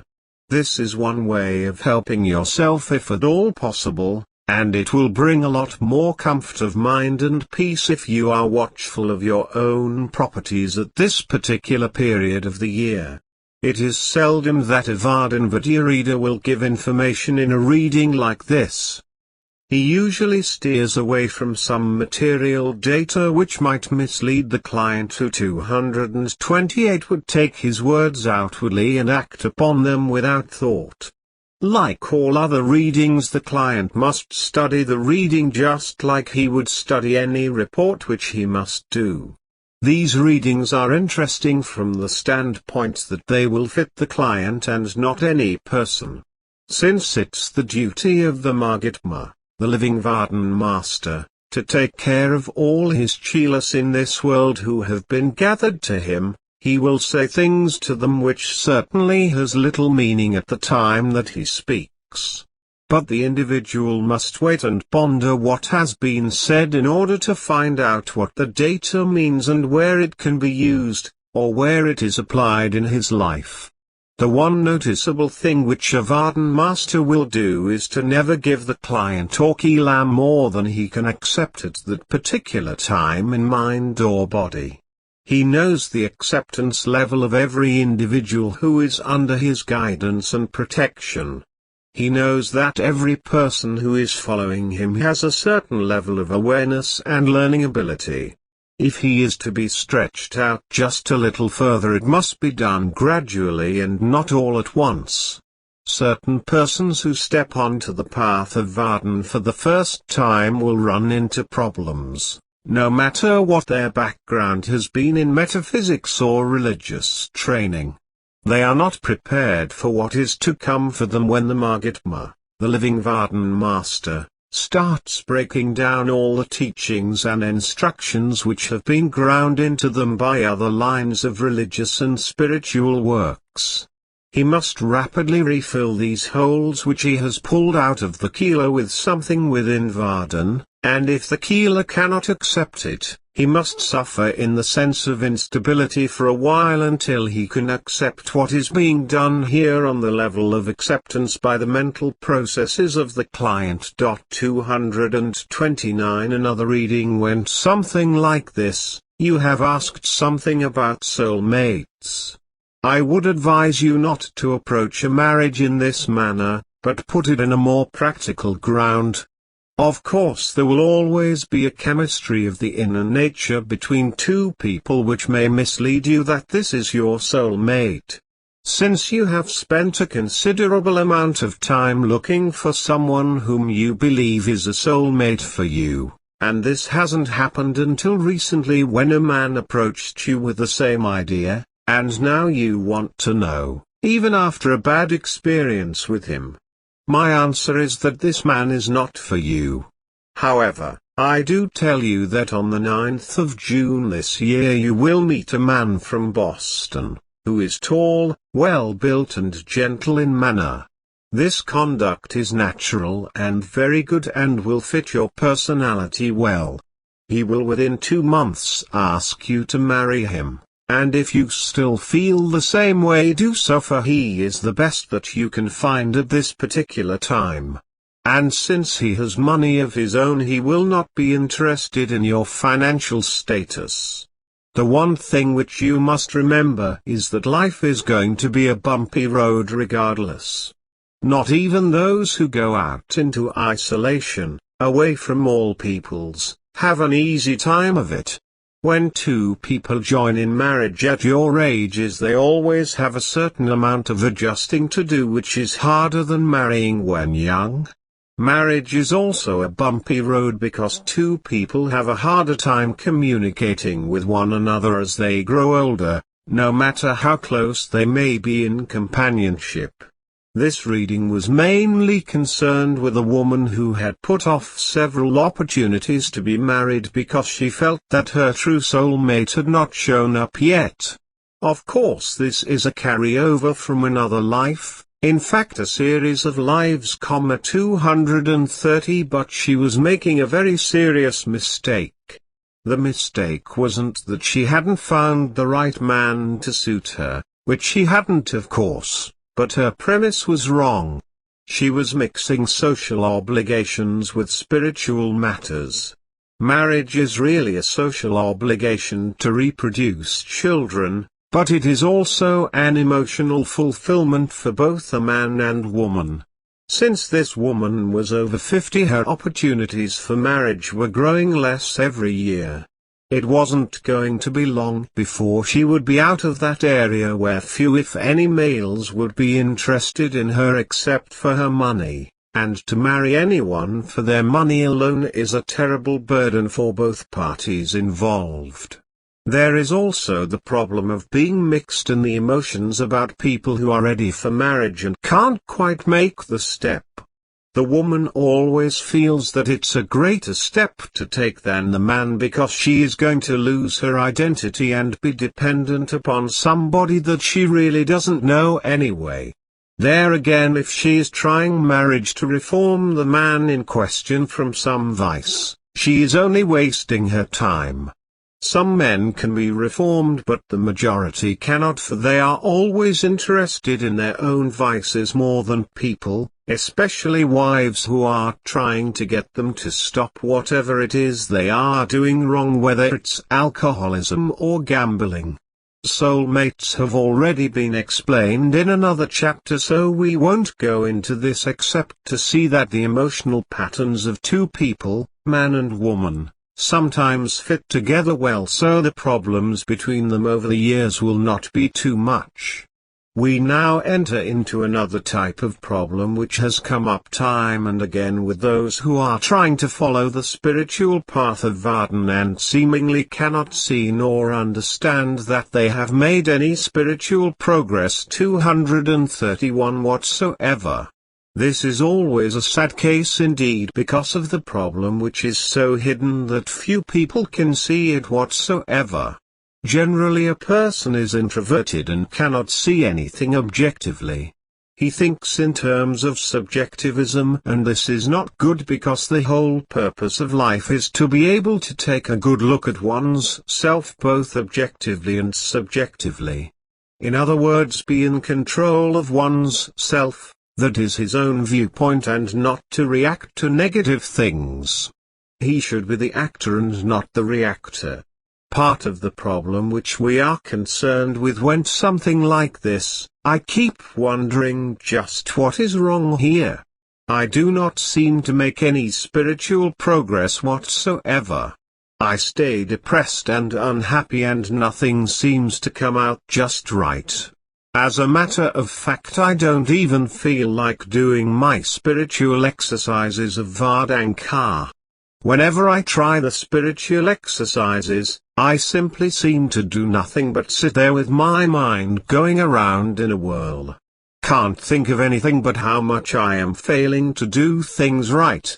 Is there something which can be done for me? Does it look as if I can never do anything with my spiritual development? Where am I now on the path to God?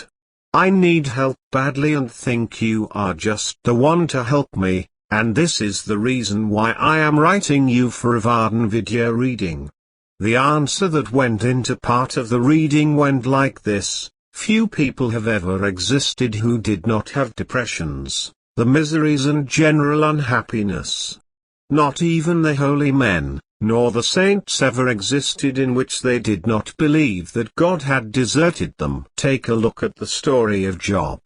I do not expect there has ever been a time when 232 a person went through the same thing as Job did in his exile from God. This is what is generally known as the dark night of soul.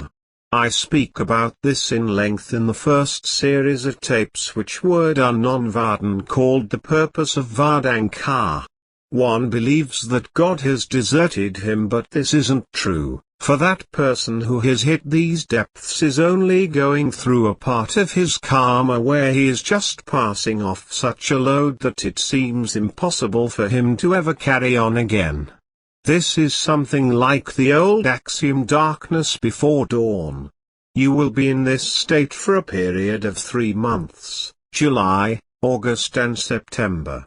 Then you will start coming out of it about the 1st of October and proceed up the ladder with your spiritual unfoldment. It's like passing from night into dawn and thereby gaining the light of day to see all that could not be seen in the darkness. But this I promise you, that when you have come out of this darkness and have been lifted up to a higher plane, that never again will you have to go through the same amount of karma as you did in the past. Be patient, because 3 months is little time in your whole life in eternity.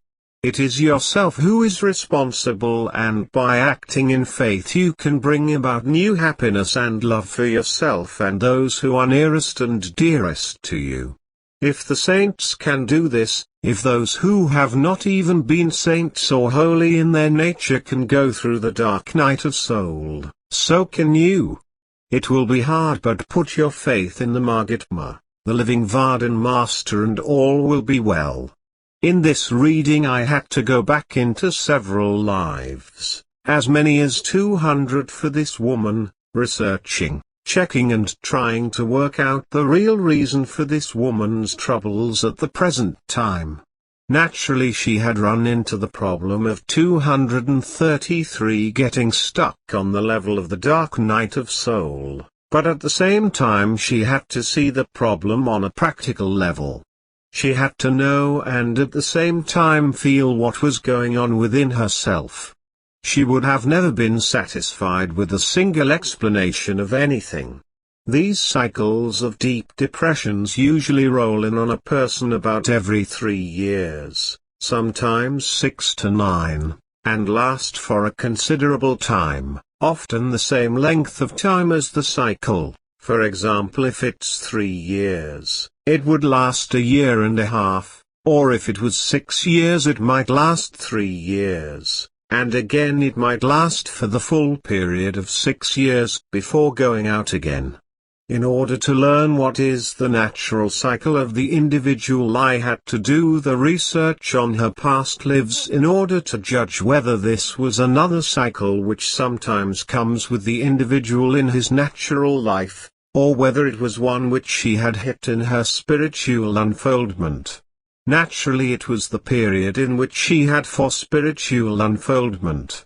She did come out of it later with a beautiful insight on what had happened, and frankly a much happier person, and certainly her ability to meet with the problems of life had improved considerably. There are many other types of problems which come up in the VARDAN-Vidya readings, which are most important to the clients, but we can say that they usually fall in the following category: 1. Spiritual matters, 2. Money, 3. Health, and 4. Family. Generally they fall in this order, and the VARDAN Master giving the reading must consider which he believes to be the first in the category, which will be resolved for the readee. Other things of importance to the clients are often, how to gain psychic control over others, how to get one's wife or husband to return, and how to gain psychic powers so that one can become rich, healthy and famous. And of course we 234 don't want to forget that many people want to know what their past lives have been. They mainly want to know this because it's like a family tree which gives a non-social status person a social standing. Many people make claims to being someone famous in the past in either the religious field or the historical affairs of mankind. If a reader or clairvoyant tells a woman that she has been Cleopatra in a past life, this person might try to use it as a social background. I have seen many a person make claims of being the Mother Mary, and in this life tell others about this with all the sincerity and honesty they could muster. These people are not being dishonest in their own thinking, and neither are they harming anyone in society by doing this. So I have always felt that nothing should be done about them because this might give them an ego boost whereby nothing else does. As I say, as long as they are not doing any particular harm to others either mentally or physically, we should overlook this. However, the VARDAN Masters try to give a readee nothing but the straight answers, and if a person served out a number of lives in very humble positions, they should be told and the reasons why that he has been an individual low on the social pole of life. The secret of reading an individual is to teach him not to look backwards, but to look ahead. This is one of the main problems of every individual. He wants to know where he has been and not where he is going in life. Death generally comes when spiritual decay prepares its way. Spiritual decay sets in when the mind ceases its growth, loses its interest in the future, and withdraws its attention from the world and all its knowledge and its fascinating beauties. When the self relinquishes its faculties and repudiates its wonderful power through ignorance, the disintegration of the forces that hold 235 the body together will start, then slowly but surely the end of it draws near. This is why the individual should not be so interested in past life readings but in future life readings. Since he is a part of that which we call eternity, he should then accept all that has been his life in the past and that is going to be his life in the future as a whole. Quickly as he accepts this attitude, then all life begins to fall into place. Truth is a part of him, and the one way of getting truth is through the VARDAN-Vidya, which can give him all his past lives, all his present life and all his future lives. When he gets these all fitted together, then the whole of his life is complete. The problem here is that when man is seeking out, and if he is able to accept all of life via the human senses, then he is able to know all things, but it's hardly possible. Because his senses will not allow him to encompass all life, he is forever searching. He doesn't know that the only way to grasp the whole of life is through his spiritual senses. One of the worst concepts of our modern times is brought over from the Oriental belief that man should spend a considerable amount of time in introspective thought. That he should sit in contemplation for hours looking deeply within himself to resolve all his problems. This doesn't happen to be true. This is the worst of all the practices that he could use for spiritual advancement. This is why the VARDAN-Vidya became such a force in man's life. It tries to pull the individual away from this introspective idea, not that it doesn't believe in it, but when anyone tries to look inwardly at himself and his faults, he is going to have troubles. This is particularly true when he spends long periods of time in introspection. The VARDAN-Vidya wants its own clients to spend a modest amount of time in contemplation, for when one 236 overdoes this, he runs into both mental and physical health problems. For example, a reading for one in the VARDAN-Vidya went like this: your health problem is basically that you are spending too much time alone in contemplation, and in the lotus position. You are first a Westerner and not used to spending much time alone, because you have a certain amount of inborn social duties to do, like being with people and communicating with people. This comes out of your childhood, especially true of yourself. You cannot do things which are contrary to your nature. This is one of the main reasons for you being upset most of the time. You are growing too sensitive to life, and no matter what happens you are really trying to hide instead of advance spiritually in soul growth. Secondly, the problems with your knees and ankles which you spoke about is that you are sitting too long in a position which involves your circulation and joints of your lower extremities. In time this will weaken your legs, which should be the strongest part of you, for when you get any age and have circulatory problems, believe me, it's a great handicap. You might say, well, it doesn't seem to harm the holy man who is able to sit in a lotus position for long periods of time, year after year.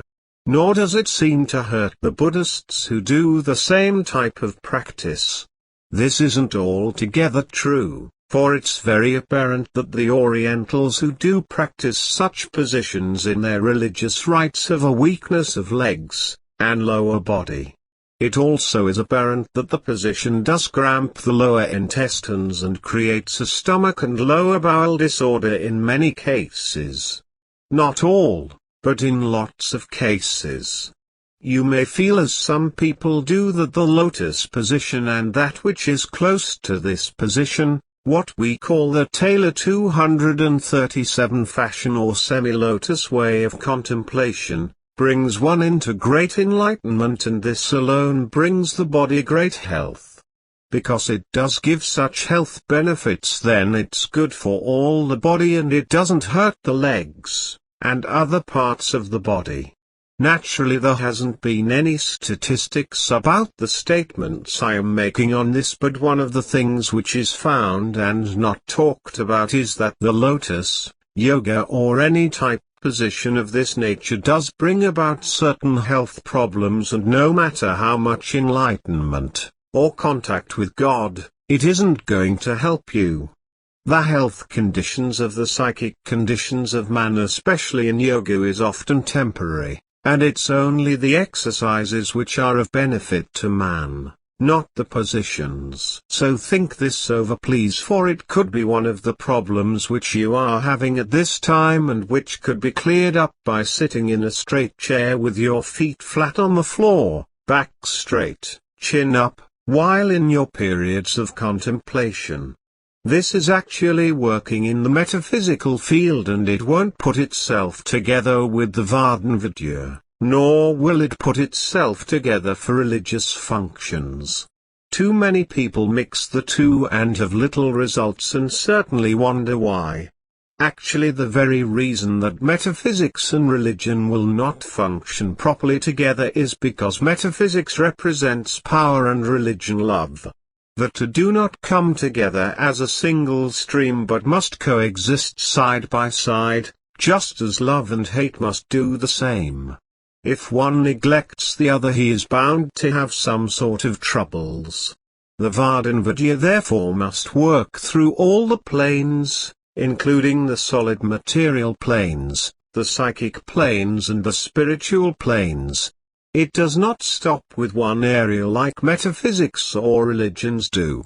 It works in the overall field of 238, the individual, never one-sided, so that the vibrations are cut off in one area, and let go full blast in another area of consciousness within the individual being read. The VARDAN-Vidya is working basically with the sound current. Therefore it works with the ideal stages of transformation, scanning the ethereal, invisible, and audible realms for anything which might be aberrations in the readee, regardless of what plane it might be on. But it is mainly concerned with the full range and breadth of the individual's being, and not just a part of him as the other mantic sciences might be. Words stir thought on the mental level, inspiration or feeling on the astral level, and intuition on the spiritual level. When we think about speech being sacred, and as a combination of atoms, combined by the force of certain notes, sounds or vibrations, we start a discipline of our speech to keep it from being destructive or be more constructive. Speech provides in its constructive role the particular note to hurl atoms of energy into activity and production of forms, and in its destructive role becomes the factor of disintegration of the atoms of form. This is the secret of the creative power of speech. Its attracting potency transforms it into a huge magnet that draws to itself with immense impact the concrete image of its original purpose. So we find that we must take extreme care, which is indispensable in the selection of words and utterance of speech, for each word is a powerful magnet attracting or producing what it calls for or represents. Speech, or the words of man, is a combination of coherent sounds, and sounds by themselves, regardless of their different meanings in different languages, have certain inherent potencies as we have just given here. These potencies are by nature either beneficial or maleficent, 239 according to their positive or negative vibration, wavelength and rate of frequency. This is why certain words, or names, produce a pleasant reaction regardless of their meanings, and others produce an annoying reaction and an unpleasant effect regardless of their meanings. The Mahatma, the living VARDAN Master, must at all times try to present a positive form of speech. Because he must deal with people on various levels of consciousness, this is understanding. He is always conscious of what he must say in public. Not all people will understand what he is saying during a public talk, because they are not trained in the way of the Vardan. They are trained in the way of the Kal, the negative. The Mahatma, the living VARDAN Master, is also a realist. He knows how to use the Vardan and the Kal in this world. We live in this material plane, or in what is better known to the Vardanists as a Kal world. There is no such thing as a totally Vardan, or positive person, and vice versa, and since we live in a world of matter and Kal influence, we have all got to contain a certain amount of negativism within us to merely keep alive and to adapt to the needs of this materialistic world. The whole problem lies here in the fundamental principle that long as we are living within this world of matter, we are trained to be negative from birth, to be at least materialists enough to learn to support ourselves. We are, in other words, trained to react to manifestation of any sort. We are schooled to become the slaves of phenomena. Since the negative is decay and death, we are schooled less in the art of living than in the art of dying. And this is what the VARDAN-Vidya is all about. It trains its own to be positive about the act of death.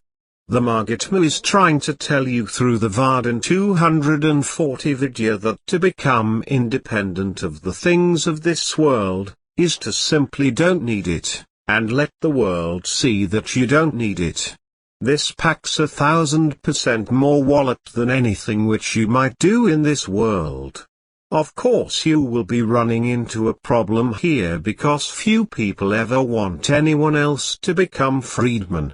You are surrounded by a mass of negativism and you had best use your judgment as to when you show your freedom, for the majority of the human race has been trained to be Kalistic, negative, and are not able to bring themselves to believe that there is anything like a real person who might be free of any of the works of the negative. This is where the VARDAN-Vidya enters into the understanding for anyone who has asked for such a reading. It represents the positive aspects in anyone's life who wants to know the truth about himself, whether it be that of the smallest thing in his life, to that of the highest. It runs the whole gamut of the individual's life, from the act of some daily minor deed to the major act of spiritual unfoldment. Nothing is too small about anyone to catch the eye and attention of the VARDAN-Vidya reader. All must be taken into consideration in order to make up the full reading whether or not the reader tells him. We attain the spiritual ultimate in Vardan when we have earned it, and not before, and since greed, hatred and wars on every side prove that we have not mastered this material plane yet, it's best to set our own individual affairs in order before worrying about the next world. Too many people want to work for the next world, but since they are going to get there without any urgency on anyone else's part, it's best to be a little patient about what life is over there. It's best to pay attention to what we are doing here instead, in order to make it right when we get the 241. The matter of mind control must be taken in consideration here. There are some today who believe that everything can be controlled by the mind, which is certainly impossible. One believes that certain formulas which can be repeated may bring them success with healing, money, love and health. There are a number of books today on the market on mind control connected with being a dazzling success with and through the mind. These are mostly how to make the subconscious do what one wants and some sort of success in particular fields without training or preparation. This simply isn't true because we must pay for everything that we get in life, and no amount of control of the mind is going to change us from ignorance to success in the classroom, or in industry without preparing ourselves some way to get to that point of success needed. The whole problem here is that too many people believe that the mind can be controlled. The mind is either a great taskmaster, or a great slave. The only control that anyone can have over his mind is to take it out of the grooves in which it has established itself. It is a creature of habit and doesn't have much to offer anybody except to be a disturber of that individual's peace, or to allow it to have peace. One trains the mind in the same sense that it would train a dog or a child. It must learn certain habits which can be established by certain formulas, but must be carried on for years in order to take hold and allow the individual to become master over himself. But at the same time he is also dealing with emotions which bring to him fear, grief and anger. These are to be taken into consideration when one is trying to get control of himself. What those don't understand is that when one is talking about mind control, he means the psychic energy. This is the universal mind stuff, or the negative power that they are 242 talking about. When one begins to deal with this power to make himself wealthy, famous, and healthy, it is merely manipulating the power itself. But the catch here is that sooner or later the action or deed has run its course and the individual who is using manipulation will come to a stop, for the psychic power is like the flow of a tide. It comes and goes in waves, and the person trying it suddenly finds out that his power has left. He becomes terribly frustrated, and the effect of his own effect. Nobody can help him at this particular point except the Mahatma, the living VARDAN Master, and it's doubtful whether it would be done at this point either by him. For the VARDAN Master usually allows everybody to work out their own karmic patterns of life without getting into the act itself. All this is, one finds upon examination, is that he has not gained anything regardless of what the outer worldly appearances might be in his case, except more karma to work off. This is also true in everything one does which is concerned with the psychic power. The VARDAN-Vidya is the true way of learning about yourself, for the past, present and future. In fact, it is the one way.